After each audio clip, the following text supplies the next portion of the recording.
Chapter 1. The host receives 3 treasure chests. Phew, phew, phew.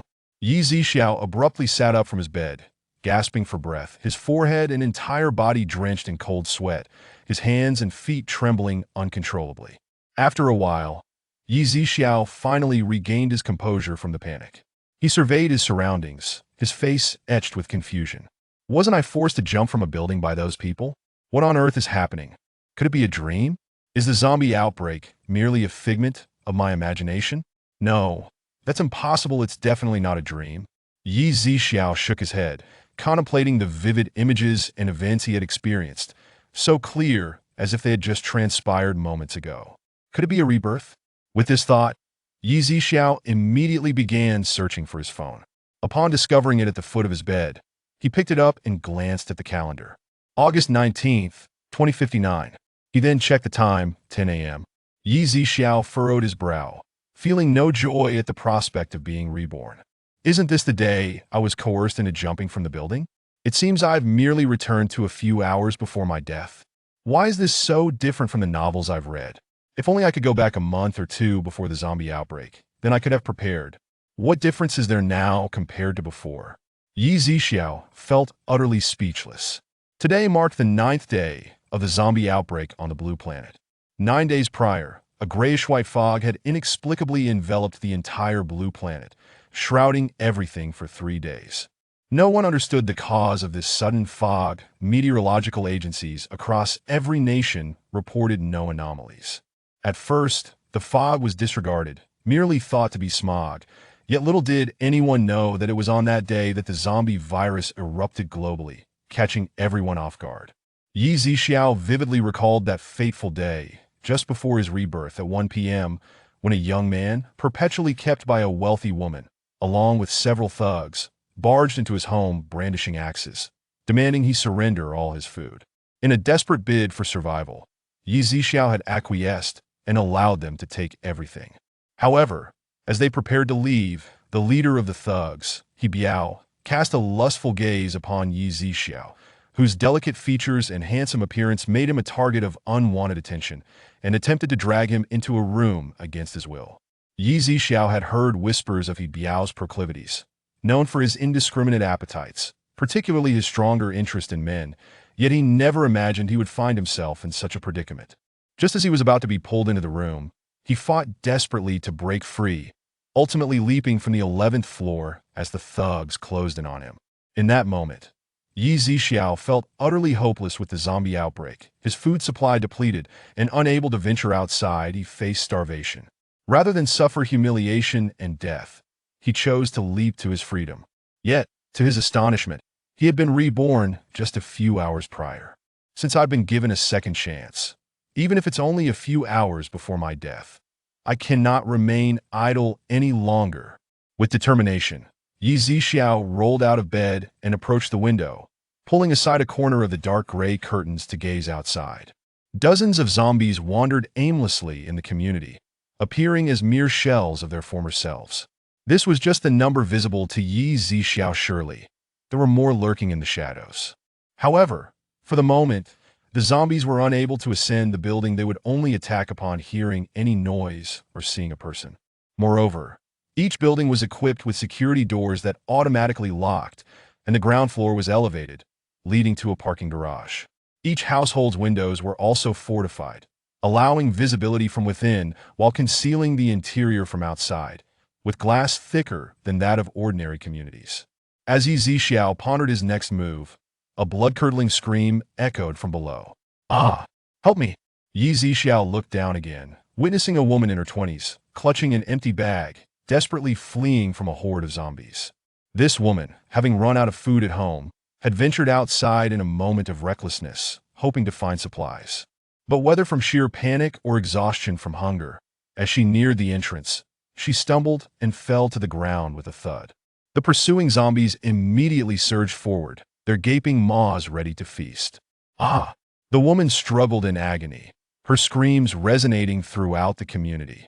Within moments, the horde of zombies tore into her flesh, blood and gore erupting in a gruesome spectacle. Before long, her terrified cries faded into silence, overwhelmed by the sheer number of zombies, leaving nothing but a pool of crimson blood slowly seeping across the concrete. Yi Zixiao, witnessing the zombies' ferocity and numbers, felt a wave of despair wash over him. Was there truly no escape? Must he simply await death at home? In that moment, a voice resonated within his mind. Congratulations, host, you have acquired the super Invincible reversal system. A system? Yes, it's a system. Yi Zixiao realized, his eyes gleaming with newfound hope. Having read countless novels featuring systems, he understood that this signified salvation. In the next instant, a translucent blue screen materialized before him. As the system-bound chosen one, the system will bestow upon you 3 treasure chests. Just as Yi Zixiao was engulfed in confusion, the system continued to elaborate. The first treasure chest grants you all-encompassing abilities and elevates your strength to the pinnacle of the 6th tier. All-encompassing abilities? 6th tier? What does that mean? Yi Zixiao's expression was one of bewilderment. With the advent of the apocalypse, certain humans, zombies, and animals will evolve in response to their environment, resulting in tier classifications. Ah, I see. Yi Zixiao nodded, but before he could fully process this information, a surge of golden light shot forth from the blue screen, penetrating his forehead, coursing through every vein and bone until it enveloped his entire being. Before long, he felt an intense warmth radiating throughout his body. His previously frail physique began to develop some muscle, and his features became more defined, his eyes shining with golden brilliance. After a moment, the golden light dissipated, and Yi Zixiao underwent a complete transformation from the inside out. Standing at 180 centimeters tall, he now appeared even more striking and confident, his gaze resolute. Moreover, Yi Zixiao's mind was flooded with knowledge on how to utilize various abilities: wind, rain, thunder, gold, wood, water, fire, earth, strength, spirit, time, and space, the latter of which was divided into 2 types: a personal storage space and the ability to manipulate the surrounding environment, enabling him to kill or teleport. As Yi Zixiao reveled in the changes within him, he suddenly felt an insatiable hunger for more energy, as if his newfound strength was but a mere speck in an abyssal void.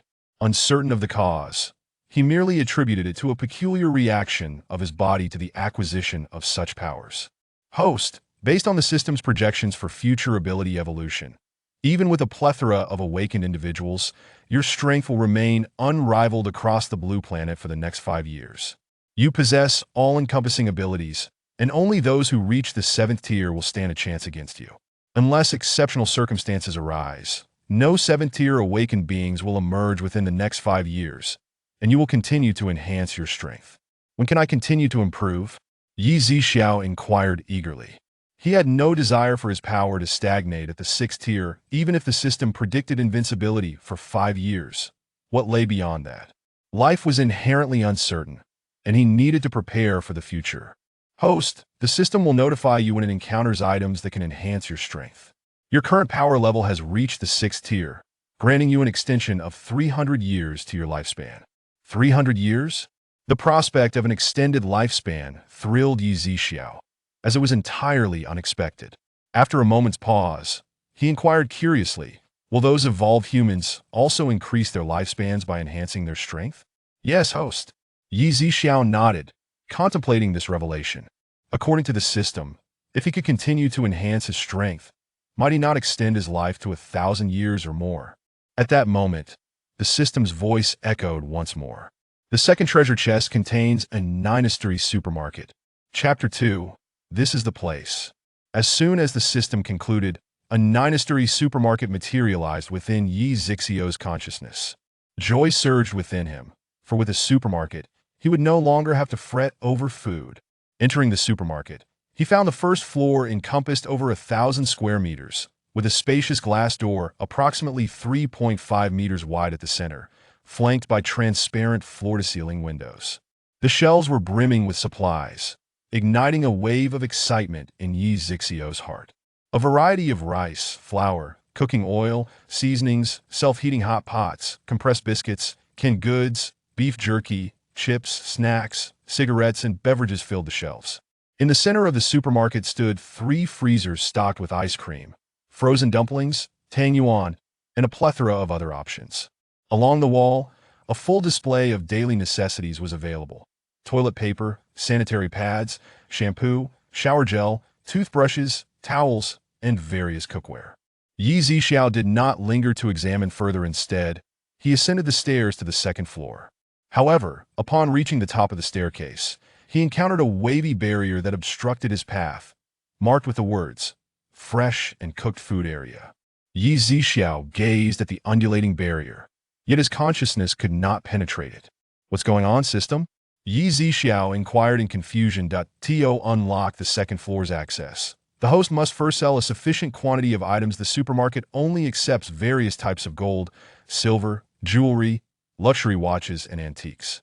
Upon hearing the system's explanation, Yi Zixiao glanced at the blue panel, where he indeed saw that unlocking the second floor required 30 million, with the progress at 0. Yi Zixiao understood that to unlock it, he needed to sell items worth 30 million. Currently, for every 10 million worth of goods sold, the supermarket triggers a lottery wheel, which contains items that can enhance the host's abilities. Yi Zixiao's eyes sparkled with interest. The system continued, "The third treasure chest contains a necklace, which also serves as a key. Please ensure you keep it safe." As the system finished speaking, a necklace with a black metal pendant materialized around Yi Zixiao's neck. "System, what kind of key is this?" Yi Zixiao inquired, puzzled. "Host, you will naturally discover its significance in due time. A brand new journey awaits you, and your future will be boundless."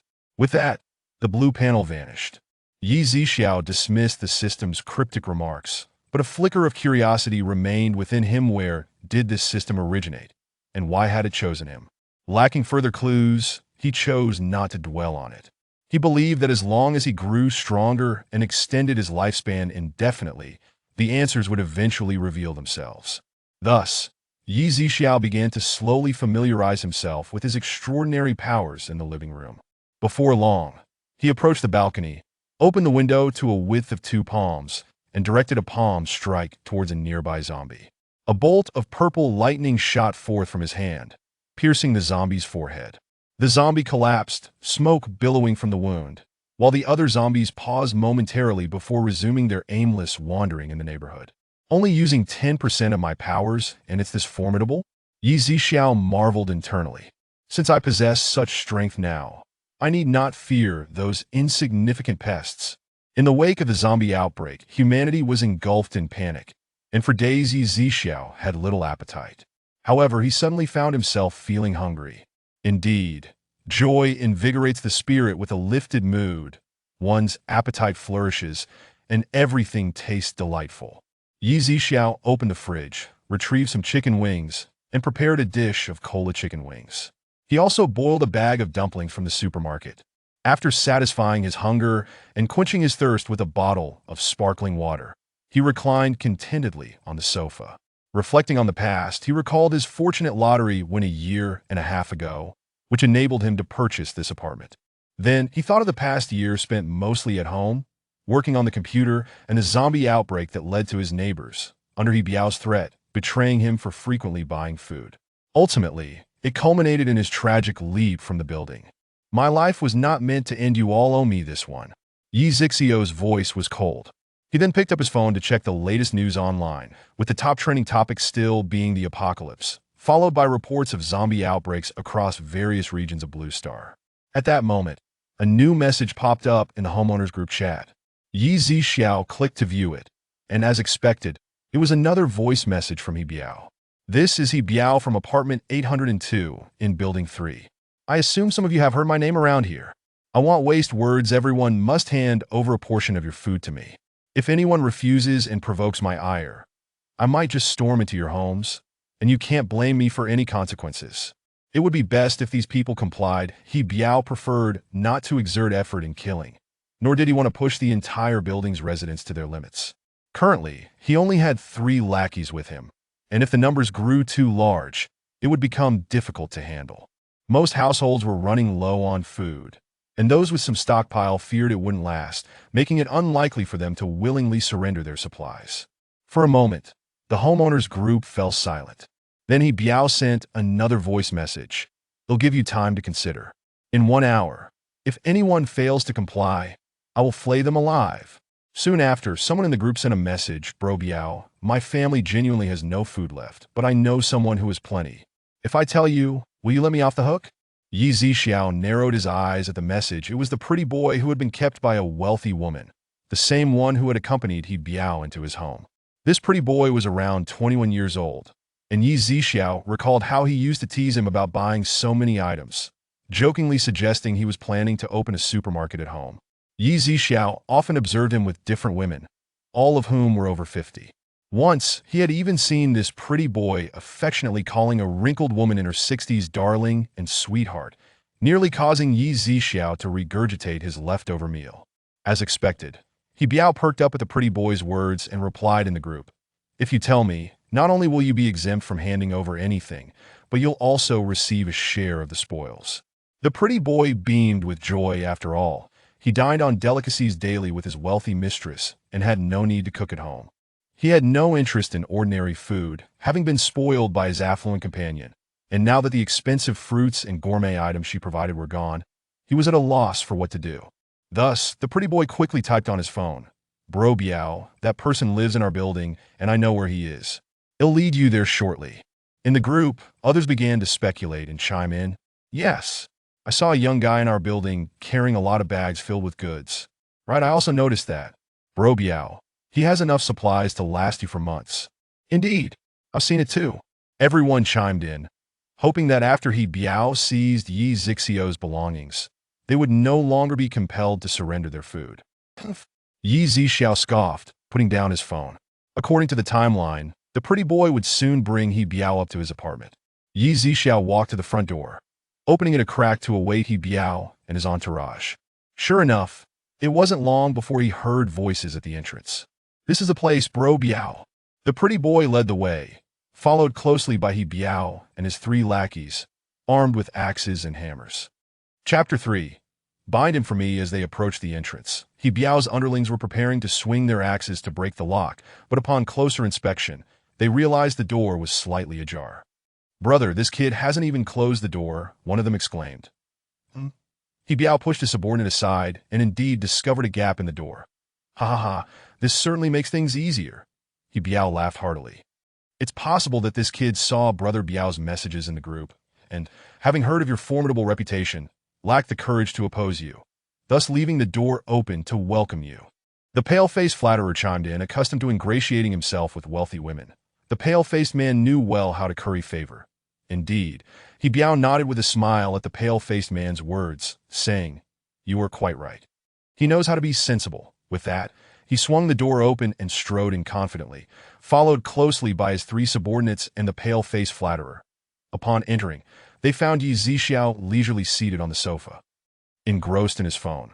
The pale-faced man rushed forward, hands on his hips, pointing a finger at Yi Zixiao, exuding an air of arrogance as he shouted, Kid, can't you see that Brother Biao is here? Hurry up and bring out your things to honor him. What do you think you are? You are nothing of significance. Yi Zixiao replied coldly, lifting his head to cast a piercing gaze at the pale-faced man. The pale-faced man felt an inexplicable chill at Yi Zixiao's stare. His heart skipped a beat, and his mind momentarily ached. His hand, still raised to point at Yi Zixiao, faltered, leaving him speechless for a moment. Seeing Yi Zixiao's demeanor, He Biao's eyes suddenly brightened, and he laughed. Haha, he truly is of no consequence that if you hand over your belongings and join me, we can share everything. The pale-faced man snapped back to reality, panic evident on his face. Brother Biao, we don't have much food left. We can't afford to leave anything for him. He feared that Yi Zixiao might unexpectedly agree, leading to his own downfall, that as soon as the pale-faced man finished speaking, He Biao turned and delivered a resounding slap across the pale-faced man's soft cheek. Slap. Instantly, the pale-faced man's face swelled, 5 clear fingerprints marking his skin. The pale-faced man was visibly dazed by the blow. At that moment, He Biao scolded, I don't need your advice to get things done, that if you dare utter another word, I'll throw you to the zombies, hee. Yi Zixiao shook his head slightly, a cold smile playing on his lips. Then remarked, He Biao, why not just throw this pale-faced man down? Do you really intend to share food with him? Food is the currency of survival. Upon hearing this, the pale-faced man glared at Yi Zixiao with malice. Wanting to curse him, But with Yi Biao nearby, he could only grit his teeth in silence. Yi Biao pondered for a moment and said, You make a valid point. He had no intention of sharing food with the pale-faced man. He had only said it casually before, and now, with Yi Zixiao's words, it aligned with his own thoughts. Brother Biao, you can't listen to this kid. The pale-faced man was now genuinely terrified, his body starting to tremble. Yi Zixiao aimed to incite discord among them, hoping to see the pale-faced man die in regret, but Yi Biao immediately signaled to his subordinates, who stepped forward and seized the pale-faced man's arms. Brother Biao, don't kill me. I'll do whatever you want. I have experience, all kinds of experience. I'm sure I can serve you better than that kid. Just spare my life, and I'll do anything you ask. The pale-faced man was in a frenzy. If not for Yi Biao's men restraining him, he would have kneeled and begged for mercy. Yi Biao considered the pale-faced man's words carefully, then shook his head. You don't quite meet my expectations. After saying this, Yi Biao waved his hand impatiently, and his subordinates dragged the pale-faced man to the balcony. The pale-faced man struggled desperately, his eyes pleading as he looked at Yi Zixiao. I was wrong. Please, help me plead for mercy from now on. I'll be your dog. I'll do whatever you say. You think you're worthy of being my dog. You're overestimating yourself, Yi Zixiao replied coldly. Seeing that this approach was futile, the pale-faced man quickly changed tactics, saying, I know where there is plenty of food. If you let me go, I'll take you there immediately. I won't ask for anything in return. Since you know, just tell us directly. No need for you to lead us there, Yi Zixiao replied. The pale-faced man's eyes flickered. He only intended to buy time, planning to name a random family, and then seize a chance to escape. Yi Zixiao's expression did not go unnoticed by Yi Biao, who, seasoned in the ways of the underworld, understood the pale-faced man's intentions, that he immediately roared, Damn it! How dare you try to deceive me? Throw him down. No, Brother Biao, spare me. The pale-faced man screamed in terror, continuing to struggle against the grip of the subordinates. But how could the frail, pale-faced man possibly break free from the strong arms of the burly gangsters? At that moment, he was filled with regret for being the one to stick his neck out, that so many people in the building knew that Yi Zixiao had food. If only he had waited. Perhaps he wouldn't be facing death now. Yet, no amount of regret could change his fate. His body was already lifted by the subordinates, preparing to be thrown out of the window. Brother Biao, I beg you, don't kill me. Killing is against the law. With a piercing scream, the pale-faced man was hurled from the balcony by the three subordinates. Yi Zixiao smiled faintly, slowly rising to walk to the balcony. Looking down, he saw the zombies already drawn to the sound, swarming toward the pale-faced man. Then he noticed a small tree in the green belt below, its branches broken. And when he looked back at the pale-faced man, a devilish smile crept across his face. Not bad. Seems like he still has a breath left.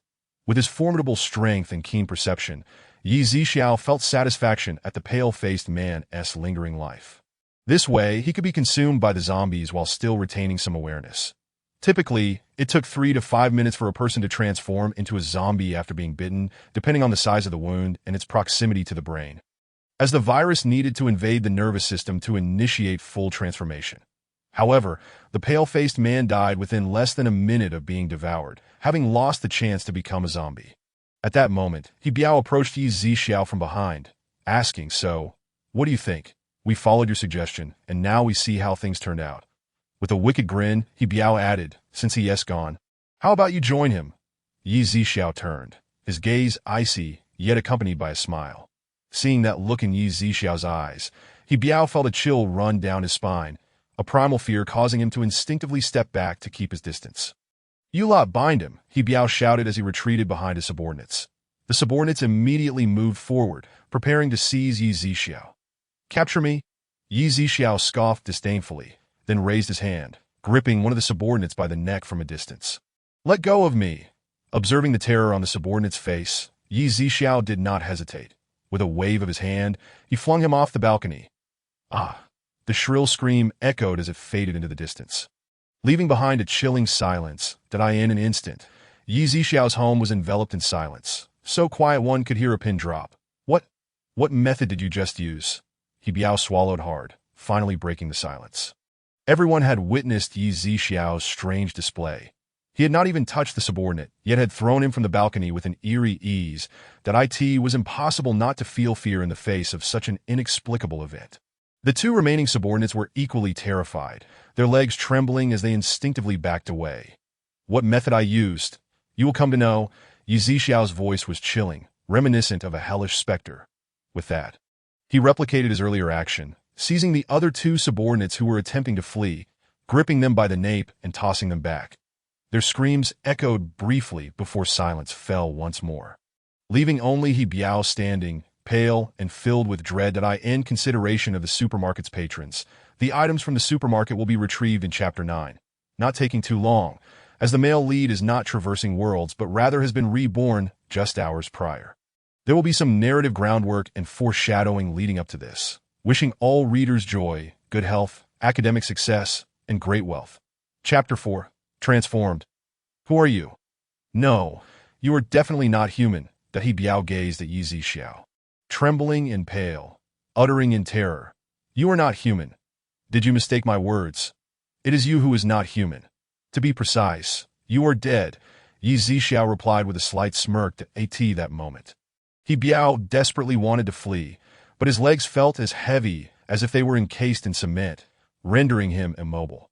When faced with fear that exceeds one's understanding, many people experience trembling legs, weakness, and an inability to think of a wise course of action. A ghost. You are a ghost. Don't come any closer.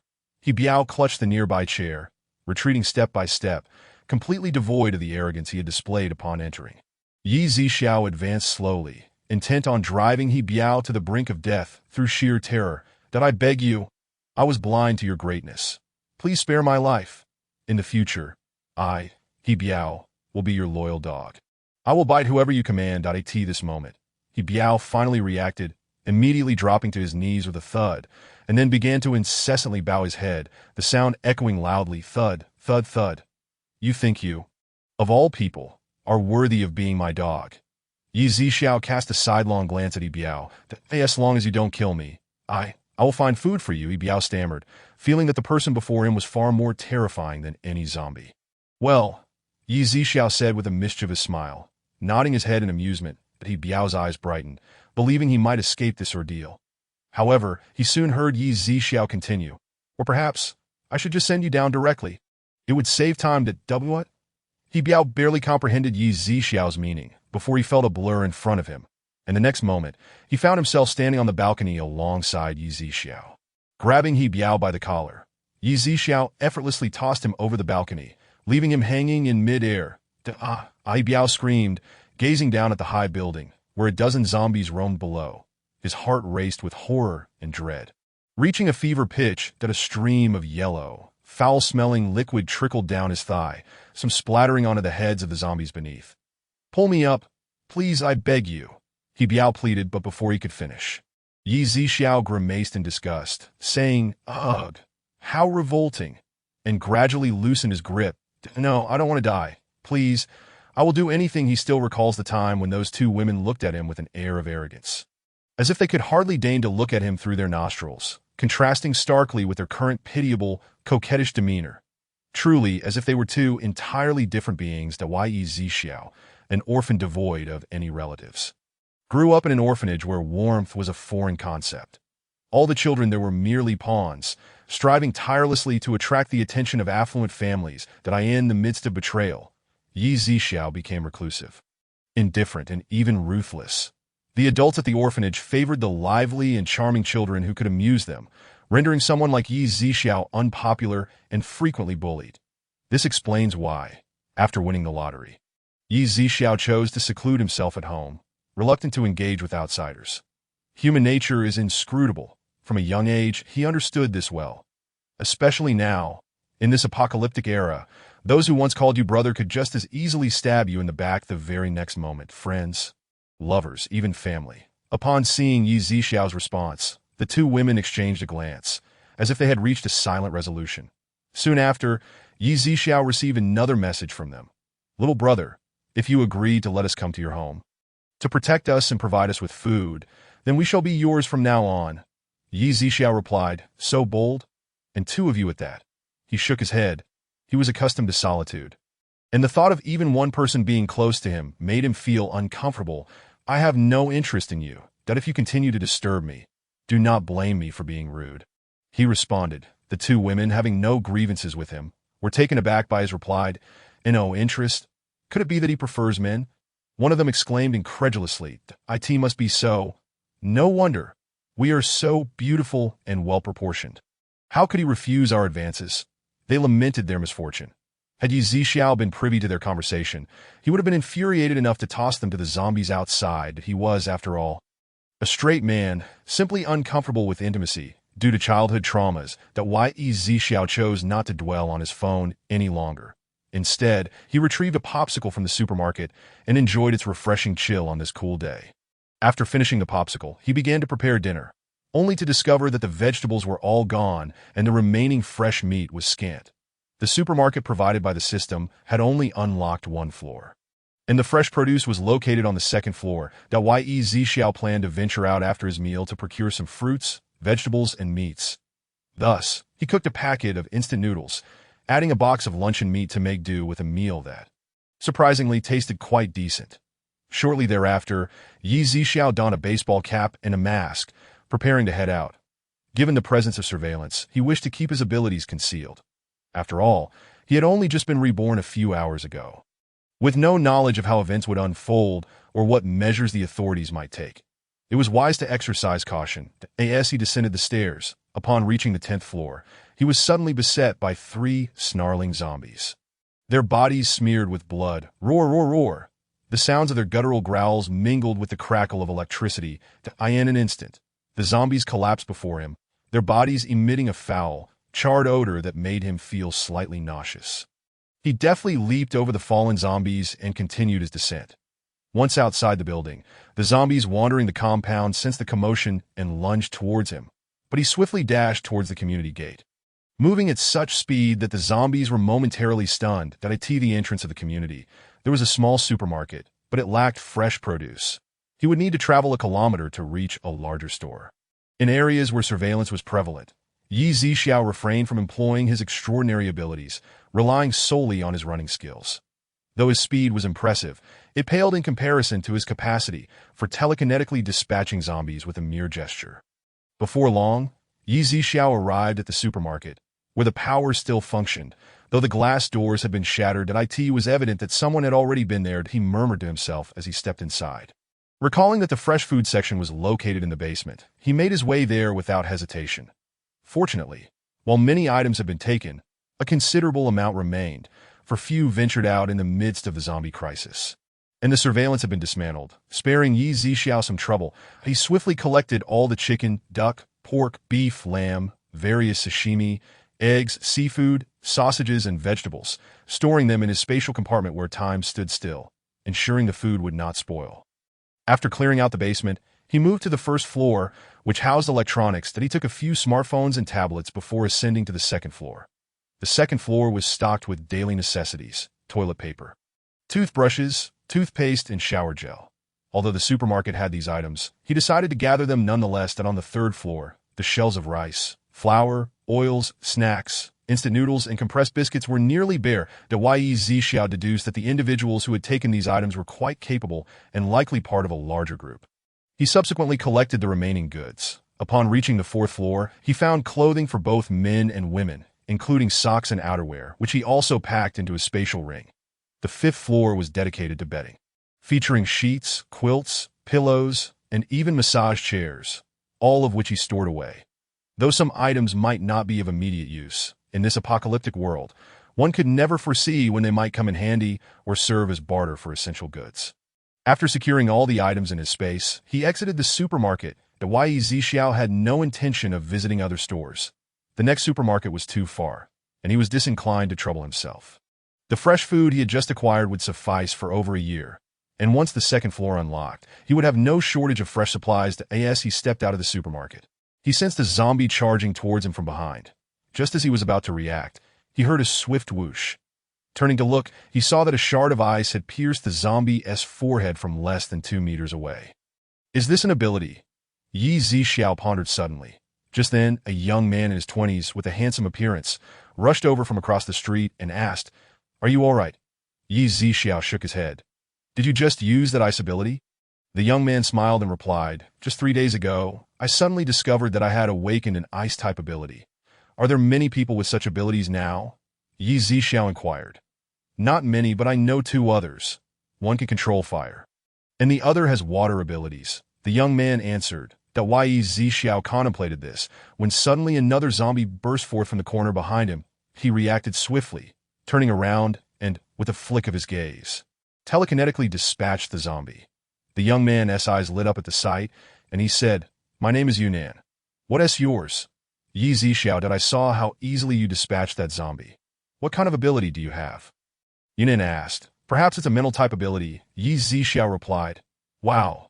That is impressive, a mental type ability. No wonder you can kill zombies from a distance. That it's an ability that can harm with mere thought," Yunnan exclaimed, giving Yi Zixiao a thumbs up. Yi Zixiao merely smiled faintly. Yunnan continued, "While your abilities are indeed formidable, the zombies are constantly evolving, and it's perilous everywhere. Why not join me?" Ive formed a small team called the Blue Sky Team with 2 other ability users. Before he could finish, Yi Zixiao interjected, "No need, thank you." Seeing Yi Zixiao's firm refusal, Yunnan did not press further, simply stating, "All right, but if you change your mind, you're welcome to join us at the largest factory in the west of the city." Yi Zixiao nodded slightly, and then took his leave. However, he suddenly recalled that there seemed to be a pharmacy on the nearby street. Although, given his current capabilities, he had little need for medicines, it was prudent to be prepared, so he decided to pay a visit. On his way, he encountered several blood-soaked zombies, their claws flailing as they lunged at him. With a mere narrowing of his eyes, a formidable mental pressure emanated from him, instantly causing the zombies' heads to explode from afar. At this point, Yi Zixiao no longer had to worry about his extraordinary abilities drawing unwanted attention, for with so many supernatural beings around, he was no longer the most remarkable one and would not attract scrutiny. Upon arriving at the pharmacy, he discovered that the glass door had been shattered, and approximately half of the medicines remained inside. Yi Zixiao collected all of them into his spatial storage. After completing this task, he prepared to return home, encountering numerous zombies along the way. However, these creatures could not even approach him before their brains splattered upon impact. Upon returning to his apartment complex, Yi Zixiao opted to take the elevator home. Just as he was about to open his door, he heard the sound of a door opening behind him. Instinctively, he turned to look and saw 2 women peering out, scanning the surroundings, noticing the absence of zombies. They quickly opened the door and rushed over to Yi Zixiao, one tugging at his clothing and the other grasping his hand. These 2 women were Jiang Lele and Lin Shui, his neighbors. One sporting voluminous waves and the other with sleek, straight hair, both stunning beauties, possessing both figure and visage. However, despite their captivating appearances, Yi Zixiao coldly admonished them, "Get away." Lin Shui gazed at him with tear-filled eyes, her expression pitiful. "Please, handsome, let us come to your home. We can be your caretakers, your servants. That we will do anything you ask, as long as it ensures our safety." Jiang Lele echoed her pleas, holding on to Yi Zixiao tightly, her body brushing against him. Initially, they thought Yi Zixiao's response on WeChat indicated he was uninterested, but upon reflection, they suspected he might simply be reluctant to share food. Thus, they resolved to try again, determined to sway him, confident that even if he were inclined otherwise, their allure would surely convince him. Yet, with Yi Zixiao's already limited patience further tested by Jiang Lele's provocative demeanor and unwelcome contact, he reiterated in a low voice, "Leave." Still, the 2 women seemed resolute, unwilling to relinquish their hold. "Unless you agree to let us into your home, or share some food, we won't let go," Jiang Lele declared. Her demeanor stubborn. Yi Zixiao's gaze turned icy as a powerful aura surged forth from him, sending the 2 women careening against the wall. "That hurts," they cried, tears streaming down their faces. Yet, Yi Zixiao paid them no heed, swiftly opening and closing the door in one fluid motion, contemplating that should they continue their incessant entanglement, even without animosity between them, he would not hesitate to end their lives. The commotion attracted the attention of nearby zombies, their footsteps echoing in the stairwell, drawing closer. The 2 women, hearing the ominous approach, ceased their sobbing and hurriedly scrambled back into their apartment, slamming the door shut behind them. Gasping for breath, they were filled with trepidation, momentarily forgetting their aches. After a while, the sounds of the zombies faded into the distance, prompting the women to glance at their arms, waists, backs, and shoulders, all bearing multiple bruises. They realized that had Yi Zixiao's strength been even slightly greater, their bones would surely have shattered. In this post-apocalyptic world devoid of medical resources, the prospect of broken bones was a harbinger of death. Damn that man. If I ever get the chance, I will not let you off so easily. Jiang Lele seethed through clenched teeth. Although Lin Shui was equally irate, she understood the gravity of their situation. Lele, we are barely surviving as it is. The men who pursued us before are either unreachable or too frightened to venture out.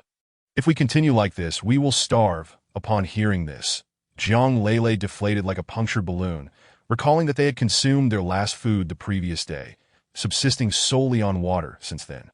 Meanwhile, the occasional sounds of screams echoed throughout the complex, instilling fear in the hearts of all, compelling them to keep knives and wooden sticks close at hand for defense. The horde of zombies continued to grow. Yi Zixiao secured all windows tightly, wishing to avoid being disturbed by the cacophony of screams that could disrupt his slumber. The following day, he awoke after a decent night's rest. Upon opening the window to gaze outside, he noted that the dense fog was nearly dissipating. Venturing into the living room, he prepared to let in some fresh air, but as soon as he opened the window, a blast of cold air rushed in. Checking his phone, he was astonished to find that the outdoor temperature had plummeted to 3 degrees. However, this temperature posed no challenge for Yi Zixiao, who remained clad in a thin, long-sleeved nightgown. System, why has the temperature dropped so suddenly? Is there an impending extreme cold? Yi Zixiao inquired, puzzled, given that it was still August. Indeed, host, an extreme cold is imminent, though your physical constitution will remain unaffected, the system succinctly replied. To endure an extreme cold merely 10 days after the onset of the zombie apocalypse, few will likely survive such an ordeal, Yi Zixiao remarked. With the apocalypse upon us, it is a matter of survival of the fittest. The system articulated with brevity. Nodding in understanding, Yi Zixiao did not dwell on the matter further, for it held little significance for him. He boiled some noodles for breakfast, and after eating, noticed his phone lighting up incessantly with messages from a group chat, where everyone was lamenting. What is this terrible weather? It's only August, and we're already heading towards 0 degrees. Yes, it's freezing. Could it be that the apocalypse is truly upon us? Surely not. Don't scare me. I'm terrified. I had hoped the government would eradicate the zombies and rescue us. If this is indeed the end of the world, what shall we do? What can we do? We shall all perish together. What is there to fear? Observing the frantic exchanges among the group, Yi Zixiao shook his head. Who amongst them was not afraid of death? When the extreme cold truly descended, it was likely that no one would face mortality with composure. While zombies could wait for rescue, natural disasters were another matter entirely. Ordinary humans could never contend with the forces of nature. It was then that the most grotesque aspects of human nature would manifest. In truth, beneath the layers of cold, hunger, and fear, many individuals were silently undergoing transformations, holding back their instincts. Yet, the moment an opportunity arose, the ensuing chaos would be uncontrollable. Yi Zixiao turned on the television, which merely broadcasted safety advisories. Avoid unnecessary outings. Keep doors and windows shut and await rescue. Afterward, he returned to his room, played a few rounds of video games on his computer, and indulged in a hot bath, feeling utterly relaxed. Meanwhile, other residents scoured their homes for down jackets and thick comforters. Although electricity was still available, many feared turning on the air conditioning, lest the noise attract zombies. They could only wear their winter attire and anxiously await government assistance. As the afternoon wore on, the temperature continued to drop, now at -2 degrees, with snowflakes beginning to fall from the sky. Yi Zixiao donned a coral fleece robe and settled onto a soft lounge chair on the balcony, scrolling through videos while admiring the wintry landscape. Suddenly, he noticed the zombies downstairs beginning to converge and descend from various buildings. Yi Zixiao continued to observe. Before long, a large group of first-tier zombies, led by their second-tier counterparts, exited the community. Could it be that they sensed the impending extreme cold and sought shelter? If so, it appeared their awareness had surpassed that of ordinary humans. Yi Zixiao speculated that the current level of zombies is not particularly high, especially the first-tier zombies. Although they do not perish in extreme cold, they can still be frozen solid. In relation to extreme cold, zombies exhibit a greater resilience to heat. Regarding such natural phenomena, certain animals and insects possess a significantly heightened perception compared to humans. It is hardly surprising that mutated second-tier zombies can sense changes in their environment in advance, and furthermore, zombies instinctively seek to survive. The phenomenon of zombies leaving in droves was not only witnessed by Yi Zixiao, but by many others as well. However, those who observed this event remained silent within the group. After approximately half an hour, Yi Zixiao noticed people gradually making their way outside, each armed with makeshift weapons such as hammers, kitchen knives, and iron rods, as well as bags or backpacks slung over their shoulders. Chapter 7. We will follow you. Everyone tacitly converged at the small supermarket at the entrance of the community. In recent days, many individuals had nearly depleted their food supplies. With zombies momentarily absent, as long as they could stave off starvation, other concerns faded into insignificance. Everyone exchanged glances without uttering a word. And in the next moment, they all began to swing their weapons. With a resounding crash, the glass door shattered into countless fragments that in a frenzy. Everyone jostled one another, rushing into the supermarket.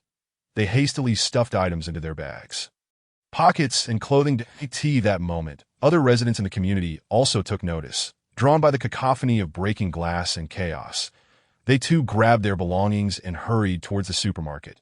This small grocery store quickly became overcrowded. With dozens of people inside and new arrivals continued to pour in, the shelves were soon stripped bare. Those who arrived later, faced with the stark emptiness of the shelves, were filled with frustration and began to seize food from others' hands. In an instant, the once friendly neighbors who would ordinarily smile and nod found themselves at odds, wielding their makeshift weapons against one another. Who struck me in the back? Damn it. I'll kill you. Give me back my stuff. Get lost. I won't hesitate to kick you. A cacophony of screams, curses, and wails filled the AI. Yi Zixiao refrained from using his psychic abilities to observe the scene, but could easily imagine the brutality that unfolded. At that moment, he noticed two women from across the hall, clutching bags at the base of the community building, seemingly preparing to join the fray at the supermarket. However, as they reached the entrance, they abruptly halted, their faces etched with terror, before swiftly retreating, as if they had encountered something more horrifying than zombies. Isn't human nature often like this? By now, the supermarket had become a scene of carnage. With countless bodies strewn across the floor, blood pooling and trickling onto the street. This community had only this single supermarket. Other grocery stores required a detour of 7 to 8 minutes at a brisk pace. They dared not venture further, for while the zombies had departed, no one could guarantee their absence elsewhere. The only place they felt relatively secure was just outside their own community, where they could clearly see any zombies within 100 meters and have a chance to flee back home. A steady stream of individuals burst forth from the crowd, clutching their loot and racing home, pursued by others brandishing knives. Yi Zixiao scoffed and shook his head. This was merely the beginning of the apocalypse. And chaos had already ensued. As the snowfall intensified, some individuals had perished within the supermarket, while others sustained injuries. The youthful and vigorous, or those with only minor wounds, had seized ample food and were now hastening homeward. Before long, the entrance of the community fell silent, though the air was still tinged with the faint scent of blood. That moment, messages began to flood the group chat once more. A woman's voice, laced with tears and fury, cried out, "You heartless killers, return my husband. You have committed murder, and I will not let you go unpunished. I will ensure you all face justice." Those who had returned laden with goods felt a twinge of fear upon reading her message. After all, they had not considered the consequences at that moment. Now that they were calm, anxiety crept in. Yet, even if they were to face the same situation again, they would make the same choice. After all, who could predict how long such circumstances would persist? Everyone clung to a sense of luck. Having food was paramount, lest they starve before the end arrived. Yet a tacit agreement prevailed among the group to remain silent. With so many people, who could ascertain who was responsible for the death of her husband? The law does not punish the masses, and even imprisonment seemed preferable to starvation. Then another voice chimed in. An elderly man's, "Return my son. Return my son. I will not rest until I have my revenge on you. I swear to become a zombie and devour you all. I will kill you. You owe me my daughter."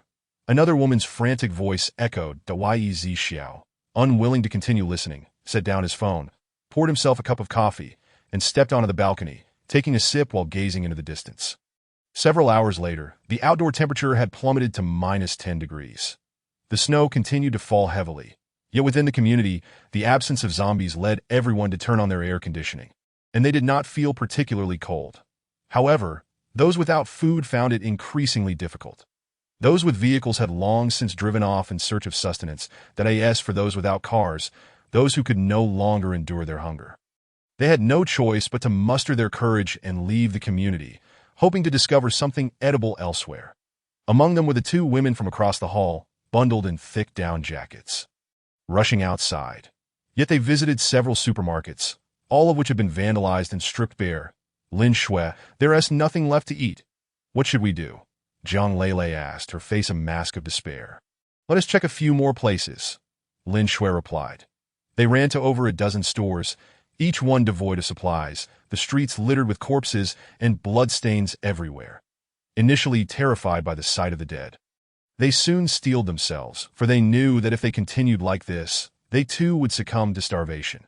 After spending another hour or two, they finally discovered a solitary package of instant noodles tucked away in a corner of one supermarket.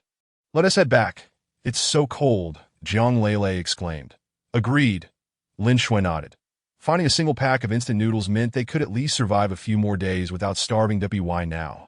The outdoor temperature had dipped to -15 degrees, and Jiang Lele and Lin Shui were shaking from the cold.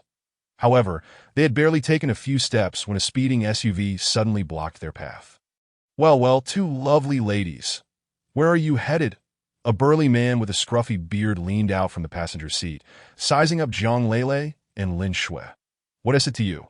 Jiang Lele retorted. Her displeasure apparent that, oh, someone's got a bit of an attitude. But from what I can see, you ladies could use some help. I have plenty of supplies. As soon as the man spoke, Jiang Lele and Lin Shui froze in their tracks. The man, exuding an air of confidence, rolled down the back window. Take a look, ladies, he said with a grin, gesturing towards the rear of the vehicle. The two women's eyes widened in astonishment as they beheld several bags of rice, 2 boxes of instant noodles, and an assortment of snacks piled in the back seat. Seeing their astonished expressions, the man smiled smugly. So, what do you think? Are you interested in coming with me? He inquired. Jiang Lele and Lin Shui exchanged hesitant glances. Don't hold your breath waiting for the authorities to rescue you. He continued that I have reliable insider information that this unusual weather will persist, and temperatures will continue to drop, that it won't be long before the power grid fails. And those in high places have already retreated to shelters. Ordinary people like you will either starve or freeze to death. And just so you know, this food is just a fraction of what I have. I command a significant crew, as I am the second in command of the Tiger Wolf Gang, the underground organization of Sea City. My name, Black Wolf, is known far and wide. Jiang Lele and Lin Shui exchanged glances again, their expressions shifting. They had indeed heard of Black Wolf, the second in command of the Sea City Gang, whose leader, Golden Tiger, thrived in both the underworld and the legitimate sphere. With a nod of agreement, they said, We'll come with you. That is more like it. Get in. Black Wolf grinned wickedly, stroking his chin. Once Jiang Lele and Lin Shui climbed into the SUV, it sped away. Inside the vehicle, they couldn't help but swallow hard at the sight of the bounty before them. Feeling hungry? Black Wolf asked, glancing at the two women in the rearview mirror, feigning ignorance. Yes, they nodded eagerly. Go ahead and eat, he urged. With gleaming eyes, Jiang Lele and Lin Shui each grabbed a bag of beef jerky, tearing it open and stuffing their mouths. However, Black Wolf added, you do understand that if you indulge in my generosity, you'll know how to repay me, right? Heilong spoke with a hint of implication, causing Jiang Lele and her companion to momentarily pause, yet they gradually nodded in agreement.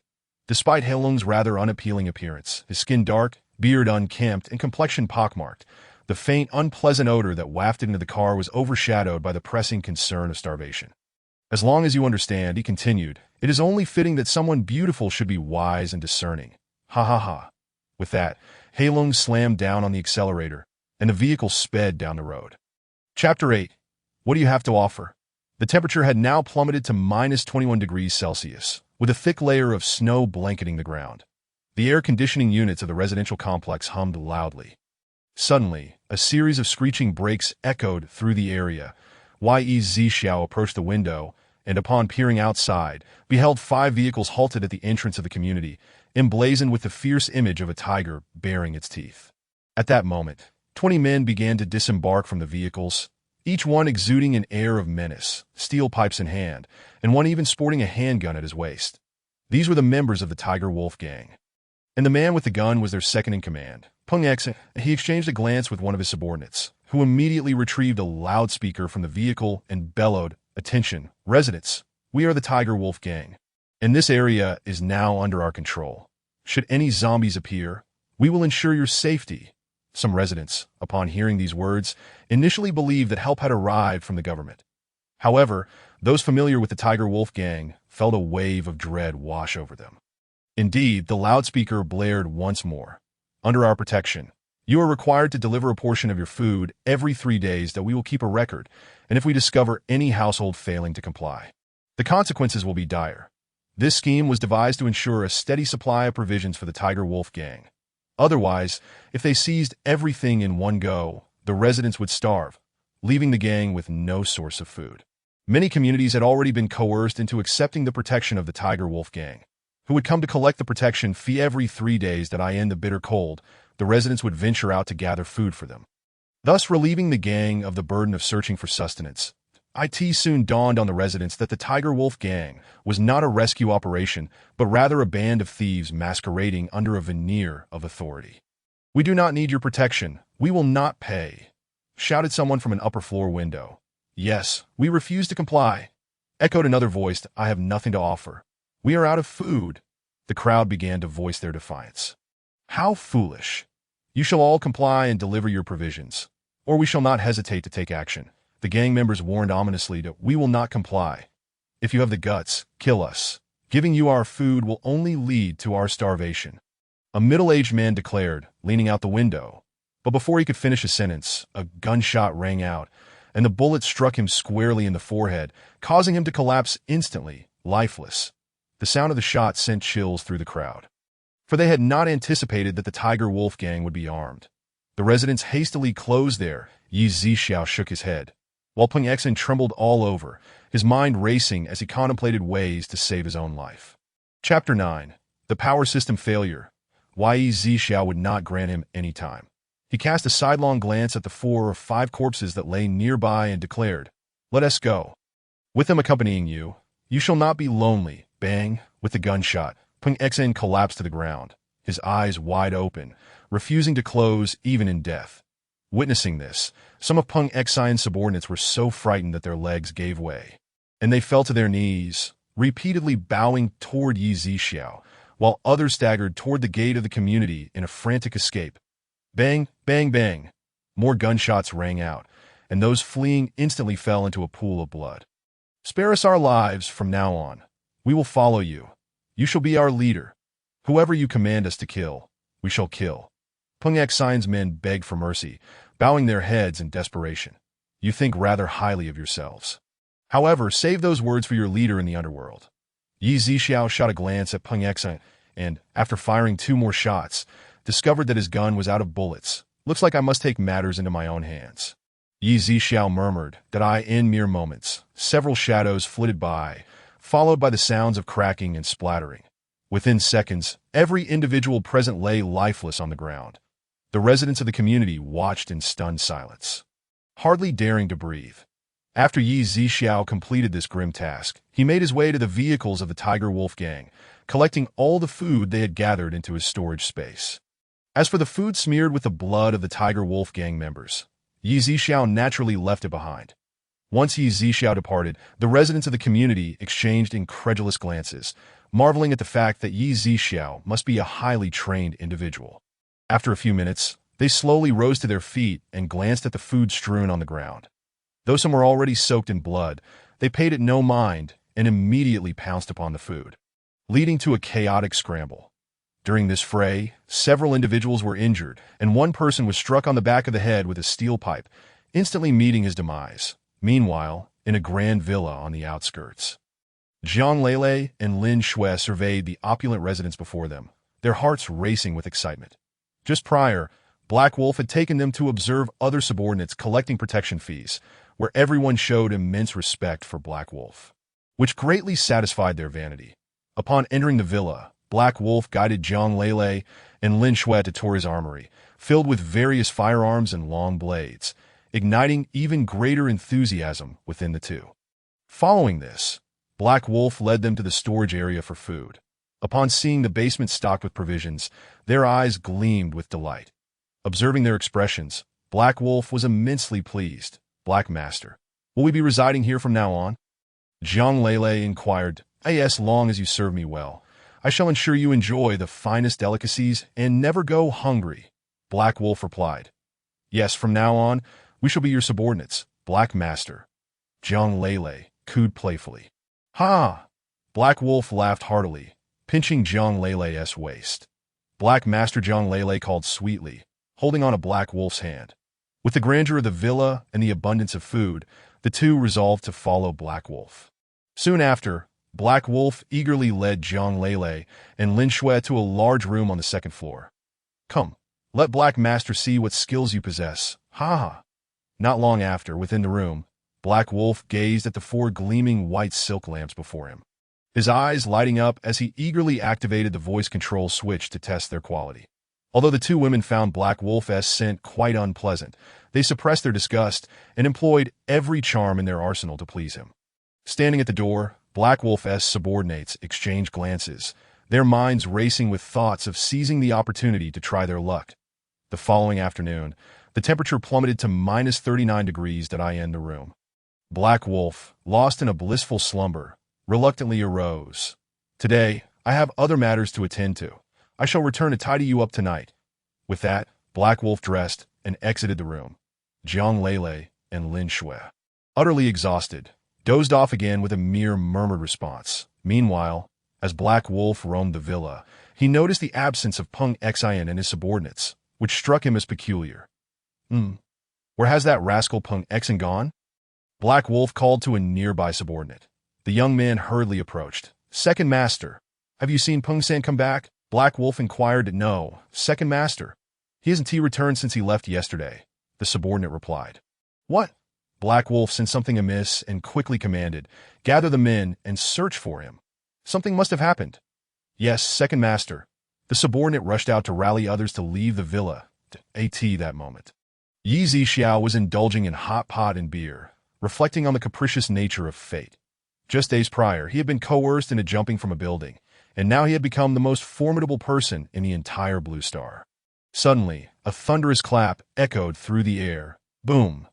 A bolt of lightning struck down, cracked. Yi Zixiao's hand, which was reaching for food, froze in midair as a series of deafening thunderclaps followed, with purple lightning cascading down. Although it was daytime, the sky was overcast, and the purple lightning remained vividly visible. Suddenly, the lights in Yi Zixiao's room flickered, accompanied by crackling sounds. Boom! An even louder thunderclap resounded, plunging the room into darkness, causing the air conditioning to cease its operation. The power system malfunctioning.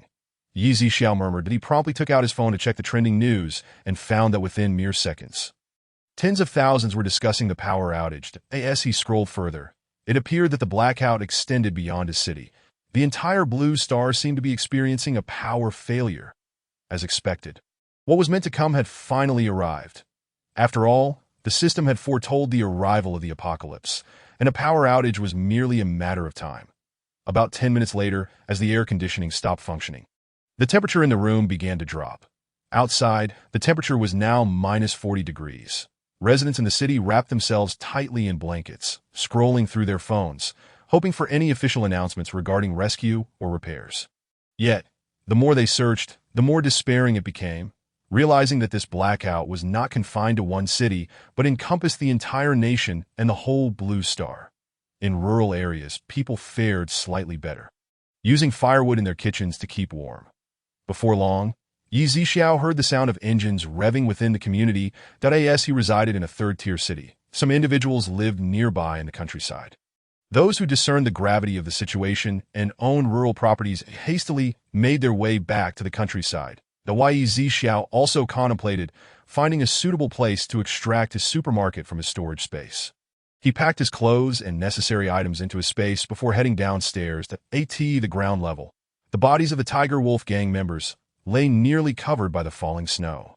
Their vehicles remained parked at the community entrance, with no one daring to touch them, and those left outdoors were already encased in ice. Zi Xiao approached one of the vehicles, raised his hand, and placed it upon the car's surface.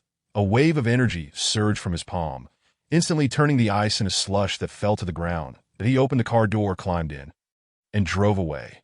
After taking a brief tour of the city, he realized that it was filled with towering buildings, leaving no suitable place to set up his supermarket. Zi Xiao suddenly recalled that there seemed to be an especially spacious square adjacent to this city. And beside the square, there was a park with a pleasant environment that if a supermarket were to be established there, one could enjoy a morning jog in the park while stretching their limbs. With this thought in mind, Zi Xiao immediately drove towards the square at a brisk pace. 20 minutes later, he parked his car and, upon seeing the expansive square, nodded in satisfaction. Less than a kilometer behind it lay a running track. And beyond that, an artificial lake, though the surface had already frozen over that moment. With a flicker of thought, a grand 9-story supermarket rose majestically above the square, and the snow surrounding the supermarket vanished in an instant. As Zi Xiao stepped inside, the lights of the supermarket illuminated instantly, but he had not previously taken a detailed tour of the first floor, but now he scrutinized it with keen interest as he explored further. Zi Xiao noticed a door. He raised his hand to open it, revealing an enormous bedroom, approximately 60 square meters in size, that featured a lavishly large bed, a walk-in closet, a bathroom, and a bathtub equipped with a massage function, along with a fully automatic washer-dryer. A delightful surprise. Chapter 10. The first transaction adjacent to the bedroom was a kitchen spanning over 20 square meters, furnished with a microwave, grill, oven, rice cooker, frying pan, and steamer, among other essentials. Outside the kitchen was a dining area with a white rectangular table and 6 soft, light gray, embroidered cushions. Pleased with the surroundings, Zi Xiao took a seat behind the cash register, which was spacious enough to accommodate plush chairs equipped with heating and massage functions, providing a comfortable experience. Above the cash register, a display screen showcased the items accepted by the supermarket: gold, silver, jewels, luxury cars, prestigious watches, antiques, and more.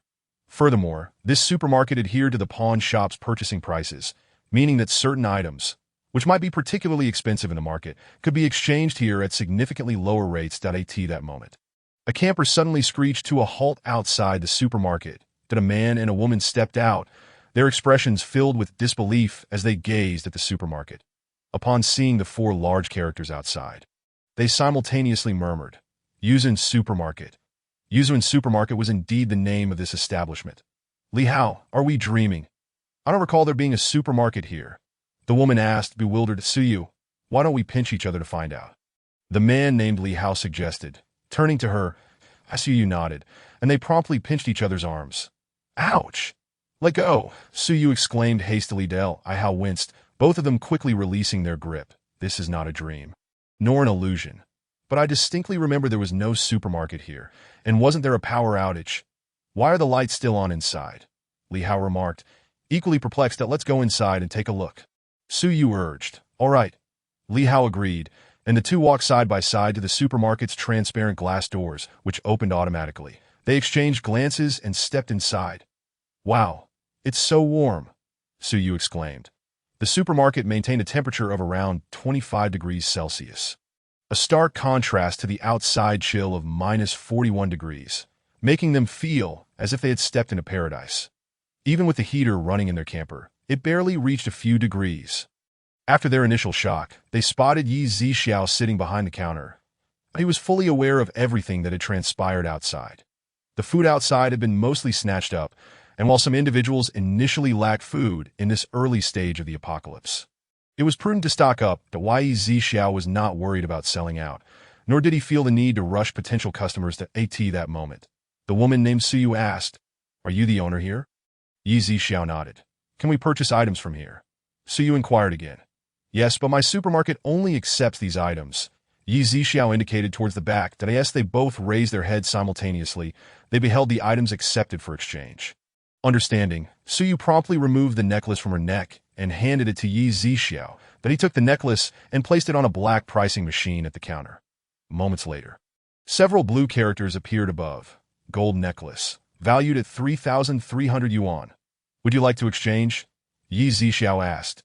Yes, Suyu affirmed resolutely. Gold retained its value well.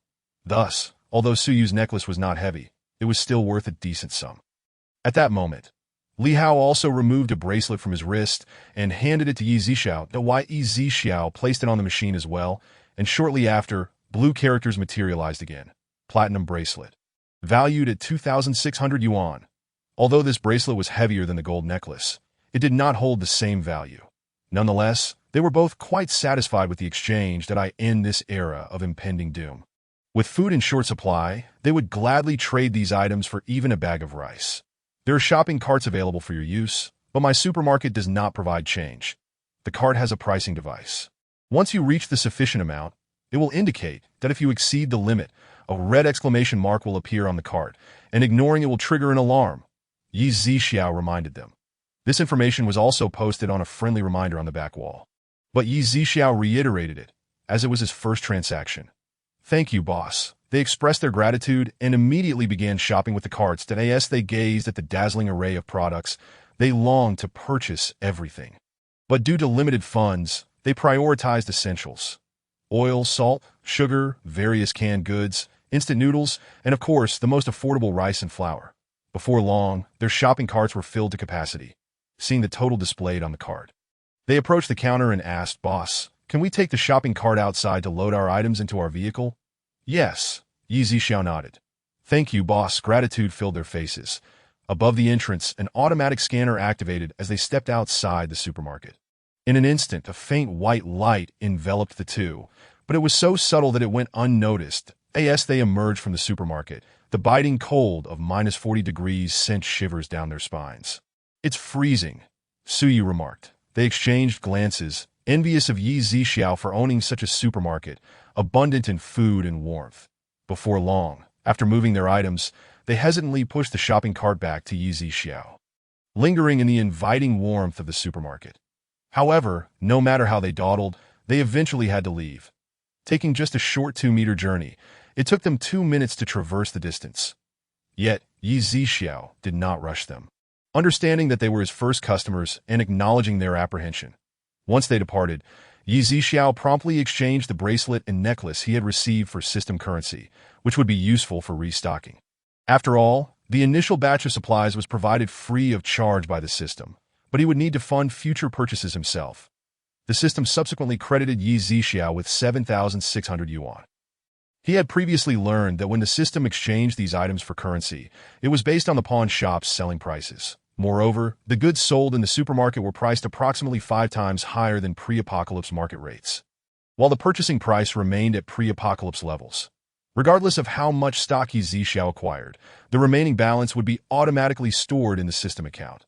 This arrangement allowed Yi Zixiao to profit on both ends, effectively managing both a pawn shop and a supermarket, leading him to conclude that the system was an astute businessman. At that moment, Yi Zixiao noticed his phone flashing incessantly. Upon picking it up, he discovered that the neighborhood owners group had erupted in excitement. Chapter 11. Is your supermarket open for business? Everyone is lamenting the power outages, and now they cannot even access running water. The temperature has plummeted to below -40 degrees. Once the power goes out, all electrical systems cease to function, causing the water to inevitably freeze, rendering even the toilets unusable. The electric heaters, electric blankets, and hot water bottles previously used for warmth are now inoperative, with the water inside the hot water bottles having frozen solid. Some individuals, having neglected to keep their phones close, find their devices rendered inoperable by the cold. Panic ensues as everyone realizes that while a zombie outbreak might be escapable, the relentless drop in temperature, coupled with the scarcity of food and electricity, threatens many with the inability to endure. Those who can have fled back to their rural homes, where they can still burn firewood. For those without a rural refuge, they can only cower at home, wrapped in thick blankets, shivering in fear. Some households have resorted to chopping up their own furniture to start fires on their balconies, using the snow from outside to boil water for drinking. Although there are windows on the balconies, they dare to open only half of one for ventilation. Others donned heavy gloves and wield axes to fell trees within their neighborhoods. Dragging the timber back to burn in no time, thick smoke billows from many homes and throughout the community. After several hours, mobile phones lose all signal, depriving everyone of access to official updates, plunging them into deep despair. In contrast, Yixiao's supermarket not only has electricity, but also internet access, something he had not anticipated. While Yixiao is engrossed in a movie on his tablet, two black G-Class vehicles pull up outside the supermarket. Their license plates revealing they are from a city, a first-tier metropolis. The doors open, and a woman clad in a mink coat steps out, accompanied by two tall men, each towering above 1.85 meters. While the woman stands about 1.75 meters tall, her stature enhanced by high-heeled boots. The trio gazes at the brightly lit 9-story supermarket with inscrutable expressions. "Let us go inside and take a look." One of the men suggests that as they step into the supermarket, a wave of warmth envelopes them. They soon spot Yi Zixiao behind the counter, along with the rules for purchasing items from the supermarket. The two men exchange glances before one of them speaks up. "Boss, I wonder if you're willing to sell this supermarket." Yi Zixiao casts a brief glance at the man and succinctly replies, "Not for sale. You can name your price. We can afford it." The man continues, "Not for sale. You can purchase items, but if you're not buying, please leave." Yi Zixiao responds firmly. The three men frown at his words. In this dire situation, anyone would envy such a large supermarket, though some are cautious, while others are overconfident, believing they can manipulate circumstances to their advantage. Particularly, seeing only Yi Zixiao present causes them to underestimate him. "We have a publicly listed company in a city. If you're wise, you'll find it beneficial to cooperate with us in the future." Before the man can finish his sentence, Yi Zixiao coldly interjects with a single word, "Scram." The moment the word escapes Yi Zixiao's lips, the men's faces darken, seething with rage. "Kid, I warn you, don't overstep your bounds." One man barks angrily, that Yi Zixiao's expression shifts to one of solemn. Yunnan nodded slightly, and, together with Zhang Kursin, set off to procure provisions. Naturally, essentials like rice, flour, and cooking oil were given, but the duo also picked up a considerable amount of ergo too, for the extreme cold was relentless. And the plummeting temperatures called for something to stave off the chill. With a budget of several tens of thousands, they shopped extravagantly, amassing a plethora of snacks and biscuits. They even filled their shopping cart with dozens of bags of rice and flour that lay in the corner. Various spices, hot pot ingredients, milk, and goat's milk were also added to their haul. Soon, they had filled 5 shopping carts to the brim. Back and forth, they wheeled the carts out to load them into their vehicle, filling the trunk and back seat to the brim. Fortunately, their car had been modified. Otherwise, it could hardly bear the weight of so many heavy items like rice and flour. Once everything was stowed away, Yunnan returned the shopping cart to the supermarket and inquired, "Yi Xiong, I'll head back to find some valuables. You won't be leaving here, will you?" "Not for the time being," Yi Zixiao replied. Yunnan, being a native of the area, knew well that there had previously been no supermarket here. It had seemingly appeared out of thin air that he began to suspect whether Yi Zixiao was a resident of Blue Star or possibly even an extraterrestrial. Especially given the bizarre weather and the emergence of zombies, the arrival of aliens was not entirely out of the realm of possibility. After Yunnan and Zhang Kursin departed, Yi Zixiao purchased another 100 bags of 50-pound rice, 100 bags of 50-pound flour, instant noodles, compressed biscuits, and more, replenishing the emptied shelves that he then affixed a note stating that the second floor and above were temporarily closed, placed below the supermarket's exchange rules. Having completed these tasks, Yi Zixiao made his way to the kitchen, retrieving a war axe steak he had acquired from another supermarket, preparing to enjoy it for his meal. Before long, he carried the prepared steak to the supermarket, along with a bottle of red wine, and set them down behind the counter. He then opened his tablet to play a film he particularly enjoyed, indulging in both the meal and the movie. Meanwhile, in a villa on the outskirts, the body of Peng Exine, frozen like a popsicle with pale lips, lay in the middle of the courtyard. "Are you saying that none of Peng Exine's subordinates survived?" Hailang asked his companion, furrowing his brow. "Yes, second master. All 19 men he brought to the He-Yuan community have vanished," came the reply. Hailang fell silent, standing before Peng Exine's corpse, acutely aware that the adversary Peng Exine had encountered was formidable. After a moment, Hailang composed himself and stepped into the villa. Followed closely by a subordinate, he returned to the living room, plopping himself onto the sofa. Seeing Hailang's grim expression, Zhang Lele and Lin Shui immediately approached him. One began to massage his shoulders while the other tended to his legs. Hailang lit a cigar and took a deep drag before addressing the subordinate standing in front of him. Do you know who did this? We captured a few residents from He Yuan community and questioned them. They mentioned a young man living on the 11th floor of Building 3, who is quite capable. Some even claimed to have seen him leaving the community. When we reached the 11th floor, we indeed found it empty. At this, Zhang Lele and Lin Shui exchanged glances, realizing that the person they spoke of was undoubtedly Yi Zixiao. However, just as they were about to speak, Hailang slammed his hand on the table, causing spiderweb-like cracks to form on the wooden surface, startling Zhang Lele and Lin Shui. Anyone who dares to harm members of my Hulang gang, even if they are a dragon, I will flay them alive and drain their blood. Hailang gritted his teeth. After a moment, Zhang Lele cautiously spoke up. Second Master, we used to live in He Yuan Community 2, on the 11th floor of Building 3, and we might know who killed Third Master. Really? Hailang turned to look at Zhang Lele at that moment. Lin Shui added, that person seems to have the surname Yi. I've heard the property manager call him that before. Second Master, I can draw. Perhaps I could sketch his likeness for you, Zhang Lele suggested. Both Zhang Lele and Lin Shui were university graduates with backgrounds in art and dance, possessing striking figures and aspirations of marrying into wealth. However, with the apocalypse upon them, they found themselves at the mercy of Hailang, merely as playthings, surprised by Zhang Lele's artistic talent. Hailang pointed to the table, saying, Go, draw that person's likeness for me, that if we find this person, you will have achieved a significant feat, and rewards will come your way. Zhang Lele beamed at the prospect, but inwardly, she harbored a desire to exact revenge on Yi Zixiao. She prided herself on her beauty and figure, believing that every man would gaze upon her. Yet Yi Zixiao had treated her with indifference, even injuring her when she had eagerly offered herself to him. This was a profound humiliation for her, and she saw this as an opportunity to have Hailang avenge her. With a plan in mind, Zhang Lele swiftly approached the table, grabbing a sheet of paper and a pen to begin her drawing. Although the villa lacked electricity, it had a fireplace and a generator. Despite the outside temperature plummeting below -40 degrees, the interior remained a relatively comfortable temperature, a veritable paradise compared to the frigid conditions outside. Before long, Zhang Lele finished her drawing and brought it to Hailang, sweetly saying, Second Master, I've completed the drawing. Please take a look. Hailang accepted the drawing, scrutinizing it for a few moments before handing it to his subordinate. Instructing, show this to everyone that if anyone finds this person, return immediately to inform me. Yes, Second Master, the subordinate departed with the drawing. Zhang Lele then settled beside Hailang, her expression somewhat forlorn. Second Master, this man tried to lay hands on both me and Lin Shui several times when we lived on the same floor. Then, during the zombie outbreak, he forcibly tried to drag us into his apartment, but we resisted vehemently, and I ended up injuring my arm during the struggle.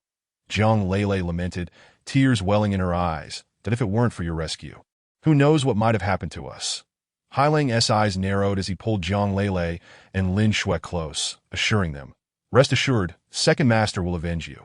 When the time comes, we will capture him alive, allowing you to exact your revenge, that he will be left with no means to survive or die.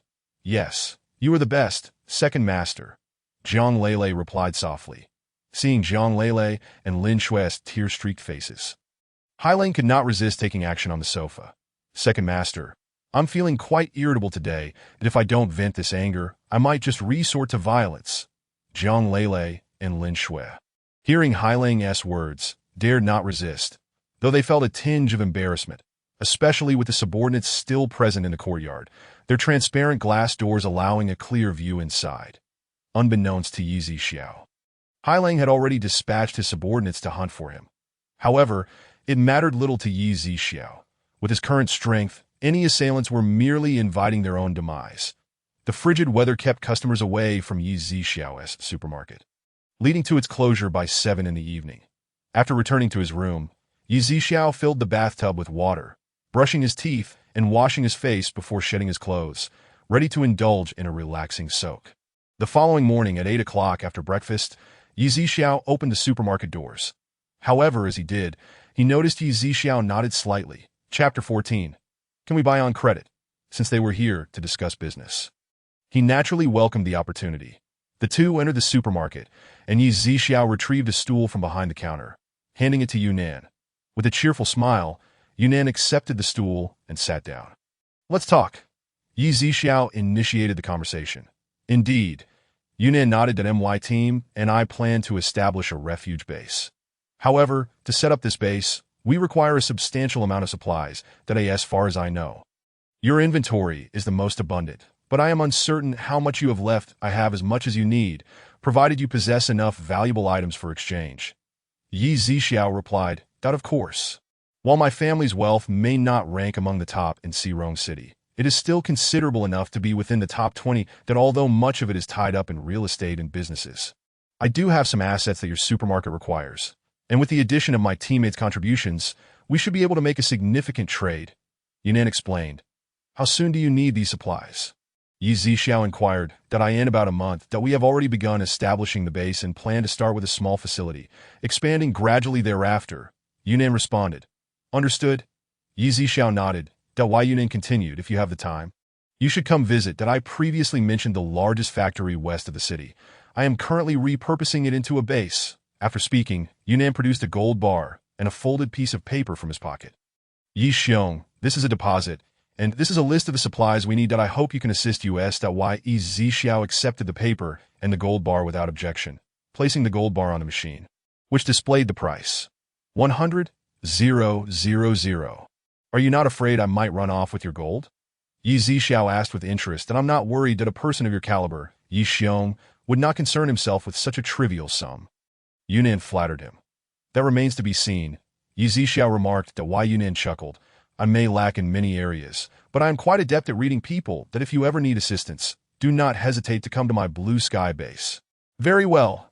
Yi Zixiao nodded. Yi Xiong, I require quite a few supplies that I wonder if you could relocate this supermarket. It would be ideal if it could be situated next to my base, as the transportation might prove cumbersome. Yunnan had 3 objectives in this request. First, he suspected that Yi Zixiao possessed the ability to relocate the supermarket and wanted to confirm this. Second, he hoped Yi Zixiao would establish the supermarket adjacent to his base, which would benefit the future growth of his establishment. Third, he wished to foster a closer relationship with Yi Zixiao, the enigmatic figure he was eager to befriend. Yi Zixiao regarded Yunnan, his brow arching and the corners of his mouth lifting slightly. With clarity of mind, he understood Yunnan's intentions. Feeling scrutinized, Yunnan experienced an unexplainable sense of unease. "The supermarket will not be relocated for the time being. I trust you will be able to find a truck to transport these goods. As for loading, since you are purchasing a considerable amount, I do not mind assisting you with that." Yi Zixiao stated. Yunnan was taken aback, now convinced that Yi Zixiao indeed possessed space-related abilities or items. He chose to refrain from probing further and simply smiled. "That works. I appreciate your help." Yi Zixiao smiled in return. "No trouble at all. It is merely a transaction." Yunnan nodded and subsequently took his leave. In truth, the establishment of bases was not solely Yunnan's endeavor. Since the onset of the apocalypse, which had now lasted over 10 days, individuals with insider information or those possessing keen insight and strength had begun to set up their own bases and establish their own factions. Although the zombies had temporarily vanished, they had not been eradicated. It was uncertain when they might return. The current societal order was chaotic, with many underground criminal organizations that had previously remained dormant now becoming active. Many wealthy and powerful individuals had managed to acquire or trade for firearms and ammunition.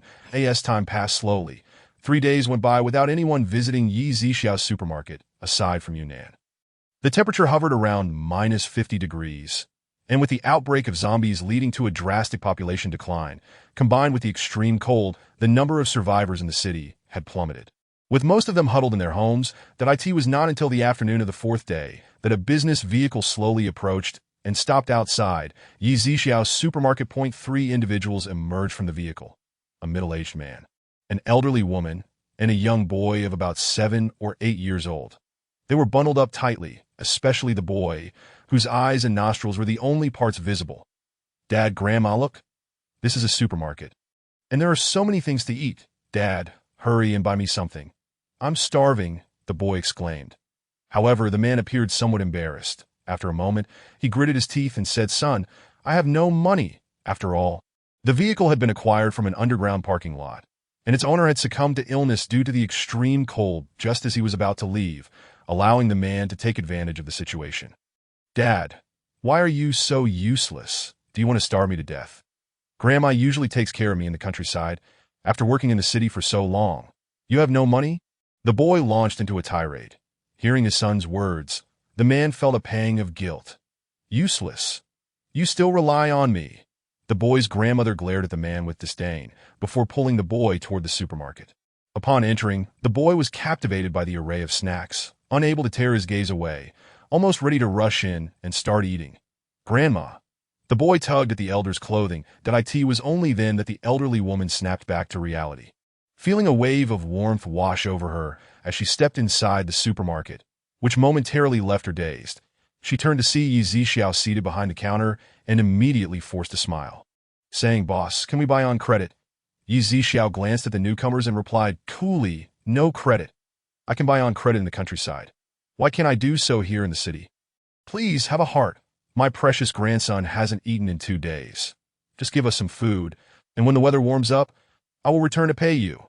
Though she spoke thus, her true intention was to obtain something for nothing. Chapter 15. Mutated Beast. Yi Zixiao coldly reiterated, "Do not make me repeat myself." "Leave." Seeing Yi Zixiao's indifference, the elderly woman sat down on the floor and began to throw a tantrum. "How could you be so heartless? My grandson is still so young and in a critical growth phase. With so many items at your disposal, what harm would it be to give us a little? Do you not understand the concept of respecting the elderly and cherishing the young?" Yi Zixiao's expression darkened, and he was about to take action when he noticed the young boy running towards the shelves, grabbing several bags of snacks and making a dash for the door. Seeing her grandson's actions, the grandmother quickly stood up, attempting to provide cover for him. However, the moment the boy reached the entrance with the snacks, the supermarket's defense system activated, and a blast of air sent him flying, causing the snacks to instantly return to their rightful place on the shelves. This transpired in an instant. The man outside merely caught a glimpse of a shadow flying out. When he focused again, he found his son's scarf had fallen, revealing a face smeared with blood, lying not far from him. "Son, son!" The man rushed forward, but no matter how he called or shook him, his son could not respond. And the blood flowing from his wounds quickly froze at that moment. The elderly woman inside the supermarket heard the loud cries from outside and returned to her senses. Turning around, her legs felt weak as she stumbled outside. Upon seeing her grandson's condition, she screamed, collapsing to her knees, "My precious grandson, please open your eyes and look at Grandma. If anything happens to you, how will I live?" No amount of desperate cries from the boy's father and grandmother could awaken the boy. Yi Zixiao remained indifferent, continuing to engross himself in his movie. After a while, the elderly woman regained her composure and ran back into the supermarket, where she began to scream and curse, "You murderer! Give me back my grandson's life. I will report you, and I will have the police execute you, you scoundrel." Yi Zixiao glanced up, his eyes narrowing, and with a wave of his hand, the elderly woman Yi Zixiao raised an eyebrow, suddenly recalling the 3 corpses outside the supermarket. Initially, he suspected cannibalism, but now he surmised that it must have been this creature that had carried those 3 away to feast upon them. As for the earlier incident, it was likely this entity that had been drawn out by the scent of blood. That moment, the man finally realized that the child he had been holding had vanished. He looked around in bewilderment, yet found nothing. In an instant, despair engulfed him, and rage surged within his heart. He rushed to the car, retrieved an axe, and charged towards the supermarket. The man believed that Yi Zixiao was behind this calamity, having not only killed his son, but also denying him the body. At this juncture, Yi Zixiao had already reached the entrance of the supermarket, intending to discover what creature had taken the bodies. However, he noticed the man's reckless approach. If that is the case, allow me to grant you a swift passage. You may reunite with your family." Yi Zixiao murmured as he finished speaking. The man's steps abruptly halted, and the axe he held instinctively rose, aimed at his own throat. In a moment, blood spurted forth. The man's face contorted in terror as he gazed at Yi Zixiao, as if confronting a demon. Within mere seconds, he collapsed, his axe clattering to the ground. Yi Zixiao stood at the doorway, and soon after, a white figure reappeared. Yi Zixiao swiftly moved to stand before this apparition, which had also come to a halt. Clutching the man's lifeless body in its jaws, In those fleeting seconds, the creature had traversed hundreds of meters, but fortunately, Yi Zixiao's speed surpassed its own. Otherwise, it would have escaped once more. Yi Zixiao scrutinized the creature, which bore a striking resemblance to a Samoyed, albeit more than twice its size. Its long white fur blended seamlessly with the snow beneath it, and its eyes glimmered with a faint purple hue. Its sharp, knife-like teeth were embedded deeply into the man's neck, blood flowing profusely and staining the snow a vivid crimson. That moment. Not only was Yi Zixiao intrigued by this creature, but it too regarded him with caution through its purple eyes. Could it be a mutated beast? Yi Zixiao suddenly pondered, addressing the system. Indeed, host, this is a first-tier mutated beast, proficient in speed and bite force, with the ability of electricity. Receiving confirmation from the system, Yi Zixiao narrowed his eyes, meeting the creature's gaze. This was his first encounter with a mutated beast. However, in the next instant, the creature loosened its grip, allowing the man's body to drop, and then, with its powerful claw, it pushed the corpse towards Yi Zixiao. What is the meaning of this? Do you think I am trying to steal the body from you? Yi Zixiao thought, feeling somewhat exasperated. He then pointed at the corpse on the ground and waved his hand, signaling it to leave. You understand, right? Yi Zixiao inquired. The mutated beast tilted its head, contemplating for a moment before lowering its head to retrieve the man's body, swiftly vanishing from sight. Yi Zixiao shook his head with a smile, finding the creature rather agreeable. It had taken the bodies away, saving him the trouble. Returning to the supermarket, Yi Zixiao resumed watching a movie to pass the time. As night fell, he found the lack of business acceptable, but was irked by several troublemakers who showed up. Just as he was about to close up, a shadow suddenly rushed towards the supermarket. Upon entering, the figure halted, a man clad in black, wearing a hat and a mask. Old boss, please let me hide, he gasped. Yi Zixiao glanced into the distance. Although it was nearly dark, he spotted several tall, robust men with long knives approaching from around the corner. Given their physique, it was evident they were formidable fighters. Unperturbed by the cold, as they pursued someone, My supermarket only conducts business and does not meddle in affairs, Yi Zixiao replied coolly. The man noticed the exchange rules of the supermarket behind Yi Zixiao and hastily unzipped his jacket, forcefully tearing a necklace from his neck, which he offered to Yi Zixiao, his eyes darting towards the outside. Yi Zixiao accepted the jade necklace and placed it on the machine, which promptly displayed a price, 10,000. Would you like to exchange? Yes, the man replied without hesitation. Very well, you may proceed to select your supplies, Yi Zixiao stated.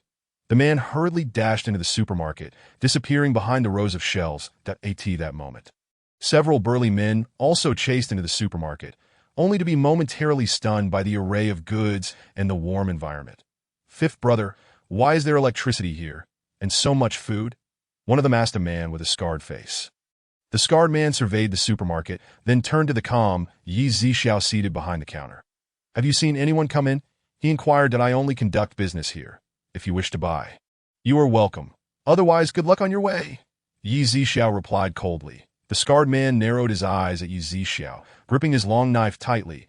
That moment, one of his subordinates stared at Yi Zixiao, a flicker of recognition crossing his face. Suddenly, the subordinate exclaimed, Fifth brother, isn't this the person? His words trailed off as he realized something. The scarred man turned, asking, What did you just say? The subordinate leaned closer, whispering, Doesn't he resemble the person in the painting that second master showed us? Upon hearing this, the scarred man scrutinized Yi Zixiao once more. He had not initially reacted, but now recognized the striking resemblance.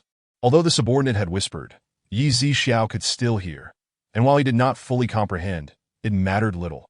Given his current strength, even the mightiest adversary would merely appear as a jester in his eyes. Let us leave, the scarred man decided, pondering the situation further.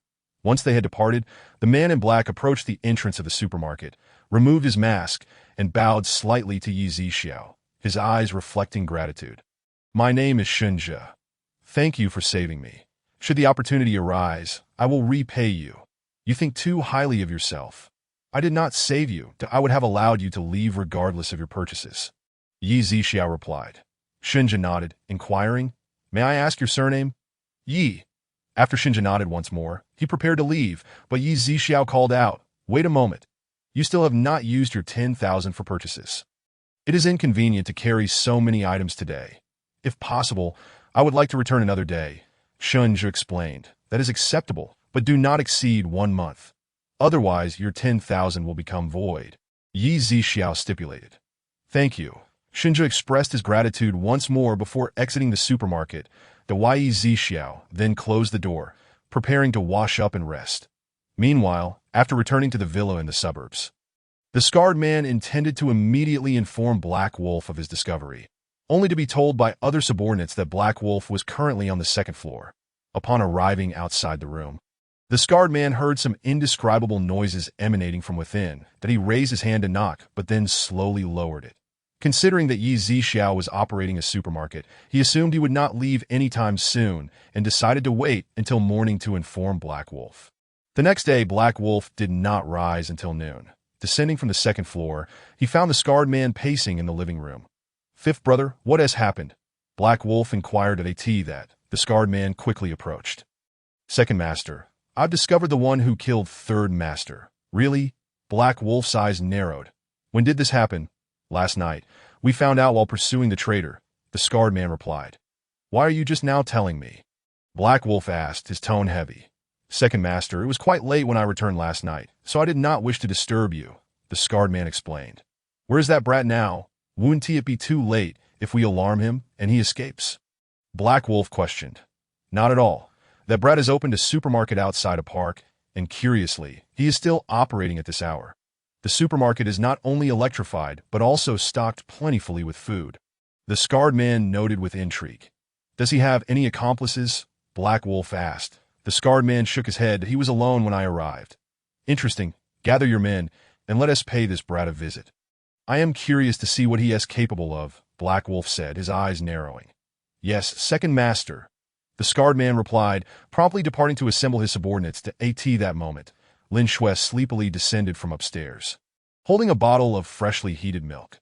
Upon seeing her, Black Wolf thought, since Lin Shui had previously encountered Yi Zixiao, bringing her along would provide greater assurance. Shui, the one who bullied you in the past has been found. Come with us shortly, the Black Wolf remarked, causing Lin Shui to momentarily freeze in her tracks. After a brief pause, she finally realized whom the Black Wolf was referring to and quickly nodded in agreement. After all, the allegations that Yi Zixiao had humiliated them were merely falsehood spun by Jiang Lele out of vengeance against Yi Zixiao. Shortly thereafter, the scar-faced man had gathered his subordinates, and Lin Shui had changed into appropriate attire, donning a thick hat and mask. Meanwhile, Jiang Lele, still fatigued and slightly under the weather from the previous day, refrained from inviting her to join. The group, comprising over a dozen individuals and 5 vehicles, proceeded toward Yi Zixiao's supermarket that moment. However, Yi Zixiao was absent from the supermarket. Having wandered into the park behind as he walked across the frozen artificial lake, he suddenly sprang into the air, soaring several dozen meters high. Despite the gloomy weather and dense fog, he was able to survey the entire park from his elevated vantage point. This marked Yi Zixiao's inaugural flight, and although the biting wind was chilling, the exhilarating sensation of wielding his own freedom invigorated his spirit. Before long, he alighted atop a grand tree, gazing downwards, feeling as though he had attained a new transcendence. Just then, Yi Zixiao's attention was drawn to several off-road vehicles parked on the road outside the supermarket. A dozen individuals disembarked, with the Black Wolf leading the charge, his arm wrapped around Lin Shui as they approached the supermarket. The lackeys behind them sported knives at their waists, and the scar-faced man was similarly equipped with a handgun. The Black Wolf observed the supermarket's entrance.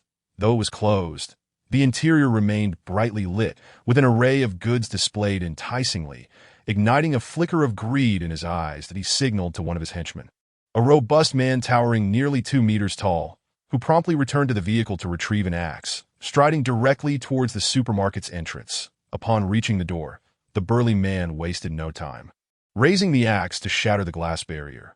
However, instead of the anticipated sound of shattering glass, a blood-curdling scream pierced the air in an instant. The man and his axe were sent flying by an invisible shockwave, with the man exploding mid-air into a mist of blood, and the axe disintegrating into fragments. Lin Shui screamed in terror upon witnessing. Yi Zixiao pointed towards Lin Shui, then turned his gaze to the Black Wolf. Upon noticing this, Lin Shui's eyes flickered, her heart sinking. Back then, when you witnessed my capabilities, you begged for my protection and desired food from me, even willing to offer yourselves in return. Yet, I rejected you multiple times. I never anticipated your audacity and your remarkable ability to distort the truth and speak falsehoods with such ease, Yi Zixiao scoffed. Hearing Yi Zixiao's words, the Black Wolf found clarity within himself. And in an instant, he turned and struck Lin Shui hard across the face. Smack! Lin Shui was immediately knocked to the ground, her mask flying off, revealing a face that quickly swelled and turned red. Blood oozing from her mouth and nose. Wretched woman. The Black Wolf cursed. Chapter 19. Remove all of this. Lin Shui was momentarily stunned by the blow, taking several seconds to regain her senses. She raised her hand to cover her cheek, beginning to sob. However, her tears froze almost instantly, and the mixture of blood and mucus from her nose solidified into a pillar of crimson. With her face swollen to an alarming degree, she bore no resemblance to her former beauty. Appearing utterly disheveled, Second Master, Lin Shui attempted to speak, but the absence of her mask allowed the frigid air to invade her lungs, causing her to struggle for breath, her throat feeling as though it had been sliced open by a knife. In pain, she hastily covered her mouth, picking up the mask coated in snow and hurriedly putting it back on. In truth, even without Lin Shui and Jiang Leilei's words, the Black Wolf would still have sought out Yi Zixiao. For Yi Zixiao had slain members of the Tiger Wolf gang. Yet, now having witnessed Yi Zixiao's extraordinary abilities, he could only shift the blame onto Lin Shui. Should Yi Zixiao pursue the matter further, he would not hesitate to kill Lin Shui to appease him and ensure his own safety. I was misled by this wretched woman. Now that the truth is out, it was merely a misunderstanding. If you are still not satisfied, I will leave this woman to you to deal with as you see fit, the Black Wolf declared. Lin Shui, upon hearing this, panicked. Silence, speak again, and I shall cut out your tongue, the Black Wolf admonished sternly. Yi Zixiao replied with a mocking smile. Surely, this is not the only matter at hand. Your third in command and those subordinates were also slain by me. Do you consider this resolved? That was his folly for daring to demand food from you in your residence. He deserved to die, the Black Wolf replied, lowering his stance. He was not foolish. He understood that with Yi Zixiao's formidable strength, eliminating them would be effortless. Then you may as well kill this woman, Yi Zixiao stated. She has defamed me and sought my life. She deserves to die. He relished the prospect of watching them turn on one another. Finding amusement in their conflict, that a mundane existence devoid of excitement was utterly tedious, especially with so many years ahead of him. He needed to cultivate some hobbies that no, I was wrong. Please do not kill me. Lin Shui cried in terror, dropping to her knees on the icy ground and repeatedly bowing her head, though Yi Zixiao paid her no mind. Lin Shui, seeing this, turned to the Black Wolf and pleaded. Second Master, I have served you. For the sake of our shared days, please spare my life. I do not wish to die, alas, the Black Wolf sighed, shaking his head. You may rest in peace. No, I do not want to die. I cannot die like this. I will do anything you ask of me. Just spare my life. Lin Shui continued to bow her head, tears streaming down her face. The Black Wolf, unmoved, drew a handgun from his waist and aimed it at Lin Shui's head. Bang!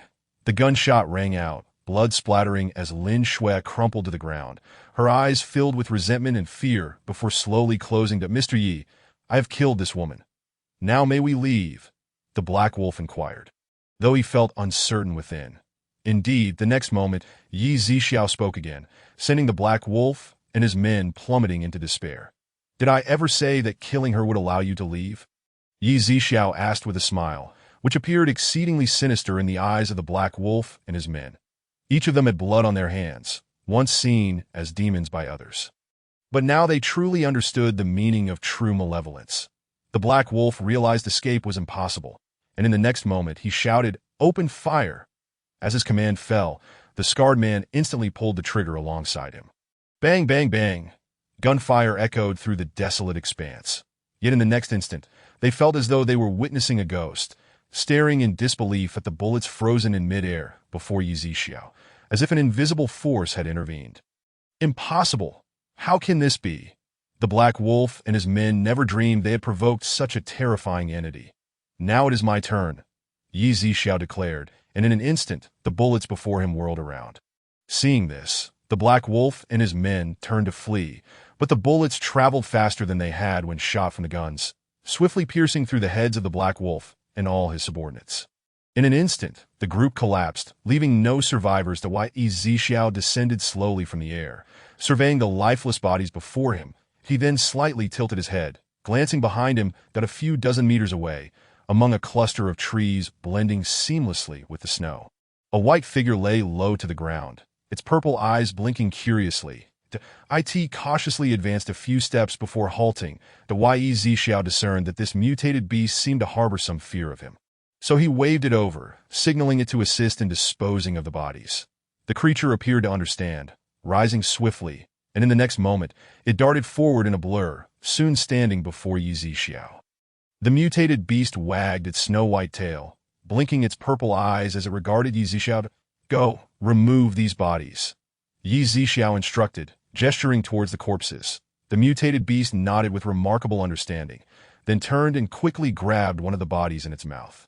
Rushing away, It repeated this process several times until all the bodies were finally gone. Once the mutated beast departed, Yi Zixiao returned to the supermarket, glancing at the thermometer behind the counter, which indicated that the outdoor temperature had plummeted to minus 53 degrees. Yi Zixiao then prepared a steaming cup of milk tea, sipping it while reclining on the massage chair behind the counter, watching a movie. Time flowed slowly, and in the blink of an eye, 3 days had passed. Meanwhile, in the suburban villa, Zhang Lele had heard from the Black Wolf subordinates that he and Lin Shui had sought revenge on Yi Zixiao.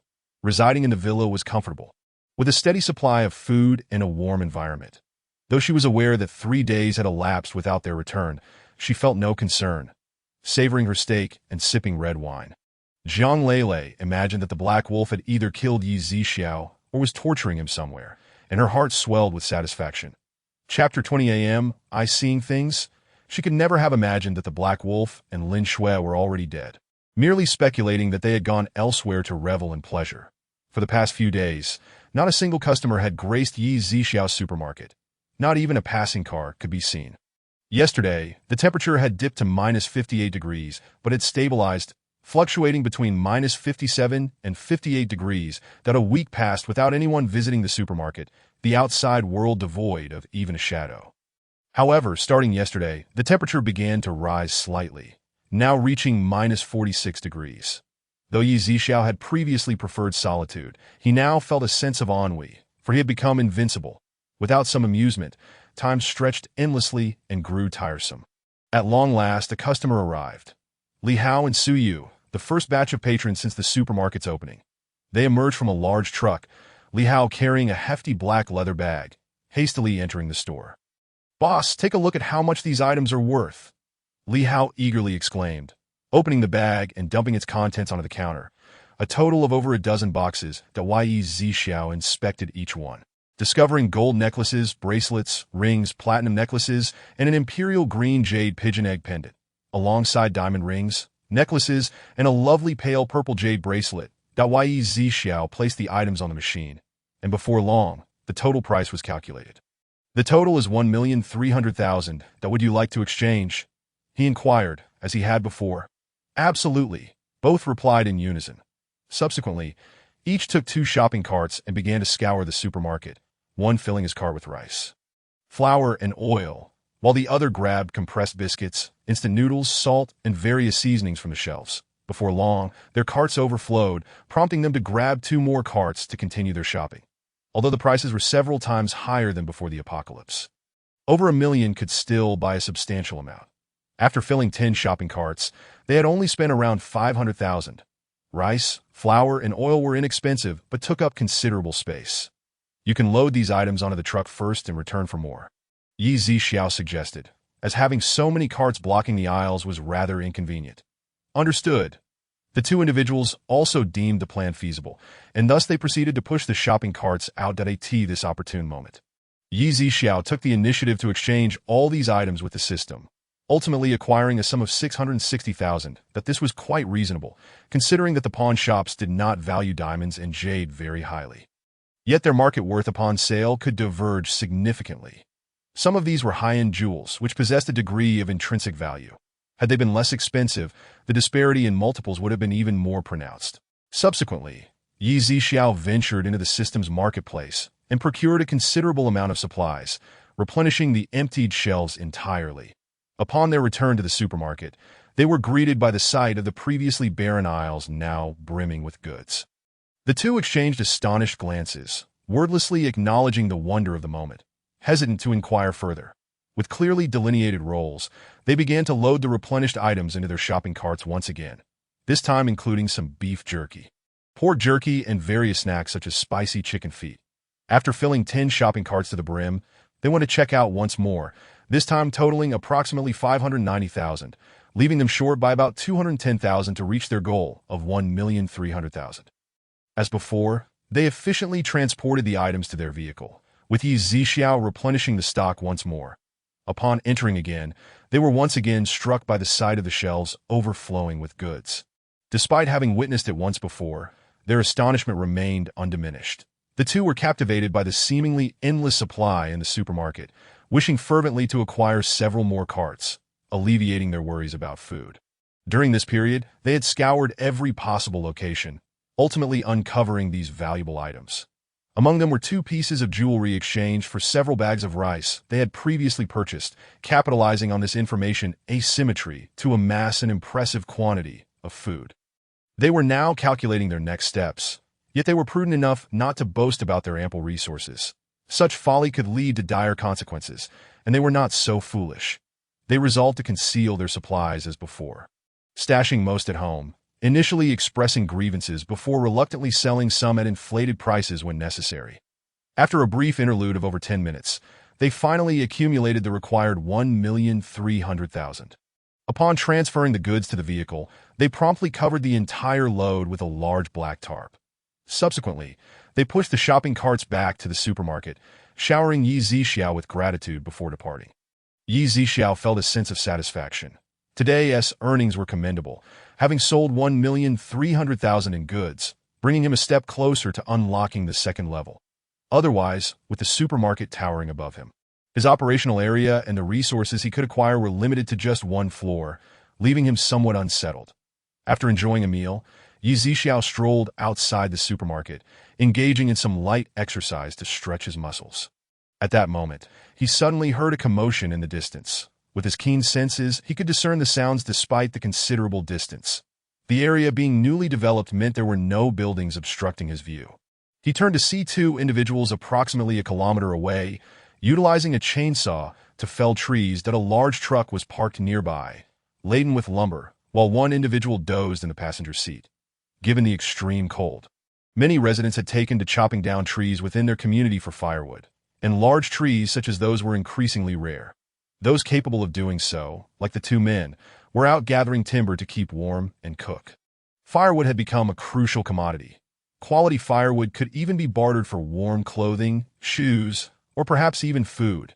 After all, those with frail constitutions would not dare venture out into such frigid temperatures in search of firewood, especially as most accessible wood had already been harvested. The 3 men, evidently unaware of the supermarket's existence nearby, continued their task with a casual demeanor, seemingly oblivious to the food scarcity around them. As trees fell one by one, the men sawed them into manageable lengths and loaded them onto the truck. After about an hour, they climbed into the vehicle and began to drive in Yi Zixiao's direction. It was only when they were within 300 meters of the supermarket that the driver caught sight of it, initially unable to believe his eyes. Rubbing them in disbelief, he exclaimed, "Is that a supermarket? Am I seeing things? I could have sworn there was no supermarket here." Chapter 21. An explosive encounter at that moment. The truck was merely 100 meters from the supermarket. The man in the passenger seat, awakened by the commotion, sat up straight, his sleepiness evaporating as he beheld the supermarket's transparent glass windows filled with abundant food. The man in the back also stared in astonishment, his eyes nearly popping out of his head. After all, which supermarket nowadays was not ransacked, with its shelves emptied of goods?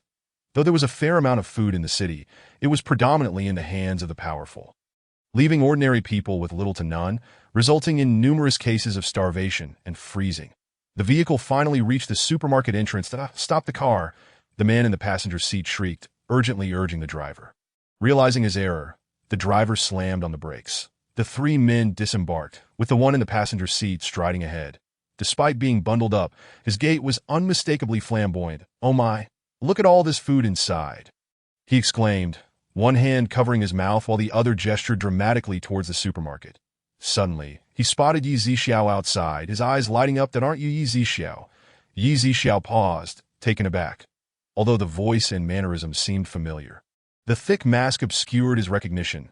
"Oh, it's me, Lu Man Man," the flamboyant man declared, removing his mask. It was then that Yi Zixiao recalled that Lu Man Man was an employer he had worked for prior to his lottery win. This individual's orientation had always been a topic of gossip within the company, yet Yi Zixiao had paid little mind to it. Back then, Lu Man Man had been particularly attentive, often bringing him milk tea, lunch, and fruit.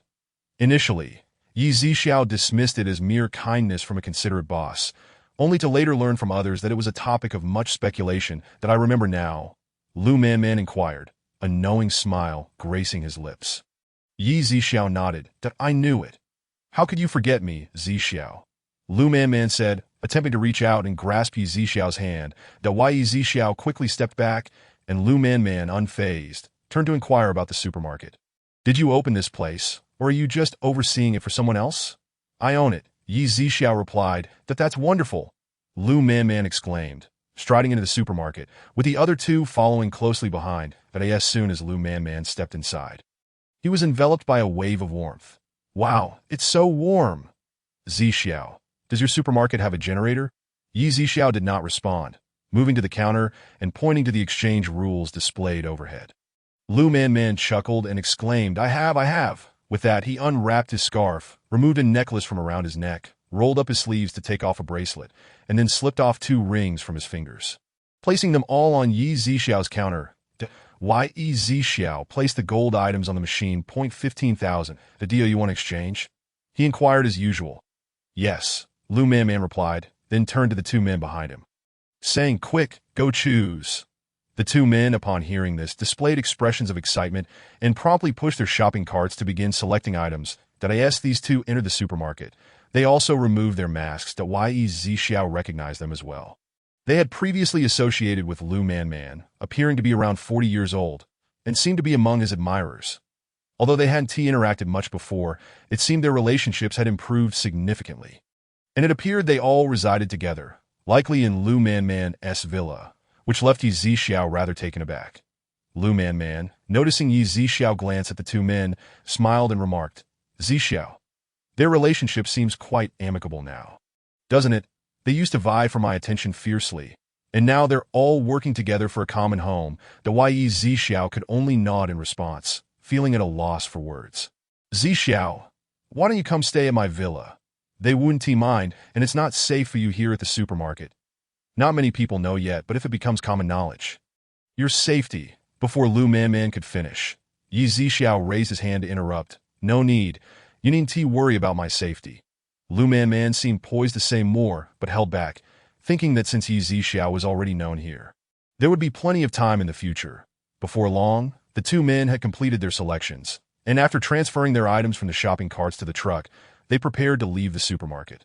Just before departing, Lu Man Man cast Yi Zixiao a flirtatious glance, leaving him feeling somewhat uncomfortable. He quickly took a large sip of fizzy water to steady himself. Meanwhile, in a spacious villa on the outskirts, Jiang Lele was still humming a tune in the bathroom, enjoying a leisurely bath. Suddenly, a loud bang echoed as the bathroom door was kicked open from the outside. A man, appearing to be in his 30s, broad-shouldered and tall, strode in with confidence. Jiang Lele was taken aback, her face paling in terror as she shrieked repeatedly, "Shut up, or I'll kill you." The man barked. Upon hearing this, Jiang Lele quickly clasped her hands over her mouth, her expression one of sheer fright as she gazed at the intruder. "Who are you? Why are you in this room?" the man inquired in a low, menacing tone. Chapter 22. Are you afraid of me? Jiang Lele was still somewhat dazed. During this period, Hei Lang and Lin Shui had not returned, leaving her to roam freely within the villa, where the subordinates dared not challenge her, fully aware of her association with Hei Lang. Until now, she had always resided on the 2nd floor and had never ventured to the 3rd. Today, driven by curiosity, she ascended to the 3rd floor, only to discover an opulent and spacious room, complete with a high-end massage bathtub. She indulged in a bath, unaware that a mere 10 minutes later, this fearsome man would burst into, "I am He Lang's woman," Jiang Lele stammered. "Has he not informed you that you are forbidden from coming to the third floor?" The man said, leaning in to seize Jiang Lele's wrist, forcefully dragging her out and tossing her to the ground. Jiang Lele winced in pain, before timidly responding no. Before she could finish her sentence, it dawned on her that during a previous confrontation with He Lang, he had indeed mentioned something about this, but at the time, she had dismissed it entirely. Regaining her composure, she realized she was in the territory of the Tiger Wolf gang, surrounded by numerous members below. Mustering her courage, she declared, "Who are you? How did you get in here? This is the Tiger Wolf gang's turf, and I am also the woman of their second master. Are you not afraid of him seeking vengeance against you?" The man gripped Jiang Lele's chin, his gaze piercing, the pressure of his hand causing her eyes to well with tears. "Ha ha ha ha, does He Lang dare to seek revenge on me? His territory is built upon my contributions. Without me, he is nothing." Jiang Lele was momentarily stunned, a jolt of realization coursing through her. "Could it be that you are Jean Hu?" She blurted out. "I must admit, you possess a certain intelligence," Jean Hu remarked, casting a sidelong glance at Jiang Lele. Upon hearing Tiger Lord, Jiang Lele's demeanor shifted instantly, her voice taking on a coy lilt. Jean Hu observed Jiang Lele, who now gazed at him with a hint of allure, raising an eyebrow in intrigue. Jiang Lele was acutely aware of Jean Hu's intentions. The leader of the Tiger Wolf gang stood before her, rendering the second-in-command inconsequential. Moreover, a woman like Jiang Lele, eager to ascend the ranks, would naturally resort to any means necessary. Jean Hu found himself rather fond of such a pragmatic woman, willing to do whatever it took to advance. That he appraised Jiang Lele's figure and beauty. His scrutiny unabashed, Jiang Lele, witnessing Jean Hu's interest, felt a surge of elation, yet she feigned shyness, turning her head aside, though her demeanor did little to conceal her excitement. Jean Hu chuckled coldly, his muscular physique evident as he abruptly grasped Jiang Lele by her hair and hurled her back into the bathtub. Jiang Lele's heart raced with terror at Jean Hu's brutish actions, but this was precisely the effect Jean Hu desired. Before long, the bathroom echoed with her anguished screams, a sound that could only be described as heart-wrenching. Several hours later, Yi Zixiao inquired, "Please do not misunderstand me. I harbor no ulterior motives. To be candid, I am affiliated with the authorities. That my prior infiltration into the Tiger Wolf gang was prompted by their involvement in arms smuggling, murder, and collusion with officials. That I never anticipated that the entire Blue Star would be engulfed in such calamity." After finishing his statement, Shinja let out a heavy sigh. Listening to Shinja's words, Yi Zixiao furrowed his brow slightly. He was reluctant to engage with the authorities too soon. While mere transactions would be manageable if the officials began to take an interest in his supermarket, seeking to unravel its mysteries and delve into its fundamentals, he feared that trouble would be incessant. That I did indeed kill the Black Wolf. However, I adhere to the principle of not provoking others unless I am provoked first. Yi Zixiao stated nonchalantly. The boss's actions in eliminating them can be seen as avenging me, for I have lost several brothers in arms to the Tiger Wolf gang. As Shinja spoke, a hint of sorrow flickered in his eyes. Yi Zixiao remained silent, his expression notably placid. Sensing Yi Zixiao's wariness and rejection, Shinja continued, "Although I am affiliated with the authorities, I am aware that some matters should not be carelessly speculated upon or discussed indiscriminately. There is no need for the boss to worry." Upon hearing this, Yi Zixiao nodded in agreement. "That is quite agreeable. However, the authorities have recently established refuge bases in certain areas, and should there be a need for supplies." Shinja hesitated. "If it is merely a transaction, you are welcome. However, if inquiries extend to other matters, I must decline to comment." Shinja nodded in affirmation. "That is only natural. In fact, there is another matter I must inform you of. The leader of the Tiger Wolf gang, Jean Hu, has recently returned to Searong City. This individual is formidable, possessing a considerable arsenal of heavy weaponry, and he has awakened lightning-based abilities, given the current series of disasters and the ongoing threat of zombies. Our authorities are stretched thin. I implore you to exercise utmost caution." Shinja spoke earnestly, expressing his gratitude for Yi Zixiao's prior act of saving his life. Though Yi Zixiao had acted out of business interests, Shinja felt compelled to express his gratitude. Yi Zixiao was indeed aware of some circumstances, During this period, the authorities were preoccupied with their own survival. The zombie crisis had thrown many cities into chaos, and numerous relevant departments had already fallen. The subsequent extreme cold and global power outages had left the authorities scrambling. Presently, even they were overwhelmed, unable to devote time to dealing with zombies, let alone the Tiger Wolf gang. Acknowledging Shun's goodwill, Yi Zixiao nodded. "Thank you. I will remain vigilant that I in truth." As long as he was not at odds with the authorities, he held little regard for other individuals or forces, including zombies. After all, he still had to live on the Blue Star, and avoiding trouble was preferable. Should the authorities seek to provoke him, he was unafraid. "I shall take my leave for now." Shunja clasped his hands in farewell. Yi Zixiao watched Shunja's departing figure, his gaze contemplative. That night, at a street corner, a man and a woman, bundled up tightly, wielded a diminutive flashlight, intending to scour each supermarket for any supplies left behind by others. "It's so dark. I feel a bit scared," the woman confessed, her heart racing with fear. "The Dio not be afraid. If we searched during the day, even if we found supplies, we would not be able to take them back." The man reassured her. Chapter 24. Inquiring into the truth, the woman recalled the burly man who had guarded the security kiosk in their neighborhood during the day, gritting her teeth as she pressed onward. However, after searching 2 supermarkets in succession, aside from spotting a lone lollipop in a corner, they found no food whatsoever. The pair continued their search, but upon reaching the mouth of an alley, suddenly, 3 shadowy figures surged forth.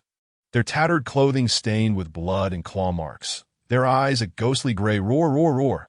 The zombies shrieked as they lunged at the man, unable to evade them, was met with a sickening crunch as bones shattered. The woman screamed in terror, her eyes wide with horror, as she witnessed Jean, who murmured, a hint of reluctance glimmering in his eyes, that he then picked up an empty suitcase from the corner.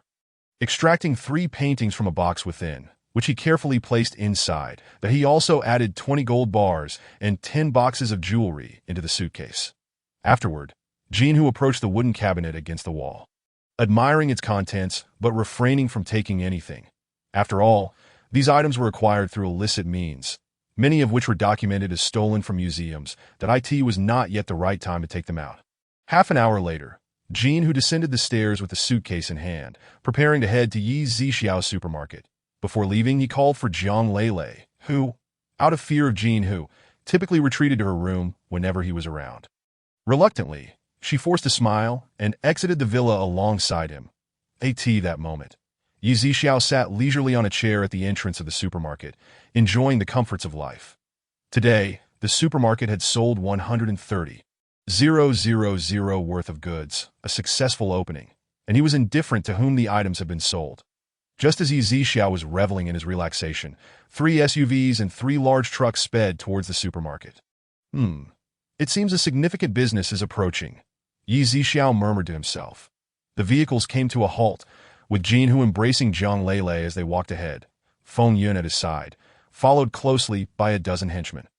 Yi Zixiao recognized Jiang Lele and also identified Feng Yun, the individual who had purchased 130,000 worth of goods earlier that day. In an instant, Yi Zixiao was uncertain whether these individuals intended to rob the supermarket or were genuinely here to shop. "You must be the owner of this supermarket. I've heard much about you. Indeed, you possess an extraordinary presence. Ha! Jean, who exclaimed with a smile, while Yi Zixiao merely nodded in acknowledgement. Upon hearing that Yi Zixiao was the proprietor of such a substantial establishment, Jiang Lele's expression froze, but she had no opportunity to speak and could only obediently remain silent. "Bring the items forward," Jean, who commanded, and one of his henchmen emerged, carrying the suitcase. "Previously, some reckless members of my Tiger Wolf gang offended the boss. Their demise is inconsequential, and we shall not pursue the matter further. Today I, Jean Hu, come with no ill intent, merely wishing to engage in business with you." "All right, let us discuss this inside," Yi Zixiao replied, turning to enter the supermarket. Jiang Lele, bewildered, realized that despite her ignorance, it was clear that He Lang and Lin Shui were indeed dead, and it appeared Jean, who had no intention of pursuing vengeance, treating Yi Zixiao with respect. At that moment, she began to calculate. Although Jean, who was wealthy and powerful, remaining by his side could lead to her eventual torment. Conversely, Yi Zixiao owned a supermarket of considerable size, and even Jean, who dared not act against him. Jiang Lele felt a surge of confidence, determined to win over Yi Zixiao. Noticing Jiang Lele's dazed expression, Jinhu remarked, "What? Are you interested in him?" Jiang Lele's heart raced, and she hastily waved her hand. "Impossible! In life, I belong to you, Master Hu. In death, I shall be your ghost." Huh. Jinhu chuckled enigmatically before entering the supermarket, his entourage following closely behind. Once inside, Jinhu exchanged a glance with Feng Yun, who promptly opened the suitcase. The gleaming gold bars caught everyone's attention. Feng Yun then presented several boxes containing paintings to Yi Zixiao, who accepted them and, upon opening one, nodded in approval. He had previously admired such antiques but had never been able to afford them, and it was challenging to acquire genuine pieces without the right connections. The characters on the painting were strong and vigorous, flowing gracefully across the slightly yellowed paper, indicating the artwork was at least 2 to 3 centuries old. After examining the remaining pieces, Yi Zixiao found them all to be exquisite, with the seals revealing their creators. That he placed the paintings on the machine, totaling 3 million for the artworks alone. The gold bars amounted to 260,000, and the jewels were valued at 130,000, bringing the total to 690,000. "Shall we exchange?" Yi Zixiao inquired. "Absolutely," Jinhu responded, signaling to his men, and Feng Yun led the henchmen to begin purchasing supplies. In no time, 50 shopping carts were filled to the brim, and Yi Zixiao instructed them to transfer the goods to the vehicles. The henchmen pushed the shopping carts away from the supermarket. Yi Zixiao noticed the significant empty spaces and stepped out from behind the counter to restock the shelves. Jinhu observed the once empty areas now brimming with food, his eyes narrowing slightly, a fleeting glimmer of greed flickering within them. Jiang Lele, witnessing the scene, felt a wave of excitement wash over her, resolutely deciding to secure Yi Zixiao's affections. She would no longer have to worry about food. If possible, marrying Yi Zixiao seemed like an excellent choice. With the continuous transactions and restocking, Yi Zixiao replenished his inventory several times, particularly rice, flour, and compressed biscuits, along with the frozen dumplings and tangyuan that had been completely cleared from the freezers. Jinhu's gang was numerous, and sustaining such a large group required considerable resources. Yi Zixiao regarded Jin, who was a significant client, recognizing that the Tiger Wolf gang could potentially unlock the supermarket's second floor. As for Jinhu and the Tiger Wolf gang, Yi Zixiao held no concern. In this apocalypse, good people seldom survived. Nearly an hour later, Jinhu's men had successfully purchased and packed the goods totaling 690,000. "What is your surname, esteemed boss?" Jinhu inquired to Yi. Boss Yi. This partnership has been exceedingly pleasant. I look forward to our next collaboration, which will not be long. However, I anticipate requiring even more supplies next time. I wonder if your stock will suffice?" Jinhu said, his gaze fixed on Yi Zixiao, attempting to discern his thoughts. Yet Yi Zixiao's eyes were as calm as a still pond as he softly replied, "I look forward to our next collaboration." This indicated that as long as Jin, who could provide sufficiently valuable items, he need not worry about the supermarket's inventory. Boss Yi is a straightforward man. Jinhu laughed heartily as he departed the supermarket. Jiang Lele followed suit, but upon reaching the door, she turned back and shyly smiled at Yi Zixiao. Yi Zixiao observed Jiang Lele's behavior with a tinge of disgust. He felt no affection for her, only aversion. Now, as she was still under Jinhu's influence, she dared to send him flirtatious glances. Such individuals, in their quest for ascendance, could endure a barrage of men's attentions. Moreover, they were always capable of betraying those closest to them. It could very well be that she would wield the sharpest knife against him. Yi Zixiao didn't spare Jiang Lele a single glance, leaving her feeling somewhat disheartened, yet she remained undeterred. After everyone had departed, Yi Zixiao exchanged the items with the system, amassing a total of 32 million. After restocking all the supermarket's goods, he planned to procure some food. Having earned a substantial amount today, Yi Zixiao prepared a lavish seafood feast.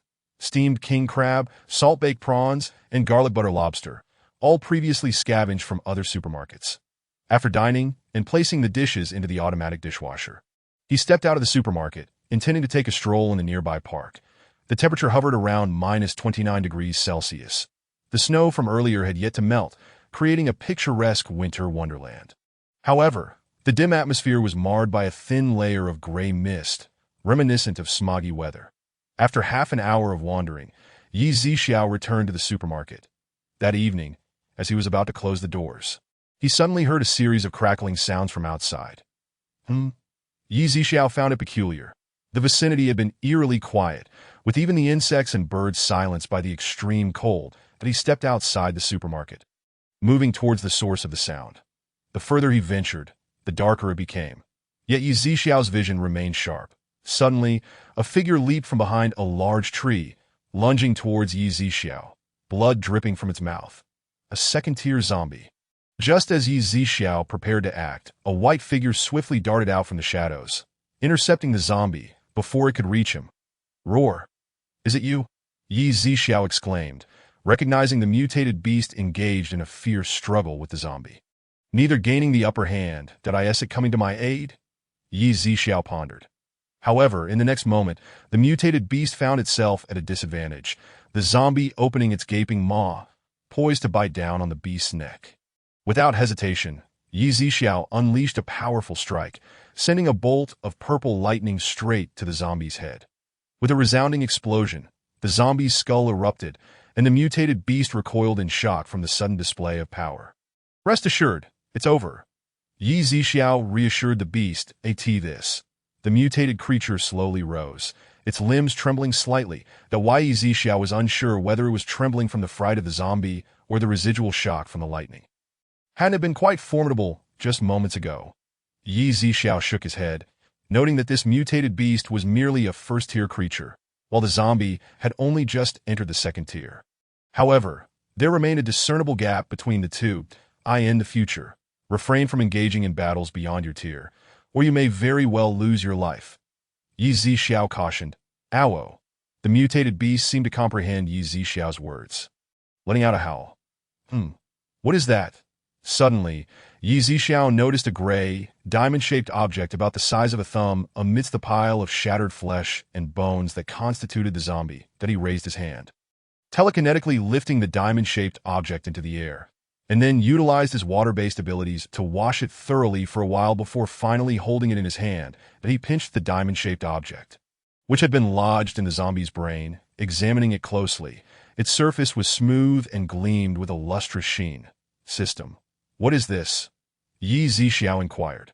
Host, this is a crystal core capable of enhancing the powers of human ability users and mutated beasts. Oh, so it can also enhance my abilities? Indeed, host. However, this is merely a second-tier crystal core, which offers you negligible assistance. Given your current strength, you would require a core of at least 4th tier. Yi Zixiao mused. Chapter 27. Your name. He then glanced at the nearby mutated beast, which was staring longingly at the crystal core in his hand. Here, take it. It's of no use to me anyway, Yi Zixiao said, tossing the crystal core to the beast. The mutated beast bit down on the crystal core, then took a deep breath, instantly consuming the energy within. Moments later, it spat out the core, which had transformed from its initial gray hue to a transparent color. Now marred by numerous cracks, that moment, the mutated beast suddenly exuded an even more potent aura, its body expanding significantly, and its limbs becoming more robust. It has advanced to the second tier, Yi Zixiao remarked. After a brief pause, he turned to leave, but the mutated beast promptly followed. What are you following me for? Yi Zixiao asked, turning his head. The mutated beast tilted its head, wagging its tail, and gazed at Yi Zixiao with its violet eyes. You don't intend to follow me, do you? Yi Zixiao asked again, uncertainty creeping into his tone. The mutated beast nodded, though Yi Zixiao thought for a moment, and replied, I've never raised a pet, let alone a mutated beast. That if you wish to accompany me, you must learn to fend for yourself regarding food and waste disposal. Of course, if any foolish individuals cross our path, their corpses are yours. The mutated beast nodded once more. Let us try to coexist for now. If it proves unsuitable, you may return to where you came from, Yi Zixiao concluded before turning toward the supermarket. The mutated beast nodded, wagging its tail and following closely behind Yi Zixiao. The mutated beast possessed intelligence. It recognized Yi Zixiao's formidable prowess and understood that the casually tossed crystal core had elevated its strength in an instant. This was a leg it needed to cling to. Upon returning to the supermarket, Yi Zixiao addressed the mutated beast. You can sleep here. He observed the beast's large frame and sighed, relieved that the entrance was relatively spacious. The temperature inside the supermarket was comfortable, around 25 degrees Celsius, making it quite warm even for sleeping on the floor, especially with its thick fur.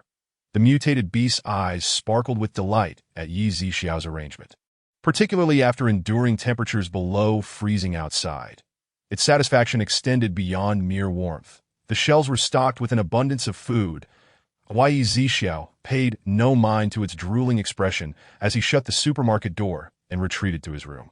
At present, he had yet to decide whether or not to keep this mutated beast, as he preferred the freedom of solitude, albeit occasionally feeling bored. The following morning, Yi Zixiao awoke, cooked 2 eggs, and heated a packet of milk. Just as he prepared to eat, he suddenly felt a burning gaze fixed upon him from nearby. Turning, he found the mutated beast staring at him with wide eyes, drool threatening to drip from its mouth.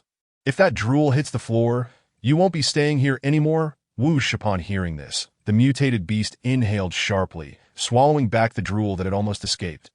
Just as Yi Zixiao took a bite of the delicious fried egg, he felt that intense gaze still upon him. "Fine." Yi Zixiao tossed a piece of the egg toward the mutated beast, which immediately opened its mouth and caught it, devouring it in a single gulp. Yi Zixiao was left bewildered, unsure if the creature had even tasted the morsel. As it consumed it with such speed that not a crumb remained, he chose to ignore the beast and finished his meal before opening the supermarket door. The mutated beast sauntered outside, stretching lazily before darting toward the woods in the park. "Perhaps I should give it a name," Yi Zixiao mused, realizing that having no name was rather inconvenient. "Xiaobai? Roundball? Dezhuang? Dabai?" he pondered, finding the task of naming quite taxing. "Never mind, I'll call it Dabai." At that moment, the mutated beast was blissfully unaware of its new name, attending to its business in a patch of grass. Shortly after, it gazed proudly at the sizable pile behind it, feeling light and relieved, though its stomach soon grumbled with hunger. Fortunately, it still had some reserves, and after foraging deeper into the park, it filled its belly, licked its fur clean, and then galloped back toward the supermarket to buy. "Henceforth, this shall be your name," Yi Zixiao announced as the beast approached. Upon hearing its name, Dabai joyfully began to frolic in the woods. Exuberantly darting about, Yi Zixiao observed Dabai's antics, feeling that perhaps the name was too elegant. It might be better suited to something like Bai de Zhuang or Bai de Sh. As time passed. 5 days slipped by. The temperature had risen to around -20 degrees, prompting many survivors to emerge in search of resources. Over the past few days, Yi Zixiao had sold several thousand goods. While some were respectful, others resorted to emotional manipulation, begging for food with tears and lamentations. At present, a woman in her 40s and a boy of around 11 or 12 knelt outside the supermarket, weeping and pleading with Yi Zixiao for sustenance. The woman had already been inside the supermarket and seen the rules for purchasing food, but she possessed nothing of value to offer, thus resorting to begging in hopes of eliciting sympathy from Yi Zixiao. Seeing that Yi Zixiao was unresponsive only intensified her cries that in recent days, word of Yi Zixiao's supermarket had spread, leading many to scour their homes for valuable items that a few individuals, having just purchased supplies, stood at the entrance watching the unfolding drama, eager to witness the spectacle after being cooped up for so long. Yet, none dared to speak. "Boss, please have mercy and give my son something to eat. I, as his mother, can go without. It's my son who is only 12. Woe is me," the woman cried, pounding the ground, her voice hoarse and on the verge of fainting. "You have goods in your supermarket. Even 2 bags of instant noodles would suffice. You cannot be so cold-hearted." As the woman lamented, the little boy swayed and collapsed to the ground. Son, what is wrong?" The woman immediately shook the boy. "Perhaps he has low blood sugar. I think he is just frozen. Look at how little he is wearing. Miss, you should take your child home," a bystander suggested. Yet the woman was deaf to their advice. She could not bear to leave empty-handed.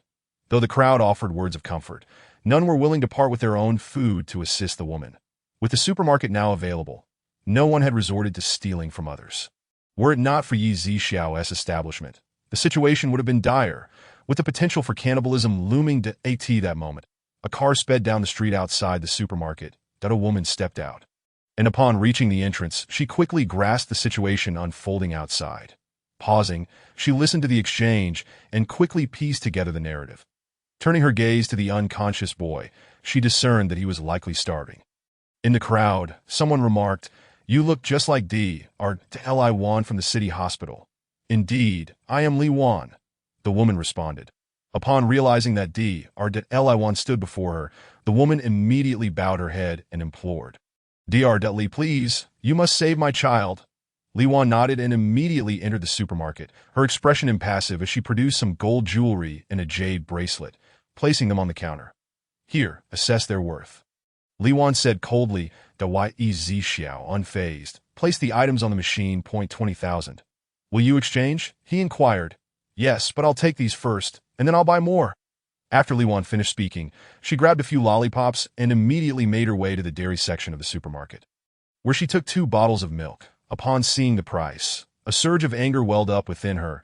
As she approached the entrance, she hesitated momentarily before turning back with dissatisfaction, exclaiming, the prices of the goods in this supermarket are several times higher than before. You are inflating prices and profiting from disaster. Do you feel at ease with such ill-gotten gains? Umph. Yi Zixiao scoffed coldly, replying, no one is forcing you to buy anything. If you don't want it, feel free to leave.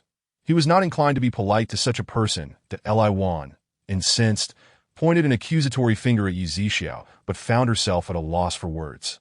After a moment, she gritted her teeth and exited the supermarket, handing 1 bottle of milk to a woman and opening another to feed a frail little boy who had just begun to regain consciousness.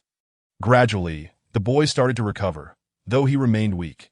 You should take the child home, Li Wan said, and after giving the boy a lollipop, she returned to the supermarket to select supplies. Before long, Li Wan had completed her shopping and was preparing to push her cart to her vehicle. However, upon exiting the supermarket, she noticed that the woman was still kneeling on the ground. Why haven't you left yet? Li Wan frowned, glancing at both the woman and the shivering boy. The woman, upon seeing the contents of Li Wan's cart, lowered her head, her eyes filled with greed.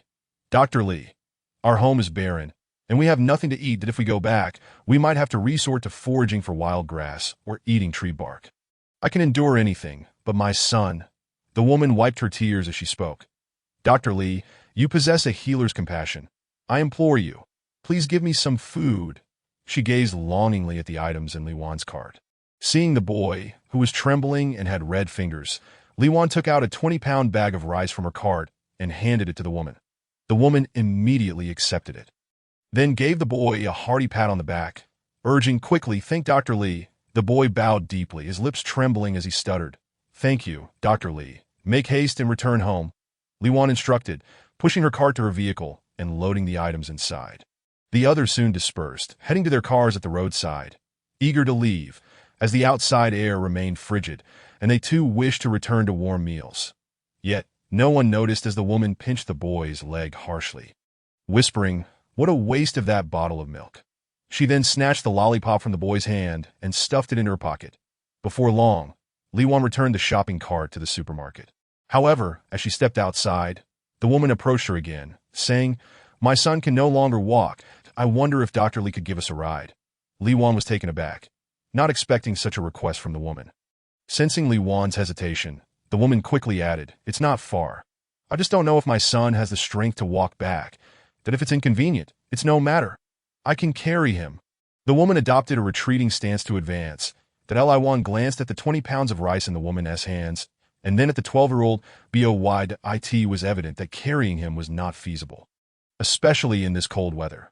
The boy's expression appeared somewhat dazed, but Li Wan attributed it to the earlier fainting spell. While contemplating, the woman feigned a pitiful demeanor. However, no one noticed the approaching zombies lurking in the trees across the road. Just as Li Wan was about to agree, a loud roar echoed nearby. Instinctively, both Li Wan and the woman turned towards the source of the sound, spotting a gray-eyed zombie emitting a fierce growl.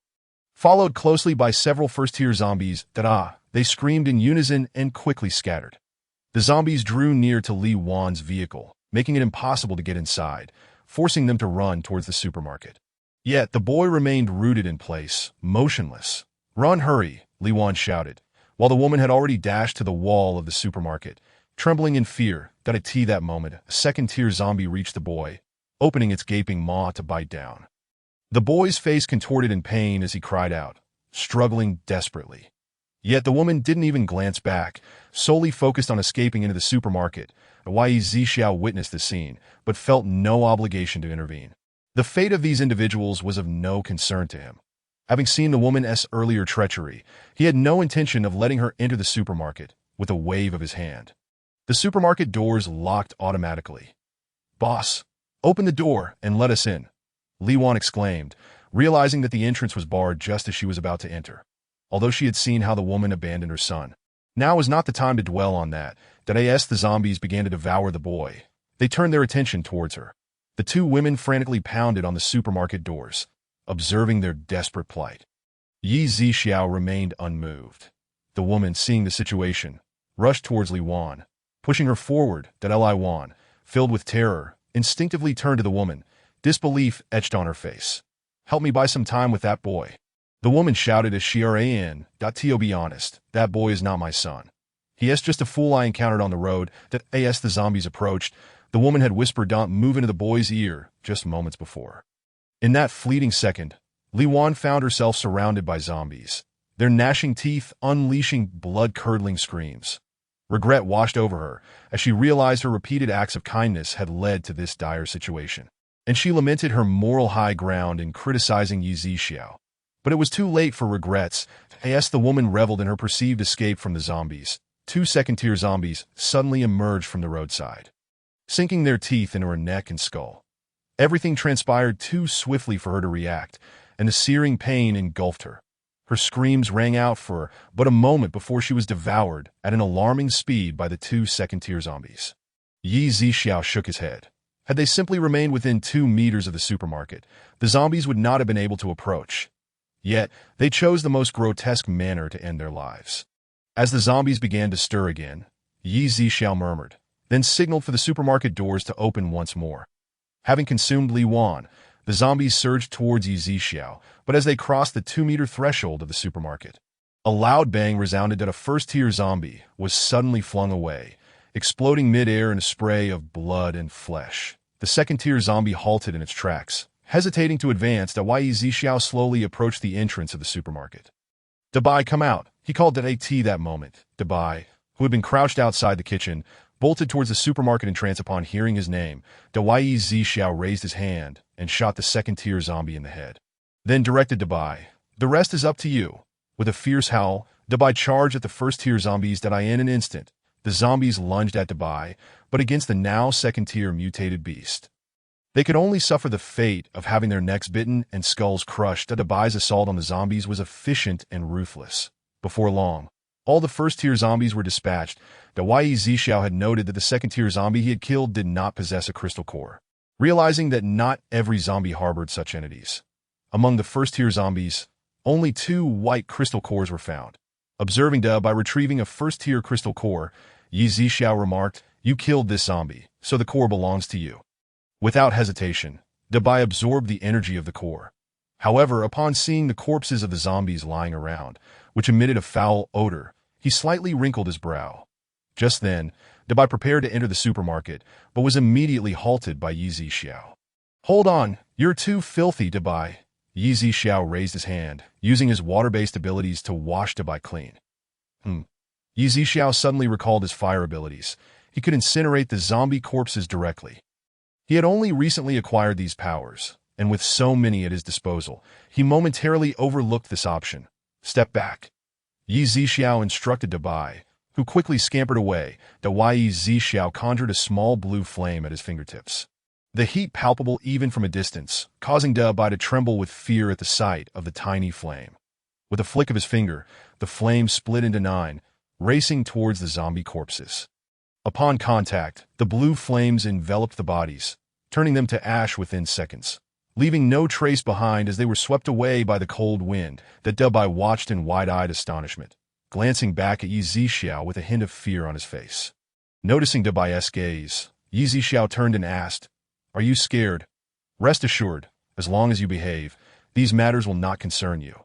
With a gulp, Dabai nodded fervently, his head a mere blur. In truth, Yi Zixiao had not anticipated the sheer potency of his fire-based abilities, as it was his first time wielding them. He then turned his gaze toward Li Wan's vehicle parked by the roadside. gradually approaching to open the door and collect the supplies within. Unwilling to let anything go to waste, that I end this era of widespread zombie outbreaks. It seemed that business would soon take a turn for the worse. With that thought, Yi Zixiao returned to the supermarket. Dabai remained outside, perched in a corner, vigilant for any nearby zombies. Days passed, and indeed, no one arrived during that time. The temperature had risen to a chilling -10 degrees. Normally, such warming weather would bring joy, but with the resurgence of zombie hordes, the situation appeared more dire than before. Almost everyone was confined to their homes, fearful of venturing outside. Yet, despite this, numerous second-tier zombies had shattered windows to invade residential areas. The number of zombies continued to swell. Although no humans were present, Dabai encountered a considerable amount. Most were swiftly dealt with by Dabai, while those of comparable strength to him were handled personally by Yi Zixiao. Over these days, he had acquired 3 second-tier crystal cores and 10 first-tier cores, all of which he bestowed upon Dabai to enhance its power. Dabai's strength had now reached the late second tier, making it a formidable opponent against ordinary second-tier zombies. One day, just after finishing lunch, Yi Zixiao noticed a pickup truck racing towards the supermarket, coming to a screeching halt on the road outside. 2 second-tier zombies were in hot pursuit. Chapter 30. The lottery. The truck door swung open, and a man and woman leapt out, dashing towards the supermarket. "Boss, we're here to buy supplies," the woman exclaimed as they ran. The supermarket doors slid open automatically, and as soon as they entered, their legs gave way, and they collapsed onto the floor, panting heavily from the chase, casting anxious glances toward the pursuing zombies. That Dabai's eyes gleamed at the sight of the 2 second-tier zombies. And in an instant, it lunged at the zombies that had reached the supermarket entrance. In less than half a minute, both zombies met their demise at Dabai's jaws. Dabai rummaged through the first zombie's head but found nothing. Visibly disappointed, upon reaching the second zombie, Dabai dug around and exclaimed, "Aha! Found it!" as it extracted a gray crystal core and promptly absorbed it. The man and woman watched the scene outside, their eyes nearly bulging in disbelief. "What on earth is that?"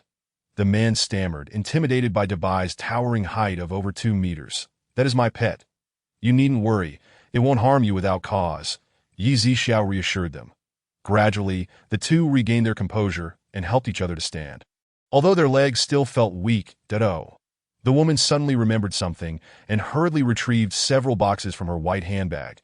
Placing them on the counter, as she opened the boxes, an array of gold jewelry, necklaces, rings, and bracelets was revealed. 10,000.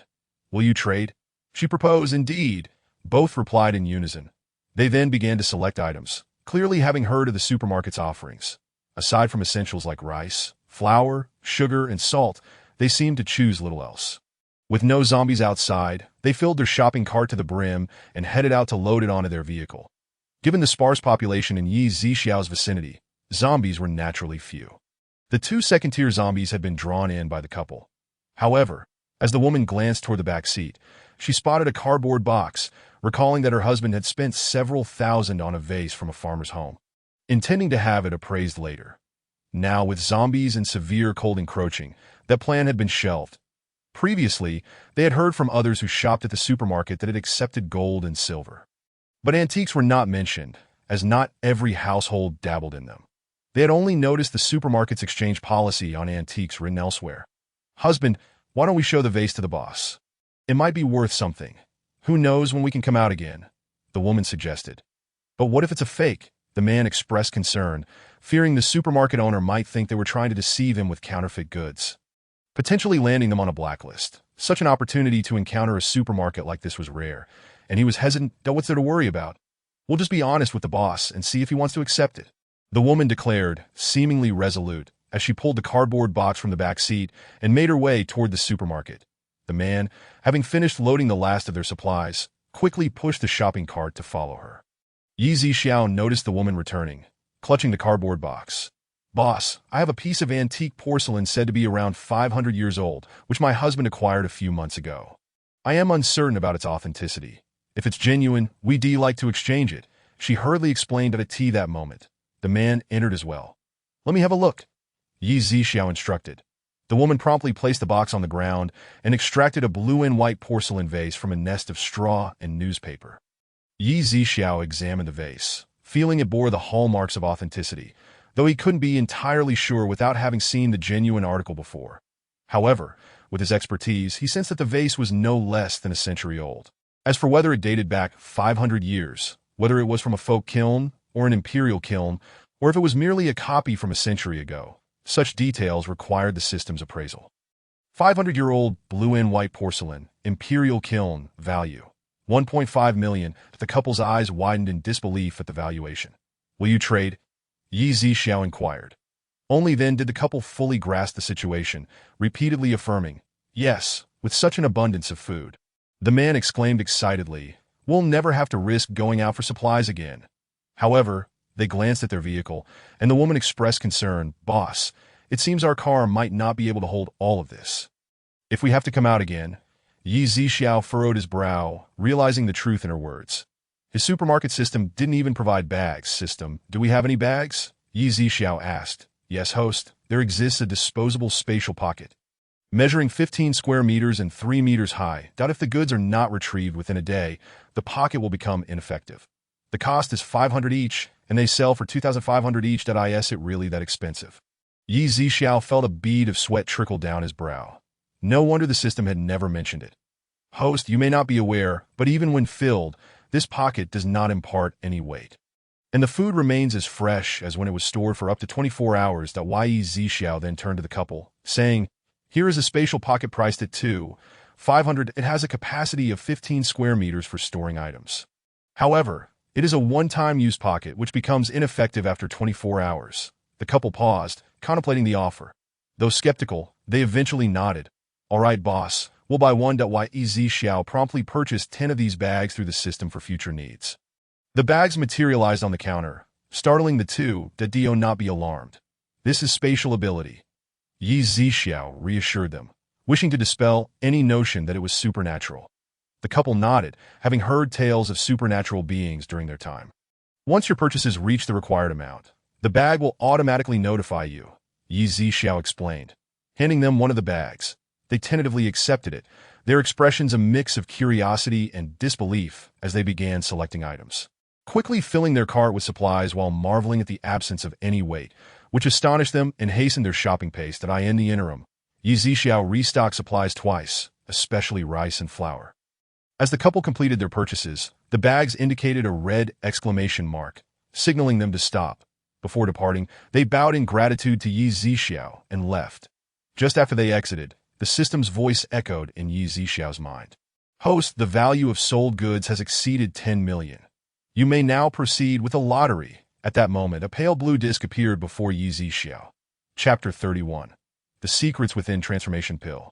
100 level 5 crystal cores, 50 level 6 crystal cores, 10 level 7 crystal cores, 5 level 8 crystal cores, invisibility pill, laser sword, elevate to the next power level. Unlock the next layer of the supermarket. Thank you for your patronage. While he could comprehend the rest, Yi Zixiao was puzzled by the transformation pill. What exactly is a transformation pill?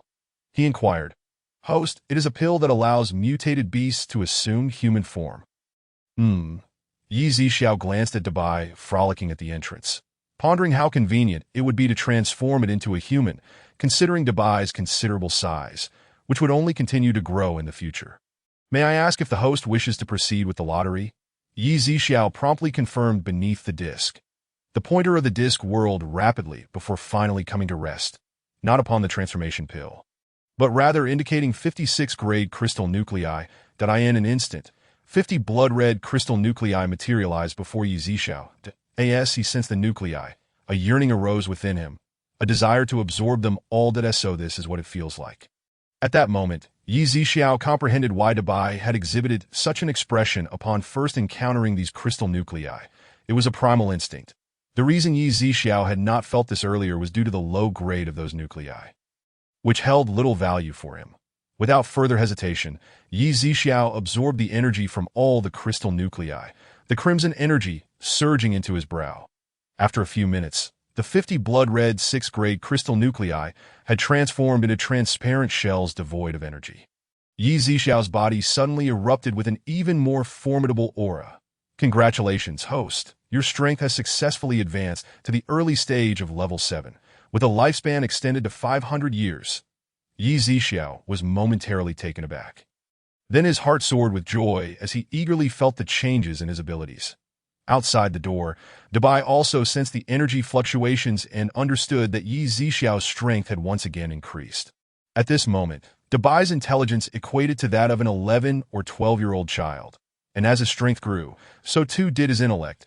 In the suburban villa, Jiang Lele lay on the bed, her lips pale, a sheen of fine sweat glistening on her forehead, and her increasingly frail body marked with countless bruises and purplish marks. Meanwhile, Jinhu leaned against the headboard, smoking, the swirling smoke aggravating Jiang Lele's already weakened condition, causing her to cough incessantly.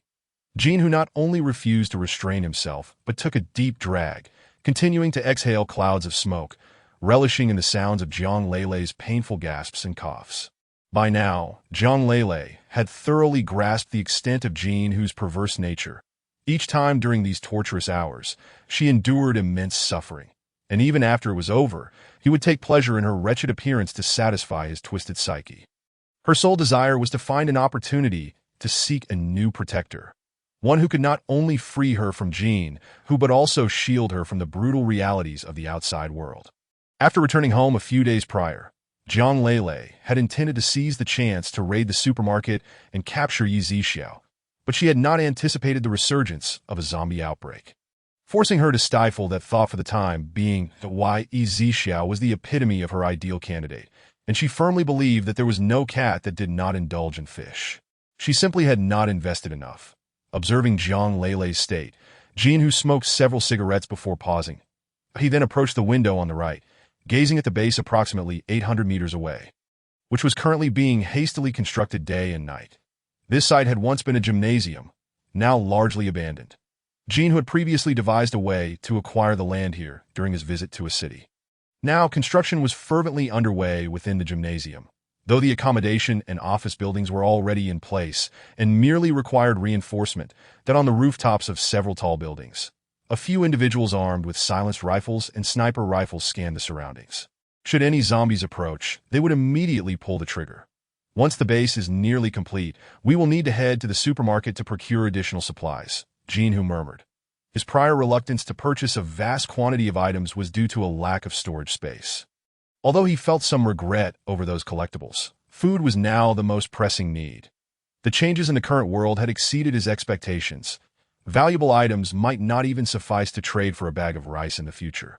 Hearing Jinhu mention the supermarket, Jiang Lele's eyes lit up as if a glimmer of hope had emerged, alleviating some of her pain. She began to calculate how she could ensure that Jinhu would take her along. Seeking another opportunity to approach Yi Zixiao. Knock, knock, knock. Suddenly, there was a knock at the door. "Who is it?" Jinhu asked in a low voice. "Master Hu," came the voice of Feng Yun from outside. He had been waiting at the door for over an hour and, upon hearing no movement, finally dared to knock. Upon recognizing Feng Yun's voice, Jinhu swiftly turned and opened the door, then accompanied Feng Yun to the study on the first floor. Once Jinhu settled into the leather chair behind the desk, Feng Yun retrieved a black velvet bag from his clothing pocket, but he laid the bag on the table, revealing 6 second-grade crystal nuclei and 23 first-grade crystal nuclei.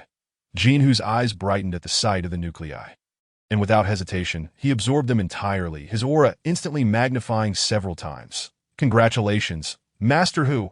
Your abilities have successfully advanced to level 3. Feng Yun bowed slightly. "Haha, Feng Yun, you have done well. Continue to arrange for them to hunt zombies." "Yes," Feng Yun replied respectfully. "Feng Yun, how long do you estimate it will take to complete the base?" "It is likely to require another 10 days or so." Then we shall have to return to the supermarket to procure additional supplies." Jinhu nodded. "Master Hu, but the items exchanged are all your treasure possessions." Before Feng Yun could finish, Jinhu raised his hand to interrupt. "I am merely temporarily placing these items in that boy's hands. Eventually, he will have to obediently return them to me. Not only these, but also his supermarket and the secrets within." "Understood, Master Hu," Feng Yun responded respectfully. Chapter 32. Inconceivable. "Come here." Jinhu beckoned. Feng Yun immediately approached. Jinhu suddenly grasped Feng Yun's thigh with force. Feng Yun's expression remained largely unchanged, as if he had grown accustomed to it. "I have neglected you during this time. You haven't sought companionship elsewhere, have you?" Jean Hu inquired with interest that I dare not. Feng Yin gritted his teeth as he felt Jean Hu's touch. Once I have had my fill of fun, I will hand that wretched girl over to you for your whims. Just as before, capturing her final moments to enjoy at my leisure, Jean Hu declared, his expression chillingly sinister. Yes, Master Hu, Feng Yun's voice trembled slightly. Shortly after, Feng Yun leaned against the table, his ears flushed. All right, you may leave. Ensure that you handle the matters I entrusted to you. Yes, Master Hu. The winds of change trembled as they swept outside. And shortly thereafter, I returned to my room to take a shower. Thus, a fortnight passed. During this time, the business at Yi Zixiao's supermarket languished, with merely a few thousand yuan's worth of goods sold. However, the encounters with zombies during this period allowed the mighty Dabai to elevate his strength to the pinnacle of the second tier, with the third tier now just a step away.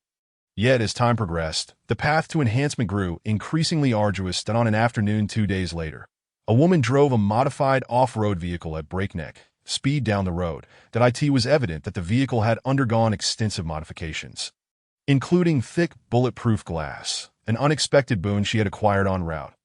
Alas, atop the vehicle, a late-stage second-tier zombie lay sprawled, its decayed visage pressed against the windshield. In a desperate maneuver, the woman executed a sharp turn, attempting to dislodge the zombie from the roof. The creature's body was momentarily flung off, yet its other hand clung tenaciously to the vehicle. In an instant, it leaped back onto the roof. The woman accelerated once more, weaving the vehicle in an S shape along the broad road. But despite her frantic efforts, the zombie remained steadfastly perched above. Anxiety creased her brow as she spotted a tall building ahead. Gritting her teeth, she surged forward, vaulting the vehicle over a step and barreling towards the supermarket. Outside, Dabai witnessed the vehicle careening towards the supermarket and sensed impending disaster. His expression was a mixture of incredulity and disdain as he fixed his gaze on the approaching vehicle, his body remaining immobile.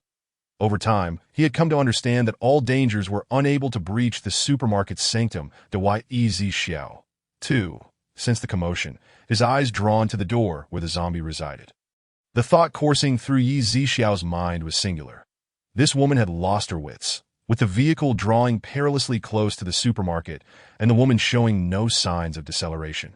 The unexpected occurred. Just 2 meters from the entrance, the vehicle collided with an unseen barrier, resulting in an unforeseen calamity. The vehicle flipped violently, rolling several times before coming to a halt. The zombie finally dislodged from its perch. Yet, the woman succumbed to unconsciousness.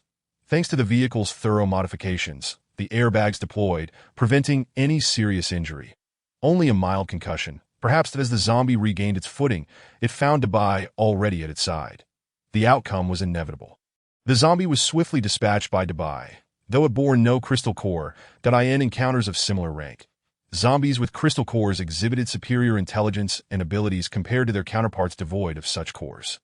As before, Yi Zixiao incinerated the remains of the zombie, indifferent to the woman's fate within the vehicle, for she was a stranger to him, and he was not one to meddle in affairs that did not concern him.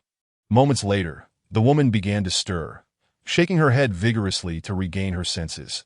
Though the more she shook, the dizzier she felt. After a brief respite, she struggled to crawl out from the overturned vehicle, surveying her surroundings and noting the absence of the zombie.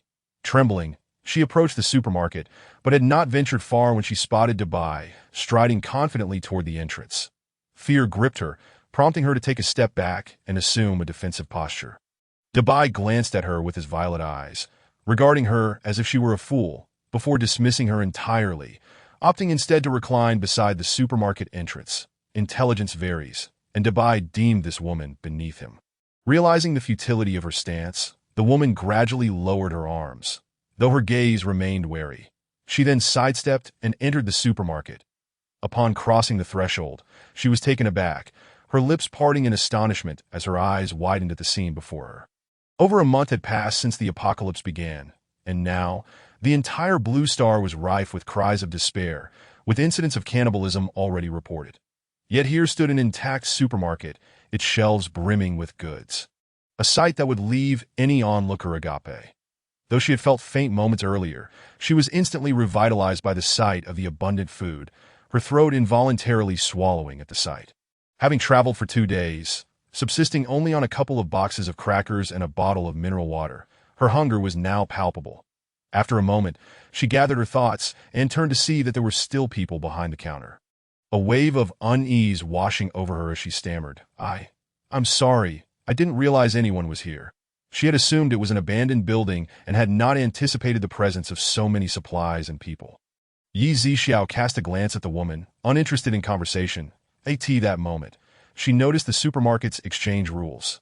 Excuse me, could you take a look at this? She queried, removing a black cord from around her neck, which held a jade necklace, a smooth, unpolished piece, still adorned with speckles of gold. Yi Zixiao accepted the jade, placing it on the machine. Raw jade pendant. 100 yuan. The woman was taken aback. This jade had been a gift from her boyfriend, and she had been present when it was purchased for nearly 20,000, unaware that Yi Zixiao's supermarket appraised items based on pawn shop prices, wherein gold held the highest value, and some pawn shops wouldn't even accept jade. Her expression faltered. Acknowledging her prior oversight, she refrained from pressing further. Trading it for food was undoubtedly more practical than wearing it around her neck, especially in the apocalypse. After a brief pause, she produced a jade bracelet from her wrist and presented it to Yi Zixiao. The machine displayed a price of 500 yuan. In total, 600 yuan. Will you exchange it? With a resolute nod, she affirmed yes. She turned to select her supplies, but as she took a few steps, her stomach growled audibly. Eyeing a nearby instant noodle package, she swallowed hard, then hesitantly turned back to Yi Zixiao, nervously asking, Boss, after I purchase my supplies, may I use the water from the drinking machine to prepare a pack of noodles before leaving? I can pay extra for another pack. I'm just worried about encountering zombies again outside, and I can accommodate that, Yi Zixiao replied. The water in the machine was practically inexhaustible, and since she was willing to pay, he saw no reason to decline. The woman glanced at Dabai outside before expressing her gratitude. Thank you, boss. She assumed the supermarket's safety stemmed from Dabai's imposing presence, deducing from his size and violet eyes that he was a mutated beast. Variants of rats, cats, dogs, cows, and even ants had begun appearing in various locales. 10 minutes later, the woman completed her shopping, having set aside enough funds for another pack of noodles. Without hesitation, she eagerly tore open a package and rushed to the drinking machine to fill it with hot water. Inhaling the aroma of the noodles, she couldn't help but salivate, her gaze fixated on the package. Before the minute was up, her impatience got the better of her. She began devouring the noodles while they were still firm, each bite accompanied by gasps as the heat stung her mouth. Yet her pace did not wane. Soon, the bowl was emptied, even the broth consumed entirely. Satisfied, she lifted her gaze to Yi Zixiao, feeling a twinge of embarrassment for her earlier lack of decorum. Considering Yi Zixiao's handsome appearance and the vast supermarket he managed, it was no wonder he would be highly sought after, even in a post-apocalyptic world. Thank you, boss. She expressed gratefully. Yi Zixiao nodded, offering no further words. The woman exited the supermarket, only to find her vehicle still overturned, leaving her at a loss. Suddenly, she spotted Dabai and quickly lowered her head, saying, could you do me a favor? She refrained from seeking Yi Zixiao's help. Believing he would be unable to assist her, Dabai ignored her, seemingly unperturbed. Resolute, she opened a pack of ham sausages, offering one to Dabai. Please help me. And this is yours. Dabai remained indifferent, as if to say, do you think I could be appeased with just one? Noticing the disdain in Dabai's eyes, the woman clenched her teeth and produced the entire packet of sausages.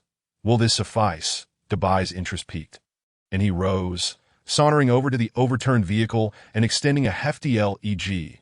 In an instant, the vehicle was righted. The woman's face lit up with joy as she approached Dabai, exclaiming, Thank you so much. She had initially approached this endeavor with skepticism, never expecting it to succeed. She loaded her items into the vehicle and returned to her sh. Zhang Kursin also shouted, while Yi Zixiao nodded slightly. Subsequently, the two opened the box, revealing an array of exquisite containers that they retrieved and unveiled each item. They discovered luxury watches, gold and silver jewelry, and precious gems, all of which amounted to a staggering total of 8 million. Adding to this the previously provided 100,000 deposit, they could procure a total of 9.9 million in supplies. The items on the supply list you provided earlier are valued at 9 million. We can still purchase an additional 900,000 worth of goods, Yi Zixiao remarked. Then let's acquire 900,000 worth of rice, Yunnan suggested. All right, Yi Zixiao nodded, and the three of them exited the supermarket. The Yi Zixiao promptly retrieved the necessary items for Yunnan from the system's marketplace. And in an instant, everything appeared atop Yunnan's two large trucks. Everyone stared in astonishment at the trucks, which had previously been empty but were now suddenly brimming with supplies. Even Yunnan and Zhang Kursin, who were aware of Yi Zixiao's spatial abilities, were utterly astounded by this spectacle. They not only realized that Yi Zixiao had awakened dual powers, but were also amazed that with a mere wave of his hand, such a multitude of resources could materialize, as if they were inexhaustible, that if they had known of Yi Zixiao's current strength and his status as an all-element awoken, they would likely have been left utterly speechless. At that moment, Yunnan regretted not having fought harder to recruit Yi Zixiao into his team during their first encounter. All right, you can have someone tally the supplies, Yi Zixiao directed, glancing at the still-dazed Yunnan. No need. I'm quite confident in your abilities, Brother Yi. Yunnan replied to by the way, my base has been fundamentally constructed that if you have time, you are welcome to visit. You've helped me tremendously, and I would like to treat you to a meal as a token of my gratitude. Otherwise, I would feel remiss at why Yi Zixiao pondered for a moment before nodding in agreement, that he was curious about Yunnan's base and thought it prudent to see it, especially if the population was substantial, as it would likely require a significant amount of supplies. Upon hearing Yi Zixiao's acquiescence, Yunnan's heart leaped with joy, and he quickly retrieved a small rectangular badge from his pocket, complete with a pin for attaching to clothing. Brother Yi, with this badge, you can enter Blue Sky Base without hindrance. Yi Zixiao accepted the badge, sensing a small chip embedded within it. Yunnan then clasped his hands together and said, I shall await your arrival at Blue Sky Base. Brother Yi, all right, I'll come by in a few days, Yi Zixiao replied. Yes, Yunnan nodded, preparing to depart. However, at that moment, 5 or 6 dozen zombies suddenly surged from the slope across the road, including 8 second-tier zombies. This is bad. It's a zombie horde. Yunnan and Zhang Kursin exclaimed in unison that it was too late to drive away. There were simply too many second-tier zombies. Yunnan and Zhang Kursin immediately began to unleash their respective abilities to combat the leading second-tier zombies. Yet, as newly awakened second-tier and peak first-tier individuals, Yunnan and Zhang Kursin were no match for such a multitude of zombies. Others took up their handguns and began firing, but they could only take down a few first-tier zombies. Quick retreat, Yunnan commanded. Everyone attacked while gradually falling back. Brother Yi, you should leave, Yunnan urged Yi Zixiao, who stood motionless at the rear. Why won't you let me assist you? Yi Zixiao inquired. There are too many zombies. We can't hold them off. That if we can save even one, it will be a victory. Yunnan's voice trembled slightly. Even ability users could not continuously utilize their powers without risking irreversible harm to their bodies. Then allow me to lend you a hand, Yi Zixiao decided, considering the matter. First, Yunnan was a good person, and he wanted to protect him during this critical moment. Moreover, he still needed Yunnan to continue procuring supplies from the supermarket. However, no one paid attention to what Yi Zixiao had just said at that moment. The 5 leading second-tier zombies suddenly leaped forward, seemingly poised to reach Yunnan and the others. Everyone instinctively felt that this was the end. Yet suddenly, they watched in shock as the zombies flew away like firecrackers, instantly vanishing from their sight.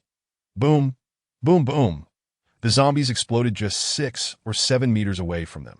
Everyone was left in stunned silence, bewildered when they noticed an unfamiliar figure standing before them. Brother Yi. Yunnan rubbed his eyes and looked again, then gazed at the zombies now reduced to shattered bones and mangled flesh. Yi Zixiao turned around, and all eyes were fixed on him as if he were a deity, their gazes filled with admiration, longing, and gratitude. You may return now, Yi Zixiao said nonchalantly. Thank you, Brother Yi. I shall express my gratitude in my actions. Yunnan clasped his hands together and did not linger further, as there were still many supplies in the truck that he wished to safeguard. Zhang Kursin also nodded toward Yi Zixiao before departing, her eyes conveying unspoken appreciation. Yi Zixiao then placed the badge given by Yunnan into his spatial realm and subsequently cleaned and collected the cores from the zombies, tossing them to Dabai, who had just returned from his frolic outside. In an instant, Dabai's aura surged again, now just a step away from reaching third-tier status. If he absorbed a few more second-tier cores, he would transform into a third-tier mutated beast. Observing Dabai's condition, Yi Zixiao nodded slightly. As he stepped into the supermarket, the system's voice suddenly rang out. Congratulations, host. You have earned a lottery opportunity. As the system's words faded, the lottery wheel reappeared before Yi Zixiao. Without hesitation, he began to spin the wheel. As it whirled rapidly before coming to a stop, the pointer landed on a transformation pill. In a flash, a pale blue pill materialized out of thin air. Releasing a strong medicinal aroma, Yi Zixiao immediately examined the pill. Aside from some unknown patterns engraved on its surface, it did not appear particularly remarkable. Upon hearing his name, Dabai rushed into the supermarket. Do you wish to transform into a human form? Yi Zixiao asked. Dabai blinked his purple eyes, looking somewhat puzzled. I have a pill here. If you take it, you can change into a human appearance. Do you want to take it? After some contemplation, Dabai nodded vigorously. All right, open wide. Yi Zixiao tossed the pill into Dabai's mouth. Suddenly, a green light enveloped Dabai's entire body. Dabai's expression shifted between fear and pain. A few minutes later, a blinding white light erupted, causing Yi Zixiao to squint reflexively. As the light faded, a fair and handsome young man lay on the ground, entirely unclothed as he had just transformed from a mutated beast into a human. Yi Zixiao found the sight rather difficult to behold. Even more glaring than the previous white light, he quickly retrieved several articles of men's clothing from his spatial realm and tossed them onto Dabai to shield his eyes from the rather shocking scene. At that moment, Dabai regained his composure, extending his hands to examine them. A look of sheer delight on his face. He attempted to speak, but found himself unable to articulate human words just yet. Then, he glanced at Yi Zixiao, who stood calmly beside him, and instinctively threw himself onto Yi Zixiao in a display of joy. However, as he did so, the clothes draped over him fell away in an instant, leaving Yi Zixiao adorned with an exceedingly bright white accessory. Yi Zixiao's expression darkened. He found himself regretting having transformed Dabai. Get down. Dabai remained unfazed. Suddenly, a powerful aura surged forth, sending Dabai stumbling back several steps. Yi Zixiao promptly turned around. Dabai looked utterly forlorn, blinking his purple eyes as if on the verge of tears. You are now in human form. Please maintain a proper image. Quickly pick up your clothes from the ground and wear them. Otherwise, before Yi Zixiao could finish, the crackling energy in his palm signaled impending action. Dabai was instantly startled and hurriedly gathered his clothes to put them on. After a while, when silence returned, Yi Zixiao turned to look and found Dabai dressed in a rather disheveled manner, limbs askew and head and feet mismatched. Chapter 35. Arriving at Blue Sky Base, Yi Zixiao took a deep breath, striving to suppress the volcanic eruption of laughter bubbling within him, and subsequently searched on his phone for tutorials on how to dress properly. Take this and study it well, that if you don't learn to dress properly, you're not allowed to come out. Dabai accepted the phone, but initially attempted to use both hands to search for the ground. However, upon catching Yi Zixiao's glare, he immediately straightened his posture and walked in with an exaggerated gait. Yi Zixiao facepalmed. After all, Dabai was quite good-looking. It was a pity to see such a handsome young man walking with such an awkward and uncoordinated stride, reminiscent of a first-tier zombie. After Dabai left, Yi Zixiao exchanged the items he had just acquired for 49.6 million in the system. About half an hour later, Dabai finally emerged, looking presentable save for his collar, which remained askew. Master! Suddenly, Dabai exclaimed, causing Yi Zixiao to pause in surprise. It was the first time Dabai had spoken human words, and those two shouted words were boss. You have now transformed into human form. You may call me boss, or Yi Dage will suffice. Dabai shouted again, albeit his speech still lacked fluency. Subsequently, Yi Zixiao searched for various videos on his phone that could teach Dabai practical life skills, instructing him to sit at the dining area and learn at his own pace. In the evening, while preparing dinner, Yi Zixiao made enough for two. However, as he wasn't particularly fond of cooking, he opted for the simplest option, fresh meat dumplings. Considering Dabai's appetite, he boiled 5 bags of dumplings. When the dumplings were served, a large plate was placed before Yi Zixiao, while a substantial basin was set before Dabai. After spending the afternoon learning, Dabai fumbled with the chopsticks, dropping them several times before managing to get the food into his mouth, nearly burying his face in the basin. Yet under Yi Zixiao's watchful gaze, he persevered, repeatedly practicing with the chopsticks. Although the basin was eventually emptied, it took over an hour to finish. That night, Yi Zixiao retrieved 2 blankets he had collected from other supermarkets, along with pillows, and laid them on the floor beside the dining area. One blanket served as a mattress, while the other was for covering. With a hint of concern, Yi Zixiao offered a reminder. "All right, boss," Dabai nodded, then swiftly burrowed into the blankets that are so soft, he exclaimed, rolling around within them.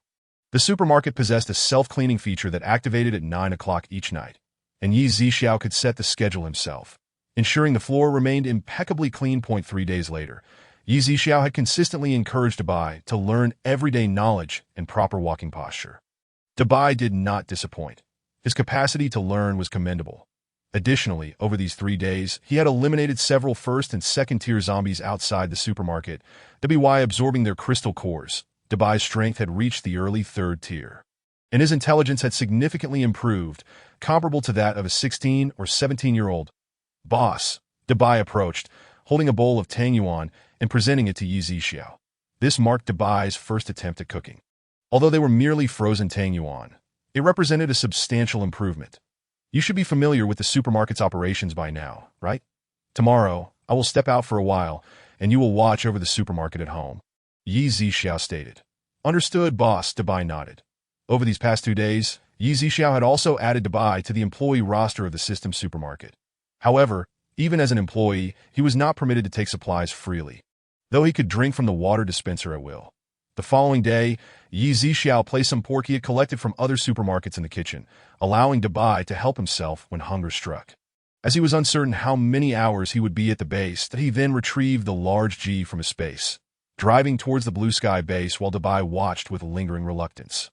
The temperature had now dropped to around 3 degrees, and the snow on the ground had melted. The vehicle faced no obstacles on the road, although a few zombies appeared sporadically, which Yi Zixiao dispatched with ease, collecting numerous crystal cores in the process. In less than half an hour, Yi Zixiao arrived at the entrance of the blue sky base, where the name was prominently displayed above a sturdy metal gate. After exiting the vehicle, he stored the large G back into his space. The base was surrounded by a substantial cement wall topped with spikes and layered with electric fencing, indicative of its considerable size. Affirming it as the largest factory in Xirong City, Yi Zixiao mused that he approached the entrance, where a recognition screen glowed with a blue light. Recalling the badge Nan had given him, he promptly retrieved it from his space and scanned it on the recognition screen. With a click, the gate swung open, allowing Yi Zixiao to step inside just as it quickly closed behind him. Upon entering, he was met with dozens of individuals, some with furrowed brows while others appeared spirited. To his side, he noticed a security booth currently unoccupied, save for a thick stack of promotional flyers. Yi Zixiao walked over to examine them. The first row of the flyer read, "The base is equipped with dozens of generators, hundreds of air conditioners, and ample food. Any resident living in the blue sky base will be guaranteed safety, freeing you from the fear of the harsh weather, food shortages, and zombies that could claim your life at any moment." Below were the monthly fee standards. Communal housing, including 2 meals a day, 35 grams of gold or equivalent value in goods. Ordinary single room, 9 square meters, including 3 meals a day, 80 grams of gold or equivalent value in goods. Luxury single room, featuring a private bathroom and kitchen, including 3 meals a day, 160 grams of gold or equivalent value in goods.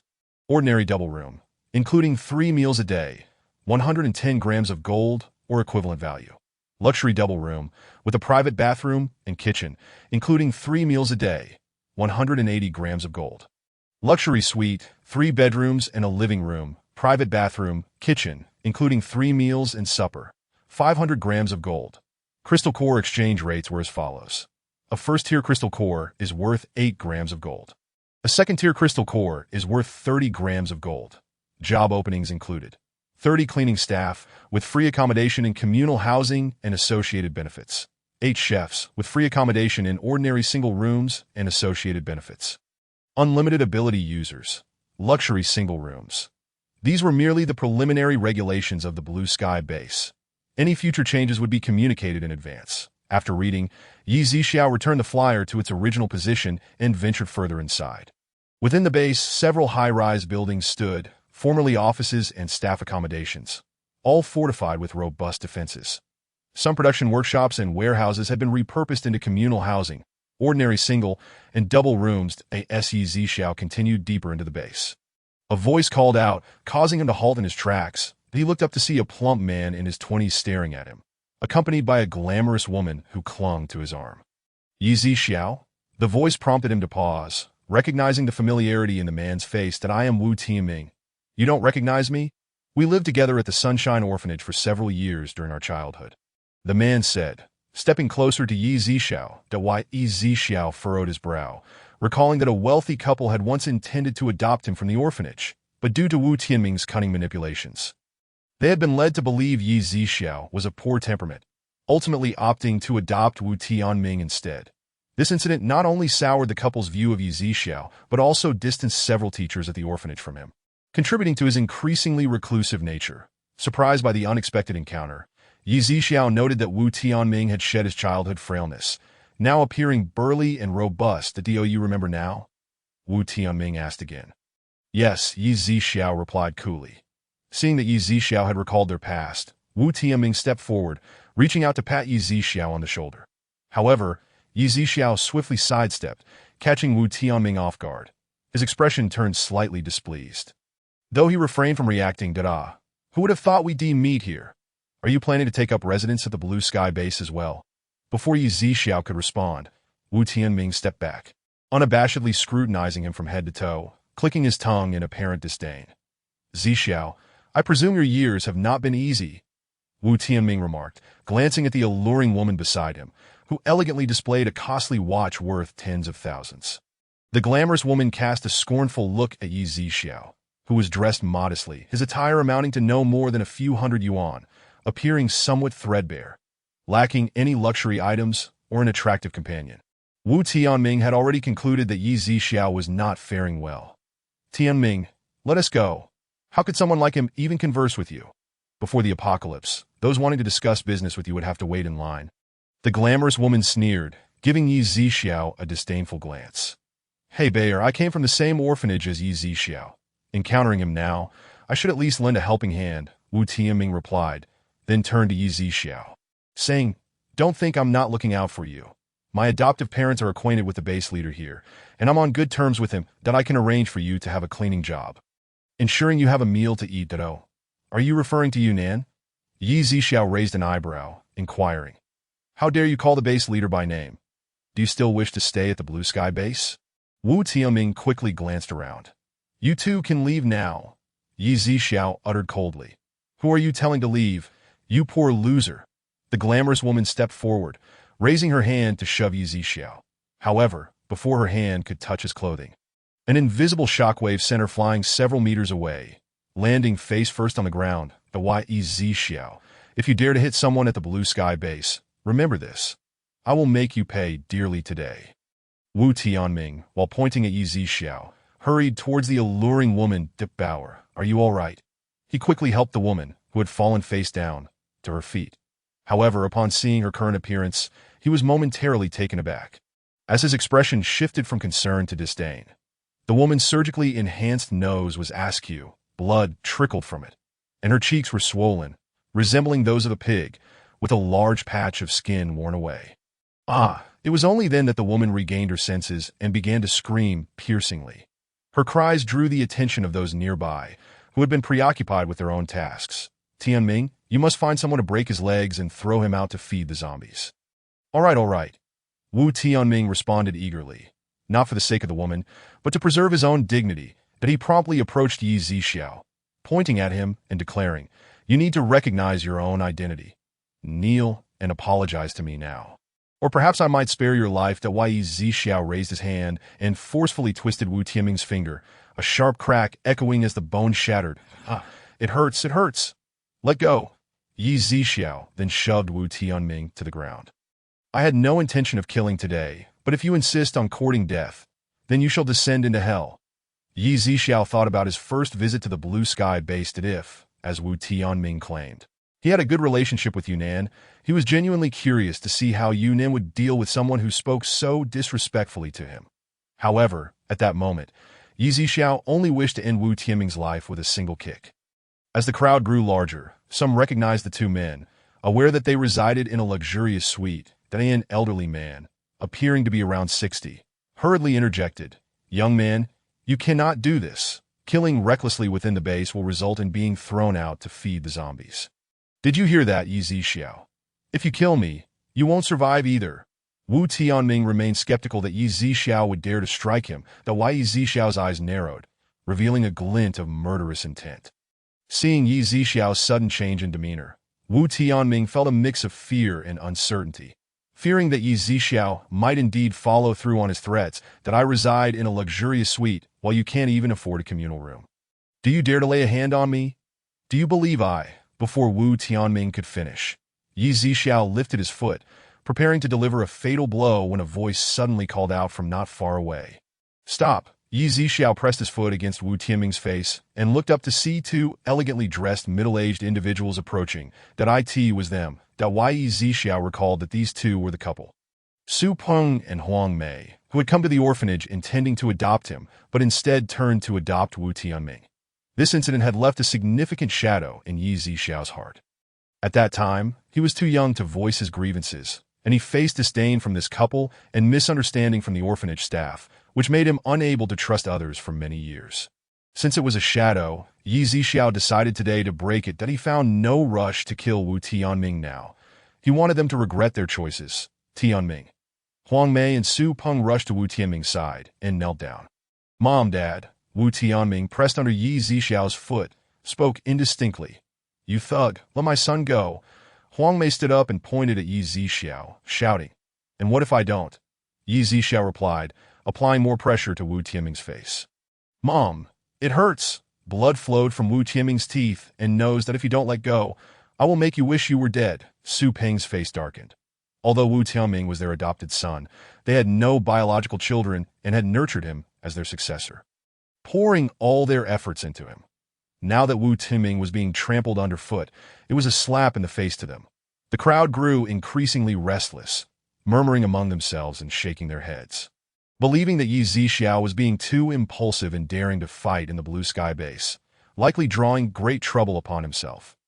Then I shall see how you can make me wish for death, Yi Zixiao said as he pressed down harder, causing several of Wu Tianming's teeth to fall out. Wu Tianming spat out teeth mixed with blood. Dad, Mom, help me. Su Peng immediately began searching the crowd for something. And suddenly he walked towards a man, snatching an axe from his hands and advancing towards Yi Zixiao. That I'll kill you.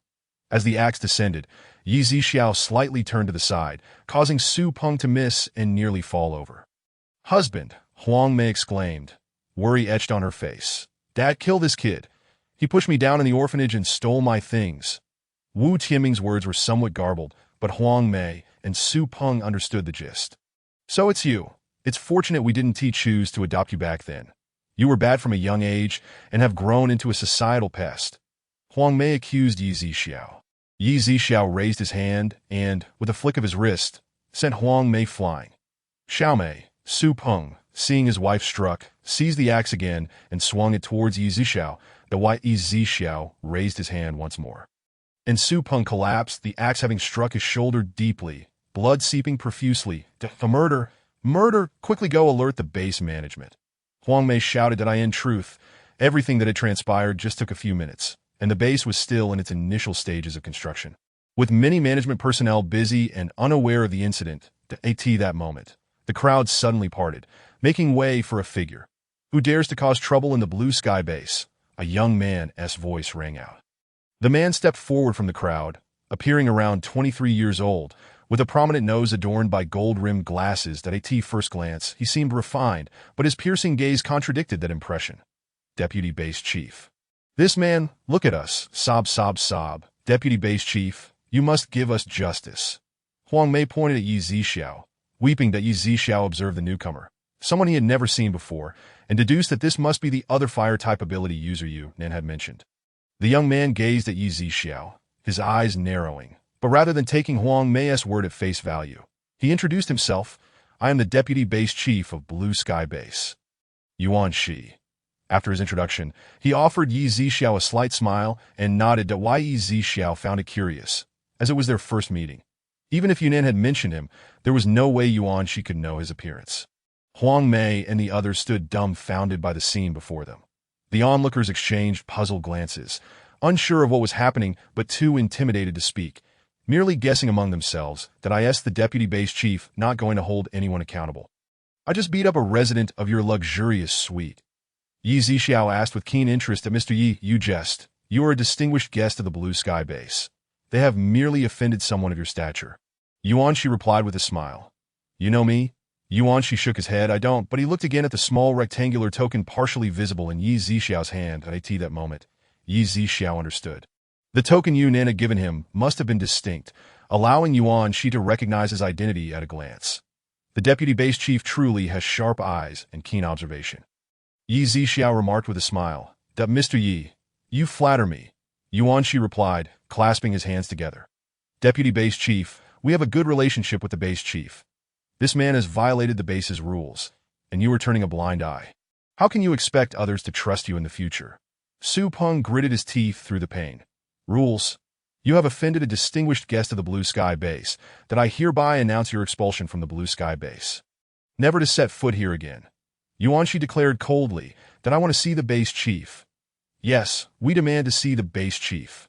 Huang Mei and Su Peng protested indignantly, just relying on a few past encounters with the base chief's family. You are so oblivious to the situation. Guards, throw these people out.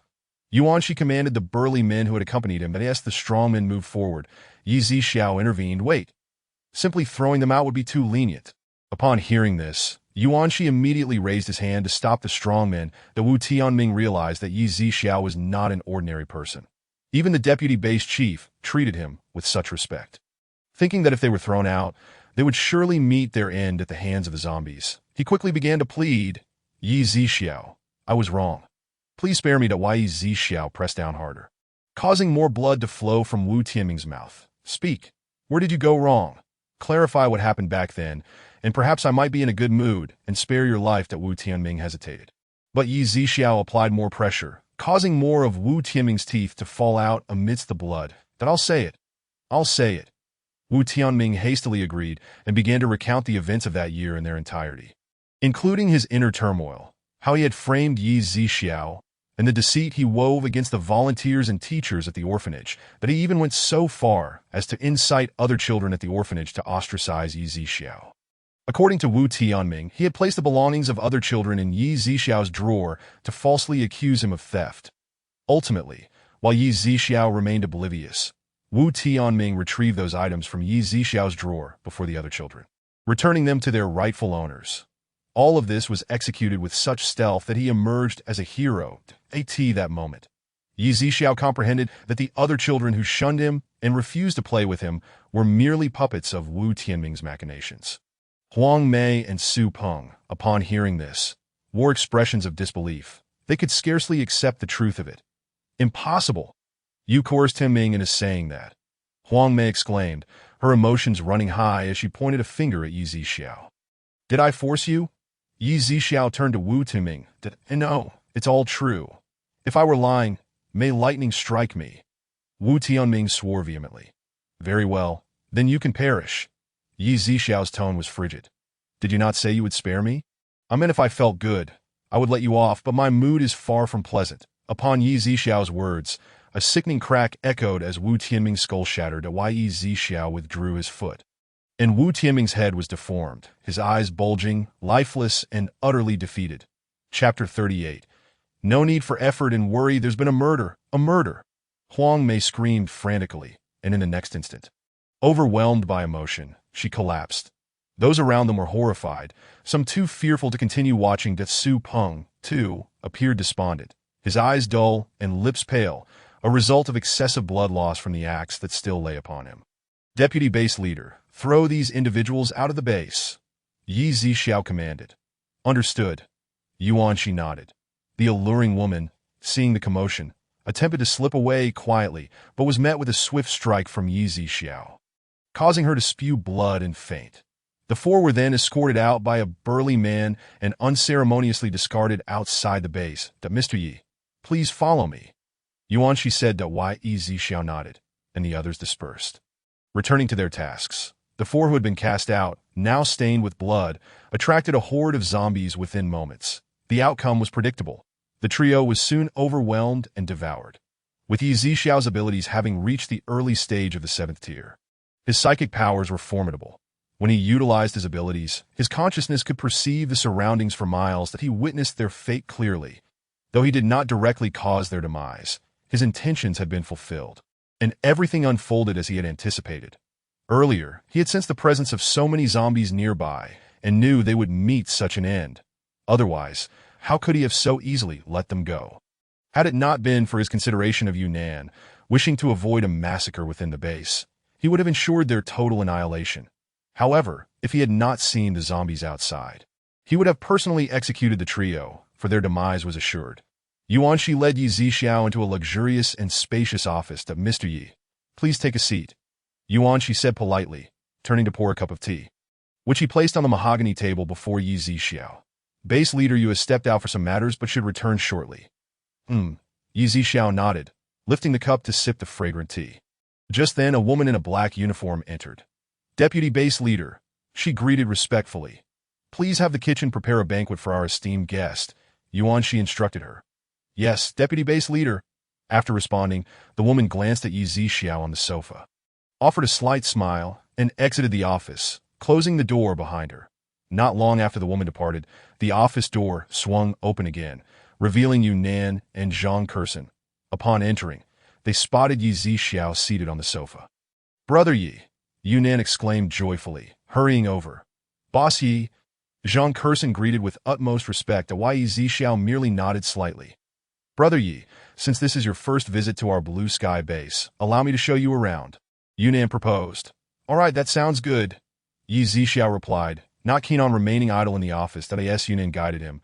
Yi Zixiao learned that the blue sky base could accommodate a total of 50,000 people, with 9,000 already having joined, and the numbers were steadily increasing. Furthermore, aside from the three of them, another water-type ability user had joined, who, along with Zhang Kursen, was tasked with gathering crystal cores and supplies needed for the base. This ability user was still outside, and Yunnan had returned with Zhang Kursen after noticing the chip in the badge he had given to Yi Zixiao was activated. This was a clever ploy on his part, as the chip in the badge could sense Yi Zixiao, allowing him to know when Yi Zixiao was using it. Under Yunnan's guidance, Yi Zixiao toured many areas, gaining a general understanding, though numerous sections were still under construction. However, achieving such progress in just over a month was commendable.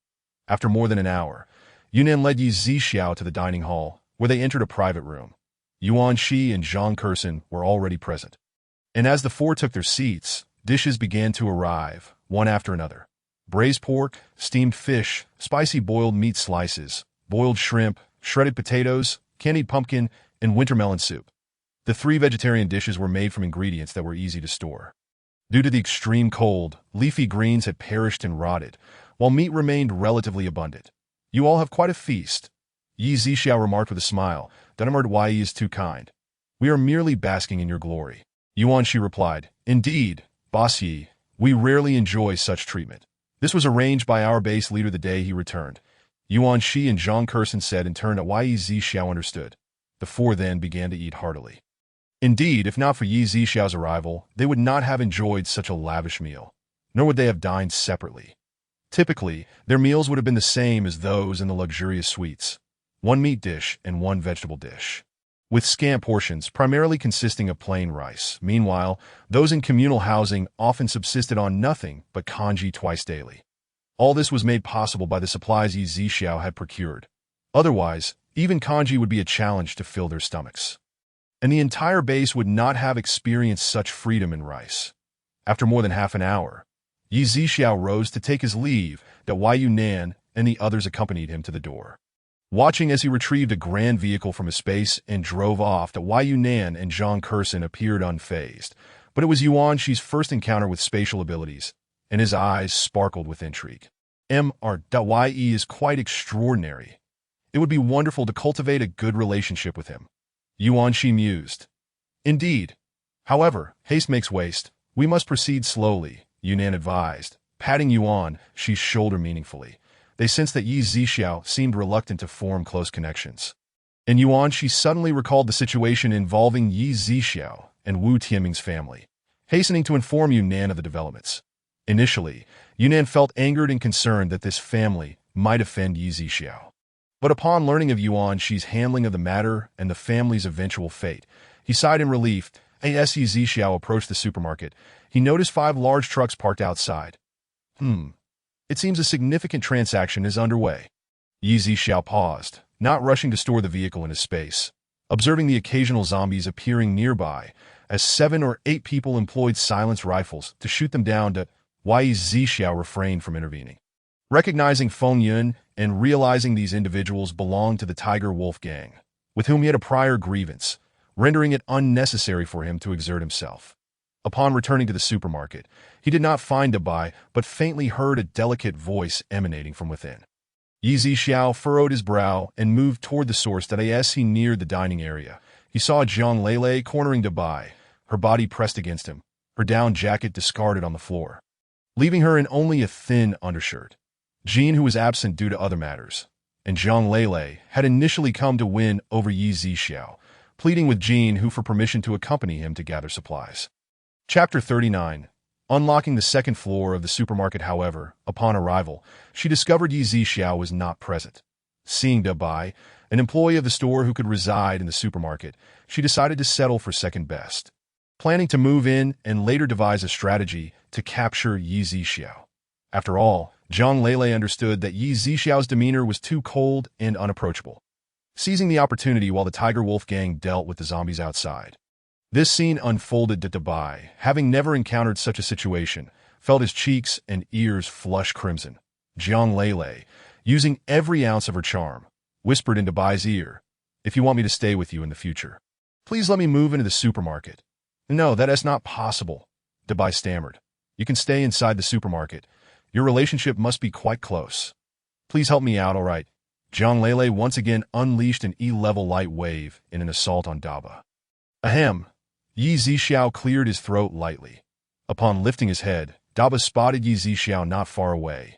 Normally, he would have sensed his presence, but the overwhelming scent of perfume had obscured his awareness, like a drowning man grasping for a lifeline. Daba hastily shoved Jiang Lele aside and sprinted towards Yi Zixiao. Jiang Lele was unexpectedly pushed and stumbled to the ground. Da-da! Although Daba possessed considerable strength, Jiang Lele remained unhurt. However, she was uncertain how long Yi Zixiao had been watching or what he had heard. Instead of hastily getting up, she adopted a pitiful demeanor, gazing up at Yi Zixiao. "It hurts. Can you help me up, boss?" Jiang Lele extended her delicate, fair hand, her eyes shimmering as tears began to well up.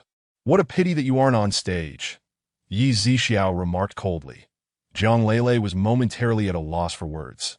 "Daba, do you fancy her?" Yi Zixiao inquired, tilting his head. Daba's heart raced violently, thumping in his chest. "No," Daba shook his head vigorously, like a rattle. "That she's the wicked woman in my phone."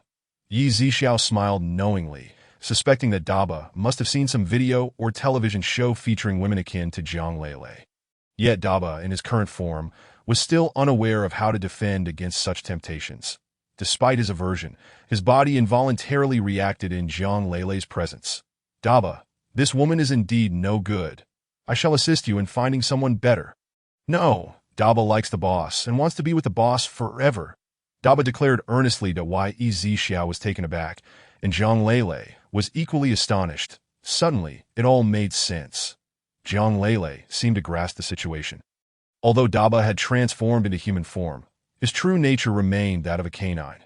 Once he recognized his master, he was unwilling to part from them, pledging lifelong loyalty. After a moment, Yi Zixiao seemed to have come to terms with it.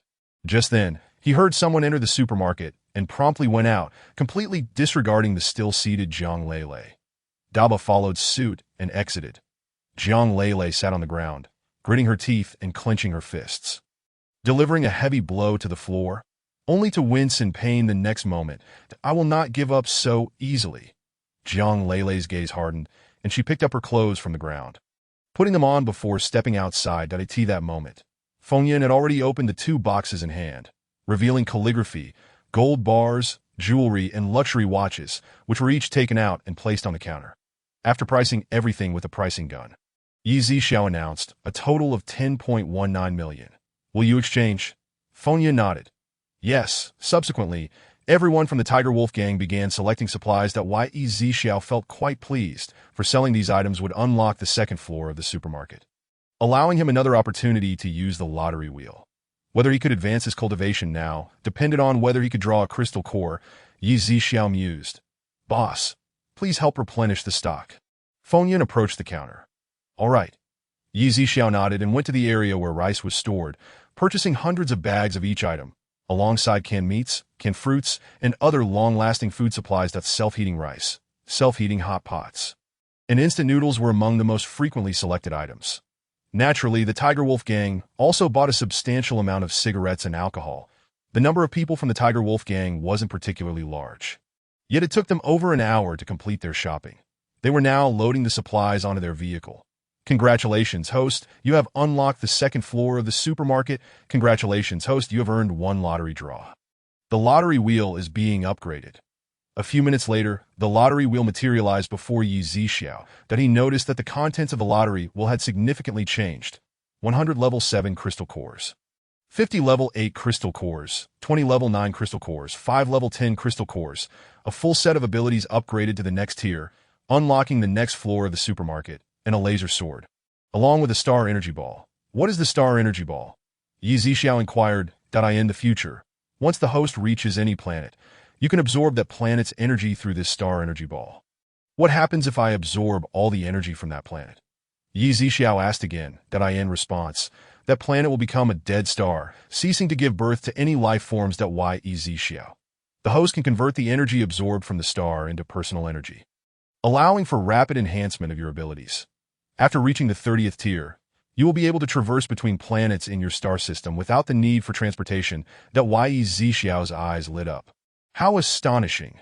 Moreover, he gleaned from the system's words that if the 30th tier was this impressive, what would the 100th or even 1000th tier entail? Could it allow for countless epics, traversing the entire universe? Yi Zixiao no longer hesitated and began the lottery draw, not particularly needing it at the moment. After all, it was impossible to turn Blue Star into a dead star. Chapter 40. Mutated plants. The pointer gradually came to a halt, finally landing on the laser sword. Instantly, a long sword emanating a faint purple hue materialized before Yi Zixiao, its blade narrower than that of a typical ancient sword, and it felt remarkably lightweight in his grasp. Daba, observing the sudden appearance of the sword, was taken aback, sensing an extremely dangerous aura emanating from it. Instinctively taking a few steps back, Yi Zixiao promptly stored the laser sword in his space. Zhang Lele had already returned to the truck. At this moment, Feng Yun and his subordinates pushed the shopping cart back, nodding towards Yi Zixiao before preparing to leave. Wait! Yi Zixiao suddenly called out. Is there anything else? Boss Yi, Feng Yun turned around. The second floor is now open. It is the fresh produce section, Yi Zixiao reminded him.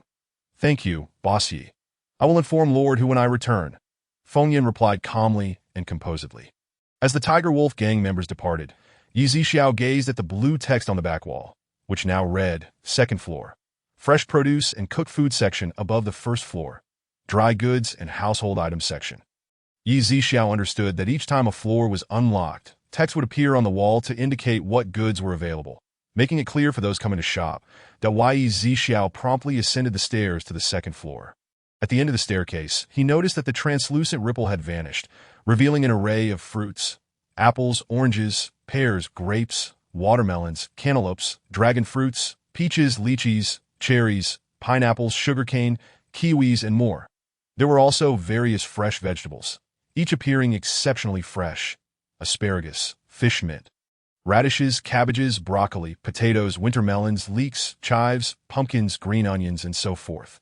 Additionally, there were beef, lamb, pork, chicken, duck, goose, hairy crabs, lobsters, mantis shrimp, king crabs, ribbonfish, octopuses, crucian carp, tuna, salmon, and more. Eggs of chickens, ducks, pigeons, and quails were also available. Not bad. Yi Zixiao nodded in satisfaction.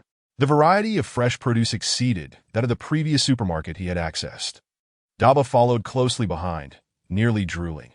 Upon reaching the cooked food section, Yi Zixiao was greeted by roasted lamb legs, sushi, light meals, vegetable salads, roasted ducks, roasted chickens, cold meat dishes, cold vegetable dishes, and bamboo tube rice with preserved meat and peas.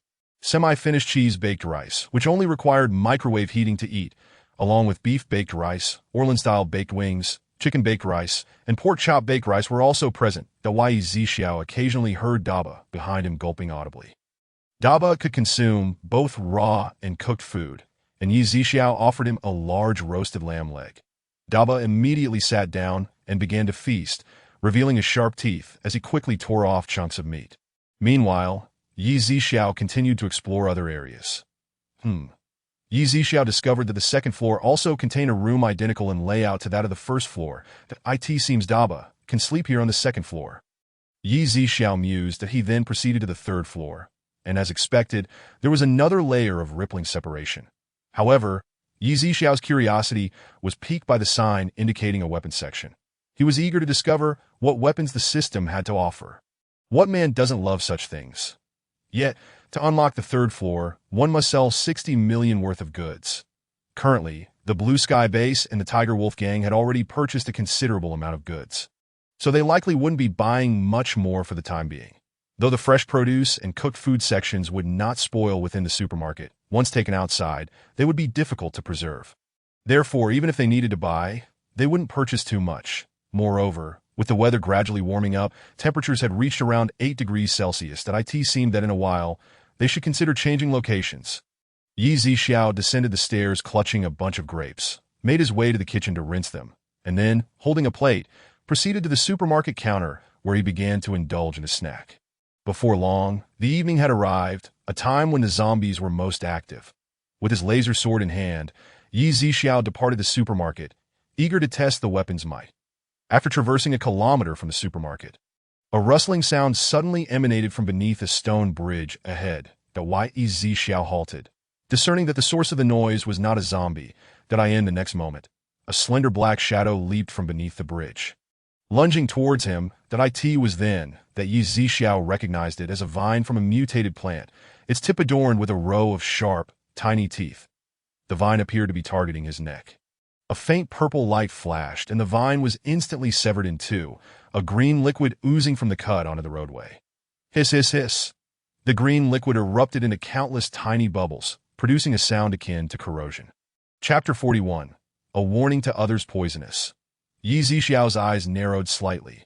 Swish, swish, swish from beneath the stone bridge, several more formidable vines shot forth, even more robust than the previous one, continuously spewing green venom from their tips. Yi Zixiao sprang into the air, and with several purple flashes from above, the new vines were swiftly cut down, falling limply to the ground. And so, it was here to Yi Zixiao gazed down, a sphere of lightning gathering in his hand. Boom! With a resounding explosion, a blinding white light flashed beneath the bridge, obliterating the vines along with their roots, leaving a gray crystal core on the ground. Yi Zixiao reached out, and the core flew into his hand. It appeared that crystal cores were not solely the domain of zombies or mutated beasts. Even mutated plants possessed them. To his astonishment, the plants had evolved at such an accelerated pace, likely reaching the pinnacle of the second tier. On the verge of entering the third tier, when he completely annihilated the mutated vine, Yi Zixiao noticed not only human bones beneath the bridge, but also crystal cores that had absorbed energy from zombies. He pocketed the crystal core and summoned his fire-based abilities to incinerate the remaining vine remnants, ensuring nothing was left behind. In a flash, he reappeared at the entrance of the supermarket, using his spatial abilities for the first time. He found the experience quite satisfactory.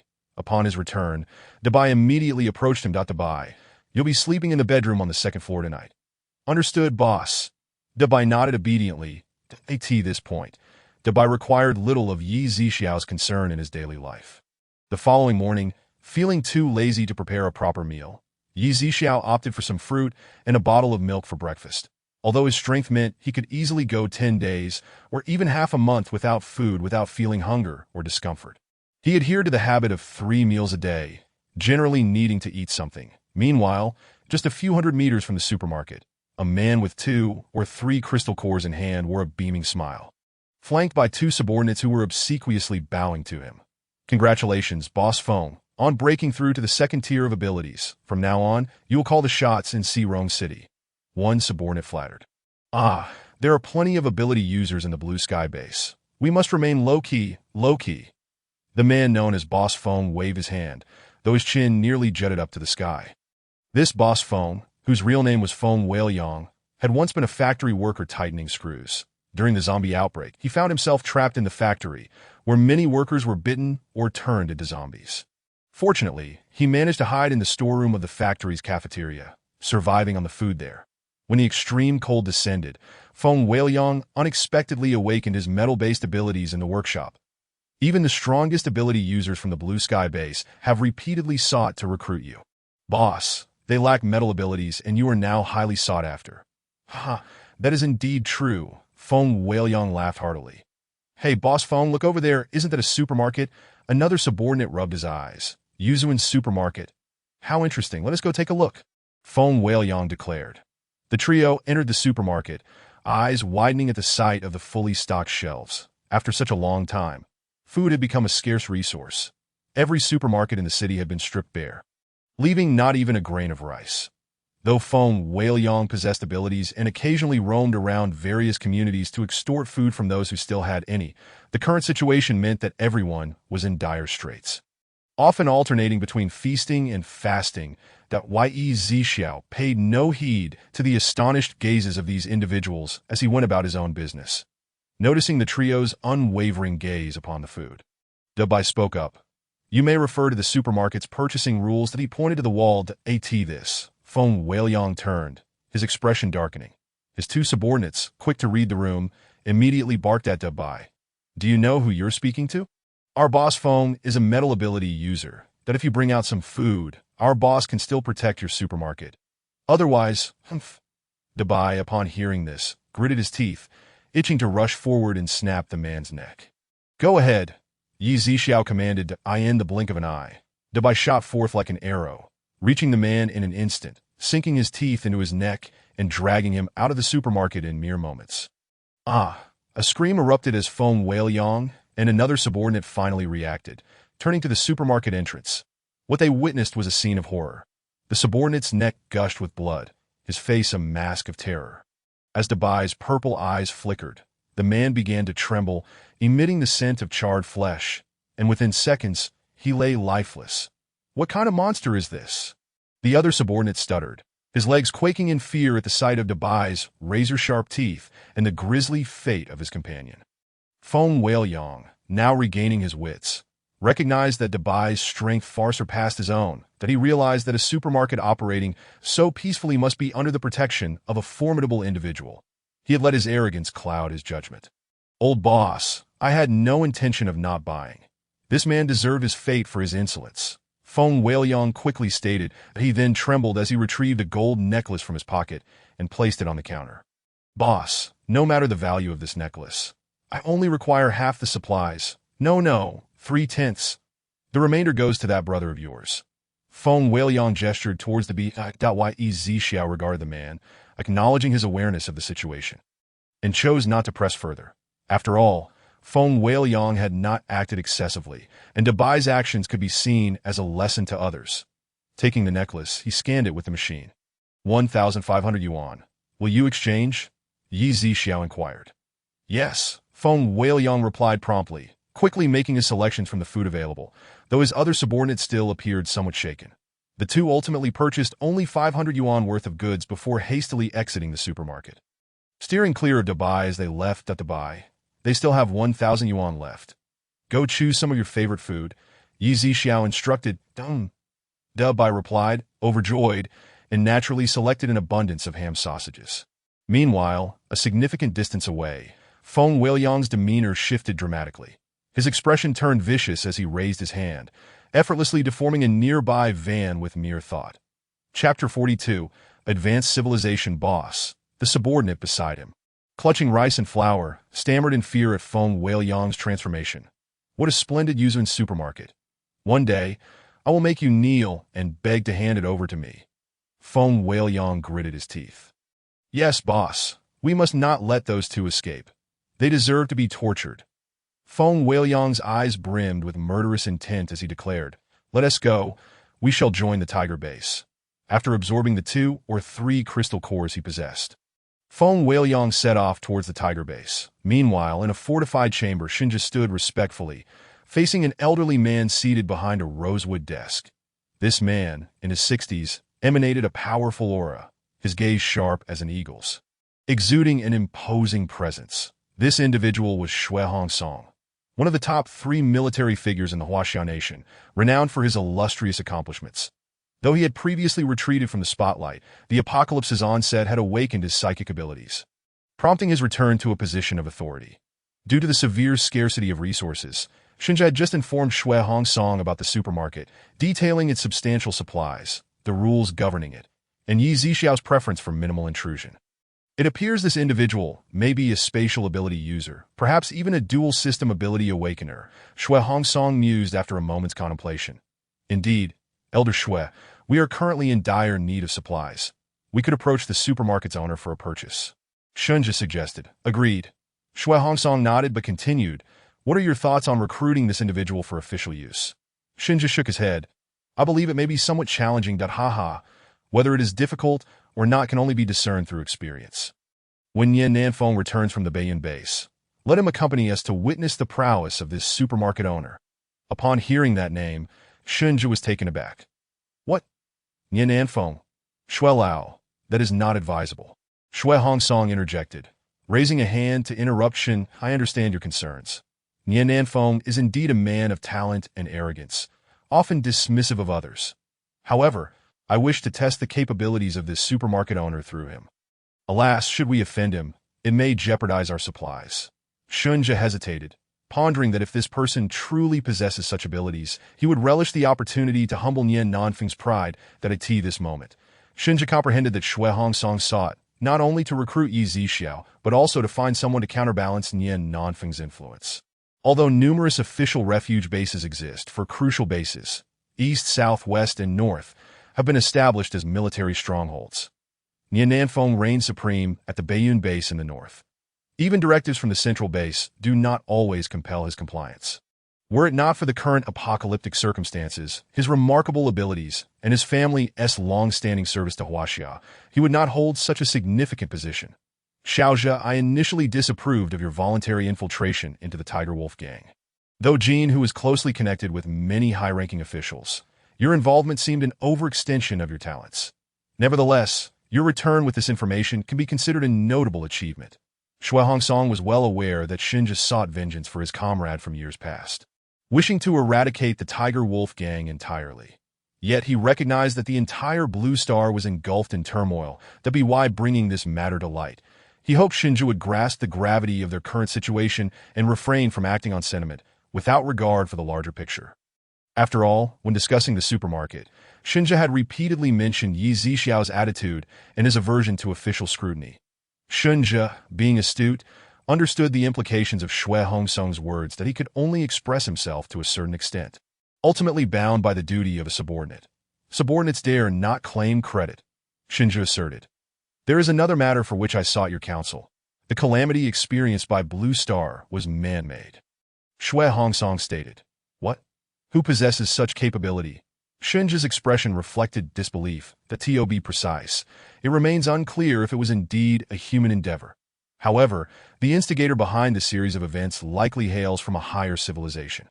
The motive for their actions and their whereabouts remain unknown, yet they are presumably outside the borders of Huaxia. Upon hearing Shui Hongsong's words, Shunja felt a chill run down his spine. If indeed a higher civilization is orchestrating all of this, then Blue Star is in grave danger. For now, we are still safe, so do not worry excessively. The fact that these instigators have yet to reveal themselves indicates they still harbor some reservations or are awaiting something. Our priority now is to strengthen ourselves. Perhaps we will need to make a desperate stand in the future. Indeed, Shunja nodded, understanding Shui Hongsong's desire for talents like Yi Zixiao to join the official ranks for the sake of Huaxia, humanity, and the future of Blue Star, a plan of profound foresight. Time passed slowly, and before long, 7 days had elapsed. During this period, only 2 individuals visited the supermarket, purchasing a mere 2,000 to 3,000 units of goods. Moreover, these individuals arrived armed and in vehicles. Otherwise, it would have been impossible for them to venture out in a world overrun by zombies in search of food. Apart from this transaction, no other figures appeared. Only the occasional sighting of a few zombies. That afternoon, Yi Zixiao set up a barbecue grill at the supermarket entrance and retrieved some pre-prepared skewers from the second floor. The skewers, a mix of fatty and lean lamb, sizzled on the grill, while beef, chicken, fish, shrimp, eggplants, leeks, and corn were placed nearby. Databai squatted beside him, eyes wide with anticipation, drooling as he watched Yi Zixiao grill the food. Soon, the lamb was ready, seasoned with cumin and scallions. Filling the air with an enticing aroma, Yi Zixiao handed a few skewers to Dabai, who eagerly accepted them and took a hearty bite. "Hot, so hot!" Dabai exclaimed, grimacing from the heat. Yi Zixiao shook his head, a smile playing at the corners of his mouth, savoring the flavorful lamb skewers while feeling an unusual sense of tranquility. Just then, a modified off-road vehicle sped towards the supermarket, and Jean, who stepped out, followed closely by Feng Yun, who walked with a slight limp. "Boss Yi, what a delightful gathering," Jean, who remarked with a grin. Yi Zixiao offered a faint smile in response, noting that Jean, who had arrived empty-handed, indicating he was not there to purchase supplies as expected. Jean, who soon spoke, "I have come today to invite Yi to visit my tiger base." Yi Zixiao regarded Jean, who with a knowing gaze. "Haha, Mr. You need not take offense. I simply enjoy making friends. Having collaborated with you on numerous occasions, I now wish to invite you to my tiger base to familiarize yourself with the area. Should you ever require assistance in the future, you can always reach out to Jean." "Now," Yi Zixiao inquired once more, "if it is convenient for Mr. Yi, I can certainly wait until you finish your meal before we depart." Although Jean, whose words were polite, his tone conveyed an undeniable insistence that "It appears I have no choice but to go today." Yi Zixiao smiled, though the smile held a deeper significance. Chapter 43. Two tigers cannot coexist. Yi Zixiao was curious to discover Jean, whose true intentions. Should he overstep his bounds, the tiger gang would lose its very reason for existence. Jean, who laughed heartily, "Mr. Yi truly enjoys jesting. In that case, I would appreciate it if Mr. Jean could wait a moment. I still have plenty of food to finish." Yi Zixiao declared, resuming his grilling. Jean, who, caught off guard by Yi Zixiao's blatant disregard, maintained a facade of calm, merely raising a hand and saying, "Mr. Yi, please take your time." Feng Yun instinctively glanced at Jean, who, well aware of the turmoil brewing beneath Jean, whose composed exterior. Half an hour later, Yi Zixiao clapped his hands and stood, declaring, "Let us be off." Jean, who nodded, a smile still gracing his lips. Dabai, "Please tidy up this area," Yi Zixiao instructed before preparing to leave with Jean, who Dabai nodded, untroubled, for he was well aware of Yi Zixiao's formidable abilities. However, just as they were about to get into the vehicle, another off-road car pulled up outside the supermarket. Yi Zixiao halted in his tracks. Yi Yunnan and Zhang Curson emerged from the vehicle. "Brother Yi, Boss Yi." They greeted him in unison. Yi Zixiao nodded, noting the day's unexpected bustle. That moment, Yunnan spotted Jean, who unfurrowed his brow. "I asked that Jean, who from the tiger base." "Haha, you must be the base leader, you from the blue sky base." Jean, who chuckled. Yi Yunnan harbored no fondness for Jean, who, as the reputation of the Tiger Wolf Gang in Xirong City, was widely known among influential figures. "Brother Yi, are you planning to leave with them?" Yunnan inquired, glancing at Yi Zixiao. "Yes, Mr. Jean wishes to invite me to his tiger base," Yi Zixiao affirmed with a nod. "Why don't we accompany you?" Yunnan suggested, a hint of concern in his voice. "Indeed. Boss Yi, we should go with you." Zhang Curson chimed in. "I apologize, but I, Jean, have only extended an invitation to Yi Yunnan's gaze turned icy. "Jean, who? Do not think I am unaware of your intentions." Jean, who disregarded Yunnan, turning instead to Yi Zixiao. "Shall we go, Mr. Yi?" "No worries." Yi Zixiao smiled gently at Yunnan before stepping towards the vehicle. However, before Yunnan could finish his sentence, Feng Yun stepped in front of him, blocking his path. Since Yi Zixiao had remained silent, Yunnan could only watch with gritted teeth as the vehicle drove away. He had merely intended to stop by the supermarket, but found himself embroiled in such a scene. Yi Yunnan's concern stemmed not only from worry for Yi Zixiao's safety, but also from the fear of the large supermarket falling into Jean Hu's hands, which would only spell disaster for their blue sky base. While he understood Yi Zixiao's strength, he believed in the adage, "Better safe than sorry." Yi Yunnan had gathered intelligence on Jean Hu's capabilities and knew he was no ordinary opponent. As both their bases were located in Xirong City, making such knowledge essential. "Base leader, what should we do now?" Zhang Curson asked. "We should return to the base and keep a close watch on the tiger base. Should anything out of the ordinary occur, report back to me immediately and prepare for battle." Yi Yunnan's expression was icy, that he was determined not to allow this mysterious supermarket even the slightest chance of falling into the hands of the tiger base.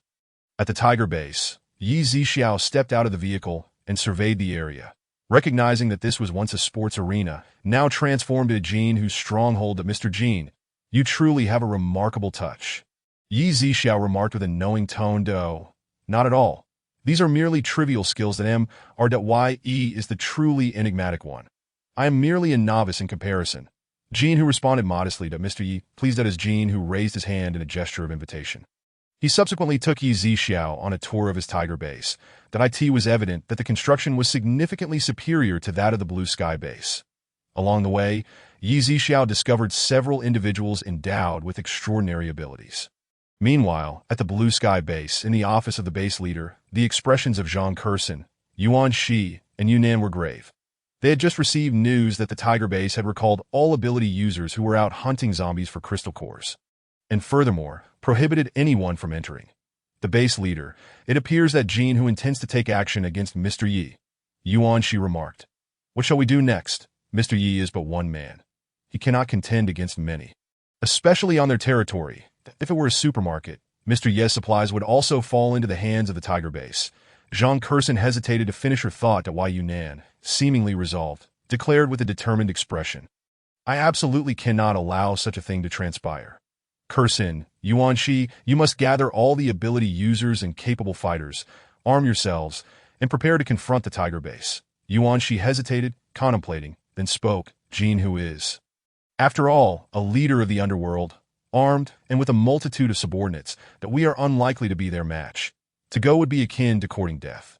Moreover, as far as I know, Jin Hu's abilities have likely surpassed the third tier, whereas our strongest ability user is you, base leader, at merely late second tier. Upon hearing Yuan Shi's analysis, Zhang Kurson too began to waver. That it was, after all, the truth. They were formerly ordinary people without their own forces, and their weaponry paled in comparison to that of the Tiger Gang. Yunnan was equally aware of this. Yet he argued, if we allow Jin Hu to gain the upper hand, our base will undoubtedly face annihilation. As the saying goes, two tigers cannot coexist on the same mountain. How could Jin Hu permit another base to exist within the same city? Let us proceed as I suggest, even without today as confrontation. This battle would eventually come. Why not take the gamble now? With Brother Yi by our side, we may still have a chance. There may never be a more opportune moment, Yunnan asserted. Yuan Shi and Zhang Kurson nodded in agreement, recognizing the truth in his words. Jin Hu would certainly not spare them, at least not with such an imbalance of power. That moment, within the office of the Tiger Base, Jin Hu commanded, "Feng Yun, bring those items here." Yes, Feng Yun complied and soon returned with several subordinates, each carrying boxes. Yi Zixiao quietly observed what Jin Hu was about to do. As the 5 boxes were opened, they revealed gold, jewels, jade artifacts, and fine porcelain, all of considerable value. "What is the meaning of this, Mr. Jin?" Yi Zixiao inquired of Mr. Yi. "I have an unusual request, and I wonder if I may speak candidly." Jin Hu replied. Yi Zixiao smiled. "Given the circumstances, even if it were inappropriate, you must speak today. Yi possesses great insight. I admire that I wish to collaborate with you and hope you will join our Tiger Base. These items represent a small token of my sincerity. And should you join us, you shall be the second in command at Tiger Base." Jin Hu gestured toward the valuable items. Chapter 44. Kill him.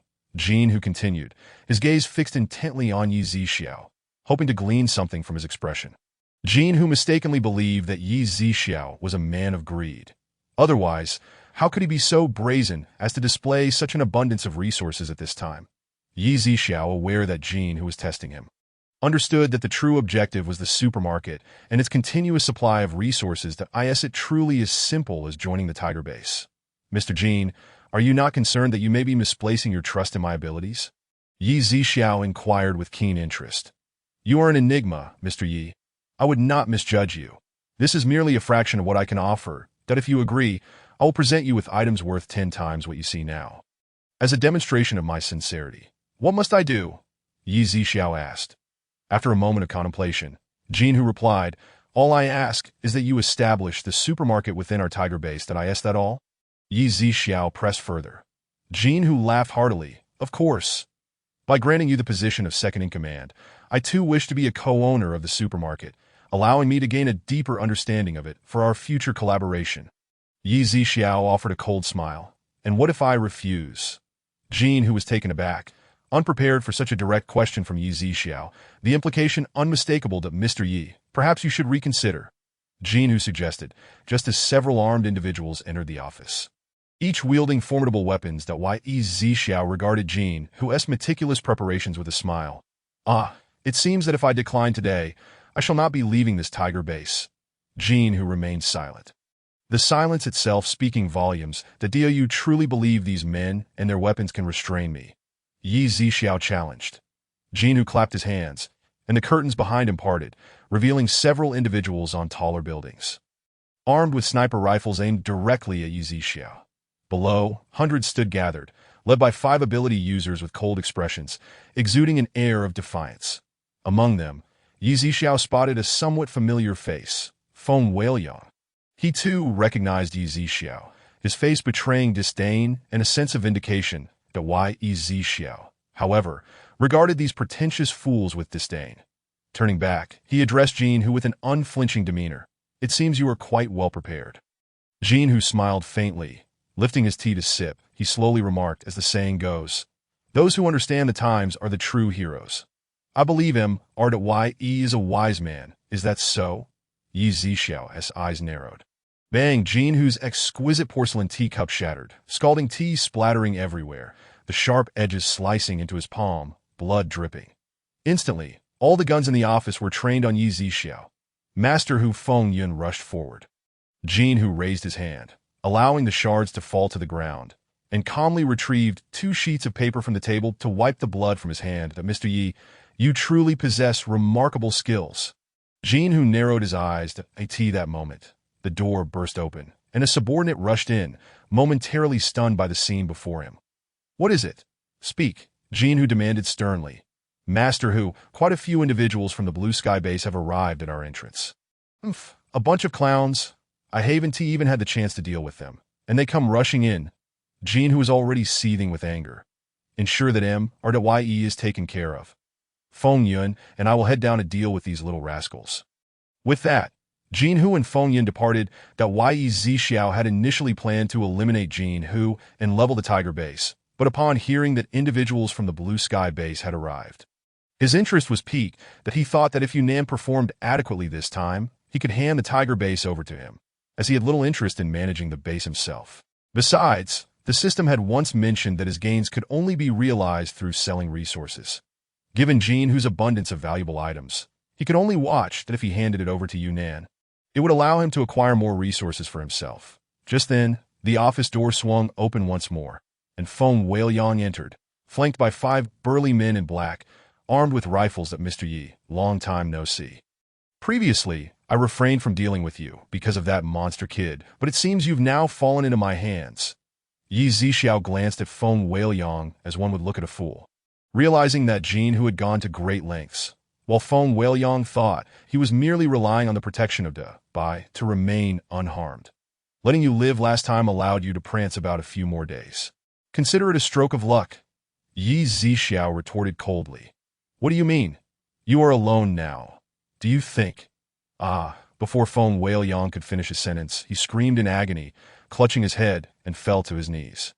The others were initially bewildered, but as they saw Feng Weiliang struggling to command them, he gasped, "Shoot! Kill him!"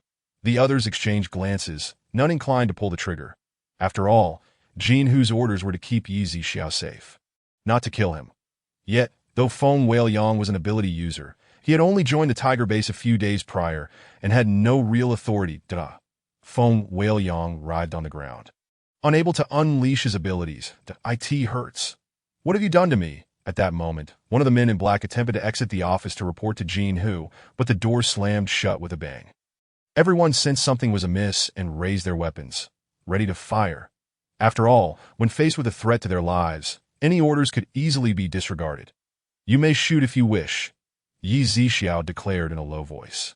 Although they hesitated, they were prepared.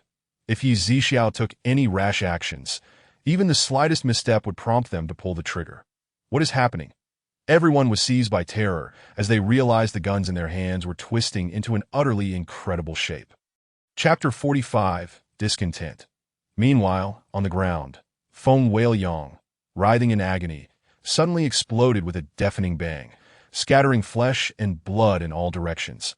Witnessing this horrific scene, those present lost their courage to remain, hastily turning to flee. Their earlier bravado stemming from their weapons now vanished in the face of such inexplicable terror. They were aware of their supernatural abilities, yet the sheer horror and brutality of this method of killing was unprecedented, plunging their hearts into the depths of panic, while the door remained stubbornly shut. Bang, bang, bang. The sounds of pounding and kicking against the door echoed incessantly, that it was unbearably loud. A spark ignited at Yi Zixiao's fingertips. And in the next moment, a roaring blaze engulfed everyone present. They screamed in agony, rolling on the ground in no time. All that remained was a void. The earlier cries were silenced under Yi Zixiao's spatial barrier. Yi Zixiao then turned towards the window, observing the standoff below with Jin Hu and Yunnan. Are you planning to wage war against my Tiger base, Blue Sky base? Jin Hu's narrowed eyes fixed on Yunnan. Release Boss Yi, and we will leave immediately. Zhang Kursin stepped forward, her voice firm. Do you think your Blue Sky base holds any significance in my eyes? How dare you negotiate terms with me? Jin Hu's gaze turned icy, his subordinates ready to pull the triggers. Jin Hu, if our two sides engage in battle, it will benefit neither of us, Yunnan replied solemnly. Jin Hu shook his head. No. Fish may die, but the net will not break. Besides, your Blue Sky base is precisely what I intend to devour. Now that you have delivered yourselves to my doorstep, how could I refuse? Zhang Kursin, infuriated, conjured a swirling water sphere in her palm, poised to launch it. Such trivial skills. You think these low-tier ability users and the old, weak, sick, and disabled of your Blue Sky base can dare to confront my Tiger base? You are grossly overestimating yourselves. Jin Hu sneered, conjuring a fireball in his palm directed at Zhang Kursin. Startled, Zhang Kursin immediately hurled her water sphere, but upon contact with the fireball, it dissipated instantly, leaving the fireball's potency nearly intact as it surged toward her face. Watch out! Yunnan and Yuan, she simultaneously activated their abilities to intercept the fireball. Bang! Under the clash of abilities, the fireball erupted into a blaze and vanished. Truth be told, such a beauty as you, if scorched beyond recognition, would indeed be a pity that if you were to join me, I could spare your life today. Jin Hu contemplated, eyeing Zhang Kursin. Shameless. Zhang Kursin retorted furiously. You are no match for me. I offer you a chance. Become my subordinate, surrender Blue Sky base, and we shall consider this matter settled. You three are quite capable. I've yet to experience what it's like to contend with ability users. Jin Hu surveyed Yunnan, Zhang Kursin, and Yuan Shi. The trio felt deeply insulted, their abilities coalescing in their hands that a soldier can be killed but not humiliated. Yunnan declared, unleashing a bolt of lightning. Zhang Kursin exerted all her strength, launching a water column like a massive serpent at Jin Hu. Yuan Shi's fire ability reached its zenith, sending a colossal fireball in pursuit. Jin Hu, with a lightning sphere in one hand and a fireball in the other, wore a sly smile that he is a dual attribute ability user. The trio gasped in shock, yet the arrow had left the bow, and a fierce battle was imminent that Yunan subordinates, along with Jin Hu's men led by Feng Yun, raised their firearms and pulled the triggers. Bang, bang, bang. Just as Yunnan and her companions feared they would perish today, the lightning and fireballs hurtling toward them suddenly froze in midair. Even the bullets halted in their tracks. What is happening? Jin Hu furrowed his brow. Every onlooker was equally bewildered, glancing around in disbelief. At that moment, a figure appeared instantaneously between Yunnan's group and Jin Hu. Brother Yi, Yunnan exclaimed with delight. Yi Zixiao merely smiled slightly at that instant. The abilities Jin Hu had summoned dissipated, and the bullets fired by his subordinates clattered to the ground. Meanwhile, the bullets and abilities that had been suspended in the air on Yunnan's side surged forth. The screams were unending. Most of Jin Hu's subordinates fell, riddled with bullets, blood flowing profusely across the ground, saturating the air with the stench of death. Even Feng Yun was struck, collapsing to one knee. Cold sweat beading on his forehead, teeth clenched in pain. Though Jin Hu had neutralized Yunnan's abilities, his expression was far from triumphant. Instead, it bore an unprecedented look of terror. Who are you? Jean Hu asked, staring at Yi Zixiao's silhouette. I am the owner of the supermarket. Did you not know? Yi Zixiao replied, turning to reveal a playful glint in his eyes. How could your strength be so formidable? I am already at mid-third tier, a dual attribute awakener. Have you reached the fourth tier? Jean Hu's disbelief was palpable. This was something he had never imagined. After all, his power was amassed from controlling multiple city strongholds and harvesting countless crystal cores from slain zombies. He had also investigated Yi Zixiao and found he was not an official figure. How could an ordinary person in this third-tier city elevate their strength so rapidly? Jean Hu simply could not comprehend it and felt a pang of resentment. Chapter 46. Just that kid. What level am I? You are not worthy to know. Remember not to be so foolish in your next life. With that, Yi Zixiao's eyes narrowed, and the space around Jean Hu twisted violently. Jean Hu's body seemed to be compressed by an invisible force, crushed until it could bear no more, exploding into a mist of blood. Master Hu, Feng Yun's eyes dimmed instantly upon witnessing Jean Hu's demise. Master Hu, you saved me back then. Let me accompany you now. Feng Yun declared, picking up a nearby gun and pressing it against his temple, resolutely pulling the trigger. Bang! The gunshot echoed, and Feng Yun collapsed into a pool of blood. The remaining members of Tiger Base, upon seeing Jean Hu slain, recognized their fate and knelt in surrender, offering no resistance, hoping only for Yi Zixiao's mercy that on the rooftop, several snipers attempted to flee, but within mere steps. They were instantaneously obliterated into a crimson mist. Brother Yi, Yunnan approached, uncertain if she should still address Yi Zixiao as such, considering his strength had surpassed anything they could aspire to match.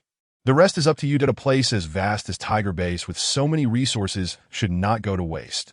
What are you suggesting? Yunnan's heart raced with excitement, yet uncertainty lingered.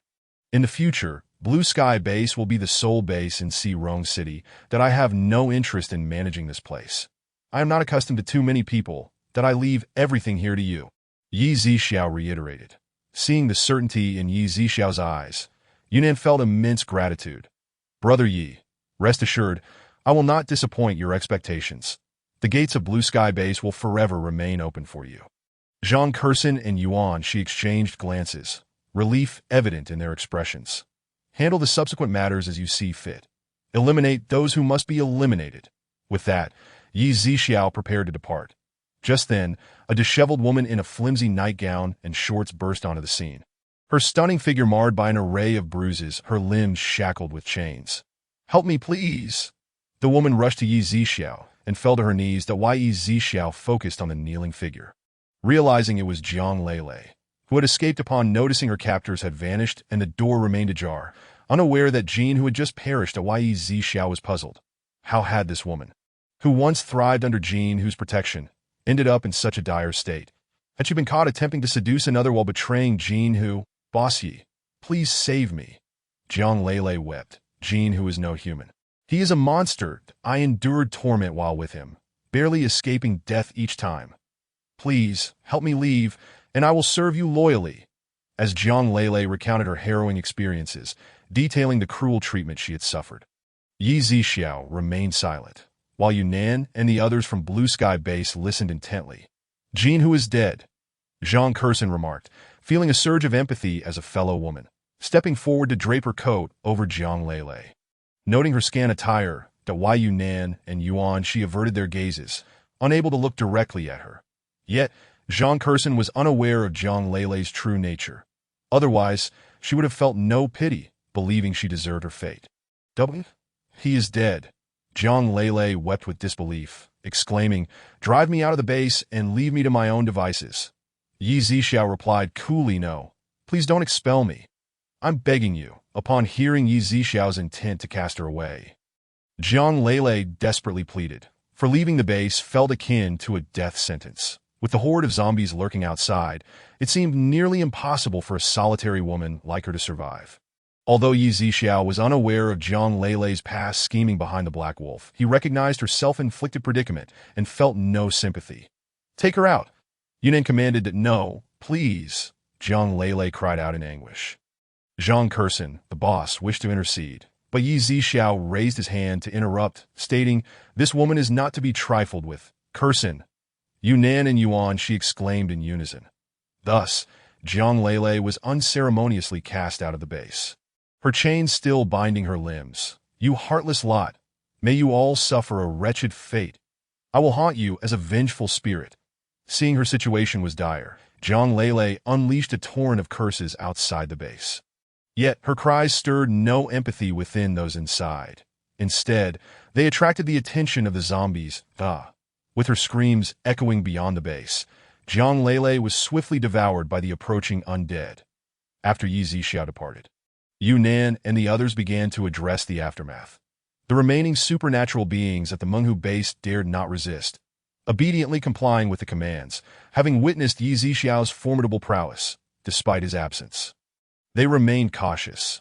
Those with some strength, who did not pledge unwavering loyalty to Jin Hu, were swiftly recruited by Yunnan, as this was a crucial time for enlisting capable individuals. Outside the supermarket, Yi Zixiao's figure emerged, and upon seeing him, Dabai's eyes lit up with joy. Without a second thought, he lunged forward, only to be halted by an invisible barrier when just a meter away. Dabai blinked his innocent purple eyes, watching Yi Zixiao pass him by, and he could only turn around in disappointment and follow him back into the supermarket. The next day, as Yi Zixiao opened the door, he spotted a modified heavy-duty truck parked outside the supermarket. "Shui Lao, the supermarket is open," Shinja said respectfully.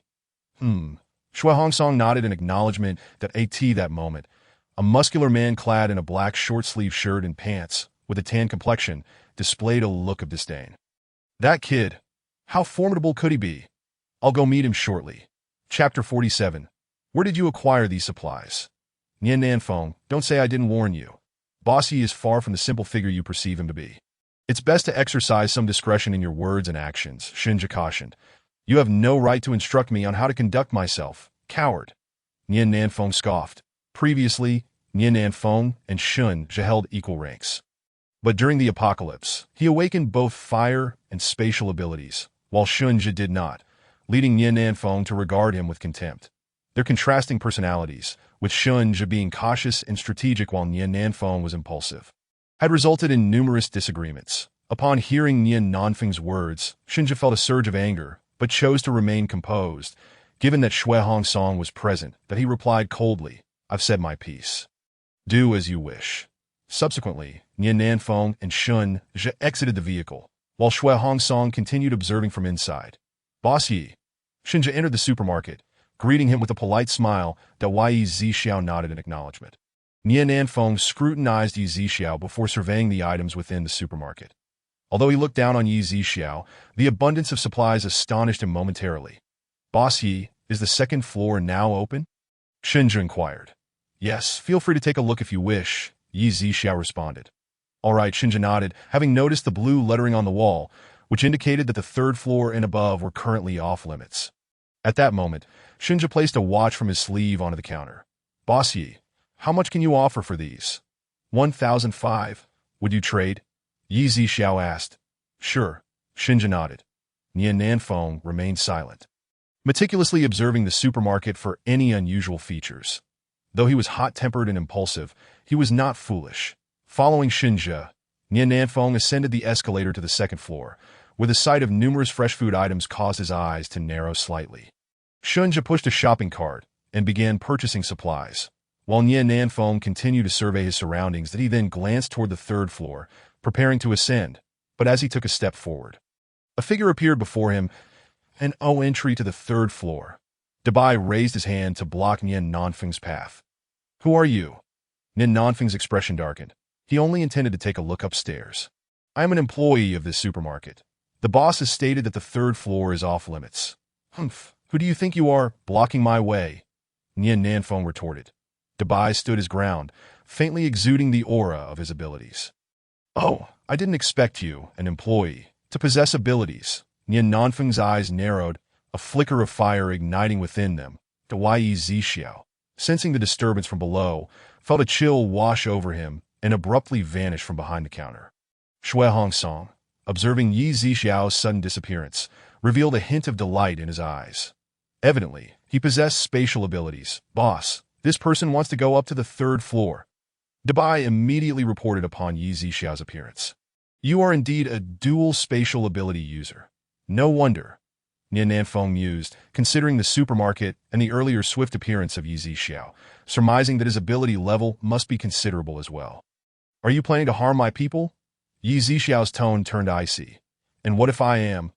Nian Nanfeng replied with ill intentions that moment. Shinja approached, his face filled with apologies. Boss Yi, I sincerely apologize. He is somewhat impulsive but means no harm. Get him out of here, or I won't hold back. Yi Zixiao's voice was grave. He understood that Shinja was affiliated with the authorities, and judging by their earlier performance, Shinja's position could not be higher than Nian Nanfeng's, that it would be best to avoid conflict with the officials. However, if Nian Nanfeng refused to heed his warning, he would not shy away from confrontation. All right, Shinja nodded, whispering to Nian Nanfeng, don't forget why Shui Lao sent us here. Do you wish to defy orders? Nian Nanfeng narrowed his eyes at Shinja, but ultimately refrained from further escalation. He exited to the supermarket entrance, lighting a cigarette, pondering the peculiar origins of Yi Zixiao's supplies. Could he have stolen them, using his spatial abilities? Several warehouses in Xia country had been robbed. Could he be involved? Nian Nanfeng speculated. Due to the zombie outbreak, many areas had fallen, and several warehouses in Xia country had been completely looted, while Yi Zixiao possessed an abundance of supplies. Moreover, Shinja had mentioned that Yi Zixiao disliked inquiries about the supermarket and harbored some wariness towards the authorities, leading Nian Nanfeng to firmly believe that these matters were inextricably linked to Yi Zixiao. Managing a base and struggling for supplies while others profited from his plight ignited a furious flame within Nian Nanfeng. Just then, Shinja returned with his purchases, pushing a cart. Boss Yi, my colleague needs to come in to collect these, he stated to Yi Zixiao nodded. Hearing this, Nian Nanfeng, with a sullen expression, stepped into the supermarket. He first waved his hand to store the items from the shopping cart into his spatial ability before casting a hostile gaze at Yi Zixiao, inquiring, where did you acquire these supplies? You are not yet worthy of knowing, Yi Zixiao replied coldly. Our nation's supply warehouses have been robbed, yet you possess so many supplies. The origins of your supermarket stock are dubious. If you can clarify, all will be well, that if not, do not blame me for being impolite. Nian Nanfeng's expression darkened as he pointed at Yi Zixiao. Get lost, before Nian Nanfeng could finish his sentence. He felt a sudden blur before his eyes, followed by a sharp pain coursing through his body, only to find himself sprawled on the ground outside the supermarket. Everything transpired too swiftly for Shinja to process. Chapter 48. A surge of power. Yi Zixiao instantly appeared before Nian Nanfeng, raising his foot to incapacitate one of his hands. Nian Nanfeng gritted his teeth, vanishing from sight and reappearing 2 meters away. I didn't expect you to awaken dual spatial abilities. It's a pity you remain ignorant of the rules. Wait, Boss Yi. Shinja rushed out of the supermarket. Shui Hongsong, witnessing the unfolding situation, also exited the vehicle, fearing for Nian Nanfeng's life, as he was one of the few with awakened multiple abilities. Yi Zixiao disregarded Shinja and stepped forward, arriving before Nian Nanfeng in an instant. Stop. Just as Shui Hongsong uttered those words, a sickening crack echoed as a bone shattered. Nian Nanfeng screamed in agony, beads of sweat forming on his forehead. That I will kill you, he snarled, his eyes bloodshot with rage. Kill me. I fear you may not have the opportunity. Yi Zixiao, upon hearing that Nian Nanfeng remained oblivious to his impending doom, felt a surge of murderous intent. That moment, Shui Hongsong had already approached Yi Zixiao. Young friend Yi, for the sake of my old face, please spare this boy's life. Shui Hongsong clasped his hands together, his demeanor exceedingly courteous. That he had not anticipated Yi Zixiao's decisiveness. Had he been a moment later, Nian Nanfeng would have met his demise. Who are you to demand my consideration? As soon as Shinja heard this, cold sweat broke out on his brow, and he hurriedly stepped forward. Boss Yi, this gentleman is Elder Shui, a pillar of our Xia nation, whose contributions to our nation's peace are indelible. Even within the government, he holds a position of great significance. Yi Zixiao turned his gaze back to Shui Hongsong. If what Shinja said were true, it would not be unreasonable to grant him a measure of respect. Even so, while he may escape the death penalty, he cannot evade the punishment he deserves. With that, Yi Zixiao raised his hand, delivering a blow that instantly shattered the bones in Nian Nanfeng's other hand. The pain caused Nian Nanfeng's veins to bulge, and his lips twitched involuntarily from the agony. Shui Hongsong's eyes flickered. Yet he refrained from uttering a word. After all, they were indeed at fault here. Very well. You may take him away, but should there be a next time, he will surely perish, seeing Yi Zixiao's resolute stance. Shui Hongsong immediately signaled Xinzhi with a glance. Xinzhi understood and assisted Nian Nanfeng back to the vehicle, though with every step, the agony from his shattered bones was excruciating. However, Nian Nanfeng's eyes remained filled with resentment and fury.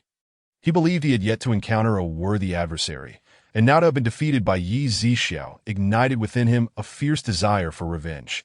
Despite acknowledging Yi Zixiao's superiority, he attributed his defeat to his own negligence.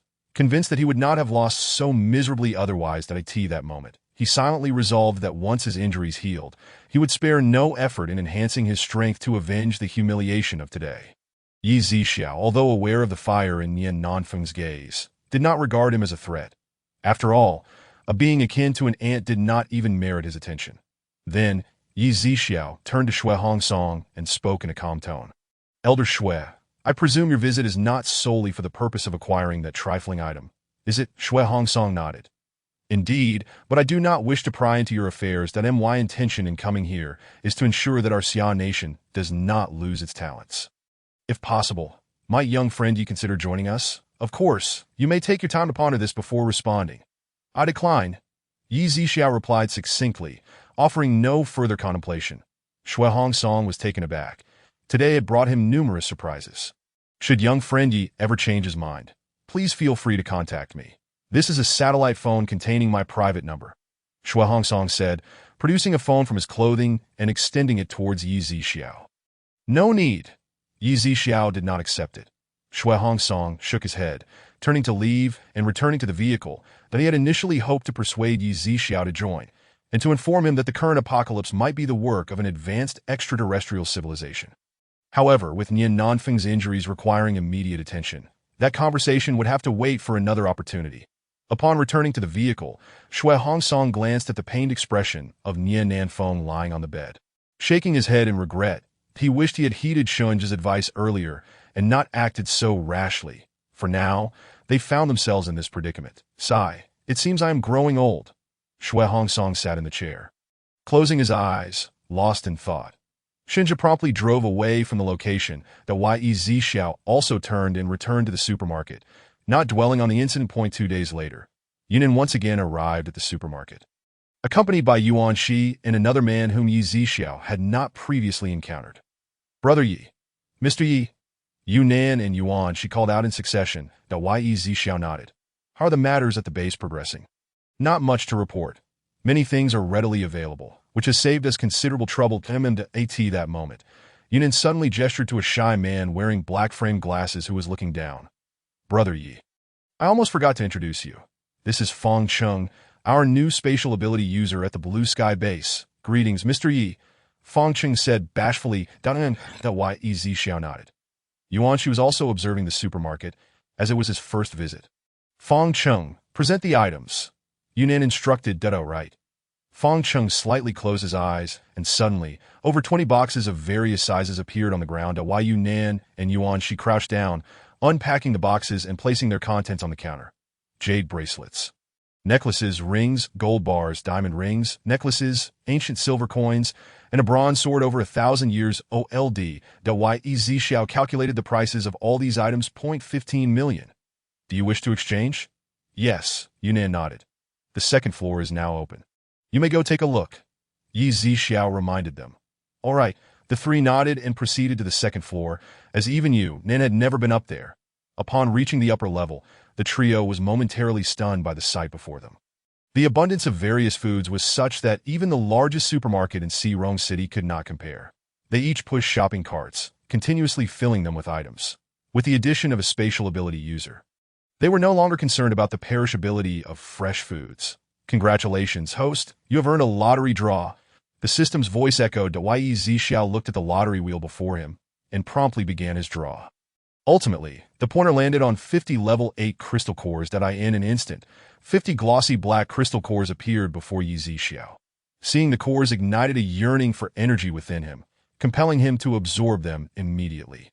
Yi Zixiao raised his hand, drawing the energy from the crystal cores.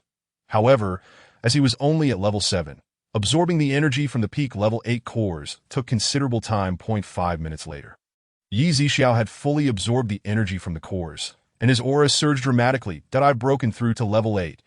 Yi Zixiao's eyes gleamed with excitement.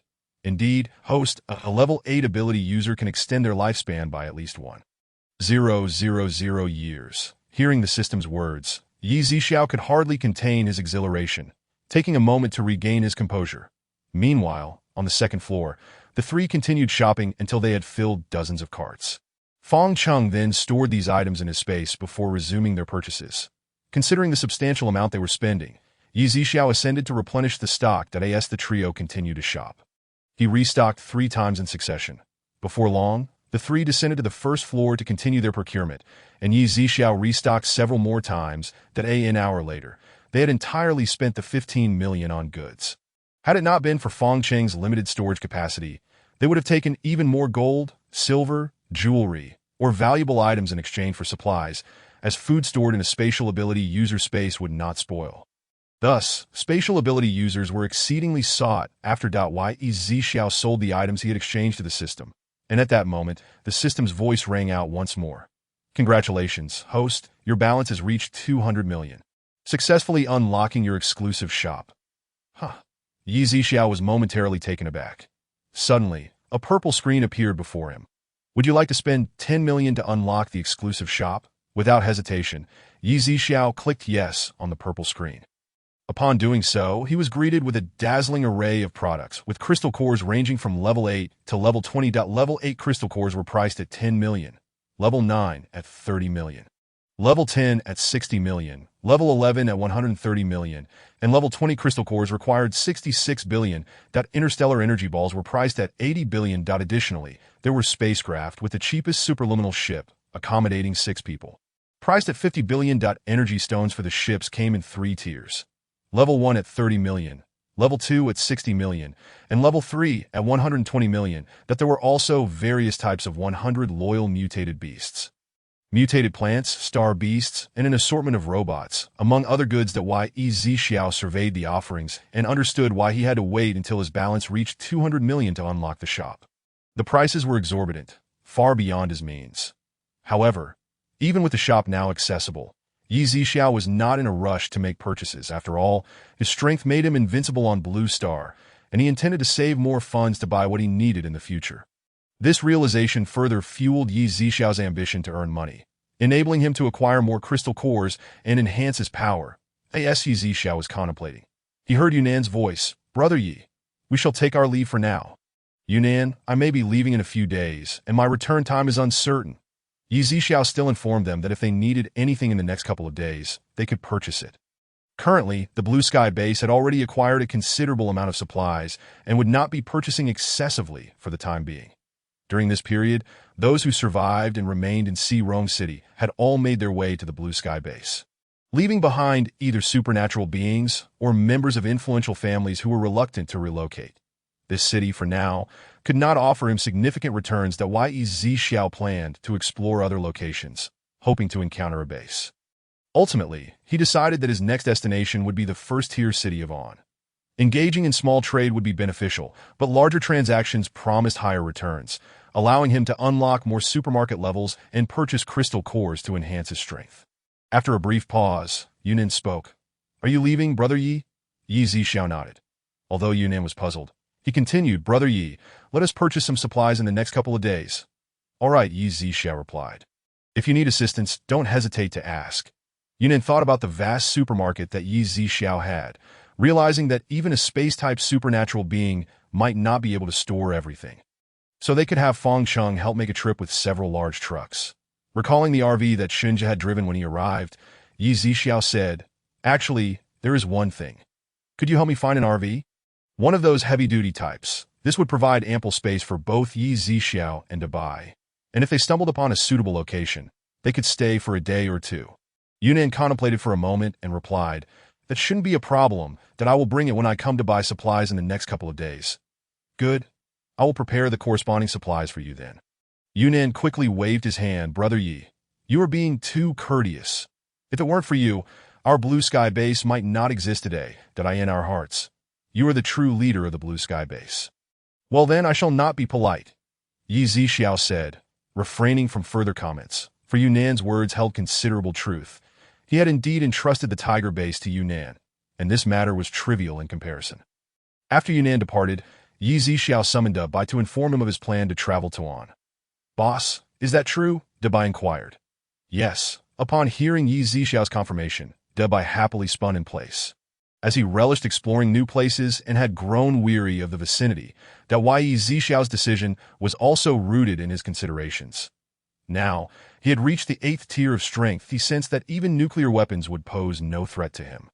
He felt no fear of the technological weaponry of the Blue Star, and he no longer needed to be overly cautious around the authorities. That in truth, with his power, he could reach on 800 kilometers away. In just 2 teleportations, each covering approximately 500 kilometers. However, he wished to explore along the way. The following morning, Yunnan, accompanied by Fang Cheng, drove to the supermarket. Yi Zixiao stepped out to behold the impeccably modified RV.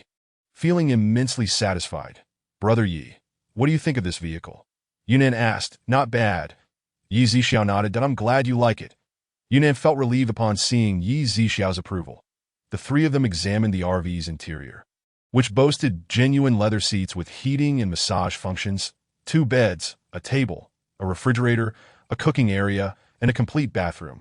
Shortly thereafter, they returned to the supermarket, where Yunnan opened his box filled with gold bars and jewelry. Brother Yi, this time, I'm planning to buy some supplies from the 2nd floor. Yi Zixiao took the items and placed them one by one on the machine. 5.19 million. Yi Zixiao announced. Good. Yunnan nodded and, along with Fang Cheng, headed towards the 2nd floor with familiarity. Today, Yunnan instructed Fang Cheng to retrieve almost everything stored in his space, leaving only some perishable fruits, which had become exceedingly precious. Get more fruits, vegetables, and eggs, Yunnan urged. All right, Fang Cheng nodded. After about 2 hours, they managed to store 5.9 million worth of goods into Fang Cheng's storage space. Why not return to the blue sky base with us? We can see you off, Yunnan suggested as he descended from the 2nd floor to no need. Yi Zixiao declined, as he preferred not to be in a bustling atmosphere. All right, Yunnan, having gotten to know Yi Zixiao better during this time, did not think much of it, engaging instead in conversation about the current state of the apocalypse. Yunnan inquired about Yi Zixiao's next destinations, through which Yi Zixiao learned that the zombie threat and extreme cold had reduced the survival rate of humans in Xirong City to less than 40%. With 20% succumbing to the cold and hunger, and about 40% either falling victim to zombies or becoming zombies themselves. Approximately 30% of the survivors had left Xirong City for the official refuge bases. However, this apocalypse had only just begun, and no one knew how long it would last or how many more would perish. Zombies still roamed freely, claiming countless new victims each day. After about 20 minutes of conversation, Yunnan departed the supermarket. As soon as he left, the system's voice echoed. Congratulations, host. You have obtained a lottery chance. Chapter 50. Radiant colors as the spinning wheel turned. It soon landed on the interstellar energy orb. Such good luck. Yi Zixiao raised an eyebrow, finding it hard to believe. Congratulations, host. You have won the grand prize from the lottery wheel. As the system announced this, the wheel vanished, revealing a translucent orb about the size of a ping-pong ball. Radiating with rainbow hues, Yi Zixiao observed it for a moment before gently grasping the interstellar energy orb.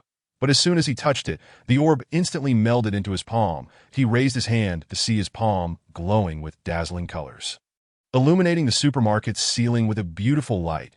It was a sight that made one want to bask in its brilliance, but within 3 seconds, the glow faded, returning his palm to its usual appearance. Soon after, a method of utilizing the interstellar energy orb appeared in his mind. Debai, not far away on the stairs, had been watching intently. Captivated by the mesmerizing glow, he had been tempted to rush forward to play with it.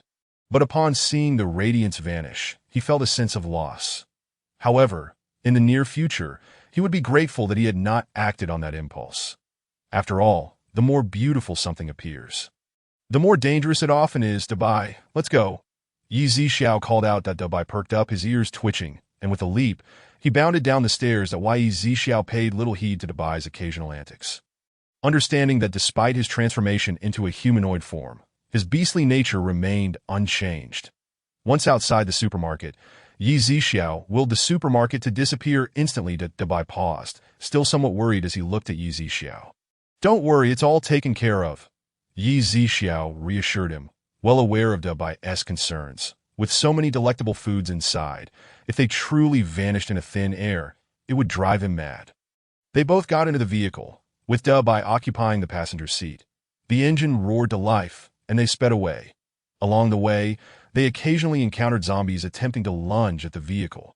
But before they could reach the car, Dabai would zap them with his lightning powers. Throughout the journey, Dabai joyfully killed zombies and collected crystal cores. Repeating this cycle, Yi Zixiao maintained a moderate speed. And after approximately 8 hours, they had traveled 310 kilometers. As night fell, he used his mental powers to scan the man named Su Jie and nodded repeatedly. They resided in a villa approximately 800 meters from the seaside. But it was not their property. Rather, they had temporarily found an uninhabited dwelling. Earlier at home, the two had faintly caught a whiff of an enticing aroma, prompting them to venture out in search of its source. Despite their proximity to the ocean, all marine life seemed to have mysteriously retreated to the depths during this time. They possessed neither fishing tools nor experience, nor could they operate a boat. After more than 2 months of apocalypse, they had nearly forgotten the taste of meat. Not to mention eating meat. Even satisfying their hunger had become a luxury, often alternating between feasting and fasting. At times, they resorted to boiling wild grasses found by the roadside, which were not only unpalatable, but also exceedingly coarse and difficult to swallow. Each meal hastily gulped down with water. Now, upon detecting the aroma of grilled meat, their mouths watered uncontrollably. "Ching, look over there," Su Jie exclaimed, pointing at the sight of Yi Zixiao and Dabai, who were indulging in a hearty meal. "Xiao Jie, if you can procure some of that food for me, I shall be yours tonight."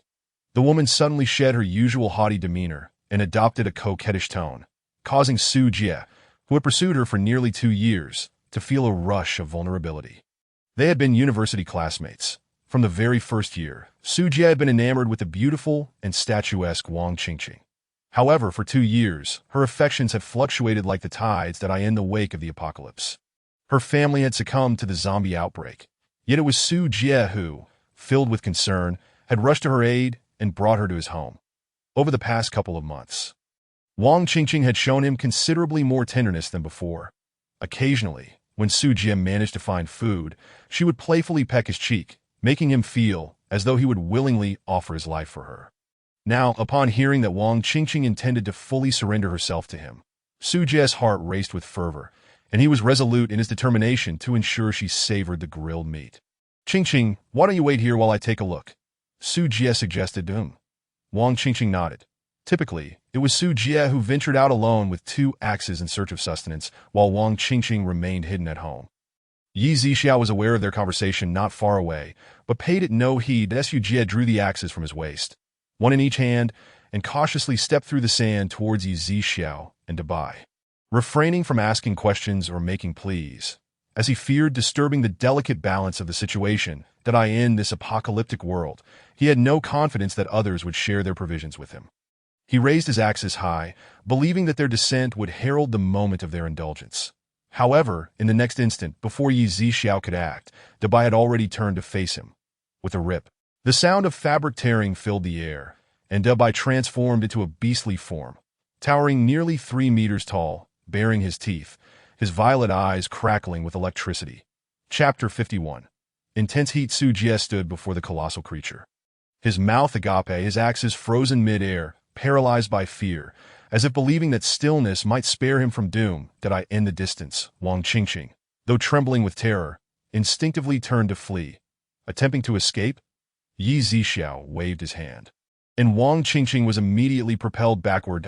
With a scream, Wang Qingqing collapsed onto the sandy ground. "Big brother, spare me."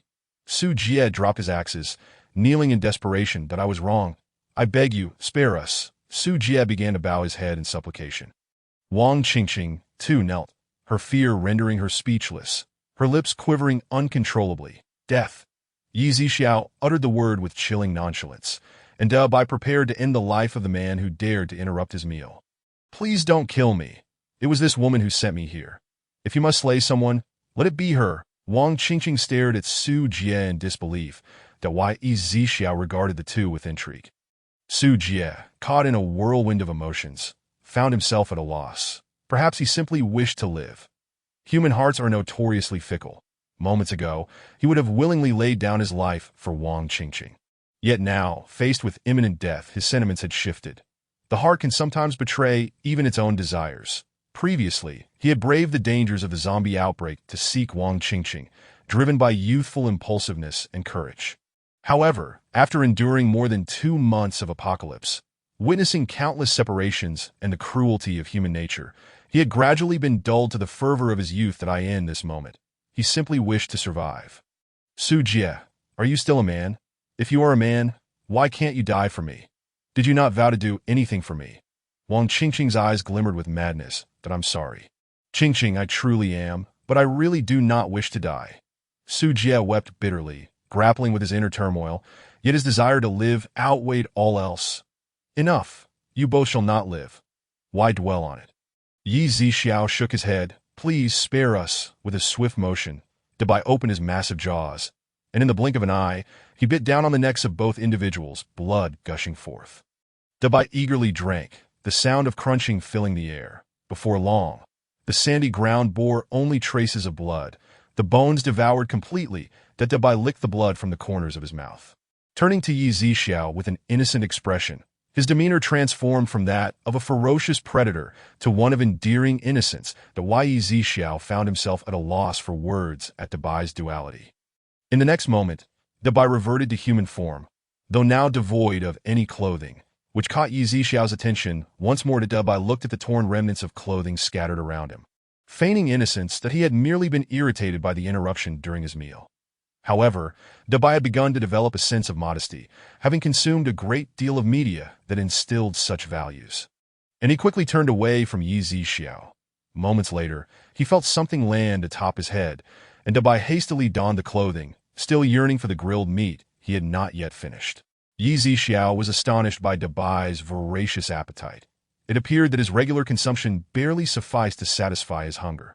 Indeed, as Dabai's abilities grew stronger, so too did his appetite, especially for human flesh and other mutated beasts, which enhanced his physical prowess. Nevertheless, eating less would not adversely affect his body. That evening, before retiring for the night, Yi Zixiao established a spatial barrier around the RV, unwilling to be disturbed by zombies during his slumber. The following day, upon opening the RV door, he was greeted by the same dense fog as before, even thicker than before, rendering visibility under 2 meters. Dabai accompanied Yi Zixiao as he exited the vehicle. Initially, he had intended to frolic along the shore, but now, not even a trace of the ocean was visible. Yi Zixiao pondered for a moment. Driving was no longer convenient, and he did not wish to exert his psychic powers for such a task. So he decided to take Dabai directly to a city. He raised his hand, storing the RV within his spatial realm, grasped Dabai's shoulder, and activated his spatial abilities. In no time, they arrived at a city. Yet, this place was shrouded in fog. Much like the others. Dabai, wait for me here for 2 minutes, Yi Zixiao instructed. Understood, boss. Dabai, still somewhat dazed, obediently nodded. In an instant, Yi Zixiao vanished, soon finding himself high above in the sky, where the fog dissipated, replaced by the sound of rushing winds. Gazing down, he noted that the entire blue star was enveloped in this thick mist. Strange, Yi Zixiao mused, sensing an inexplicable quality to the fog, yet unable to pinpoint its peculiarity. After observing for a while, without discovering anything amiss, he returned to the ground, seeking a spacious area on the outskirts of the city to extract a supermarket from his spatial realm. Upon entering the supermarket and beholding its bright interior, both Yi Zixiao and Dabai felt a sense of relief. Thus, the fog lingered for 3 days before showing signs of dissipating. During this time, Dabai's abilities had also reached the pinnacle of the 3rd tier. On the 4th day, after waking and having breakfast, they stepped outside the supermarket to find the sun shining brightly, with the fog having vanished completely. The temperature had soared to 38 degrees, making even short sleeves feel stifling. It seems that after extreme cold comes extreme heat, Yi Zixiao murmured before turning back to the supermarket. By noon, the temperature outside had climbed to around 41 degrees. The sun blazing overhead, that a middle-aged man and a youth in their late teens strolled along the road, wielding axes and hammers. "What kind of absurd weather is this?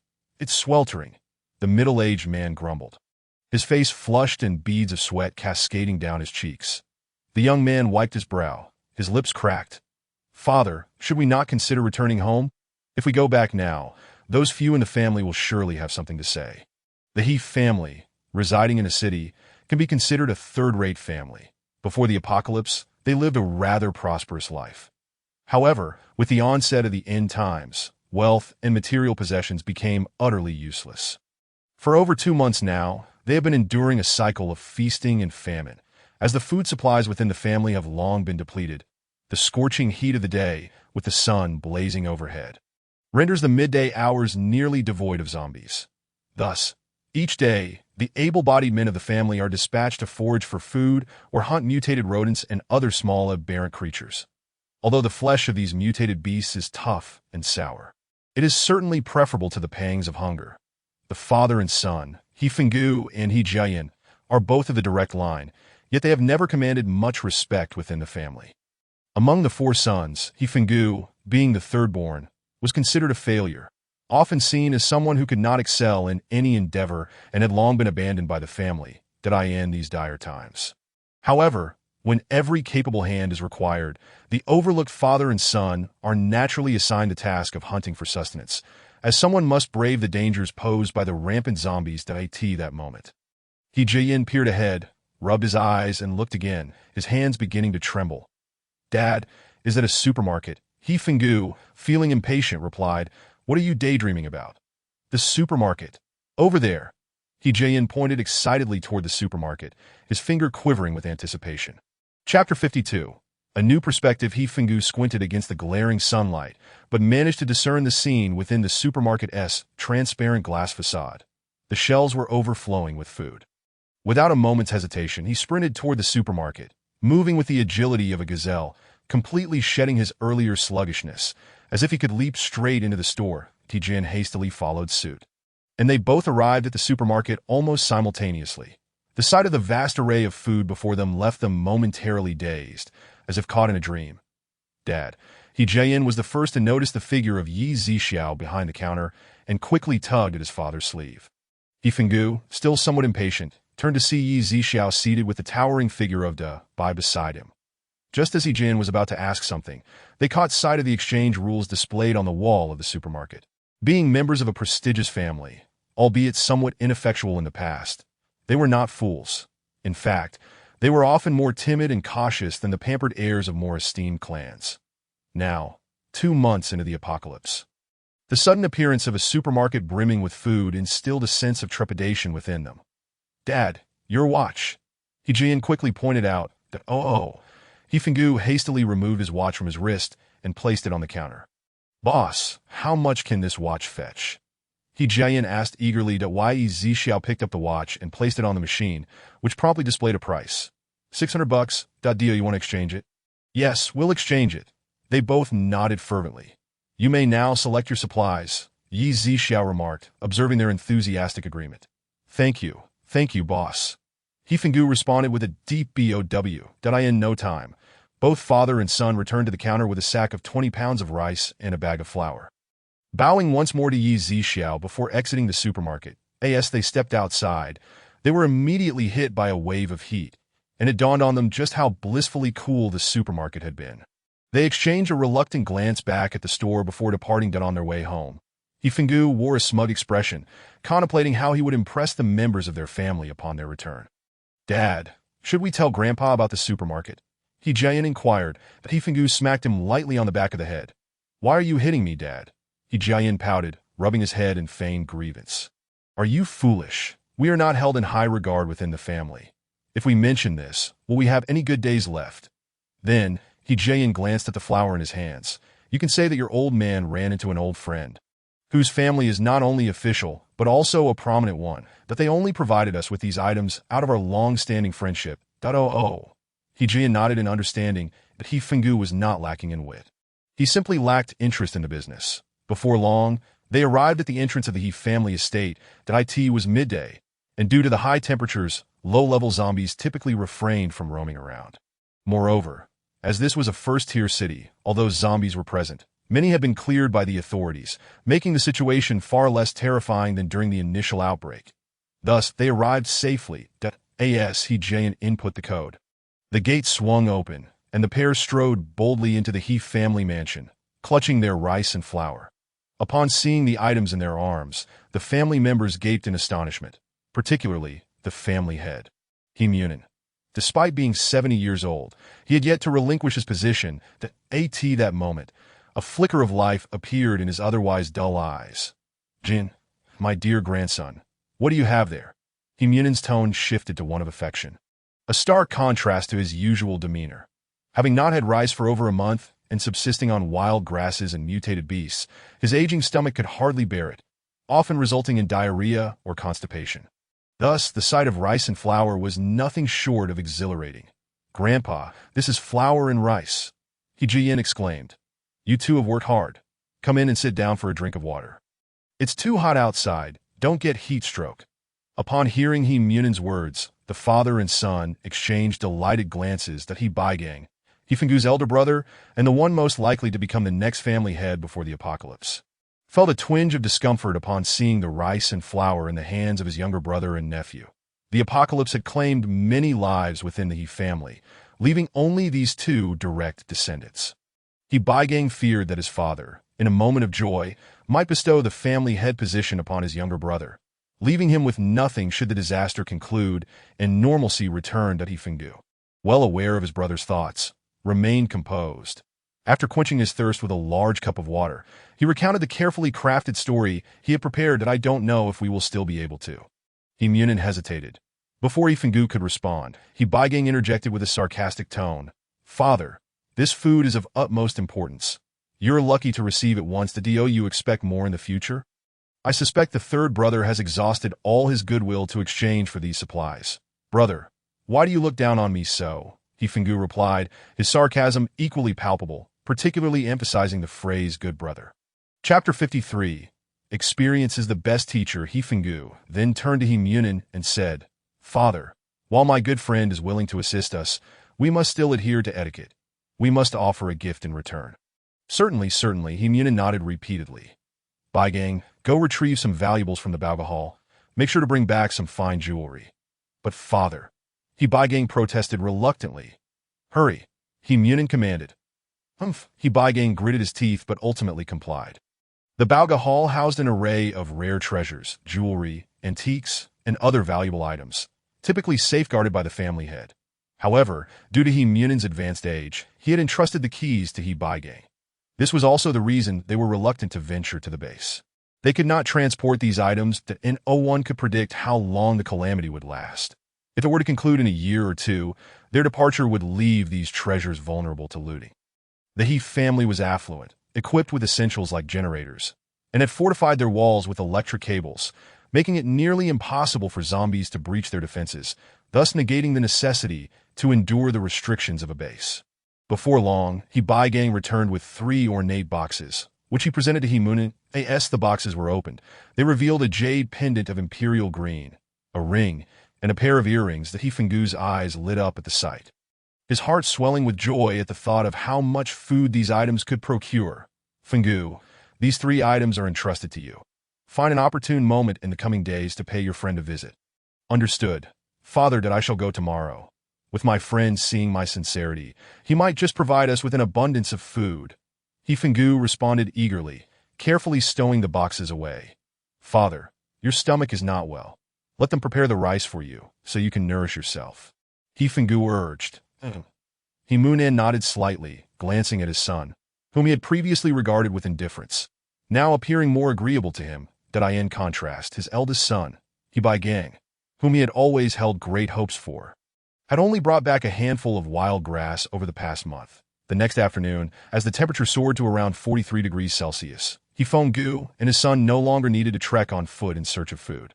Instead, they departed from home in the family's finest vehicle, a Rolls-Royce. Given the scarcity of gasoline, driving was generally not an option. The supermarket, Yizi, Xiao, and Bai had just finished lunch and were engrossed in their phones. Shortly after, a Rolls-Royce pulled up at the entrance, and father and son, Hifeng-gu, stepped out, greeted by a wave of heat. They hastened their pace toward the supermarket. "Boss, take a look at this," Hifeng-gu exclaimed, a broad smile on his face as he opened 3 jade boxes. "Not bad, right?" "Indeed."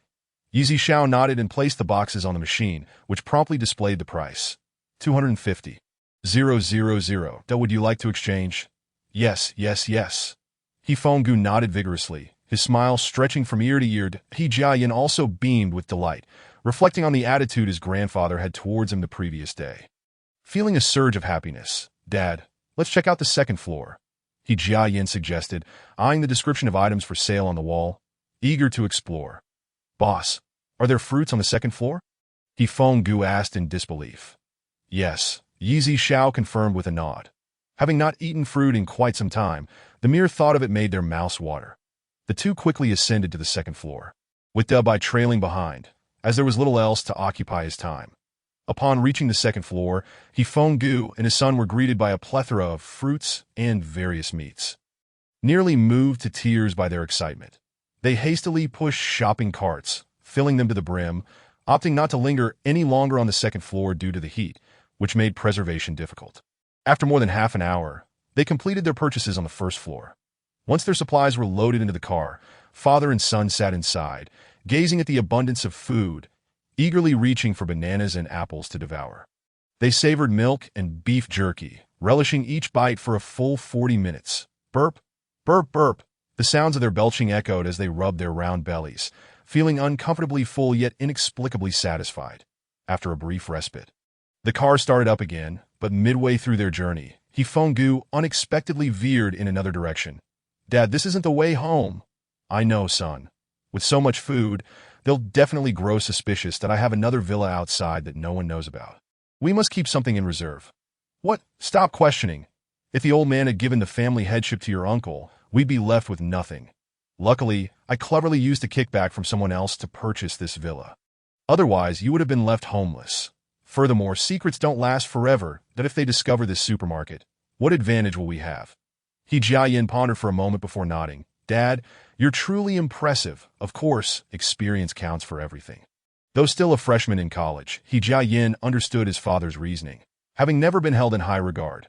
Before long, the two arrived at an upscale community, where a pervasive stench of blood lingered, and decaying corpses were scattered about. Chapter 54.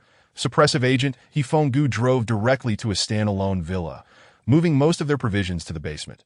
The car was left with only some fruits, vegetables, eggs, 2 bags of rice, a few packets of compressed biscuits, and some canned goods, estimated to be worth around 5,000. Looking at the plentiful supplies in the basement, Hifeng-gu and his son exchanged knowing smiles. They dared not linger long, but as they exited, they spotted a gigantic rat attempting to pry open the car door. "Quick, quick!" Hifeng-gu, undeterred by the rat's size, seized an axe and charged at it. Swinging down hard, the rat dodged, and the axe struck the car door, leaving a deep gash that made Hifeng-gu wince in agony. "You little pest, if I don't chop your head off today." Before he could finish, he raised the axe once more. Wang In, somewhat dissatisfied, inquired, "After all, if the suppressants lose their effectiveness, we too will be in peril. Moreover, the suppressants can only be administered once every 24 hours. Otherwise, these individuals risk exhausting their abilities and perishing. Even if we manage to capture them later, it would be of no use. As they journeyed, they encountered a dozen zombies, which delayed their progress. That a muscular man exclaimed, "Speed up. If the suppressants fail, we will be in serious trouble." Wang In cautioned, "I understand." The muscular man pressed the accelerator, and the truck surged forward through the night. Meanwhile, Yi Xiao had traveled quite a distance without sensing the presence of the creature by, which struck him as peculiar. At that moment, a truck sped past him. Yi Xiao's gaze sharpened, and he vanished from his spot in an instant. Simultaneously, Bai's senses heightened as he noticed his surroundings. Despite his previous lethargy, he began clawing at the cage with fervor, producing a jarring noise. The other 3 ability users looked at the suddenly frantic creature with confusion. Having also received suppressants, they understood well that any forced movement would cause excruciating pain throughout their bodies, akin to being pricked by countless needles, making even speech a torment. Bang, creak, The truck suddenly screeched to a halt, and by along with the three ability users were thrown against the opposite side of the cage due to inertia. The impact, combined with the suppressant's effects, caused the three to break into a cold sweat from the pain, while only by displayed a look of exhilaration, seemingly impervious to his discomfort. The group could not discern the figure ahead due to the windshield, now shattered like a spider's web. Moments earlier, they had only glimpsed a figure appear before the vehicle, but had not intended to stop, planning to run it over. However, upon hearing a loud bang and witnessing the windshield shatter, they were compelled to slam on the brakes. "Who dares obstruct my path? I will make him pay," a muscular man cursed as he exited the truck, approaching Yi Zixiao with a fist the size of a sandbag raised. In the next moment, the muscular man let out a horrified scream, staring in terror at his own hand, which twisted grotesquely in a horrifying manner. Crack, crack, crack. The sound of bones fracturing echoed from his palm, up through his arm, shoulder, and skull. Then, the muscular man was brutally compressed, transforming into a sphere, leaving a pool of crimson on the ground. Although the three individuals in the truck could not see clearly, they certainly heard the horrifying cries, leaving them uncertain whether to flee or confront the situation. The Yi Zixiao's gaze turned icy as the truck's windshield shattered in an instant. The three exchanged glances, realizing the formidable nature of the person before them, and disembarked together. Upon witnessing the gruesome fate of the muscular man, they were visibly startled. Wang An was the first to speak, as he was a third-tier ability user. "Who are you? We bear no grudge against you. Why block our way and kill our men?" "Bear no grudge? Then what are you transporting in the back of your truck?" Yi Zixiao's tone was frigid. The three were taken aback, a suspicion forming in their minds. "Are you affiliated with the authorities?" Wang Quan inquired, but Yi Zixiao remained silent, instead raising a hand. In an instant, the three felt their bodies grow immobile, fear etching their faces. As Yi Zixiao approached the back of the truck, a black curtain flew up, revealing Bai, who locked eyes with Yi Zixiao. "Boss," Bai called out with effort, and Yi Zixiao noticed something was amiss with Bai's condition. Bang! With a wave of his hand, the metal cage shattered, collapsing to the ground with a crisp sound. In that moment, the three men before Yi Zixiao found themselves disoriented, now standing directly in front of him, their expressions filled with dread. "Hand over the antidote, or you will die." Yi Zixiao stated succinctly that we have no antidote. The suppressant will begin to lose its effect after 8 hours and will be completely ineffective after 24. Wang An urgently replied. "Then in that case, you may die." Upon uttering these words, the muscular man's face contorted, his entire being flushed red, and in the next instant he exploded before Wang An and Wang Quan. PFF, blood, shattered flesh, and bones splattered across the two, staining their clothes crimson. "W? We are merely following orders to capture ability users that if you harm us, our boss will not let you off." Wang An feigned calmness. Yet Wang Quan trembled, warm liquid seeping from him, exuding a strong, foul odor. Chapter 56. The Traveler's Squad Bang. Another explosion echoed, and Wang Quan's body disintegrated, with a shard of bone piercing Wang An's eye. Wang An screamed in agony, and witnessing his brother's demise filled him with profound sorrow. Just as Yi Zixiao intended to eliminate Wang Quan as well, a voice emerged from the truck. "Sir, please wait. We are with the authorities that we are immensely grateful for your rescue, but this man cannot be killed. We need to take him back for questioning. There are individuals across Xia country capturing ability users, and they may be part of a grand conspiracy." Wang An felt a momentary relief upon hearing this, but Yi Zixiao's subsequent words plunged him into despair.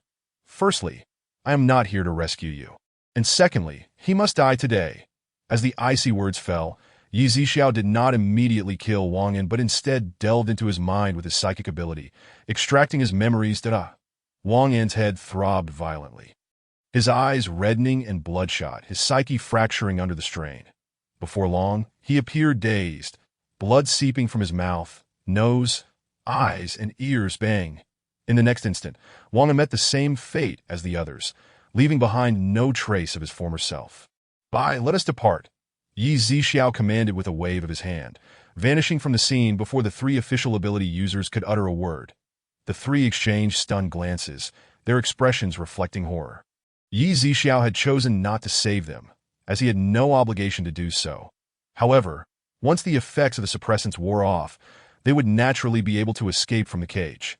And within it, neither zombies nor mutated beasts could harm them. At that moment, Yi Zixiao had already returned to the supermarket with Bai, utilizing his wood-based abilities to restore Bai's form. In no time. Bai transformed back into human shape, sweat pouring from his forehead and body as the suppressants were expelled through perspiration. With a wave of his hand, Yi Zixiao draped a white robe over Bai. "How do you feel?" "Boss, I feel much better," Bai replied, though his expression bore a hint of guilt. "All right, go rest in your room." Bai's violet eyes shimmered, as if he wished to say something but ultimately held his tongue. Afterward, Yi Zixiao returned to his room, showered, and lay on the bed, contemplating the memories he had extracted from Wang and from Wang An's recollections. Yi Zixiao learned that these individuals were sent by a man named Xiong Xingda to capture ability users, mutated beasts and zombies, primarily targeting those with powers above the 3rd tier. They were required to deliver their captures within 8 hours of administering the suppressants to avoid unforeseen complications, with Xiong Xingda, a 4th-tier high-level ability user, overseeing the process.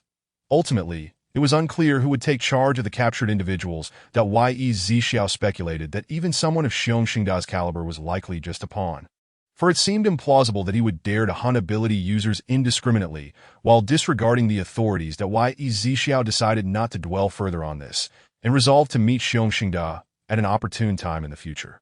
The following day, Bai awoke, fully restored, and upon finding an array of clothes prepared by Yi Zixiao in the wardrobe, he washed up and changed before heading downstairs. Yi Zixiao was enjoying breakfast in the dining area when Bai approached slowly and took a seat across from him. Noticing Yi Zixiao's silence, Bai assumed he was upset and spoke up. "It was my fault, boss, that I caused you trouble, that I promise I won't be reckless again, and won't go out alone." Bai lowered his head, his violet eyes glistening with unshed tears. "I'm not angry, and you should venture out more to gain experience. Now eat." Bai nodded, and upon realizing Yi Zixiao bore no ill will, his face broke into a bright smile as he eagerly began devouring the roast chicken. After finishing their meal, Bai diligently tidied up the dishes as usual at 2 o'clock in the afternoon. The temperature outside reached a sweltering 46 degrees. Meanwhile, not far from the supermarket, 3 young men armed with weapons were led by a man with a black satchel containing roughly 10 crystal cores. "Captain Liu, today we've had a good haul. We can head back early," one of the men remarked. "Yes, let us exchange part of it for food and keep the rest to enhance our abilities." The leader replied. 3 individuals, unwilling to be subjected to the regulations of the official base, recently united to form a small team, named the Wanderers. The helm is Lu Kai, whose ability ranks at the pinnacle of the 2nd tier, serving as their captain. The other 2 members are Zhang Hao and Lu Haiming, both early-stage awakeners of the 2nd tier. However, resources are currently scarce, and the authorities have announced that those possessing crystal cores can exchange them for food at the base. While some private bases have made similar offers, the majority still place their trust in the official channels. In this moment, the trio is filled with joy, having just encountered a small wave of zombies, with the strongest among them being of only the 2nd tier, allowing them to gather over 10 crystal cores in one fell swoop. Numerous teams like theirs, as well as other awakened individuals, are now hunting zombies to procure crystal cores. Yet many unfortunate awakeners have faced massive hordes of zombies or higher tier ones, ultimately meeting a grim fate. Much like humans, zombies that devour awakeners also enhance their own strength. And typically, zombies above the 2nd tier do not appear alone. As their power increases, so does their intelligence. Lu, look ahead. Is that a supermarket? Lu Haiming exclaimed, astonished as he pointed forward. When did a supermarket appear here? Lu Kai felt as though he were hallucinating. "I don't recall there being a supermarket here," added the trio, bewildered, having only passed through this area a week prior. "Let's go take a look," Lu Kai declared. Striding forward, with the other 2 quickly following suit, as they entered the supermarket, a refreshing breeze greeted them, instantly reviving their spirits. The sight of the abundant goods left them nearly speechless, their hearts yearning to claim everything for themselves. However, they remained rational and turned to the figure behind the counter. "Yi Zixiao, are you the owner?" Lu Kai inquired. "Yes, you can check the rules displayed above." Yi Zixiao nodded in response. The trio then raised their heads, only to lower them again shortly after, rummaging through their belongings, but finding nothing of value to exchange. Their faces fell in disappointment as they glanced at the food items on the shelves. Swallowing hard. Even if they exchanged their crystal cores at the official base, they wouldn't acquire much rice, let alone the canned meat and instant noodles before them. Unwilling to leave empty-handed, Liu Kai asked, "Boss, can crystal cores be exchanged?" Yi Zixiao looked up at the three, pondering. The system had never mentioned this, but given that crystal cores currently function as currency for resources in the entire Blue Star and can also enhance strength, he decided to inquire, "System, can crystal cores be exchanged for resources?" Host, yes, but the current crystal cores are all low level and won't yield much. Understood. Noticing Yi Zixiao's silence, the trio felt a mix of suspicion and hope. Although they harbored impulses to seize the goods, they recognized that the supermarket's sudden appearance meant the owner was no ordinary person, and they dared not take risks unless absolutely necessary. Yes, they can be exchanged. Yi Zixiao's words instantly relieved their tension. Liu Kai quickly retrieved 2 crystal cores from his waist pouch, placing 1 first-tier and 1 second-tier core on the counter, curious about their approximate value, without recklessly presenting all they had. Yi Zixiao placed the cores on a machine, displaying the prices. First-tier core, 50 yuan. Second-tier core, 150 yuan. Totaling 200. Do you wish to exchange? Yi Zixiao asked. Yes, Liu Kai nodded eagerly, having noted the prices clearly. The labels on the shelves indicated that these items were priced roughly 5 times higher than before the apocalypse. Nonetheless, 200 yuan could buy a considerable amount of rice, far more than they could acquire at the base for 1 first-tier and 1 second-tier core, which would only yield half a kilogram and 2 kilograms of rice, respectively. The supermarket's offer exceeded their expectations, as 200 yuan could purchase over 10 kilograms of the cheapest rice. Rather than rush to select their items, Liu Kai decided to exchange more crystal cores, ultimately trading for a total of 800 yuan before choosing their supplies. The trio opted for rice, flour, salt, and canned meat. They also noticed the fresh produce section on the second floor, but given the sweltering heat that made preservation difficult and their limited funds, they chose to stock up on storable items like rice and flour. After completing their purchases, each left the supermarket with an armful of supplies, their faces beaming with joy, grateful they had not resorted to theft. At 5 p.m., Yi Zixiao closed the supermarket doors, planning to explore the city, as the city had long been a place he yearned to visit. Yet upon arriving, he found it transformed beyond recognition, no longer the prosperous city it once was. Accompanying Yi Zixiao was Dabai, who wandered alongside him, observing the streets littered with dismembered corpses and the remains of zombies, the air thick with an unpleasant odor.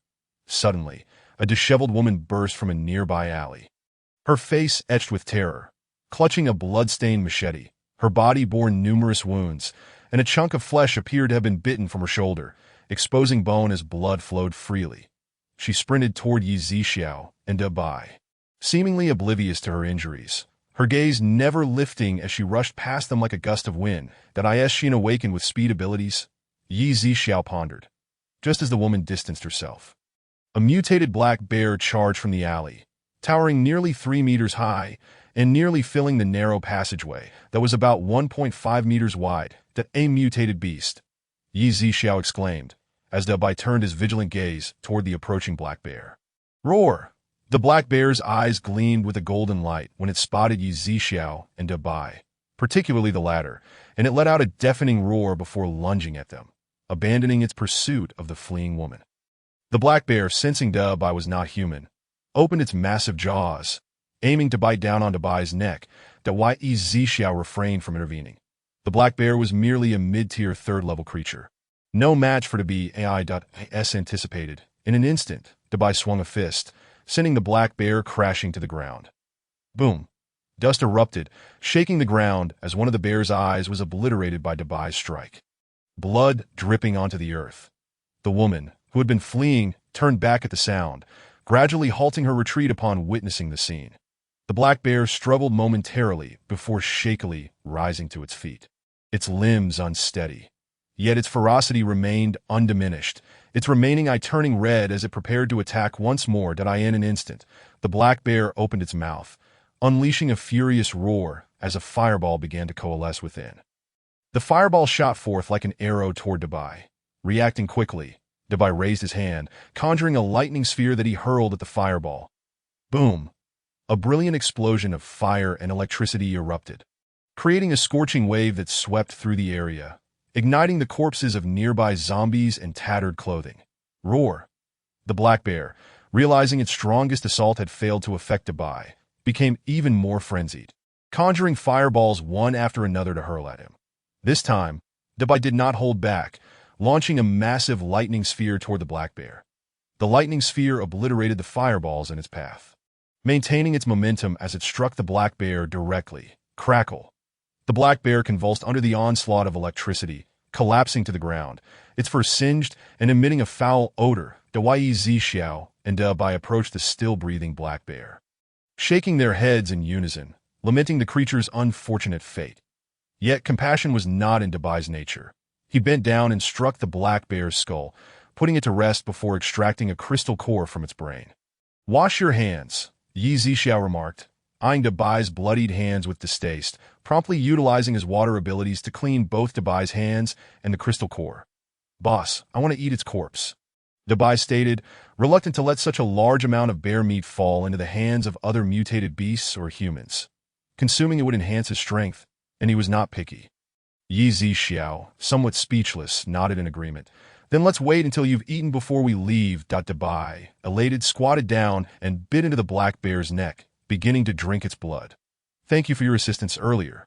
A woman's voice pierced the air, prompting Yi Zixiao to turn his head. To his surprise, the woman with the speed-related abilities who had fled earlier had returned. However, before Yi Zixiao could respond, the woman's face contorted in terror, as if she had beheld something more fearsome than the mutated black bear they had encountered before. Following her gaze, Yi Zixiao beheld the creature known as Dubai, its mouth agape, revealing sharp fangs as it tore into the flesh of the black bear. Voraciously swallowing chunks whole, as the woman spoke, she began to retreat, then turned and fled with astonishing speed, as if pushing her abilities to their utmost limits. Yi Zixiao chuckled, while Dubai wore a blissful expression. Observing Dubai's satisfied grin, revealing its blood-stained teeth, Yi Zixiao felt a wave of nausea wash over him, finally understanding why the woman had fled so hastily. "Take your time eating. I shall wait for you ahead," Yi Zixiao declared, striding forward before Dubai could respond. Unaware of the change in Yi Zixiao's demeanor, Dubai continued to relish its meal, bits of flesh clinging to its sharp teeth, blood dripping down its chin. If one were to recall Dubai's previously innocent puppy-like visage and its wide, innocent purple eyes, the current scene was a stark contrast. After what felt like an eternity, Dubai finally arose, thoroughly satisfied, and bounded towards Yi Zixiao. The ground was now littered with blood and the remnants of a massive skeleton.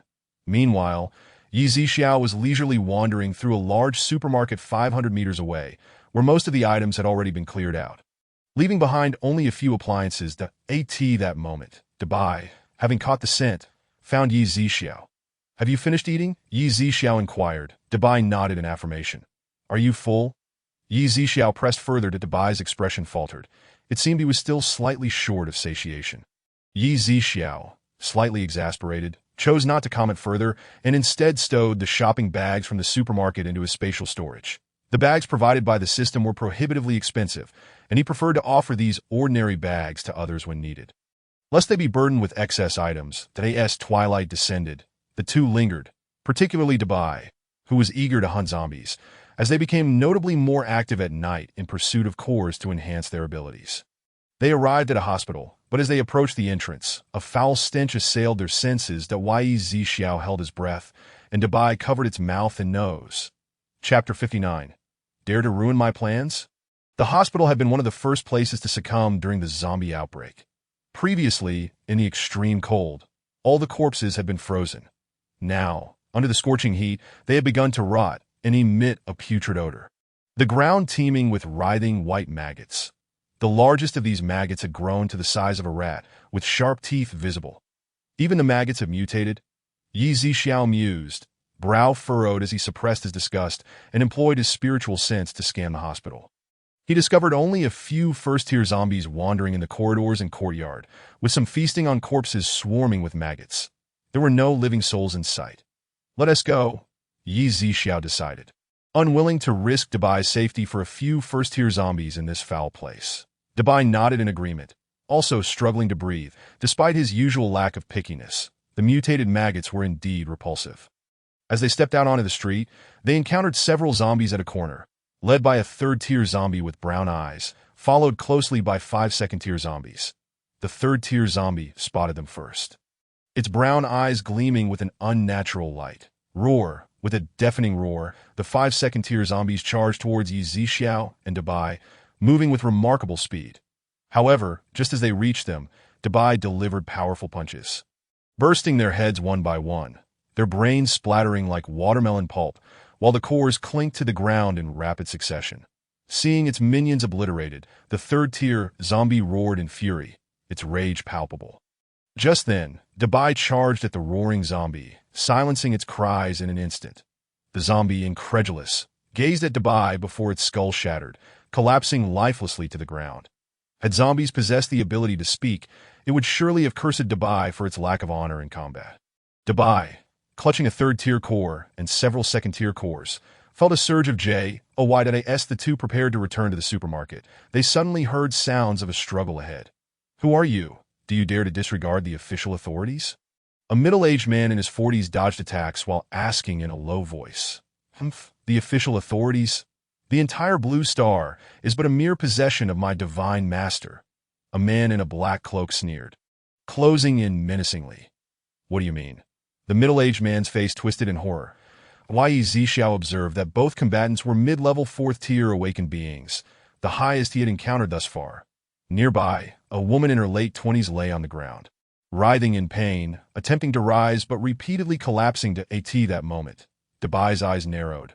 "Boss, the item in that man's hand is the very drug that led to my capture last time." Yi Zixiao's gaze sharpened, focusing on the vial the cloaked man brandished, poised to strike the middle-aged man. Before Yi Zixiao could intervene, Dabai unleashed a surge of lightning, striking with a swift palm. Zap! A bolt of lightning shot from Dabai's palm, reaching the cloaked man in mere seconds. "Who dares to ruin my plans?" The cloaked man leapt backward, distancing himself from the middle-aged man and turning to confront Yi Zixiao and Dabai. The middle-aged man followed the cloaked man's gaze, noting their unfamiliarity, and surmised they might be passers-by intervening in a conflict. "Thank you both," he bowed slightly. "In this world, you dare to meddle in affairs that do not concern you. Then I shall offer you both to my divine master," the cloaked man declared, abandoning the middle-aged man to charge at Dabai. "Dabai, you are no match for him," Yi Zixiao warned. Yes, Dabai nodded obediently. Dabai understood that Yi Zixiao's strength was likely above level 5, while the cloaked man was merely a mid-level 4th tier. Hence he posed no threat to his boss. That a long knife, emanating a chilling white light, swung towards Yi Zixiao, as if intending to cleave him in two. Seeing this, the middle-aged man gasped, "Be careful." He attempted to intervene, but it was too late, guilt flooding his features as he felt responsible for potentially endangering others. Clang! The sound of metal clashing resonated. The cloaked man looked on in shock. How could this be? At that moment, Yi Zixiao had firmly pinched the blade between 2 fingers, causing the weapon to tremble and the cloaked man's arm to go numb. Impossible, impossible. The cloaked man attempted to withdraw the knife, but found it immovable. Chapter 60. An alien? With a loud crack, the knife that the cloaked man valued so highly shattered into 2 pieces, clattering to the ground with a sharp sound. The middle-aged man finally exhaled, realizing that the young man possessed greater strength than he had anticipated, opting not to intervene further lest he inadvertently complicate matters. The cloaked man recognized he had encountered a formidable opponent. He ceased resisting, narrowing his eyes as a powerful mental attack surged towards Yi Zixiao's mind. After a moment, the cloaked man grew increasingly weary. His gaze becoming unfocused, he found it perplexing that despite deploying such a potent mental attack, the individual before him remained unscathed, standing still with a smile playing at the corners of his mouth, he merely putting on a brave front. The cloaked man dared not relent, intensifying his mental assault. "How long can your mental powers sustain you?" Yi Zixiao inquired with keen interest. The cloaked man's expression shifted dramatically, fear flooding his heart. Yi Zixiao's words conveyed no hint of pretense. Rather, his mental energy seemed to dissipate into nothingness, creating no ripples in the air. You realizing the disparity between himself and Yi Zixiao, the cloaked man's robe fluttered as if caught in a wind, and from within, several azure poisonous snakes emerged. hissing as they lunged at Yi Zixiao. Seizing the opportunity, he turned and fled into the distance. Bang! The sound of impact echoed as the cloaked man fell from midair. Meanwhile, the azure snakes found themselves in Dabai's jaws, being chewed as if they were mere chewing gum. You are a psychic ability user and also possess spatial abilities. The cloaked man gazed up at Yi Zixiao, astonished. After all, it was rare to encounter even one of these powers, let alone both manifested in a single individual. Yi Zixiao did not respond. Instead, he waved his hand, causing the cloaked man's robe to tear apart, revealing his true appearance. So it's you. This truly comes without effort. The cloaked man felt a mix of confusion at Yi Zixiao's words. This man was none other than Xiong Xingda, the one who had captured Dabai, as recalled from Dabai's memories. Who is the divine master you mentioned? What do you mean by saying that the blue star is merely a possession of his? Yi Zixiao had no inclination to meddle in others' affairs, yet the words spoken by this individual instilled within him an unsettling premonition. His current strength rendered him incapable of departing from Blue Star. Should any calamity befall it, he would find himself in a predicament of utter disadvantage. That I do not comprehend your words, Xiong Xingda replied, his eyes flickering. Oh, you do not understand. It appears you wish to meet the same fate as the brothers Wang In and Wang Quan, subjected to my mental abilities and then left without a trace. What? You killed them? A look of shock crossed Xiong Xingda's face, quickly followed by realization as to why those individuals had not returned. So you intend to follow in their footsteps? As Yi Zixiao spoke, he raised his hand, the blue flames dancing at his fingertips like mischievous sprites. That no, Xiong Xingdao exclaimed, shaking his head in fright. Why are you capturing awakened ones and mutated beasts? And who is your deity? I do not know. Yi Zixiao furrowed his brow as the blue flames descended upon Xiong Xingda's shoulder, igniting his entire arm. In an instant. That I will speak. Xiong Xingda cried out in agony. With a wave of his hand, Yi Zixiao extinguished the flames, leaving Xiong Xingda with nothing but charred bones on his right hand. Beads of sweat, like pearls, dripped from Xiong Xingda's forehead as he gritted his teeth against the pain. I truly do not know. I only know that they come and go without a trace, possessing formidable strength. That I merely follow their orders. He paused, breathing heavily from the pain, then continued, I was not originally an awakened one. They not only awakened my abilities, but also enabled me to reach mid-level tier 4 within just over a month. In truth, I have never seen the true deity. I only receive orders from his subordinates, who are already at mid-level tier 5 and awakened in 3 different abilities. That all. Yi Zixiao was unwilling to probe deeper into his memories, for like last time, those recollections contained repulsive images he preferred not to witness. After a moment of contemplation, Xiong Xingda added, that deity does not seem to be from Blue Star, but rather from another planet. As for their intentions, I know not. I only know they are incredibly powerful, akin to gods. Aliens? Yi Zixiao's expression darkened. Could this impending apocalypse align with his suspicions? He had conjectures brewing within, though he lacked concrete evidence to ascertain the truth. Chapter 61. Indeed, a discovery at that moment. A middle-aged man who had been eavesdropping on the conversation interjected, Sir, I am with the authorities. This matter is of great significance that if possible, I would like to take this individual into my custody for further investigation. Very well. Yi Zixiao nodded. He had no time to delve into this matter himself. His primary concern was to elevate his own strength, for only by becoming powerful could he secure his safety. I am Zhang Su.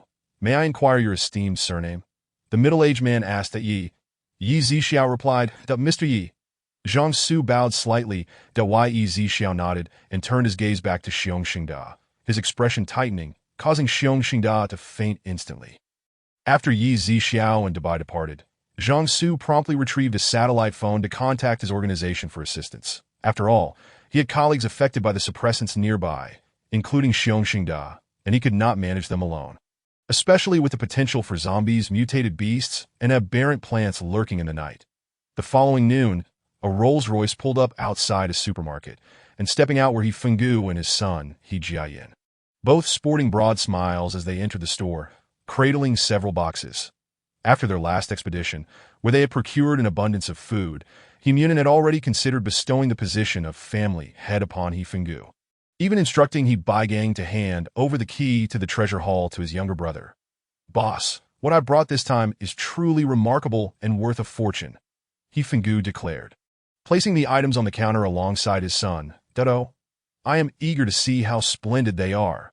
Since learning of the existence of extraterrestrial civilizations the previous night, Yi Zixiao felt an intensified urgency to enhance his abilities.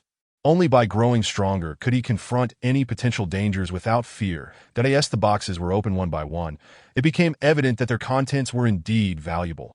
A jade bracelet of imperial green alone was worth a considerable sum, accompanied by exquisite red coral, mutton-fat white jade, rubies, sapphires, and diamonds. "Not bad." Yi Zixiao nodded in approval. As he assessed the value of each item, the total reached an astonishing 15.6 million. He Fenggu calculated the price and, before Yi Zixiao could inquire further, hurriedly declared, "I wish to exchange these." "Very well. However, your vehicle may not accommodate all of this. I have spatial bags available for 2,500 yuan each, providing 15 square meters of space, which will remain effective for 24 hours, ensuring the food inside remains fresh as if just placed in. Yi Zixiao informed him. He Fenggu's eyes sparkled. "Boss, do you have any bags with longer usage times?" "System, do you have any?" "Yes, host. There are 6-day bags with 20 square meters of space and 1-month bags with 30 square meters, priced at 8,000 and 25,000 respectively." Yi Zixiao understood and promptly conveyed this to He Fenggu. "I'll take one for a day, one for 6 days, and one for a month." "Very well." Yi Zixiao proceeded to purchase several of each, ensuring a profit fivefold to He Fenggu, observing the suddenly materializing bags. Found it unsurprising given the long duration of the apocalypse. The supermarket itself was already peculiar, so anything else was hardly shocking. The bags were clearly marked with their effective durations to avoid confusion. Several hours later, He Fenggu and his son had amassed sufficient supplies that on the first and second floors, Yi Zixiao replenished his inventory multiple times. The two, satisfied with their haul, loaded the materials into their vehicle, oblivious to the unremarkable, dilapidated off-road vehicle parked nearby. Inside was He Baigang, who had captured the entire scene on camera. He had always found it strange that He Fenggu had such a friend. So he had decided to follow them, and indeed, he had uncovered something. Unbeknownst to He Fenggu and his son, their concealed dealings had already been discovered by his older brother. They cheerfully made their way to his villa, intending to stash the bounty from the 2 spacious bags in the basement. However, He Baigang did not accompany them. Having taken his photos, he returned to the He family, eager to show his father, still unaware of the private residence He Fenggu possessed. Meanwhile, after He Fenggu and his son left the supermarket, the system's voice echoed in Yi Zixiao's mind. "Congratulations, host. You have obtained a chance for a lottery draw." As the needle spun and eventually stopped, it landed on 5 Tier 10 crystal cores that in an instant, 5 iridescent crystal cores appeared before Yi Zixiao. Merely gazing at them, he could sense the vibrant, vast energy emanating from them. Yi Zixiao raised his hand above the crystal cores and began to absorb their energy. Before he had even consumed half, he felt his body break through to a new minor realm. 10 minutes later, having absorbed all the energy from the crystal cores, Yi Zixiao's ability level had reached late Tier 8, were it not for his all-system abilities. These 5 Tier 10 crystal cores could have propelled him to the pinnacle of Tier 8, leaving him just a step away from Tier 9. Chapter 62. Robbed on the road as his strength continued to rise, Yi Zixiao felt increasingly assured. Subsequently, he exchanged the jewels he had collected with the system, bringing his balance close to 300 million. He did not intend to purchase crystal cores just yet, opting instead to save them for future contingencies. He then hung the bags he had bought behind the counter, labeling each with its size and function, while also offering ordinary bags retrieved from elsewhere for free to anyone in need.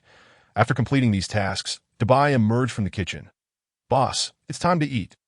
All right. During this time, Dabai had taken charge of the daily meals, having become enamored with a culinary show.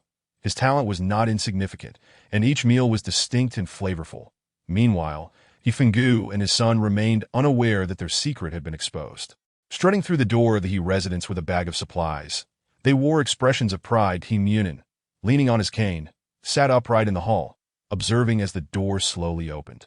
He Baigang, along with his wife Wang Lingling and son He Ku, stood nearby. "Dad, we're back." He Fenggu called out. "Grandpa." He Jian chimed in. The two, beaming with joy, failed to notice the somber expressions on the faces of their family members. "Dad, look what I brought back for you," Hifengü said, shaking the bag. "Is this all there is?"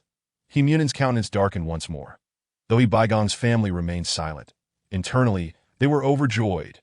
After all, the photos they had taken captured far more than this.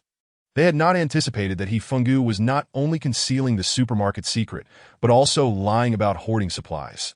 "Dad, don't be fooled by the size of this bag. It's a spatial bag. And there's enough food inside for our entire family for over a month." "Yes, Grandpa, this bag contains a special space. You can take a look." Silence. Hemunen struck the ground forcefully with his cane. "What is the meaning of this?" Hifengü finally grasped the situation but remained bewildered. Third brother, if you wish to keep something hidden, you must not act with a guilty conscience. What dishonest deeds have you committed that you dare to feign ignorance before us?"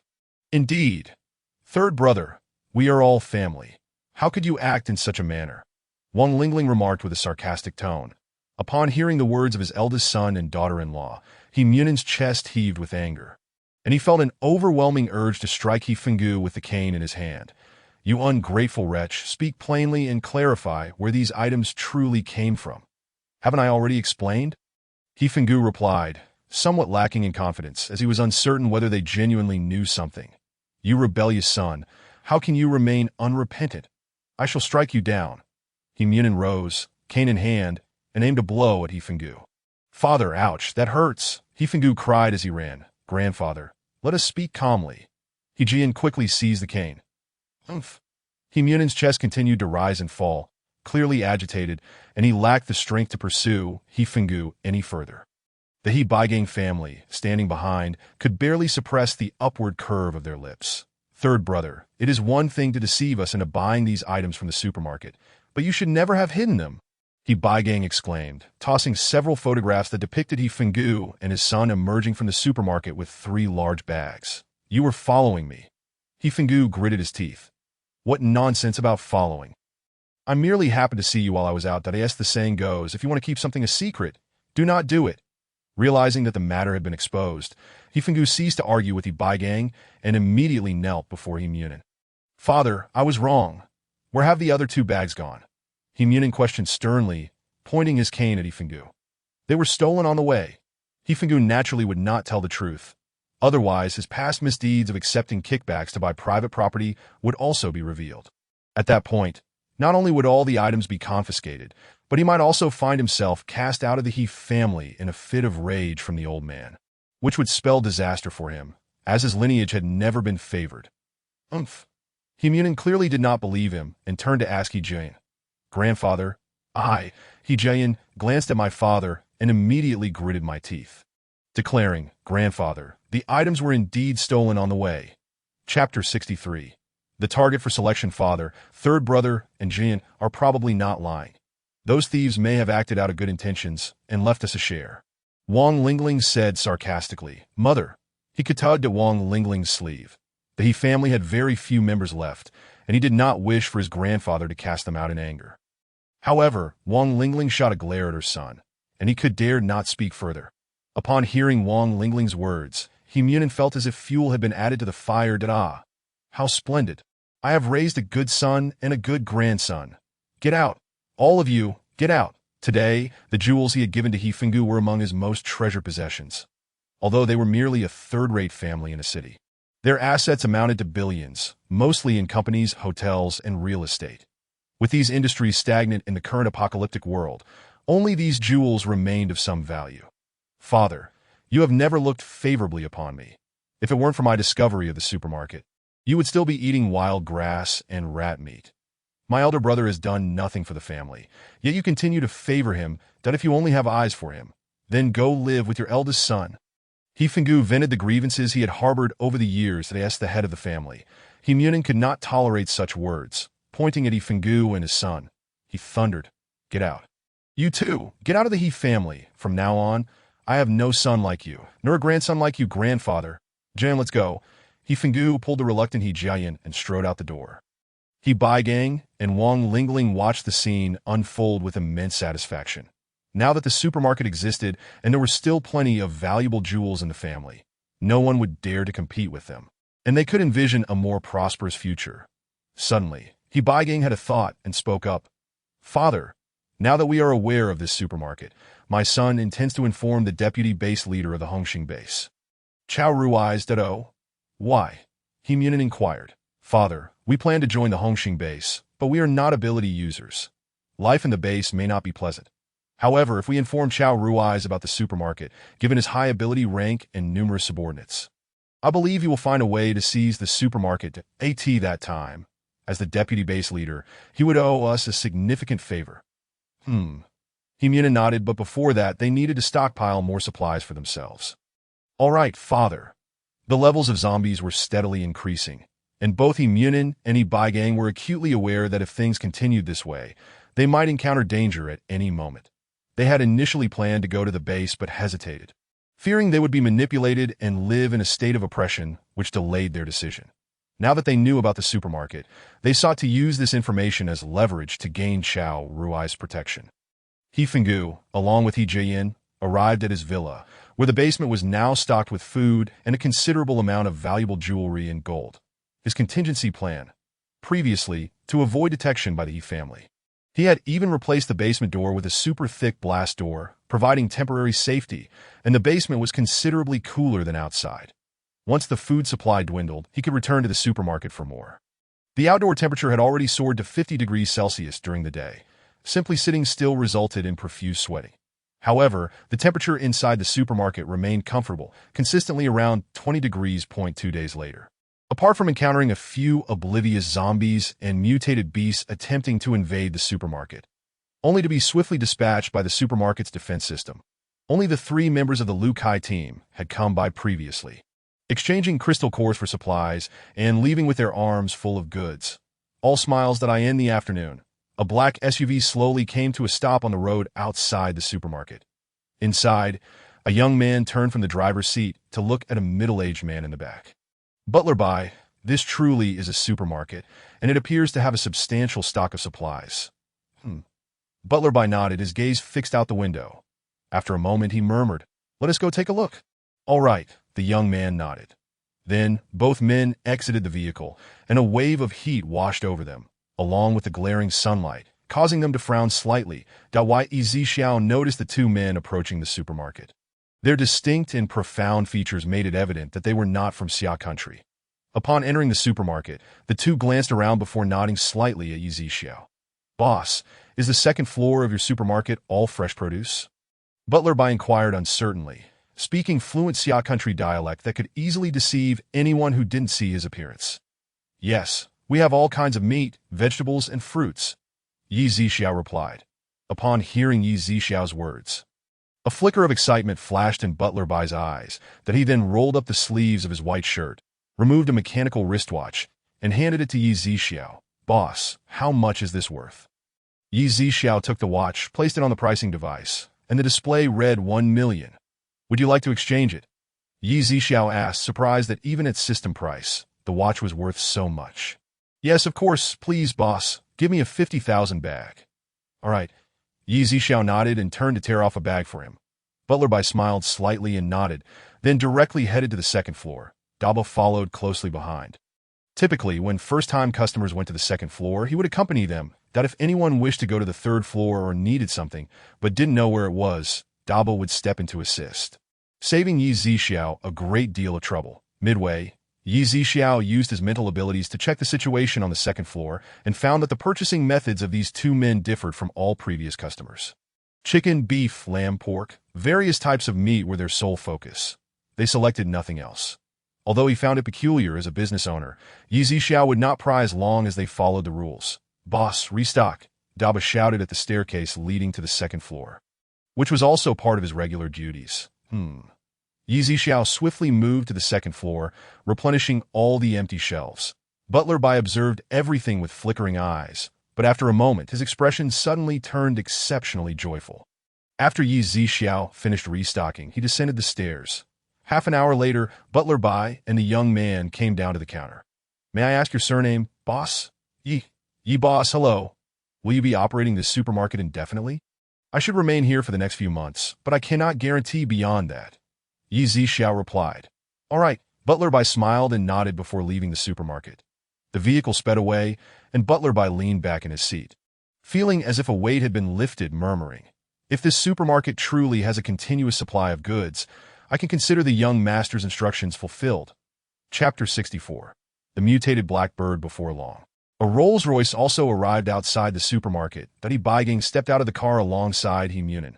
Indeed, it is a supermarket. He Munan's hand, grasping the cane, trembled slightly, although he had seen photographs before. The present reality was far more astonishing. "Dad, let us go inside." The two entered the supermarket, and a refreshing breeze greeted them.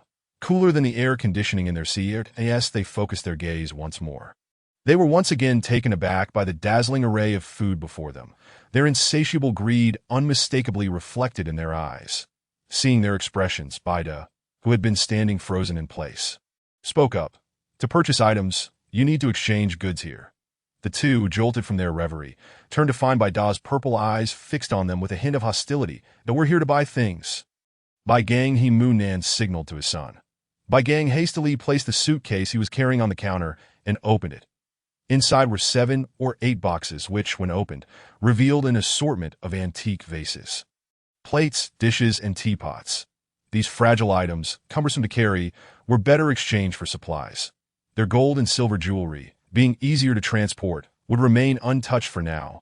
"Boss, how much can these fetch?" Baigang inquired one by one. The items were priced by the system. 3,900,000, will you exchange? "Yes," they replied in unison, their expressions resolute.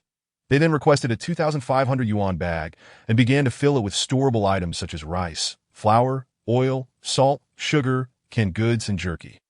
Afterward, they ascended to the second floor and purchased a substantial amount of meat, fruits, and eggs. Over an hour later, they had gathered enough supplies. Baigang had been the one picking items, while He Munan wandered about for a considerable time and was now quite fatigued. Intending to return for a rest, they stepped outside. The system's voice echoed once more. "Congratulations, host. You have gained another opportunity for a lottery." The pointer spun to a halt. It rested on the section unlocking the next floor of the supermarket. "Congratulations, host. You have unlocked the 3rd floor of the supermarket." Without hesitation, Yi Zixiao rushed to the staircase leading to the 3rd floor. Indeed, the barrier of rippling water had vanished, and the 3rd floor was as brightly lit as the 2nd. His eyes immediately fell upon numerous weapons. Some he had seen on television, others he had never heard of or seen before. Each weapon had its name and description displayed beneath it. There was a vast array of types and price ranges. Rifles, sniper rifles, bombs, landmines, grenades, darts, various metallic whips, long swords, sabers, axes, hammers, bows, daggers, crossbows, as well as defensive weapons resembling umbrellas and shoes, and hidden weapons among others. There were also firearms of sizes he had never encountered before. He ventured deeper. He encountered various laser guns, laser swords, unknown metallic gloves, space shuttles, and multifunctional rings, necklaces, and bracelets, capable of both storage and covert attacks, along with time dilation devices, which could only affect enemies or oneself, either slowing their speed or hastening one's own. After surveying the 3rd floor, Yi Zixiao ascended to the entrance of the 4th floor, where the rippling water bore the inscription Energy CAF, requiring an unlock fee of 120 million, with a progress of 0. Yi Zixiao recalled that once the amount for the next floor was reached, it would reset to 0, though the lottery would not. However, as he gazed at the Energy CAF, his brow furrowed, and he inquired of the system, "Does the Energy CAF require hiring baristas?" "Host, that is unnecessary. Upon unlocking the 4th floor, the 6 robots working inside will also be activated." "I see." Yi Zixiao understood and felt reassured that he then summoned Baida to the 3rd floor to familiarize himself with the weapons, so he could assist if anyone needed help. Baida, upon reaching the 3rd floor, was both astonished and curious, exploring the various items that Yi Zixiao, having given him instructions, descended to let him familiarize himself at his own pace. Meanwhile, He Munan and Baigang returned to the He residence. "Baigang, I find the supermarket owner to be rather enigmatic. I wonder if Chao Rui's and his subordinates are truly a match for him."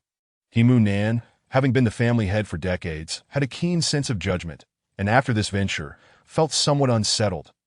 "Dad, rest assured, I believe he's merely a spatial ability user with some strength. Likely someone who stockpiled resources before the apocalypse," he added. "Moreover, He seems to be a man who values wealth above all. Who else would brazenly sell such goods at a time like this? Nan nodded, acknowledging his son's reasoning. Dad, when the time comes, I'll take them there. I'll find an excuse to stay in the car if I discover that Chow Ruiz and his group are outmatched. I can quietly drive away. The supermarket owner won't know I brought them. Indeed. That would be even better. Nan was quite pleased with Bai Gang's suggestion. Dad, let us head to Hongxing Base tomorrow noon. Very well. Nan nodded. Subsequently, they stored the supplies they had acquired in the basement, and Bai Gang asked his wife, Wang Lingling, to prepare a grand feast, knowing that once they joined the base, such indulgences would be scarce. They also readied numerous items to present to Chow Ruiz at Hongxing Base, hoping for a better life there. After dinner, they began to tidy up. The following afternoon, the He family, comprising Nan, Bai Gang, and their 2 children, set off to Hongxing Base. They feasted until they were full, feeling somewhat uncomfortable as they sat in the car. Hongxing Base lay 30 kilometers outside the city, requiring about 50 minutes of travel time, mainly due to the considerable time spent navigating through the city. Bai Gang had his son drive while he sat in the passenger seat, gripping a handgun in case of an encounter with zombies or mutated beasts. Just 10 minutes into their drive, a mutated black bird suddenly swooped down from the sky at high speed, swiftly matching their vehicle's pace. That IT began to relentlessly peck at the car window with its sharp beak. Bang, bang, bang. The cacophony startled them all. Although the mutated blackbird was only half a meter long, its crimson eyes were particularly chilling. Bai Gang's hand trembled slightly as he held the gun, while his son, Hiku, grew anxious, causing the car to lurch erratically as the window appeared on the verge of shattering. Nan urgently urged Bai Gang, roll down the window and shoot that creature. Bai Gang hesitated, fearing that if he opened the window, the bird might fly in, leading to disaster. Quick, hurry. With Nan's insistence, Bai Gang took a deep breath, pressed the window button, and simultaneously pulled the trigger. With the gunfire, although the mutated black bird managed to penetrate a third of the window, it was ultimately shot down by Gang's relentless firing, its body sliding out of the vehicle. Phew, that was close, Bai Gang murmured, the group panting heavily, feeling as though they had narrowly escaped death. That he could press the brakes, his legs still trembling. Wang Lingling lowered her hand from her mouth, having lived through the apocalypse for some time. She possessed some knowledge and feared that screaming would only heighten their panic. After a brief rest, they resumed their journey, though remnants of black feathers and the bird's blood clung to the window. Once they exited the city, 2 zombies suddenly charged out from the roadside. Bang! Due to their speed, the car collided with one, sending it flying, leaving the group shaken, yet unwilling to linger. After over 20 minutes, they finally arrived at the entrance of Hongxing Base. 3 burly men wielding silenced rifles patrolled the area, their eyes scanning the surroundings. The car came to a halt. Bai Gang rolled down the window, and the 3 men approached. What do you want? You don't seem like base members. That we're here to join the base, Bai Gang replied. The men scrutinized the occupants of the vehicle before stating, Get out. We need to conduct a check. That I know Vice Base Leader Chow. We've been friends for over a decade, Bai Gang implored. Could you please pass on a message? Just say that Bai Gang has come to join Hongxing Base with his family. He was anxious, knowing the car was filled with supplies, fearing they might be robbed and sent away to, knowing Chow Ruiz. One of the men's impatience faded, though they still maintained a guarded demeanor. Unsure of the truth in his words. You 2 keep an eye on them. I'll go ask inside. Thank you, Bai Gang bowed slightly, wearing a hopeful smile. Just wait here. Another man replied, dismissing Bai Gang without further words. After about 10 minutes, the gate opened, and the man who had entered returned. Let us go. Drive in behind me. Very well. Bai Gang nodded repeatedly, instructing his son to drive slowly behind the burly man. However, in the next moment, the man's speed surged dramatically. Just moments ago, he had been in front of the car. Yet in the blink of an eye, he had already covered a distance of 50 meters. Is this man an awakened? He could turn to glance at Bai Gang, who was seated in the passenger seat. Hurry, catch up. All right, before long, under the guidance of the burly man, the family arrived at a modest 2-story building. As the 4 of them alighted from the car, they heard the man say, Go inside. The deputy base chief is waiting for you to— Thank you, thank you. Bai Gang and Nan quickly clasped their hands in respect. The 4 exchanged glances and slowly entered the building, only to find Chow Ruasia reclining on a sofa, his legs crossed. Deputy Base Chief Chow, I am Baigang. Did I wonder if you still remember me? Baigang adopted a notably humble demeanor. The two had previously collaborated in business and had known each other for over a decade. That it was inconceivable that Chow would not remember him. Yet Baigang dared not act as casually as before. That of course I remember you, young master he. The family holds a prominent position in the city. How could I possibly forget? Chow Ruasia regarded them with a dismissive air. For times had changed drastically. Though the He family had once been a third-rate clan, he was curious to see if they had anything of value to offer to Kerr. Bring out the supplies. Baigang quickly beckoned to He to retrieve the bag of provisions. Deputy Base Chief Chow, we wish to join the Hongxing base, and this is our humble offering. Baigang opened the bag and, along with He began to display its contents. Initially, Chow Ruasia appeared indifferent. But as the items continued to emerge, his eyes narrowed slightly. Yet he quickly regained his composure. By the time they finished, a large table was piled high with goods and several sacks of rice. Flour and cooking oil were placed on the floor. Young master he, you are quite generous to arrive with such an abundance of supplies. This is merely a small gesture, a token of our goodwill. Munin chimed in. Chow Ruasia nodded, glancing at the gray bag. But is that bag a spatial treasure? It is, albeit with a time limit of only 24 hours. Baigang explained that. Oh, I see. Chow Ruasia nodded. Somewhat disappointed that if you have no further matters, you may wait outside for a while. That I will have someone take you to your accommodation shortly. However, you are aware of the rules at Hongxing base. You must either provide crystal nuclei or work within the base. Given that you possess no abilities, I will see to it that my subordinates assign you lighter tasks, considering your generous intentions. Chow Ruasia cast a glance at the abundant food on the table, eagerly anticipating the moment he could dismiss them and indulge in a feast. Even as deputy base chief, he could not afford to feast daily. Resources were scarce, and his meals consisted primarily of simple fare. A rare meat dish was a luxury, and fresh fruits and vegetables had long been a distant memory. Baigang hesitated, while Munin's expression grew somewhat awkward. As they had anticipated, labor was the only option upon arriving at the base. There was no leisure as at home. What? Are you dissatisfied with my arrangements? Chow Ruasia's demeanor darkened. No, not at all. Baigang quickly waved his hands. That we merely have one more matter to discuss. The source of these supplies. What? The source of the supplies? Aren't they from your own stock? Chow Ruasia assumed the He family was affluent enough to have their own reserves, perhaps even a cold storage facility. No, we ran out of food shortly after the apocalypse began. Baigang clarified. Chow Ruasia studied Baigang for a moment, then seemed to grasp the implications. So you wish to leverage this information to secure a more comfortable existence in the base. Deputy Base Chief Chow, you are quite astute. To be frank, my father is aging, and my wife and children have never engaged in hard labor. We simply wish to find a safe place within the base. Baigang replied, bowing slightly. You want to do nothing but expect the base to provide you with food, shelter, and protection? That may be possible, but it depends on whether the information you provide is worth it. Chow Ruasia settled back into his seat, crossing his legs and lighting a cigar. I assure you, you will not be disappointed, Baigang declared. After a pause, he continued, I know of a supermarket and 9-story establishment, brimming with supplies. The owner likely possesses spatial abilities, and the stock within his space may far exceed what is displayed in the store. Chow Ruasia straightened, regarding Baigang with a scrutinizing gaze. Chapter 66. The Zombie King. Baigang proceeded to detail everything he knew about the supermarket to Chow Ruasia. Deputy Base Chief, if you manage to take over the supermarket and compel the owner to surrender all the supplies, then in the future, Hongxing Base could significantly bolster its power with these resources, Baigang stated.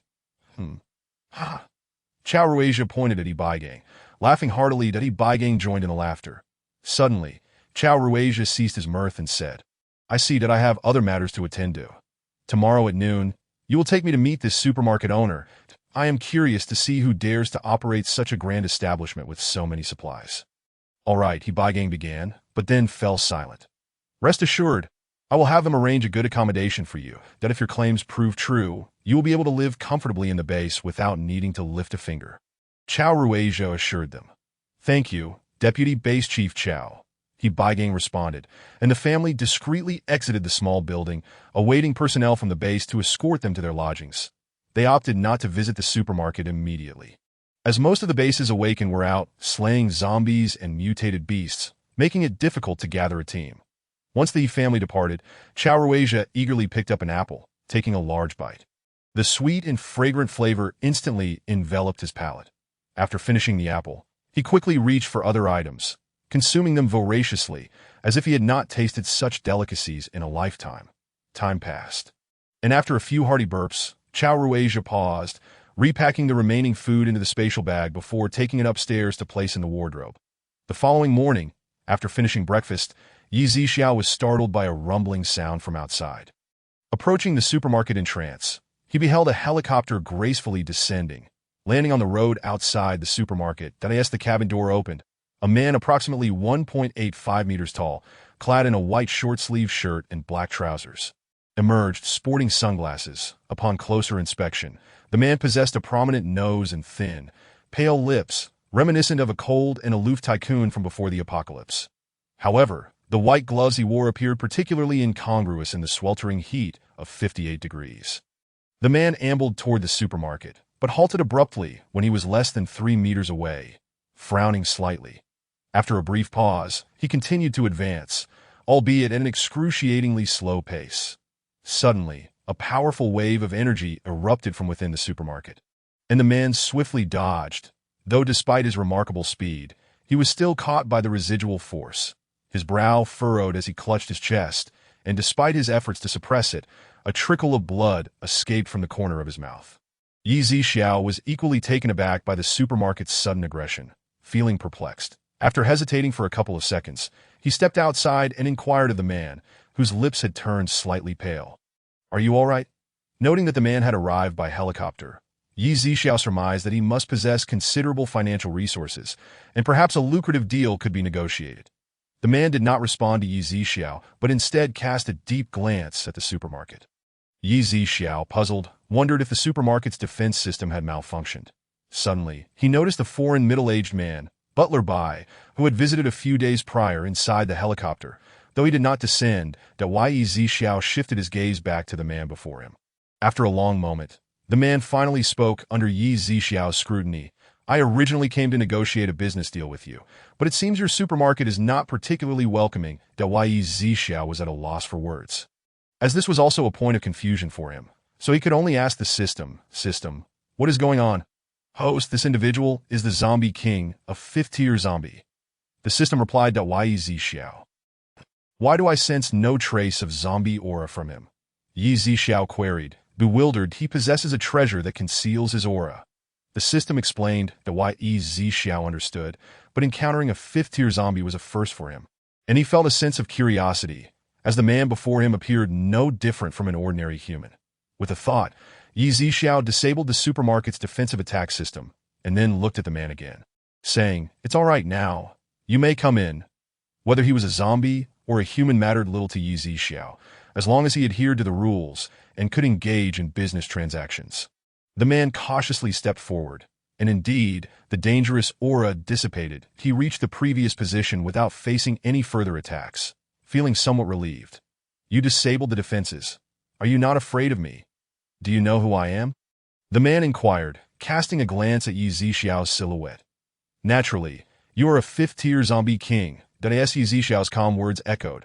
A tempest of astonishment surged within the man. His identity, so shrouded in secrecy, was discerned at a mere glance by the individual before him. The two entered the supermarket, one following the other. The man removed his sunglasses, revealing his hauntingly azure eyes and chiseled features. Yi Zixiao regarded him for a moment, feeling an inexplicable familiarity. "Are you Ling Lichu?" The Ling family, an ancient lineage spanning centuries, boasts a vast array of assets across the entirety of Blue Star, with properties in every nation. The true extent of the Ling family's wealth remains a mystery. Originating from the Xia kingdom, Ling Lichu, though of Xia descent, possesses mixed heritage due to an ancestral union with a foreign woman, resulting in his strikingly deep-set features that is the legitimate grandson of the current family head. He has been acting as the family's proxy leader for nearly 2 years following the completion of his studies done a month prior to the apocalypse. He was announced as the next heir. A revelation that captivated media attention and dominated the trending charts for several days. It seems you recognize me. Ling Lichu raised an eyebrow. It is hard not to know the head of the Ling family. Yet I never anticipated you would become a zombie.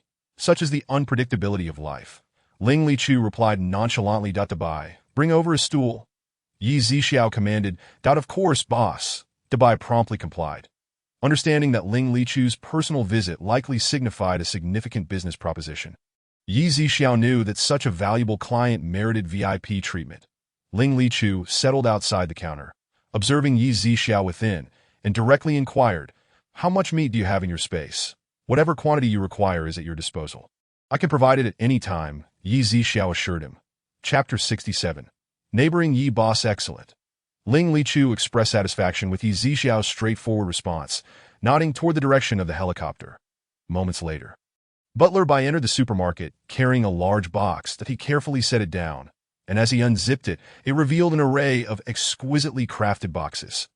Butler Bai meticulously took out each box and placed them on the counter, unveiling a stunning array of jewelry, each piece a testament to exceptional quality and craftsmanship, expertly carved by renowned artisans.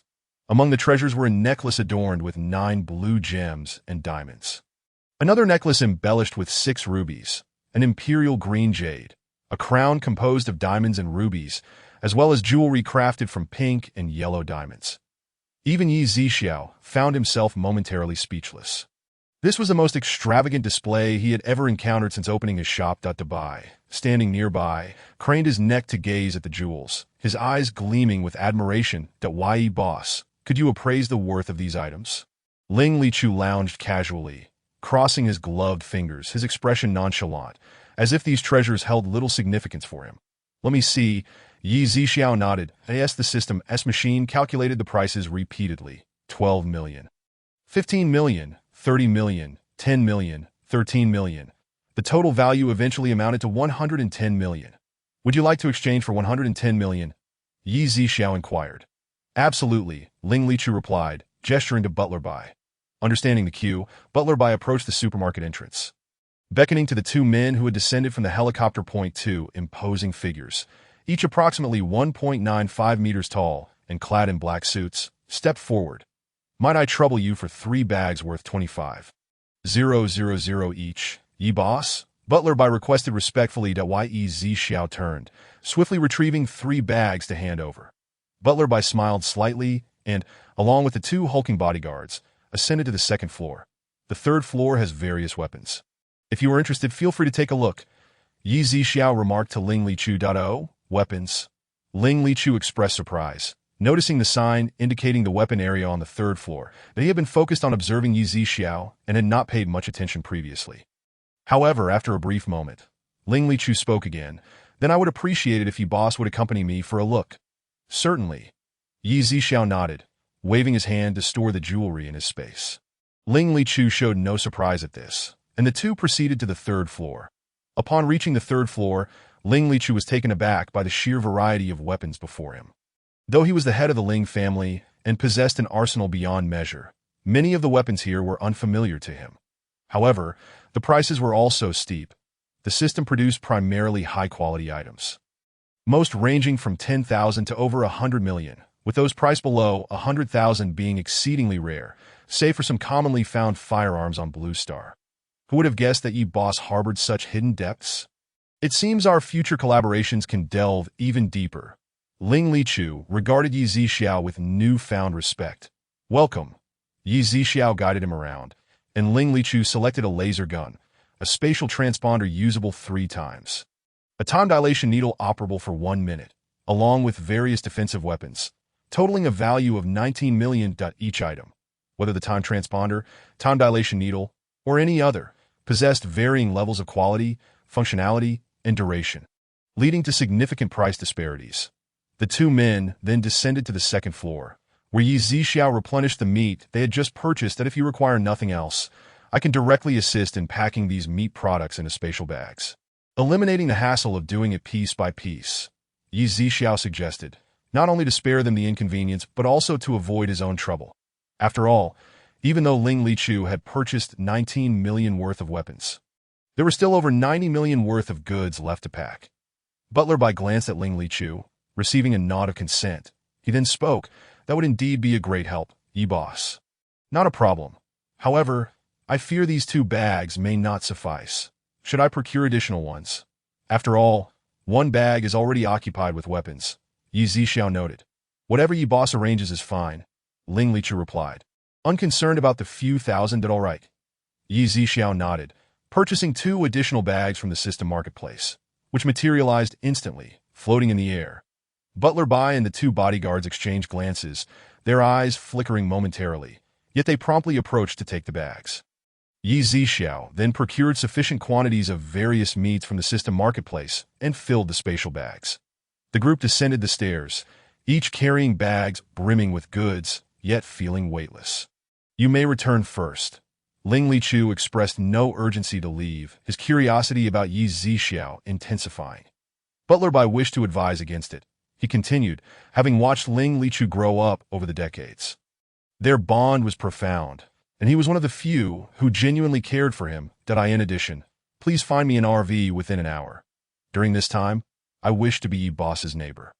Butler Bai hesitated, caught between words that why ye boss wouldn't he mind. Would he? Ling Li Chu raised an eyebrow, directing his gaze toward Yi Zixiao. Mr. Ling, feel free. I have only recently arrived here, and this territory does not belong to me. Yi Zixiao replied. Ling Li Chu nodded. Then it appears I shall intrude upon ye boss's tranquility for a time. Butler Bai, realizing he could not sway Ling Li Chu, could only usher the bodyguards to leave the supermarket. Ling Li Chu donned his sunglasses and prepared to explore the surroundings, turning back to smile at Yi Zixiao. Ye boss, until we meet again. Once everyone had departed, the system's voice finally resonated. Congratulations, host. You have received 11 lottery chances. 11 times. Although Yi Zixiao was already aware, his eyes gleamed with excitement. Chapter 68. Preparing for a spectacle as the pointer on the first draw spun, it ultimately settled on the segment for 50 level 8 crystal cores. Without hesitation, Yi Zixiao absorbed them all. Instantly, his aura surged several-fold, and his ability tier ascended to the initial stage of level 9. Indeed, he felt significantly stronger. As he reveled in his transformation, he was immensely gratified. Furthermore, with his rising power, his lifespan also accelerated. The pointer spun again, landing this time on 20 level 9 crystal cores. Yi Zixiao absorbed them once more, elevating his strength from the initial to the mid-level of tier 9. The pointer spun and halted. His ability level rose to the next tier. Even Yi Zixiao, typically composed and unflappable, found himself exhilarated and unable to contain his excitement amid the continuous surge of power. Suddenly, a beam of golden light shot forth from the system panel, merging with Yi Zixiao's brow. Moments later, a more potent aura enveloped him.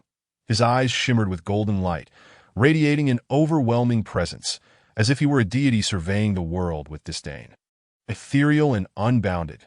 The pointer spun once more, settling again on 50 level 8 crystal cores. Yi Zixiao absorbed only 40 of them. Buy.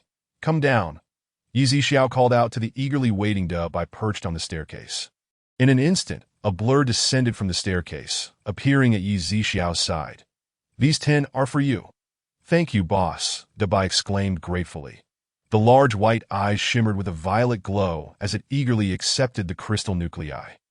For this newly ascended Tier 4 creature, the 10 Tier 8 crystal nuclei would significantly accelerate its growth.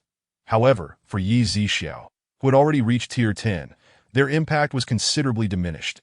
After nearly an hour, the creature had absorbed all 10 Tier 8 crystal nuclei, elevating its strength to the late stages of Tier 5, surpassing even the Zombie King, Ling Li Chu, by a small margin. Host, the system's crystal nuclei can infinitely enhance your strength. But when gifted, they can only elevate others to the pinnacle of Tier 5. Yi Zixiao was momentarily taken aback, but nodded in understanding that it seemed that henceforth, the creature would have to rely on its own efforts in the field to continue its growth. However, upon reflection, Yi Zixiao realized that apart from himself, the creature was the strongest among all supernatural beings on Blue Star, which brought him some ease. Even if it ventured out alone, it likely wouldn't encounter significant danger. Subsequently, Yi Zixiao completed the remaining 7 draws, he obtained 100 Tier 7 crystal nuclei in one draw, 100 Tier 8 crystal nuclei in 2 draws, 20 Tier 9 crystal nuclei in 1 draw, and 15 Tier 10 crystal nuclei in 3 draws. After absorbing all of these, his strength progressed from the early stages of Tier 10 to the late stages. Not long after, nearby the supermarket, Butler Bai had delivered the RV to Ling Li Chu, parking it a mere 50 meters from the store. This RV was exceptionally large, boasting 3 stories, and was unlike anything seen on the market before. Inside the RV, Ling Li Chu poured a glass of crimson liquid and gently swirled it, before settling onto a white leather sofa, taking a delicate sip. Butler Bai, standing by, hesitated for a moment before suggesting, "Young master, perhaps I should stay to look after you." "No need. If I require assistance, I will contact you," Ling Li Chu replied, raising his hand in refusal. "But I am concerned." Ling Li Chu interrupted, a wicked smile curling at the corner of his mouth. "Do not worry. Aside from the people inside this supermarket, no one can harm me. Even if danger arises, boss, you will not stand idly by." Ling Li Chu was astute. As he surmised, Yi Zixiao typically refrained from meddling in others' affairs. But Ling Li Chu was a significant client whose strength enhancement was directly tied to Yi Zixiao's interest that if he were to go missing within sight, Yi Zixiao would undoubtedly intervene. Butler Bai pondered this and nodded in agreement. Ling Li Chu continued, "I have another task for you. The 3rd floor of the supermarket houses various weapons, which are precisely what we require for my grand plans. Please return to our several grand estates in Xia country and bring back valuable items." "Understood, young master." Butler Bai bowed respectfully. Ling Li Chu then turned to gaze through the RV's window at the supermarket, muttering, "It seems he is in dire need of these valuable items." Butler Bai, aware that his young master's decisions were nearly immutable, could only remind him before departing, "Young master, please exercise caution." Ling Li Chu nodded, taking another sip of the crimson liquid, murmuring, "Boss Yi, my interest in you grows ever deeper." Suddenly, 5 modified off-road vehicles sped towards them. Halting on the road outside the supermarket, the lead vehicle, occupied by Chao Rui's, surveyed the supermarket with greedy eyes. "Deputy Base Leader, I wasn't deceiving you, was I?" Yi Baigang said with a beaming smile. "Indeed, if we successfully acquire these supplies, I will credit you with the achievement. Now, let us disembark." Chao Rui's replied impatiently. "Oh." Suddenly, Yi Baigang clutched his stomach, his expression contorted. "What is wrong with you?" Chao Rui's turned, annoyance evident in his tone. "My stomach suddenly hurts badly." "Why don't you go ahead? I'll rest for a moment and catch up." "Forget it, stay in the vehicle," Chao Rui's declared, having arrived at the supermarket. With Yi Baigang lacking supernatural abilities, he saw no reason to worry about him being a liability. Yi Baigang rejoiced inwardly, but still looked pained. Watching Chao Rui's and his subordinates exit the vehicle and head toward the supermarket, his expression gradually returned to normal to Yi Zixiao, observing the group of men approaching his supermarket. Furrowed his brow, recognizing their intentions were far from benign. It was midday, with the outdoor temperature soaring to 59 degrees, and the low number of zombies made their ostentatious entrance suspicious. Moreover, the individuals emanated robust energy. Clearly supernatural beings, their unmasked greed indicating they were well acquainted with the supermarket's existence and had come prepared. On board his RV, Ling Li Chu smirked, crossing his legs as he curiously anticipated the unfolding drama. Chao Rui's, leading the group, stepped into the supermarket, followed closely by the others. Everyone felt a refreshing coolness inside and immediately felt invigorated. How refreshing. One man leaned against the wall, showing complete disregard for Yi Zixiao and the creature. Chao Rui's and the others began to survey the interior. Although he recognized Yi Zixiao as a supernatural being, he dismissed him, confident in the strength of his own team, with the base leader being a late-stage Tier 4 supernatural being. Most would not dare provoke the Hongxing base. Yet, Chao Rui's was unaware that Yi Zixiao was no ordinary individual. Had it been anyone else, they might indeed struggle against the Hongxing base, as Tier 3 supernatural beings were already considered formidable. Especially with a late-stage Tier 4 base leader among them, Yi Zixiao remained unperturbed, curious to see what these intruders planned to do. "You must be Boss Yi, correct?" Chao Rui's approached the counter and inquired. Yi Zixiao nodded. "You are aware of the Hongxing base, I presume?" "I am Chao Rui's, the deputy base leader." "I do not know." Yi Zixiao shook his head, genuinely unfamiliar as he had only recently arrived. "Ha!" Chao Rui's laughed heartily. incredulous that I am here to discuss a partnership. Oh, Yi Zixiao raised an eyebrow. Join our Hongxing base, and we will ensure the safety of your supermarket. However, I will take 60 of the supplies. Chao Ruai stated bluntly that Yi Zixiao contemplated the previous encounter with the Jin, who from the Menghu base, who had also sought to annex his supermarket for resources. What if I refuse? Yi Zixiao asked with a slight smirk. Kid, our deputy base leader is merely being polite in negotiating with you. Do not mistake courtesy for weakness. A young supernatural being exclaimed, pointing angrily at Yi Zixiao. Wise individuals know when to yield. But before Chao Rui's could finish his sentence, a chilling scream echoed from outside. He immediately turned to see the young supernatural being who had just threatened Yi Zixiao lying on the ground outside the supermarket. Blood oozing from his orifices, his body convulsing in agony. Are you trying to play tricks on me? Chao Rui's glared at Yi Zixiao, his eyes narrowing with murderous intent. The other supernatural beings behind Chao Rui's glared at Yi Zixiao, their eyes glinting with malice, ready to strike. With successive screams, the remaining supernatural beings were hurled from the supermarket, each collapsing to the ground in a state of distress, blood streaming from their orifices. Their faces twisted in agony. Chao Rui's was left aghast at the sight, having witnessed Yi Zixiao's apparent lack of action or expression. How did you do that? Chao Rui's voice trembled, regret flooding his mind for not assessing the situation more thoroughly before taking action. His recent accolades had inflated his ego, and with the backing of his base, he had assumed the Hongxing base was the uncontested authority in a city. Yi Zixiao did not respond to his inquiry, but instead asked, do your actions represent only yourself or the entire Hongxing base? I am, but myself. Base leader Hong Weicheng is not present. Chao Rui's quickly clarified that he was acutely aware of the implications of Yi Zixiao's question. Not to mention the truth of the matter, he had recklessly brought numerous supernatural beings from the base without authorization, facing off against such a formidable opponent and inflicting grave injuries upon his team, leaving him in a state of utter regret, unsure of how to report back to Hong Weicheng. Was he Baigang from the He family who informed me of this supermarket and urged me to seize it. He is currently in the vehicle, Chao Rui's confessed, his anger toward He Baigang palpable, wishing to rend him limb from limb. Yi Zixiao merely cast a glance at He Baigang in the vehicle, unhurried in addressing him, and spoke calmly to Chao Rui's. Enough. You can die now. Oh. He Baigang instinctively sprang to his feet and fled, feeling an inexplicable lack of resistance. Even a moment ago, he could not have fathomed that Yi Zixiao would resort to murder. However, as he dashed out of the supermarket, Chao Rui suddenly contorted in excruciating pain, a sensation akin to his body being torn apart. Bang! Chao Rui's body exploded, blood splattering everywhere, while his remains were nearly obliterated.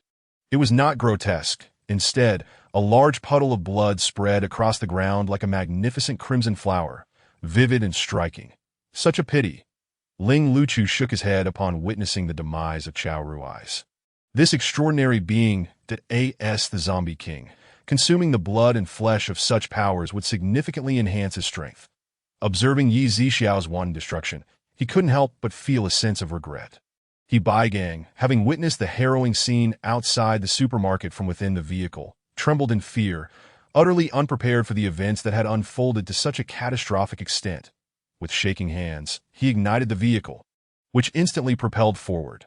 Just when he believed he had narrowly escaped disaster, the vehicle suddenly collided with an unseen barrier. Bang! With a resounding crash, the front of the car crumpled, the airbags deployed instantly. And He Baigang, bloodied and dazed, lost consciousness in that fleeting moment. Dabai, go retrieve the people from the car. Yes, boss. Dabai dashed towards the vehicle, his form nearly a blur, reappearing beside the deformed SUV just a couple of seconds later. With a forceful tug, he wrenched the car door off its hinges and tossed it aside with a clatter.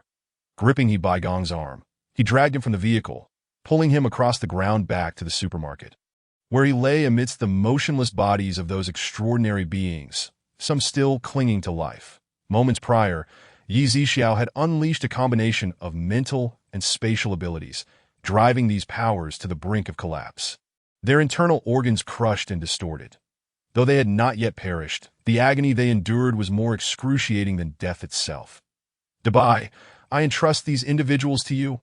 Understood, boss. Dabai responded eagerly, his anticipation palpable as he eyed the individuals before him. His sharp fangs glinting in the sunlight. Da! As Dabai began to tear into the flesh of these unfortunate souls, their anguished cries reverberated through the air. The victims, helplessly watching their own flesh and bones being devoured piece by piece, were paralyzed with fear, their terror reaching a crescendo, epitomizing a fate worse than death. Ling Luchu, observing the scene, narrowed his eyes in realization. He had transformed into a human-like mutant beast after Dabai consumed 3 extraordinary beings.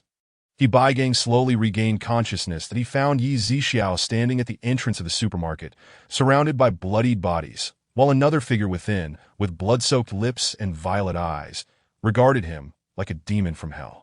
His face contorted with terror, he attempted to speak, but was silenced by the sudden onslaught of screams and horrifying sights that he watched as Dabai lowered his head once more, his sharp teeth poised to shred the flesh of the person before him.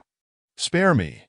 After a long moment, Baigang stammered these 2 words, only to be drowned out by the surrounding cries. "Old boss, I was coerced, yes. It was Chow Rui's who forced me to disclose the supermarket's location. He compelled me to bring him here. I did not act of my own volition." Wailing and sniffling, Baigang pleaded, despite his dizziness and overwhelming pain. He summoned the strength to rise, kneeling and repeatedly bowing his head in desperation. Dizzied and disoriented, he stumbled several times but persistently got back up to continue his supplication. Yet Yi Zixiao remained indifferent, while Dabai continued to feast with gleeful abandon. Only when Dabai had finished consuming the last of the extraordinary beings did his violet eyes turn to fixate on Baigang. "No, I'm not tasty. Please don't eat me. I'm filthy." Cowering on the ground, Baigang instinctively crawled backward, that in the next instant, Dabai leaped beside him, sinking his teeth into Baigang's neck. Blood gushed forth, flooding Dabai's mouth as he greedily savored it as if it were a rare delicacy. Chapter 70. An unprecedented crisis. Baigang's visage reflected sheer terror, rendered immobile, his pallor growing increasingly ashen until he breathed his last. Ling Luchu, witnessing the entire ordeal, shook his head in disbelief, lamenting, "A mere human. Yet more savage than I. A zombie that it seems he is not to be trifled with." Meanwhile, in a public maritime zone beyond the borders, within a steel-walled island, a blue sphere, approximately 1 meter in diameter, floated in the center, surrounded by crackling purple currents that on the ground lay 70 to 80 extraordinary beings, all utterly drained of strength, diverse in gender and ethnicity, hailing from every corner of Blue Star. Expressions of terror adorned their faces. Although they were numerous, the sheer power of the entity capable of capturing such a multitude was unfathomable. Moreover, none of them were below the 3rd-tier late stages of power. At that moment, a silver liquid emerged from the blue sphere, gradually taking the form of a silver-clad man. Apart from his obsidian pupils, even his distinctly styled short hair shimmered silver. The quality of this batch of fodder surpasses the last. The man spoke slowly. This, a towering figure clad in a black robe, standing at 1.9 meters, immediately bowed and responded, "Indeed, Lord God. The awakened ones are growing increasingly powerful. It won't be long before they all serve you and offer their tribute." Very well. Hearing themselves referred to as mere fodder sent shivers of horror through the captured extraordinary beings. Yet all they could do was pray, utterly powerless. Were it not for my urgent need for energy, I would not have gathered you unripe prey. "What are you?" a bold middle-aged man from the crowd inquired. "Haha, splendid question." The silver man laughed heartily, raising a finger to point at the assembled captives. "I am the Moon Gaia, Geodede, Tou. I am the supreme entity, an unreachable deity whom you can only look up to. Your ability to offer tribute to the god is your privilege." All present exchanged glances of disbelief.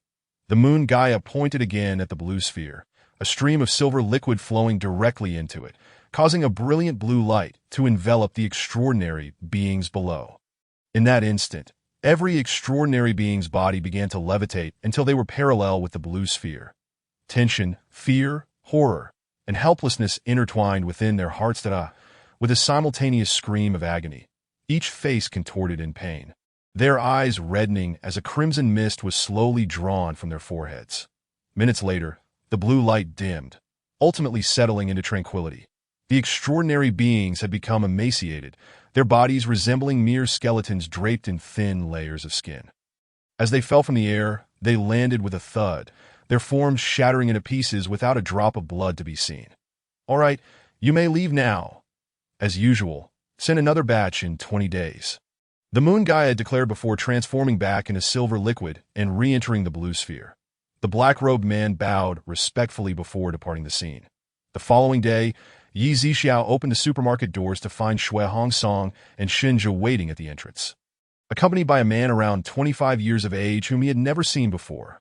"Boss Yi," Shinja called out first. "Boss Yi, long time no see." Shui Hongsong stepped forward, his tone exceedingly polite. "Old Shui." Yi Zixiao nodded in acknowledgement, not surprised they had found him, knowing well the ease with which officials could locate individuals. Upon entering the supermarket, Shui Hongsong promptly stated, "Boss Yi, we have come to procure some supplies." At Shui Hongsong's signal, the young man waved his hand, producing a small box that appeared atop the counter. Shinja opened the box to reveal it filled with gleaming gold bars. "Boss Yi, please assess how much of these can be exchanged for supplies," Shui Hongsong said. Yi Zixiao nodded, placing the gold bars on the pricing machine, 9.85 million. "Will you exchange?" "Indeed," Shui Hongsong replied. Suddenly, Shui Hongsong noticed the weapons area on the third floor, his expression shifting with intrigue as he glanced at Yi Zixiao. "Old Shui, do you wish to see the weapons?" Yi Zixiao inquired. Shui Hongsong hesitated, but ultimately nodded, to why Yi Zixiao said nothing further, and the group swiftly ascended to select their supplies. The trio procured 6 million worth of rice, flour, oil, and long-lasting foods on the first floor, and Yi Zixiao restocked twice. All these supplies were collected by the spatial ability user who had accompanied them. They then proceeded to the second floor, acquiring a wealth of eggs, meats, vegetables, and fruits, totaling 3 million, that with 850,000 remaining. Shui Hongsong intended to explore the third floor, but he was not particularly hopeful regarding the supermarket's weapons. Knowing that being officials, they could obtain weapons in abundance. No one could surpass the officials in this regard. However, upon reaching the third floor, he was left in shock and excitement as he surveyed the array of weapons. Shinja, equally astonished, gaped in disbelief, struggling to articulate his thoughts, finally stammering, "Old Shui, what kind of person is Boss Yi? How could he possess these unimaginable items?" Shui Hongsong shook his head, his expression somewhat somber. Yet after a moment's reflection, he found solace. Shinja observed the transformation of Shui Hongsong's countenance from gloom to brightness, though he remained perplexed that "let's see what weapons here might be of significant use to us, and select a few," Shui Hongsong suggested. "Understood, Elder Shui." Shinja nodded in agreement. Meanwhile, the young man who had been standing behind them, though silent, was already deeply astonished by the array of weapons present that in the end, the trio chose 2 laser guns and a time dilation needle. With only a few thousand left, they descended to the ground floor to procure some rice and flour. "You two should wait for me in the car," Shui Hongsong instructed. "Yes, Elder Shui," the two responded respectfully before exiting the supermarket and returning to the vehicle. "Is there anything else, Elder Shui?" Yi Zixiao inquired with curiosity. With a sigh, Shui Hongsong lamented, "In these turbulent times, calamities abound, leaving devastation in their wake. Homes shattered, lives lost, and corpses strewn across the land. Our nation is on the brink of collapse." And indeed, the entire Blue Star faces an unprecedented crisis that he paused momentarily before continuing. "To be candid, our investigation suggests that these recurring disasters are likely linked to extraterrestrial advanced civilizations, rather than mere natural disasters or human misfortunes." Yi Zixiao refrained from interrupting, patiently awaiting Shui Hongsong's elaboration. "I understand that persuading you, Mr. Yi, to join our cause may be an uphill battle. However, humanity as a whole may have already fallen into an unknown conspiracy. If we do not unite to resist external threats, the survival of our race is gravely at risk." Upon finishing his statement, the weariness etched on Shui Hongsong's face was evident, and the bloodshot eyes betrayed that he had likely not enjoyed a restful night in quite some time. Chapter 71. Unlocking the 4th level. Initially, Shui Hongsong was apprehensive about the weapons on the 3rd floor of the supermarket, fearing that Yi Zixiao's abilities might pose a threat to humanity.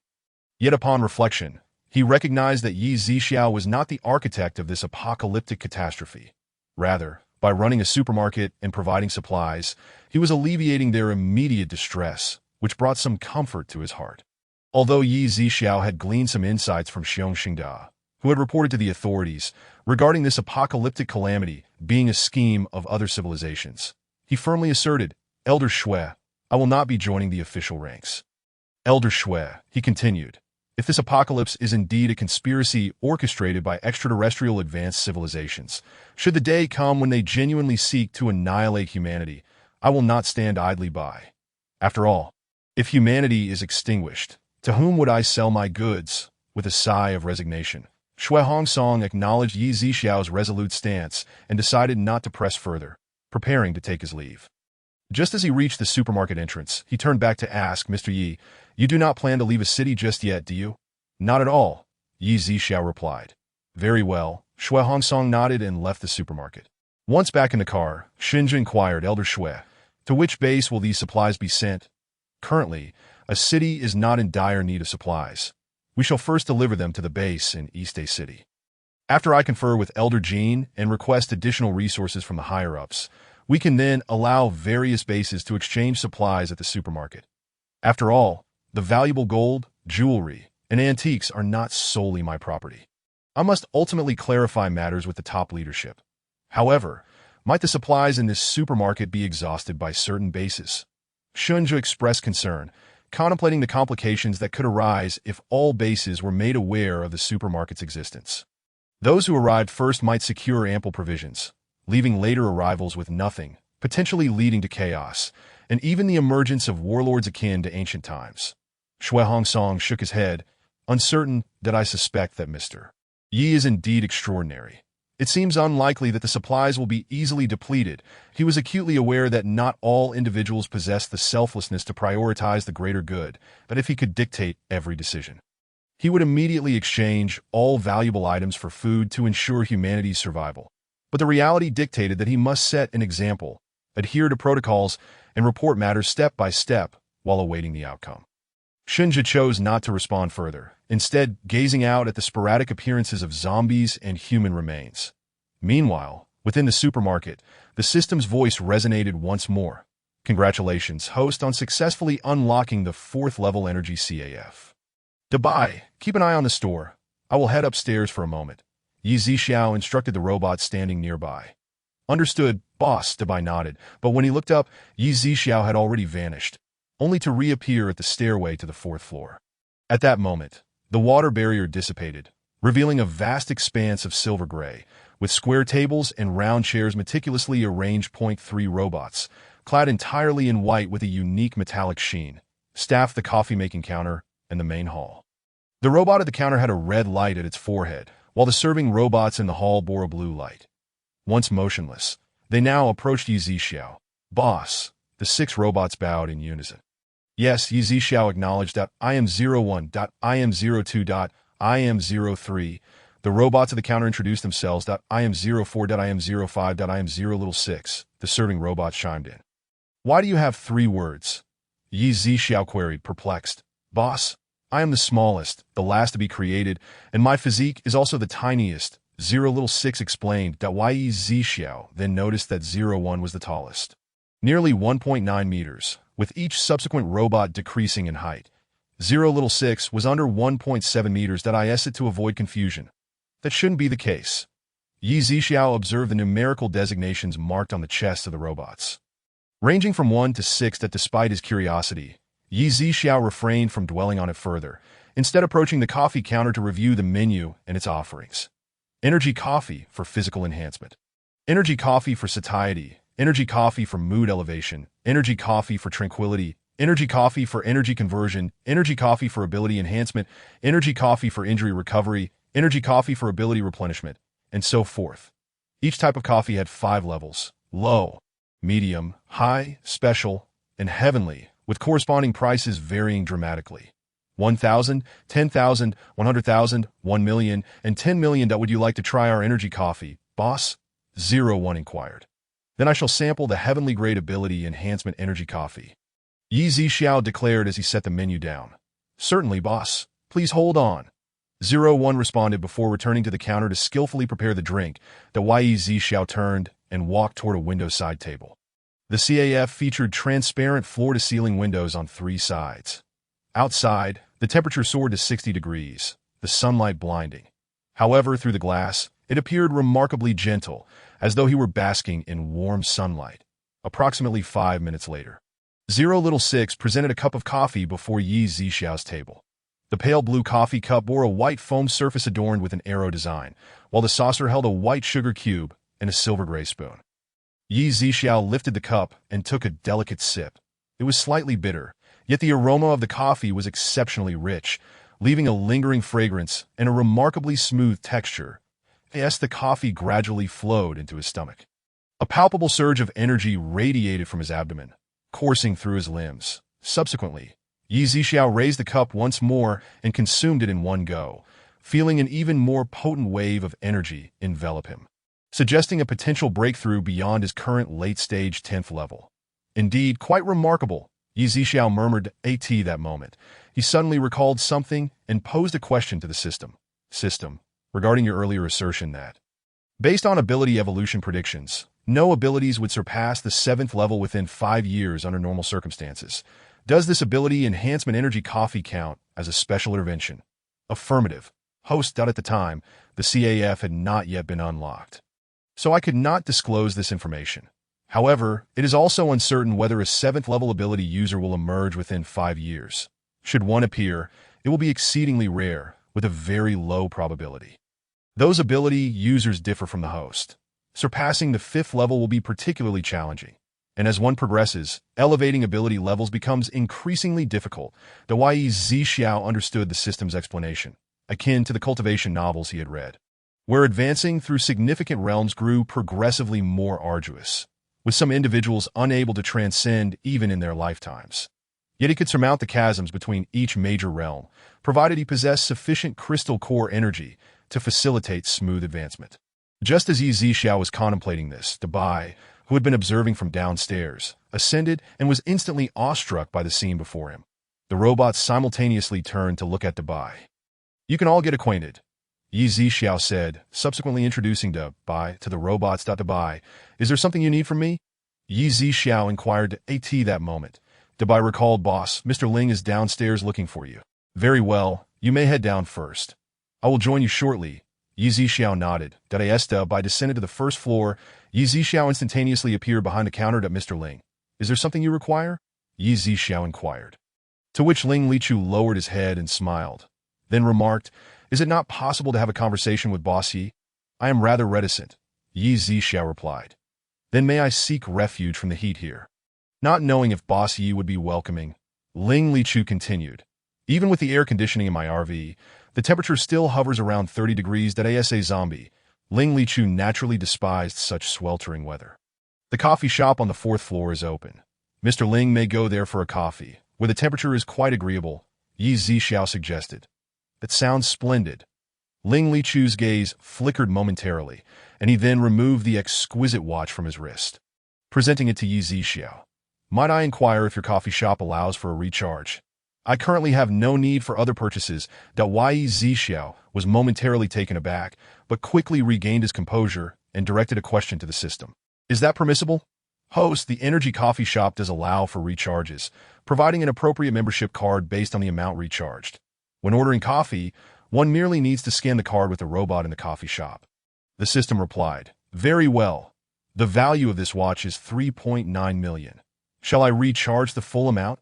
Indeed. Ling Lichu nodded. As he spoke, a golden card materialized, hovering above the pricing machine. Mr. Ling, as this is your first visit, allow me to guide you upstairs. Yi Zixiao offered. I appreciate it, Boss Yi. The two then ascended to the 4th floor, with Ling Lichu glancing at the coffee shop and feeling an overwhelming sense of astonishment. Born into a prestigious family, he had seen much, and it was evident that the materials used for the entire floor's decor were not typical of Blue Star. Furthermore, the robots seemed to possess gazes akin to those of humans. Ling Lichu stood frozen for a few seconds before he followed Yi Zixiao to a seat by the window. The sunlight filtering through the glass became exceptionally gentle, although such sunlight posed no threat to Ling Lichu due to his strength. He instinctively felt an aversion to it. Yet, sitting by the window did not provoke any unusual feelings at that moment. 06 approached with a coffee menu. "Dear guest, which type of coffee would you like?" Ling Lichu accepted the menu and was momentarily taken aback upon seeing the names and prices listed. The most expensive coffee was an astonishing 10 million, even coming from such a distinguished family. He had never indulged in coffee of such exorbitant value. "I shall have a cup of premium satiating energy coffee," he declared, handing over the golden card. "Very well, esteemed guest." 06 took the card, scanned it against the blue light on their forehead, and automatically deducted 100,000 simultaneously. A display screen behind the counter showcased the type of coffee Ling Lichu had ordered. "Here is your card. Please hold on a moment," 06 said before taking the order and departing. Chapter 73. "Do not worry about me, boss Yi. The coffee here is quite costly," Ling Lichu remarked, looking at Yi Zixiao, who sat across from him. "Even I hesitate to order the most expensive variety. You get what you pay for. I trust it will not disappoint, Mr. Ling," Yi Zixiao replied, exuding confidence in the quality of the system's offerings. Having personally sampled them, before long, 06 returned with the coffee. Ling Lichu regarded the seemingly ordinary cup before him. Aside from its rich aroma, it bore no notable characteristics. He lifted the coffee cup, mirroring Yi Zixiao's earlier actions, and took a delicate sip. Ling Lichu was taken aback, and then proceeded to gulp down the entire contents of the cup. "Why do I feel no craving for flesh and blood?"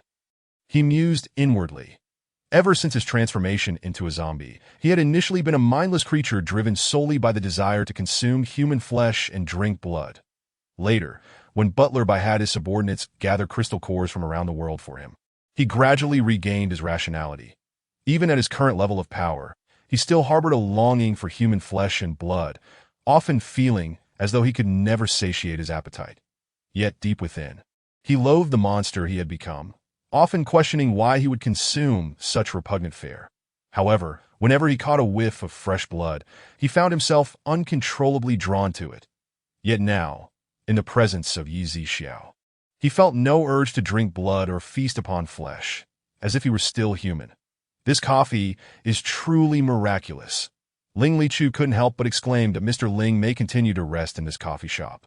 "Please ensure your departure within 3 hours," Yi Zixiao added, gesturing towards the rules affixed to the wall. Ling Lichu had already noted them and nodded, saying, "Very well, boss Yi, you may proceed." With a smile, Yi Zixiao promptly vanished. Returning to the counter on the first floor, "System, if the coffee beans run out, must I procure more from you?" "No need, host. 0 will remind the main system, which is me, and it will automatically replenish. However, the cost will be deducted from your balance, and you will still enjoy 6 times the profit. That's convenient. It saves me the trouble of repeatedly restocking," Yi Zixiao thought, then inquired, "Can all items be set for automatic replenishment?" "It is possible, host. I knew it. Why did you not mention it earlier?" The system was unsure when the host would require restocking. "All right, you win. From now on, if any item falls below 80%, it will automatically replenish." "Understood, host." Suddenly, Yi Zixiao recalled that he had yet to ascertain what was being sold on the 5th floor, so he decided to ask the system. "System, what is being sold on the 5th floor?" "Host, it is the area for pill and medicine. Pill. Is it similar to the transformation pills for Dubai? The host will know once it is unlocked." Yi Zixiao. "It is merely a matter of selling too. For billion worth of goods, the items in the weaponry storage are also quite pricey. Unlocking the 5th floor shouldn't take long, and I will naturally find out then," he mused. However, the system seemed to sense Yi Zixiao's thoughts and suddenly interjected. "Unlocking the 5th floor requires selling 1.5 billion worth of goods. Wasn't it supposed to increase exponentially?" "Host, unlocking floors does not follow a multiplicative pattern." Yi Zixiao felt somewhat exasperated, but resigned himself to the fact that it was a gift from the system. And it was ultimately up to him. After all, 1.5 billion should not be too difficult for him. It would merely take a bit more time. Outside, under the scorching sun, a woman was drenched in sweat, which evaporated almost instantly due to the heat. "It's so hot and exhausting. I can't hold on any longer. Xiaoyan, just a little longer." That ability user mentioned a supermarket nearby that a young man, supporting the woman, struggled onward, his lips cracked and blood seeping from them, clutching an empty water bottle. The woman, Meng Xiaoyan, and the man, Su Tao, were a couple who had recently married, but just 3 days into their marriage. They had encountered a zombie outbreak, resulting in the loss of their entire family, leaving them to survive against the odds. They had recently joined the Hongqing base, but another deputy base chief, Min Chung, had taken a liking to Meng Xiaoyan's beauty and had repeatedly pressured them, ultimately attempting to forcefully claim Meng Xiaoyan. Fortunately, he was called away on urgent business, allowing them to escape the base. They had intended to join the official base, but it was already overcrowded and undergoing expansion, thus they could not join for the time being. However, they had managed to stay safe outside the official base for the past few days. Yet, lacking abilities, they had to endure the sweltering heat and hunger. Hearing that there was a supermarket in the area, they braved the heat to search for it. Su Tao, don't mind me. I truly can't hold on any longer. Meng Xiaoyan felt herself on the brink of fainting. What foolishness are you speaking? Xiaoyan, just a little longer. We will surely find it, Su Tao encouraged, continuing to support her as they pressed on. Chapter 74. Things will eventually get better after another 10 minutes. Su Tao wiped the sweat from his brow and looked up, suddenly spotting a supermarket within his line of vision, just 300 meters away. Xiaoyan, it's a supermarket. A supermarket. Su Tao's lips curled into a smile, while Meng Xiaoyan's vision had grown blurry. Though she could not see clearly, she still mustered her strength upon hearing Su Tao's words. However, traversing the 300 meters proved to be a tremendous challenge for both, taking them considerable time to reach the supermarket. As they approached the entrance, Su Tao was overwhelmed with joy, nearly brought to tears. Xiaoyan, we have finally arrived. As they stepped into the supermarket, the refreshing cool air enveloped them, causing both to collapse onto the floor, finally feeling as if they were alive once more. Yi Xiao sat behind the counter. Not immediately urging the 2.2 minutes later, Su Tao slowly rose to his feet. Upon seeing Yi Xiao and Dabai, he hastily retrieved a level 1 crystal core from his clothing, along with a golden necklace. Boss, I apologize. We truly could not hold on any longer. Su Tao expressed with an apologetic look. No matter. Yi Xiao waved his hand dismissively, accepting the crystal core and necklace, placing them on the machine. That will be 3,900. That would you like to exchange? Yes, we will exchange, boss. Su Tao replied eagerly. Yi Xiao nodded. You may now select the supplies you need. Thank you, boss. Su Tao noticed the rules affixed to the wall behind Yi Xiao, as well as the categories of items sold on the second, third, and fourth floors. That he then immediately turned to grab a bottle of mineral water and approached Yi Xiao, asking, Boss, may I give my wife a sip of water first? Of course. Su Tao, seeing that Yi Xiao had agreed, quickly opened the bottle cap and crouched down to feed the still weak Meng Xiaoyan. Gulping down the water, Meng Xiaoyan drank deeply, and before long, half of the bottle was empty. Su Tao, you should drink too. At that moment, Meng Xiaoyan finally began to regain her strength. Su Tao nodded and tilted his head back, finishing the remaining water in a few swigs, before placing the empty bottle in the shopping cart and selecting several hundred grams of rice and flour. However, Su Tao suddenly seemed to recall something, halting his shopping abruptly. Xiaoyan, we are currently unarmed. There are weapons on the third floor of this supermarket. Shall we go take a look? Meng Xiaoyan nodded in agreement. Su Tao supported Meng Xiaoyan as they prepared to ascend to the third floor, with Dabai following closely behind. Upon reaching the third floor, the two stood in astonished silence, their mouths agape for an extended moment before they regained their composure and stepped forward. With guns, we need not fear anyone coming to seize our food. Su Tao exclaimed, his excitement palpable as he beheld the array of firearms that he understood that with a gun, they would no longer be threatened by ordinary first-tier zombies, mutated beasts, or unpowered humans, significantly increasing their chances of survival. Yet upon seeing the prices, the two exchanged glances, their expressions tinged with disappointment. Perhaps we should sell the rings and necklace, suggested Meng Xiaoyan. But Su Tao hesitated, knowing the ring was their token of love and the necklace was the sole memento left to Meng Xiaoyan by her mother. Yet he also recognized that in the face of imminent danger, their lives held more weight than sentimental attachments. Let us go. We should ask the owner how much these two items are worth. Meng Xiaoyan urged, tugging at Su Tao's sleeve. Reluctantly, Su Tao followed Meng Xiaoyan downstairs, while Dabai remained on the third floor, waiting for them at the counter. Meng Xiaoyan removed the diamond ring from her ring finger and the jade pendant from around her neck, presenting them to Yi Xiao. The diamond ring is worth 2,000 yuan, and the jade necklace 6,000 yuan. Will you exchange them? Meng Xiaoyan nodded, her eyes glistening with unshed tears. That I'm sorry, Xiaoyan. It's my fault for being useless. Su Tao tightly grasped Meng Xiaoyan's hand. She shook her head resolutely, saying, as long as we both survive, things will eventually get better. Once more they ascended to the third floor. After purchasing food, they had 11,500 yuan remaining.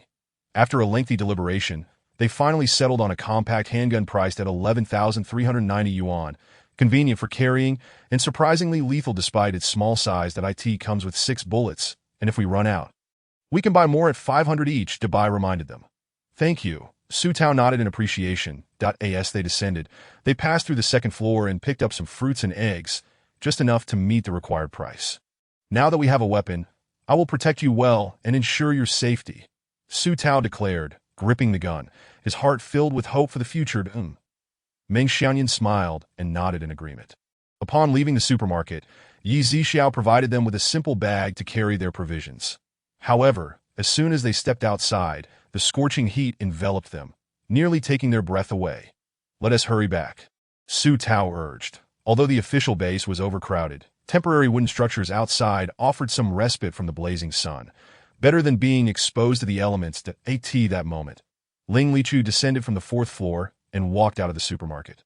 Upon seeing the glaring sunlight, he frowned slightly, wishing to linger in the CF a bit longer, but he could only afford to drink once a day and stay for a maximum of 3 hours. Roar! Just as Meng Xiaoyan and Su Tao had walked a mere 100 meters from the supermarket, a sudden roar echoed through the air. After months of the apocalypse, they were all too familiar with the sound. It's a zombie, they exclaimed in unison, and Su Tao swiftly drew his gun from his clothing.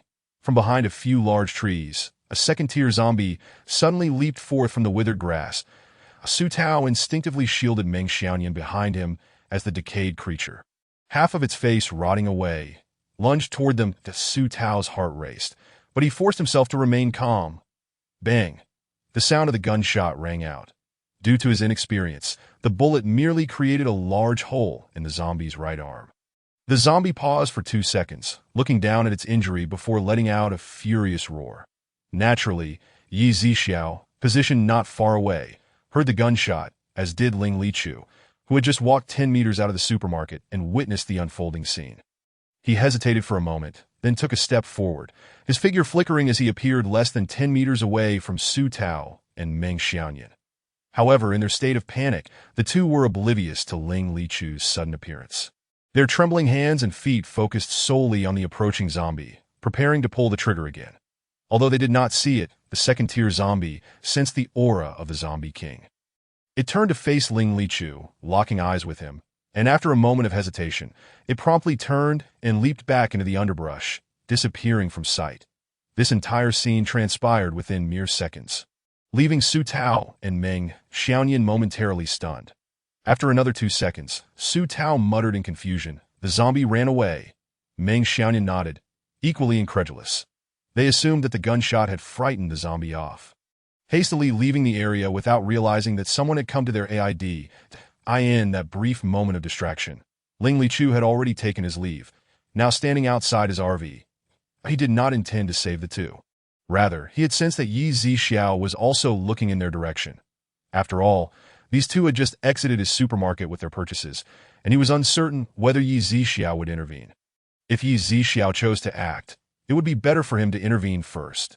The following afternoon, a helicopter landed once again outside the supermarket, where Butler Bai and a young man descended, carrying 3 large boxes. Ling Lichu emerged from his RV, joining Butler Bai at the supermarket entrance.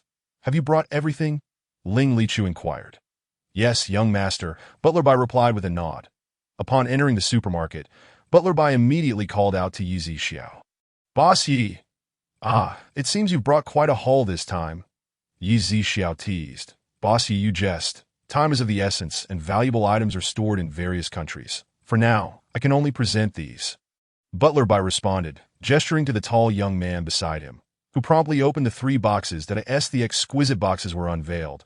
They revealed diamonds, emeralds, and an assortment of rare ancient coins, antique copper mirrors, intricately crafted hairpins and crowns made of gold filigree, and even some bronze vessels that museums would envy.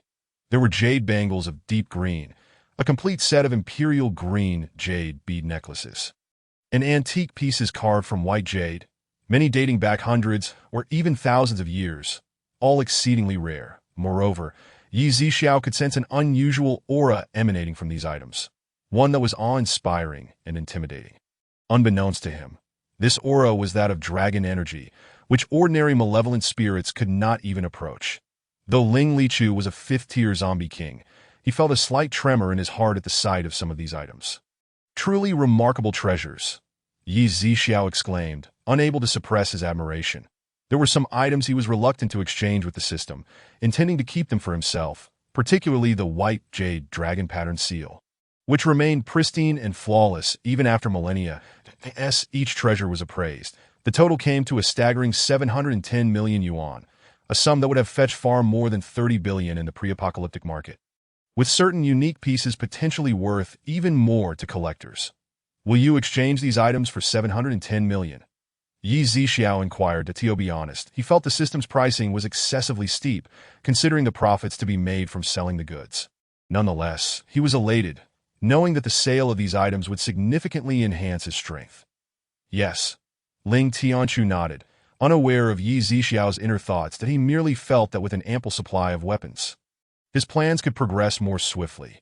After all, conventional firearms no longer posed a threat to the awakened and formidable mutated beasts, humans or zombies. Such valuable items were something Ling Tianchu had seen in abundance since childhood. To his family, they were merely a drop in the ocean. The trio subsequently took 2 spatial bags worth 25,000 each and ascended the stairs, with Yi Zixiao following closely behind. Dabai remained on the first floor to supervise the shop, as this was no trifling sum, and he intended to oversee the proceedings personally. That as Ling Tianchu meticulously placed weapon after weapon into the bags, Yi Zixiao observed the array of laser guns, bows, and various ranged weapons, noting that Ling Tianchu had chosen a greater selection. The remainder consisted of concealed weapons and some temporal and spatial arms, which led Yi Zixiao to harbor certain speculations. Chapter 76. The mutated giant lizard. Yi Zixiao refrained from scrutinizing for too long, opting not to voice his conjectures, as they bore no relevance to him. Shortly thereafter, he descended the stairs, but still sent Dabai to the 3rd floor, as this was a significant amount, deserving of careful selection. After a considerable time, the 3 finally emerged from above, having purchased nothing but weapons. Before the counter, Ling Tianchu smiled faintly and said, "Boss Yi, could you assist me in depositing the remaining funds into this card?" Ling Tianchu produced a golden card from the Energy CAF, intending to deposit the remaining 7.2 million into it. Certainly, Yi Zixiao nodded.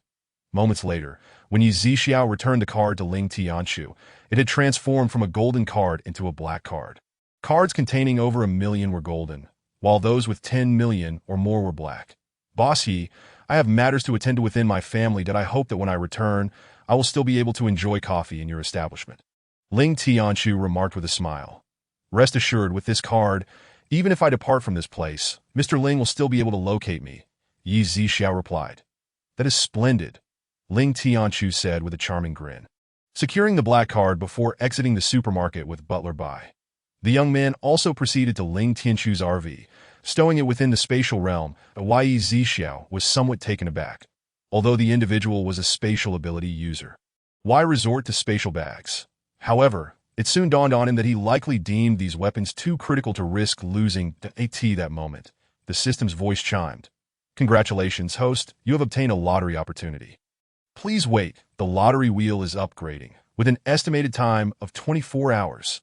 Yi Zixiao remained unperturbed, opting instead to exchange everything he had just collected, excluding the dragon pattern seal, with the system, accumulating a total of 3.5 billion to deposit into his system balance. That on the plane, Butler Bai presented a vial of vivid red blood to Ling Tianchu. "Not needed for now, just store it," Ling Tianchu instructed. Butler Bai, puzzled, asked, "Young master, what do you mean by that?" Ling Tianchu did not conceal the truth and promptly informed Butler Bai of the events at the CAF on the 4th floor of Yi Zixiao's supermarket. "You mean to say that after consuming that coffee, you have had no desire for food since yesterday?" Butler Bai inquired, astonished. "Indeed," Ling Tianchu nodded. "However, I am curious as to how this coffee enables me to forego sustenance for several days." Previously, Ling Tianchu would become exceedingly restless at the sight of blood or human flesh, only managing to control himself after attaining the strength of a zombie king. Yet he still required substantial amounts of raw meat and blood daily. Now, the ability to sustain himself on merely a cup of coffee was nothing short of astonishing, leaving both Butler Bai and Ling Tianchu in awe. The plane continued its journey through the skies until it crossed the borders of Xia country. As dusk approached, outside the official refuge, a throng of people watched eagerly as Su Tao and Meng Xiaonian consumed their porridge. Since retrieving food, many had attempted to coerce or entice them into surrendering their supplies. But Su Tao's firearm and the fact that this was on the outskirts of an official base deterred them from escalating. A piercing scream echoed as a gaunt young man had his leg bitten off by a colossal lizard. Blood gushing forth in torrents. "Stay away! Stay away!" The young man suddenly remembered the kitchen knife clutched in his hand and swung it towards the beast's head. Clang! The lizard's tough hide remained unscathed, while the young man's knife shattered into two pieces. Clang! Another metallic clash resounded. It was Feng Yi firing his gun, leaving only a small dent on the creature's head, with a trickle of blood escaping, causing no significant harm. Yet, the giant lizard sensed the pain, becoming increasingly frenzied. Though oblivious to the shooter, it locked its sights on the pair of fleeing figures in the distance and charged towards them. "The giant lizard is coming!" the woman exclaimed, panic etched across her face. "Damn it! Why is it chasing us with so many people over there?" The man cursed, hastening his pace and leaving the woman struggling to keep up. "Wait for me!" she shouted, her legs growing weak as exhaustion threatened to overcome her. "Darling, I've always treated you well. Please help me just this once," the man implored. "What?" The woman was taken aback as the man suddenly turned. Shoving her forcefully, she fell to the ground, her knees and arms scraped and bleeding. That moment, the lizard reached her side, and despair washed over her. Yet instead of attacking her, it sprinted past, pursuing the man ahead. "Are you blind?" the young man roared, watching as the lizard ignored the fallen woman and bore down on him. That a horrendous scream pierced the air as the lizard tore into the flesh on the man's back, sending him crashing to the ground, blood pooling on the asphalt.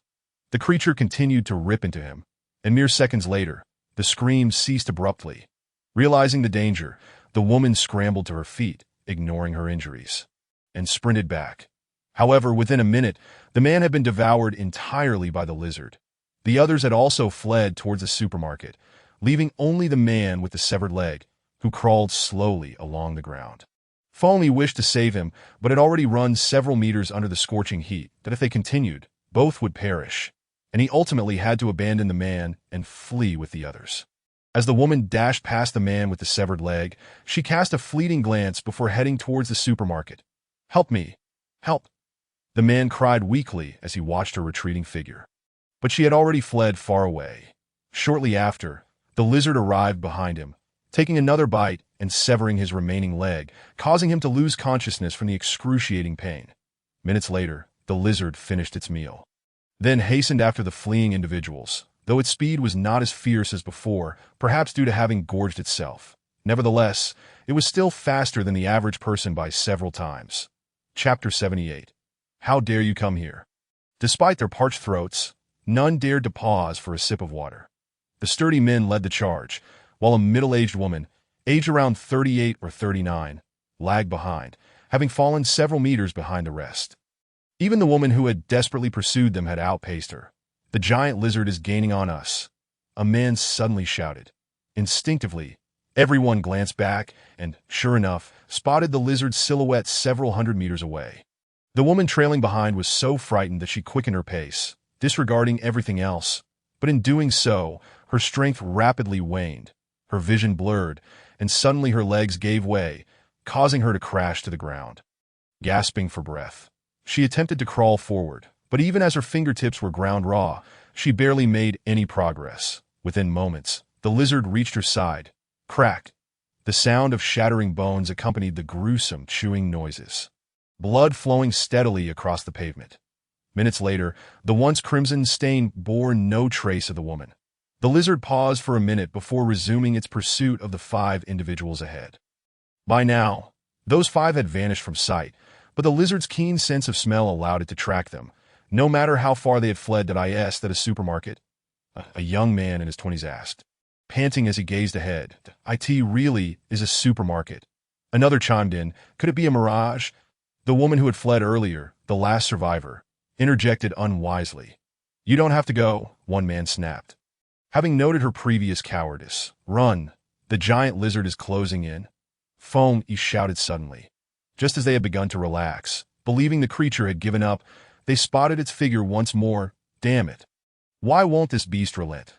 A man cursed as he ran. Fortunately, they were not far from the supermarket, and soon they burst through its doors to They gasped for air upon entering. What a relief. I feel like I've come back to life. 3 men collapsed onto the floor in exhaustion. The Ye Zixiao observed their disheveled state, suspecting something was amiss. Utilizing his psychic abilities, he spotted a mutated lizard approaching from hundreds of meters away. Old boss. Quickly, close the supermarket doors. A mutated lizard is headed this way. One man exclaimed breathlessly. Having been a police officer for over a decade, Foamy recognized that anyone operating a supermarket in this apocalypse must possess extraordinary abilities and felt a measure of reassurance. He jested, Boss, your supermarket is quite easy to find. I nearly lost my life just to procure supplies. Yi Zixiao smiled slightly, aware that these individuals likely heard of his supermarket's existence from elsewhere. Dabai, go and deal with that creature outside, Yi Zixiao instructed. Understood. Dabai nodded. At that moment, the lizard had halted on the road outside the supermarket, slowly making its way towards them. Everyone watched in shock as Dabai stepped out without any weapon. It's merely a pinnacle second-tier mutated beast. How dare it come here? Dabai scoffed. The lizard, unable to gauge Dabai's strength, lunged forward with its massive jaws wide open. Seeking death, Dabai declared as lightning erupted from his violet eyes. Zzz! The purple electricity enveloped the lizard in an instant, and moments later, it lay motionless on the ground, emitting wisps of smoke, the scent of charred flesh filling the AI. Is it dead? One man asked in astonishment. Everyone witnessed the scene, still in disbelief that such a massive creature had been dispatched so effortlessly. Foamy ventured outside to inspect closely and confirmed the lizard was indeed lifeless, its once formidable hide now shedding several patches. With the flesh still steaming as if cooked, Dabai crouched down, inserting 2 fingers into the lizard's skull, and when he withdrew them, he held a second-tier crystal nucleus. Others began to emerge one by one, exhaling deeply in relief. Damn it, that beast chased me for ages. One man kicked the lizard's head, knocking out several of its teeth. Chapter 79. Upgrade complete. All right. We came here to buy food. Foamy raised his arm to halt any further actions against the creature. He then bowed deeply to Dabai. Thank you, young brother. If it weren't for you, we might have. Thank my boss instead, Dabai interjected. Foamy nodded and re-entered the supermarket, offering a respectful gesture to Yi Zixiao. Thank you for saving us. The Ye Zixiao raised his hand to interrupt, as he had not acted solely to rescue them. The lizard was already poised to enter his supermarket, and it had to be dealt with. At this juncture, everyone began to inspect the goods within the supermarket, their eyes widening in astonishment as they swallowed audibly. You all wish to purchase supplies, correct? Yi Zixiao inquired. Yes. Foamy snapped back to reality, promptly removing a golden ring from his ring finger, along with a golden talisman tied to a red cord from his wrist, and produced 3 first-tier crystal nuclei from his pocket, placing them on the counter. The machine displayed ring 1200, talisman 400, 3 first-tier nuclei 150, totaling 1750. That would you like to exchange? Yes. Foamy nodded eagerly. Good. You may proceed to select your supplies. Please review the rules for the rear area. Yi Zixiao advised. Did I ask there anyone else wishing to trade? Dabai asked that I do. The young woman rushed forward, laying down a diamond ring and a gold necklace on the counter. Moments later, the total came to 6,000. Would you like to exchange? Yes. Upon hearing the astonishing value of her possessions, the woman broke into a radiant smile. At that moment, a young man approached, removing a watch from his wrist, along with a white jade pendant emblazoned with a symbol of safety, and a first-grade crystal core, totaling 5,300 yuan. Shall we trade? He inquired. Absolutely. The man was equally delighted and then proceeded to push his shopping cart in search of essential supplies. Shortly thereafter, 2 men, who bore a slight resemblance to one another, likely brothers, stepped forward. They produced 5 first-grade crystal cores and a gold ring, adding up to 1,330 yuan. "Shall we exchange?" they asked. "Yes, we shall," they declared in unison. "Ice cream. There's actually ice cream," exclaimed the young woman, her voice brimming with excitement, nearly causing her to squeal, capturing the attention of everyone present. That in such sweltering weather, indulging in a popsicle would be sheer bliss. The brothers, having just completed their exchange, eagerly made their way to the freezer, selecting an assortment of cold beverages and ice creams. However, they were cautious not to take too much, aware that more durable supplies like compressed biscuits, rice, and flour were their lifelines. Before long, as they gathered their purchases, a dilemma arose. All eyes fell upon the contents of their shopping carts. Not only were they unable to carry everything, but the long trek ahead posed potential dangers. The exorbitantly priced space bags hanging on the wall were beyond their means, and they hesitated to spend their scant resources. "Boss, do you have any more affordable space bags?" inquired the young woman who had purchased 6,000 yuan worth of supplies. Xiao, feeling helpless, once again consulted the system. For the 2,500 yuan bags were indeed exorbitant, but if word got out that there were no cheaper options, and everyone bought only a little at a time, it would only complicate matters further. "System, is there not a less expensive, smaller, and shorter duration bag available?" "Host, please hold on. The inventory is extensive and requires time to search." The young woman and the others waited eagerly for Yi Zhixiao's response. "One moment." Yi Zhixiao addressed the crowd. "All right, boss, we're in no rush." Everyone quickly gestured in agreement. Yi Zhixiao pondered. Did the realm where the system existed not require bags, or did everyone possess spatial abilities? Finally, after 3 minutes, the system responded. "Host, I have found 2 options. The first is valued at 150 yuan, with a capacity of 0.5 square meters, a height of 2 meters, and a duration of use of 2 hours. The second option offers a capacity of 1.5 square meters, a height of 2 meters, a duration of 3 hours, and is priced at 350 yuan. Upon receiving this information, Yi Zhixiao relayed the details to the group and purchased 100 of each option from the system's marketplace, hanging them on the metal hooks behind him. "Who needs these?" he inquired. "I'll take one of the 150 yuan space bags. That I need one too." "So do I," came the chorus of responses. Ultimately, he sold 4 of the 150 yuan bags, and everyone promptly retrieved 150 yuan worth of food from their carts, returning it to its original place. Once they had organized their food, they departed the supermarket with joy, with a place to procure food. They felt a renewed sense of hope. At the very least, they no longer had to resort to consuming mutated insects or dried grass and tree bark for sustenance. Before long, the system's voice echoed. "Host, the lottery system upgrade is complete." As the system's words faded, the lottery wheel materialized before Yi Zhixiao, featuring an array of options. 30 level 10 crystal cores, 10 level 11 crystal cores, 5 level 12 crystal cores, a universal robotic assistant, access to the next level of the supermarket, an elevation of strength to the next tier, an interstellar day tour, and a mental energy enhancement pill. Yi Zhixiao marveled at the numerous options on the wheel. Noting the entry cost of 100 million for a single draw, IT used to be 10 million per draw, and now it's 100 million? Yes, host. Although the price has changed, the value exceeds expectations. "Oh well, it's all free anyway," Yi Zhixiao thought, and without further consideration, he began to spin the wheel. The wheel spun and eventually came to a halt. He received 3 sets of 30 level 10 crystal cores, 1 set of 10 level 11 crystal cores, 1 set of 5 level 12 crystal cores, and 2 mental energy enhancement pills. What precisely is this mental energy enhancement pill? Yi Zhixiao pondered, while he understood the general concept.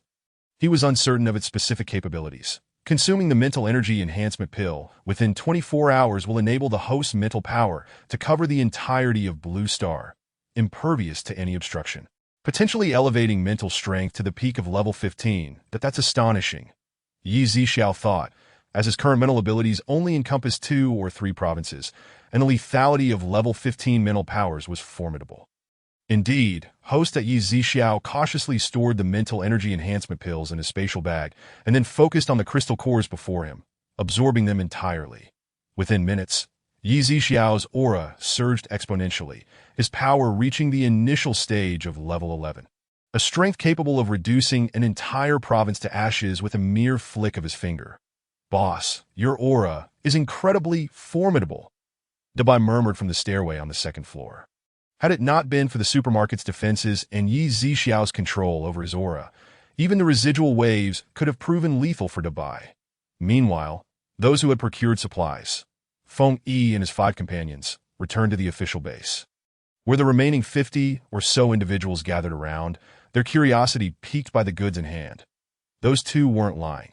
There truly is a supermarket, a vast one, stocked with everything, exclaimed a young man, pulling out a bottle of ice-cold sparkling water and gulping it down with gusto.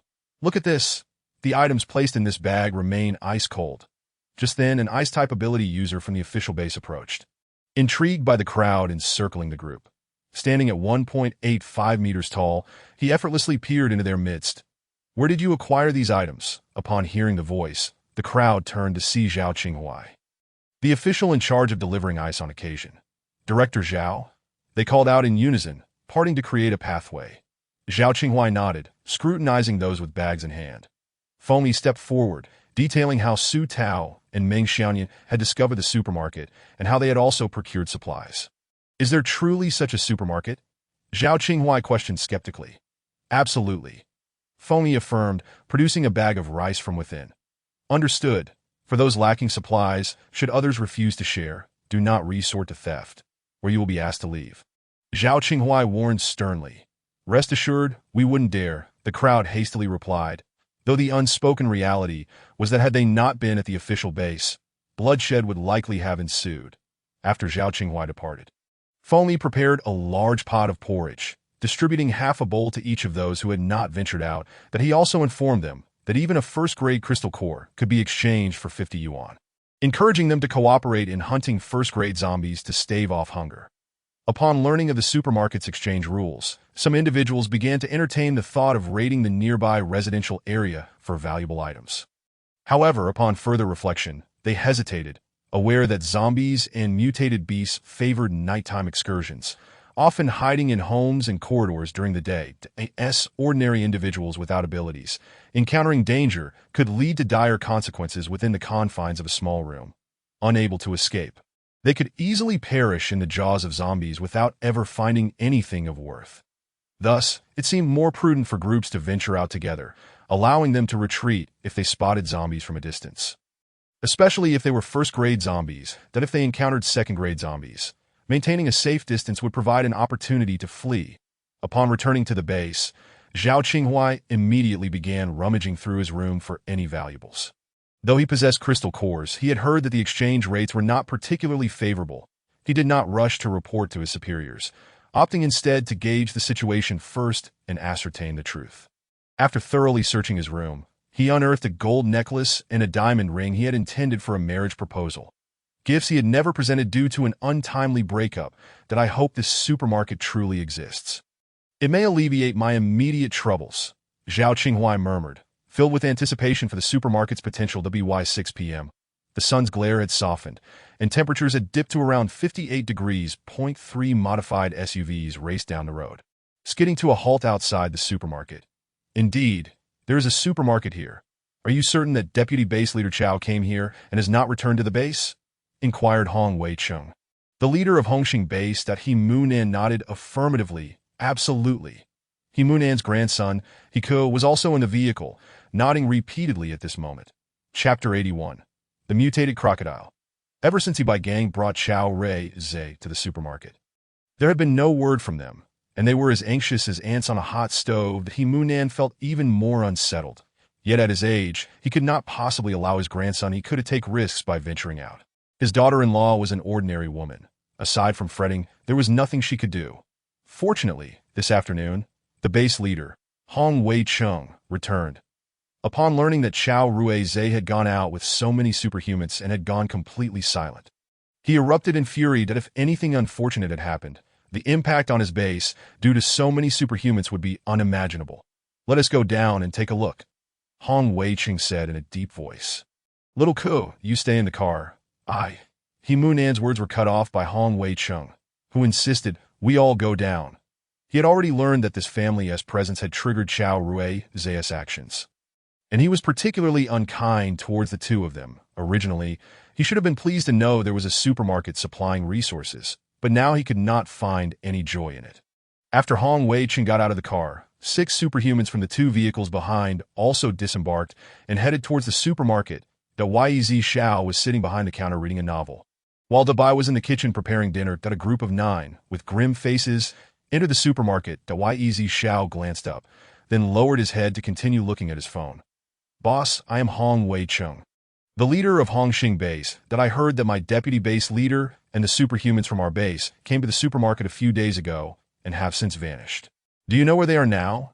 Yizi Xiao slowly put down his phone and replied in an unusually flat tone, "They are dead." Hong Wei-cheng narrowed his eyes, directing his gaze at Yizi Xiao. At that moment, upon hearing those 2 words, He Moon-in's heart sank, and he hurriedly asked, "What about my eldest son?" They came together, so they should journey together. Yizi Xiao's lips curled into a slight smirk. "Impossible, impossible. My eldest son has always been cautious. How could he possibly die?"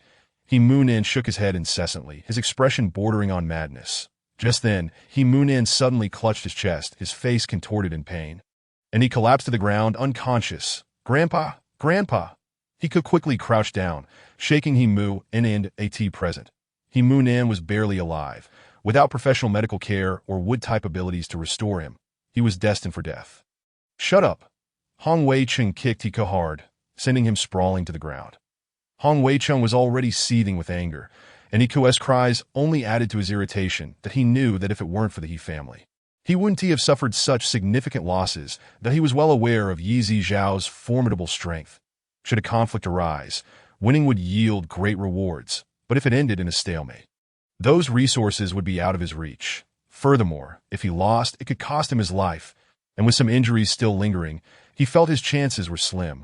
With these thoughts swirling in his mind, Hong Wei-cheng suppressed his fury and turned to Yizi Xiao, saying, "I wish to know why you killed Chao Ruize and so many superhumans from my base. They attempted to rob the resources from my supermarket. So naturally, they deserve to die." Yizi Xiao replied, his tone remaining calm. "But to kill all 8 or 9 of them seems rather excessive, does it not?" Hong Wei-cheng inquired that if you feel aggrieved, you are welcome to seek revenge on their behalf. After a long pause, Hong Wei-cheng finally spoke. "Since they foolishly offended the boss, I have no reason to avenge them. Now that I understand the situation, I hope to cooperate with you, that in the future, I wish to continue purchasing resources from your supermarket. What do you think? I am in the business of commerce. I will not turn away any business that comes my way." Yizi Xiao smiled. "Then we shall take our leave." Hong Wei-cheng clasped his hands in a gesture of respect. Meanwhile, on the ground, He Moon-in had already breathed his last, and he could prepare to drag his grandfather's body to Hong Wei-cheng's vehicle. "This old fool is dead. Let us not let him dirty my car. Leave him here for those mutated beasts to feast upon," Hong Wei-cheng remarked. However, as he wanted to protest, he heard Hong Wei-cheng add, "Unless you wish to stay here and accompany your dead grandfather." He glanced around.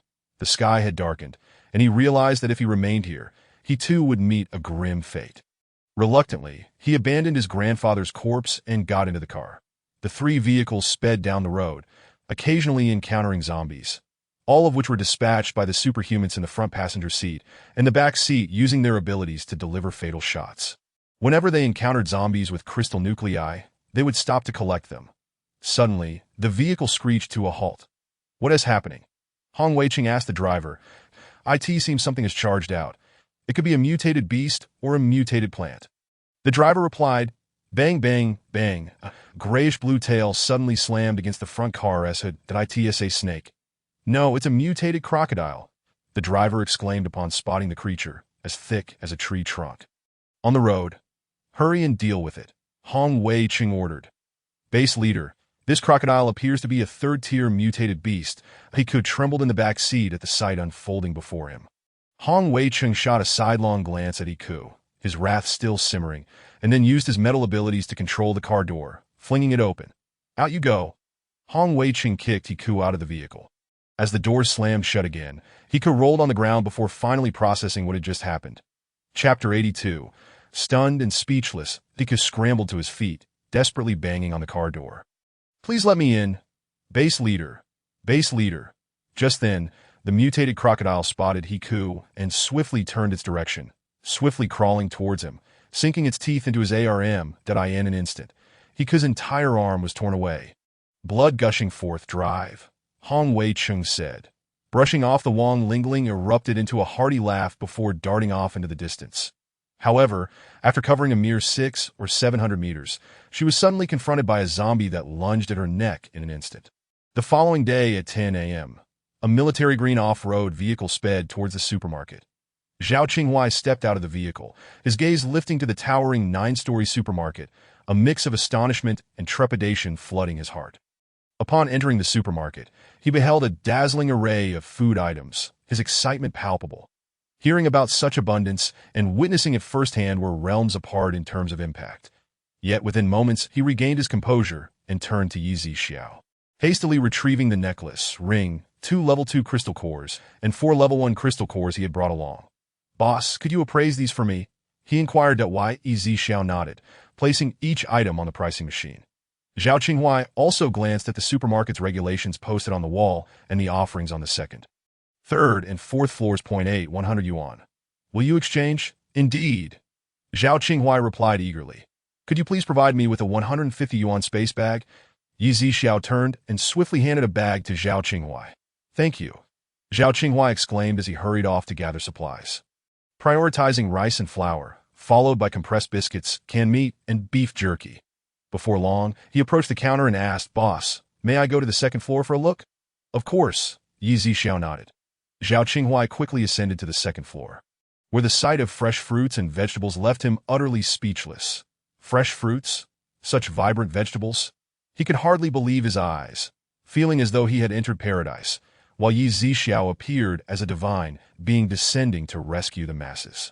3 months had passed since the apocalypse had begun, and extreme cold and heat had rendered fresh produce nearly impossible to find. Bananas, apples, and grapes. He collected a small quantity of each. That he also grabbed some lettuce, cabbage, carrots, and eggs, along with dried seaweed.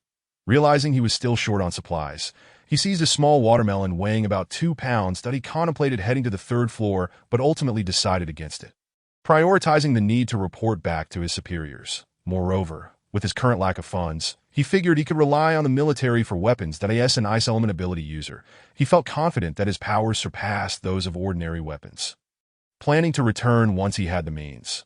Little did he know, the weapons on the 3rd floor would offer him an even greater shock than at that moment. He believed himself to be a military man, having seen countless weapons before. Zhao Qinghuai swiftly descended the stairs, offering a salute to Yi Zixiao as he reached the counter. "Boss, you are a blessing to our Xia country." Yi Zixiao could only stare in disbelief. After expressing his gratitude, Zhao Qinghuai jogged away, quickly getting into his vehicle and speeding off. As he drove, Zhao Qinghuai could not suppress his grin, stealing glances at the supplies nestled in the passenger seat. Suddenly, a figure was struck and sent flying. The screech of brakes filled the air, and Zhao Qinghuai, initially fearing he had hit a person, chastised himself for being distracted while driving. Upon exiting the vehicle, he discovered it was a level 1 zombie, one of its legs broken upon impact. It attempted to lunge at Zhao Qinghuai, but unable to maintain its balance, collapsed face first onto the ground. Such resilience, Zhao Qinghuai mused. Observing the creature's futile attempts to rise, its flesh marred and torn in several places. Why prolong your suffering? Allow me to grant you a merciful end. With that, he raised his hand and sent a shard of ice piercing through the zombie's skull, causing a white crystal core to roll free. An unexpected windfall, he exclaimed, swiftly approaching to collect the core. He wiped it clean with a tissue from his pocket before stowing it away to return to his vehicle, ignited the engine, and sped away, noticing that the zombie's other leg had also been crushed beneath the tire. Before long, Zhao Qinghuai arrived at the base, parking hastily and rushing toward the official headquarters with his bag in hand. With a loud bang, he burst through the door, startling Zhu Yiwa, who was engaged in a satellite phone call. Zhu shot Zhao Qinghuai an irritated glance before returning to the call. Yes. Understood. After hanging up, he addressed Zhao Qinghuai. Do you not know how to knock? What calamity has befallen you to warrant such reckless behavior? My apologies, leader, but this is indeed a matter of great significance, though feeling slightly embarrassed. Zhao Qinghuai's excitement surged as he thought of the treasures he held, and the supermarket he had just visited. That he hurried forward, placing his bag on Zhu Yihua's desk. "Leader, can you guess what I have here?" "I shall not guess that if you have time to spare. You should be making ice." With the extreme heat causing many ponds and rivers to dry up and become polluted, ice and water ability users were crucial for maintaining the base's operations. "I am not an ice machine. If I don't rest, my abilities will dwindle." Zhao Qinghuai muttered under his breath. "Go, leave." Zhu Yihua gestured impatiently toward the door. "And if I leave, you will regret it, Uncle. I have watermelons, apples, and grapes." Zhu Yihua was Zhao Qinghuai's uncle, though he typically forbade Zhao Qinghuai from addressing him as such during work hours. "Get out of here. You must be jesting. Watermelons? Apples? Grapes? If you can find those for me, I will read your name backward. Quickly go. The higher-ups have urgent matters for me today. Do not waste my time." Before Zhu Yihua could finish his sentence, Zhao Qinghuai opened his bag and pulled out a bunch of grapes, causing Zhu Yihua to choke on his words. That as he continued to produce watermelons, apples, bananas, rice, flour, and canned goods, Zhu Yihua's disbelief only grew. "Have you encountered a bodhisattva?" "Not quite, but it feels similar," Zhao Qinghuai replied, tearing off a grape and offering it to Zhu Yihua. Zhu Yihua accepted it and immediately popped it into his mouth, the juice bursting forth. "Damn, this is incredibly sweet," Zhu Yihua exclaimed, unable to contain his enthusiasm. Zhao Qinghuai quickly recounted his visit to the supermarket, while also placing the perishable items into the space bag for preservation, except for the watermelon on the desk. "Uncle, would you like an ice-cold watermelon?" "Excellent idea." Zhu Yihua's eyes lit up. Zhao Qinghuai placed the watermelon into a basin and, with a wave of his hand, instantly froze it. Before long, the ice melted, and Zhao Qinghuai sliced the watermelon in half. The two of them enjoyed the chilled, sweet watermelon, their faces reflecting pure satisfaction. Once they finished, Zhu Yihua, still yearning for more, said, "I need to visit the headquarters. When I return, we shall go to the supermarket together." "Sounds good." Zhao Qinghuai nodded, preparing to head out himself to hunt zombies and gather crystal cores, fueled not only by the desire to enhance his strength, but also to procure more supplies from the supermarket. The next day, Hong Weiqing from Hongxing Base arrived early at the supermarket with a space ability user in tow. However, he found the doors still closed and had no choice but to wait. After more than half an hour, the supermarket finally opened, and Hong Weiqing quickly entered. Upon returning home the previous night, he had learned that the supplies sent by the He family were discovered by a subordinate who was cleaning Chao Rui's room. However, since the bags had become ineffective, the supplies had been stored in the underground cold storage, overseen by ice ability users, containing all their resources. The generators were also kept in another underground room to prevent the heat from rendering them useless. On excessively hot days, ice blocks were placed nearby to cool the area. The various fruits, vegetables, and meats sent by the He family remained surprisingly fresh despite the time that had passed, even as the base leader. He could not recall the last time he had tasted such fresh produce, that he had not ventured to the second floor during his hurried visit the day before, and his anger had clouded his judgment. Having pondered the situation throughout the night, he rose at dawn to gather his valuables and arrived early. "Boss Yi." Hong Weiqing greeted with a broad smile, a stark contrast to his demeanor from the day prior. "Director Hong, you've arrived quite early," Yi Zixiao remarked. "Haha, good morning, Boss Yi." Hong Weiqing chuckled. Though he was seething over the loss of so many ability users and had contemplated revenge against Yi Zixiao, the prospect of abundant supplies made him confident he could easily recruit new ability users. "Xiaoli, please bring out the items we brought for Boss Yi to inspect," Hong Weiqing instructed. "Understood, Director." Li Jun, once a subordinate of Hong Weiqing, had followed him for 7 or 8 years. With the advent of the apocalypse, he awakened his spatial storage abilities, and his power level had now reached the early stage of the 3rd tier. He was one of the few individuals Hong could fundamentally trust. However, while spatial storage abilities were not particularly effective in combat, they were undeniably indispensable should he awaken the ability to manipulate the surrounding space in the future. His power would surpass that of many other abilities. With his palm facing downward, Li Jun slowly waved over the counter, and 10 boxes of various sizes were neatly arranged atop it. He then proceeded to open each box, revealing an array of gold, silver, jewels, and jade. Among them were silver wine pots and cups dating back centuries, exquisite red agate Pichio figurines, amber encasing a large spider, a fully green jade dove egg, 6 small gold bars, and a few kilograms of raw mutton fat jade sprinkled with gold flecks. It was surprising that the base leader had once harbored an interest in collecting such items. Indeed, a significant sum was spent on these. Hong Weiqing remarked, shaking his head that as Zi Xiao began to price each item. He casually inquired, 9.31 million. Shall we trade? Absolutely, Hong Weiqing replied. Although the price differed greatly from what he had originally paid, sometimes even above market value for the sake of collection now. In the apocalypse, these items held little practical use. May I first check the weapons on the 3rd floor? Hong Weiqing inquired, for the resources concerning weaponry were formidable, and the power behind them would not be lacking. Of course, Yi Zixiao nodded, gesturing towards the staircase with a large man named Dabai. Take them up to have a look. Yes, boss. Dabai nodded in affirmation. As Hong Weiqing and his companion made their way to the 3rd floor. They were unexpectedly astonished by the vast array of fresh fruits and vegetables on the 2nd floor, far more diverse than even the largest supermarkets before the apocalypse. They paused for a moment, captivated, before continuing to the 3rd floor, while Dabai had already ascended. Base leader, look at these dazzling weapons, Li Jin pointed out, astonished by many he had never heard of or seen before. The two men were even more shocked than they had been on the 2nd floor.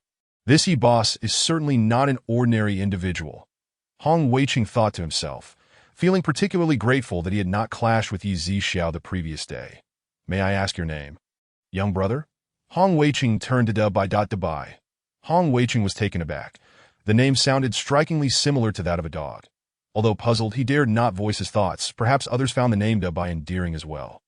Brother Bai, could you tell me which of these weapons is the most formidable? Hong Weiqing inquired. That I believe they are all quite powerful. There are descriptions available. You may take a look. The more expensive ones are likely more formidable, Dabai replied, though he himself had never used them. I shall take a look myself. After inspecting, Hong Weiqing discovered the priciest weapon was already in the billions, a sum he could not afford at present. Thus, he selected several laser weapons and some concealed armaments, totaling 5 million. Subsequently, he returned to the 2nd floor and purchased a variety of fruits and vegetables, including 20 watermelons, as well as ample amounts of pork, chicken, beef, lamb, and eggs, amounting to a total of 1 million. He then descended to the 1st floor, spending the remaining 3 million on rice, glutinous rice, various flours for buns and cakes, cornmeal, compressed biscuits, canned goods, instant noodles, self-heating rice, self-heating hot pot, an assortment of dried meats, tang yuan, dumplings, beverages, and various ice creams, along with some tobacco and alcohol. After selecting their supplies, Hong Weiqing and his companion approached the counter, clasping their hands in a gesture of respect. Yi boss, we shall take our leave now. Very well. Yi Zixiao nodded. Once the two had departed, Yi Zixiao made his way up to the Energy CAF on the 4th floor. Boss, what coffee would you like today? Asked Ling Xiaolu. That I'll have the mood-lifting energy coffee, Yi Zixiao replied. Each person was limited to 1 cup of coffee per day, and even Yi Zixiao was no exception, that he longed to sample the various options available to discover their unique qualities. Yet he could not break the rules. Before long, Ling Xiaolu brought the coffee to the table. Yi Zixiao took a sip, savoring the rich and smooth flavor before finishing the cup in one go. As he completed the drink, a myriad of images flooded his mind. The joy of winning the lottery, the excitement of receiving his first paycheck, the warmth of knowing a couple wished to adopt him as a child, and the thrill of rebirth following hardship, all intertwined with the acquisition of his system. Every cherished and joyful memory surfaced in his thoughts, even those he could not recall, such as the first time he opened his eyes to this world, his first words, and his first steps. Immersed in these vivid recollections, a smile unconsciously crept upon his lips. Yet within a mere 3 minutes, he gradually reined in his smile, suppressing the imagery flooding his mind. Strange, why is this happening? Shouldn't my first sight of the world have been in a hospital? Even if it wasn't, the first thing I should have seen would be the entrance of the orphanage. Yi Zixiao distinctly remembered the director and others stating that he had been discovered when he was around 3 months old, on a day of heavy snowfall, dressed only in tattered adult clothing, lying on the ground unbothered by the cold, laughing at the falling snowflakes. Did she abandon me, thinking I was blind? No, that can't be right. Yi Zixiao shook his head, feeling something was amiss but unable to pinpoint what it was. He pressed his fingers to his temple. The comforting sensation he had felt from the mood-lifting energy coffee had vanished, leaving him with a sense of mental disarray and a dull throbbing in his forehead. "Host, perhaps you should return downstairs and rest in your room." The system's voice suddenly echoed in his mind. Yi Zixiao nodded, standing up and only then realizing it was the system speaking, its tone seemingly imbued with concern. A stark contrast to its usual mechanical voice that I in a poor mental state. Yi Zixiao did not dwell on it, merely grasping the railing of the inclined elevator as he made his way downstairs. Without utilizing his spatial abilities that I in his room, Yi Zixiao closed his eyes, reflecting on how he had never felt such exhaustion since acquiring the system and its powers. Chapter 85. A glance costs nothing, noticing Yi Zixiao's somewhat pale complexion as he descended. Dub I refrained from interrupting, sitting quietly by the door to guard the official main base. Zhu Yihua, Shui Hongsong, and several leaders from nearby bases gathered. "The purpose of your summons is to provide you with resources to procure supplies," stated Jin Yefeng, the leader of the main base. "Procure supplies?" Zhu Yihua and the other leaders exchanged puzzled glances.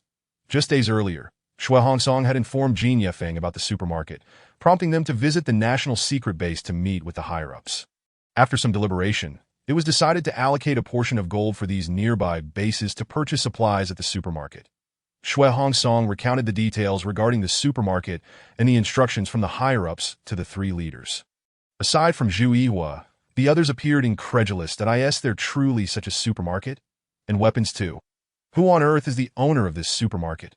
"Old Zhu, why do you seem unfazed?" one of the base leaders. He Hui inquired. "Exactly.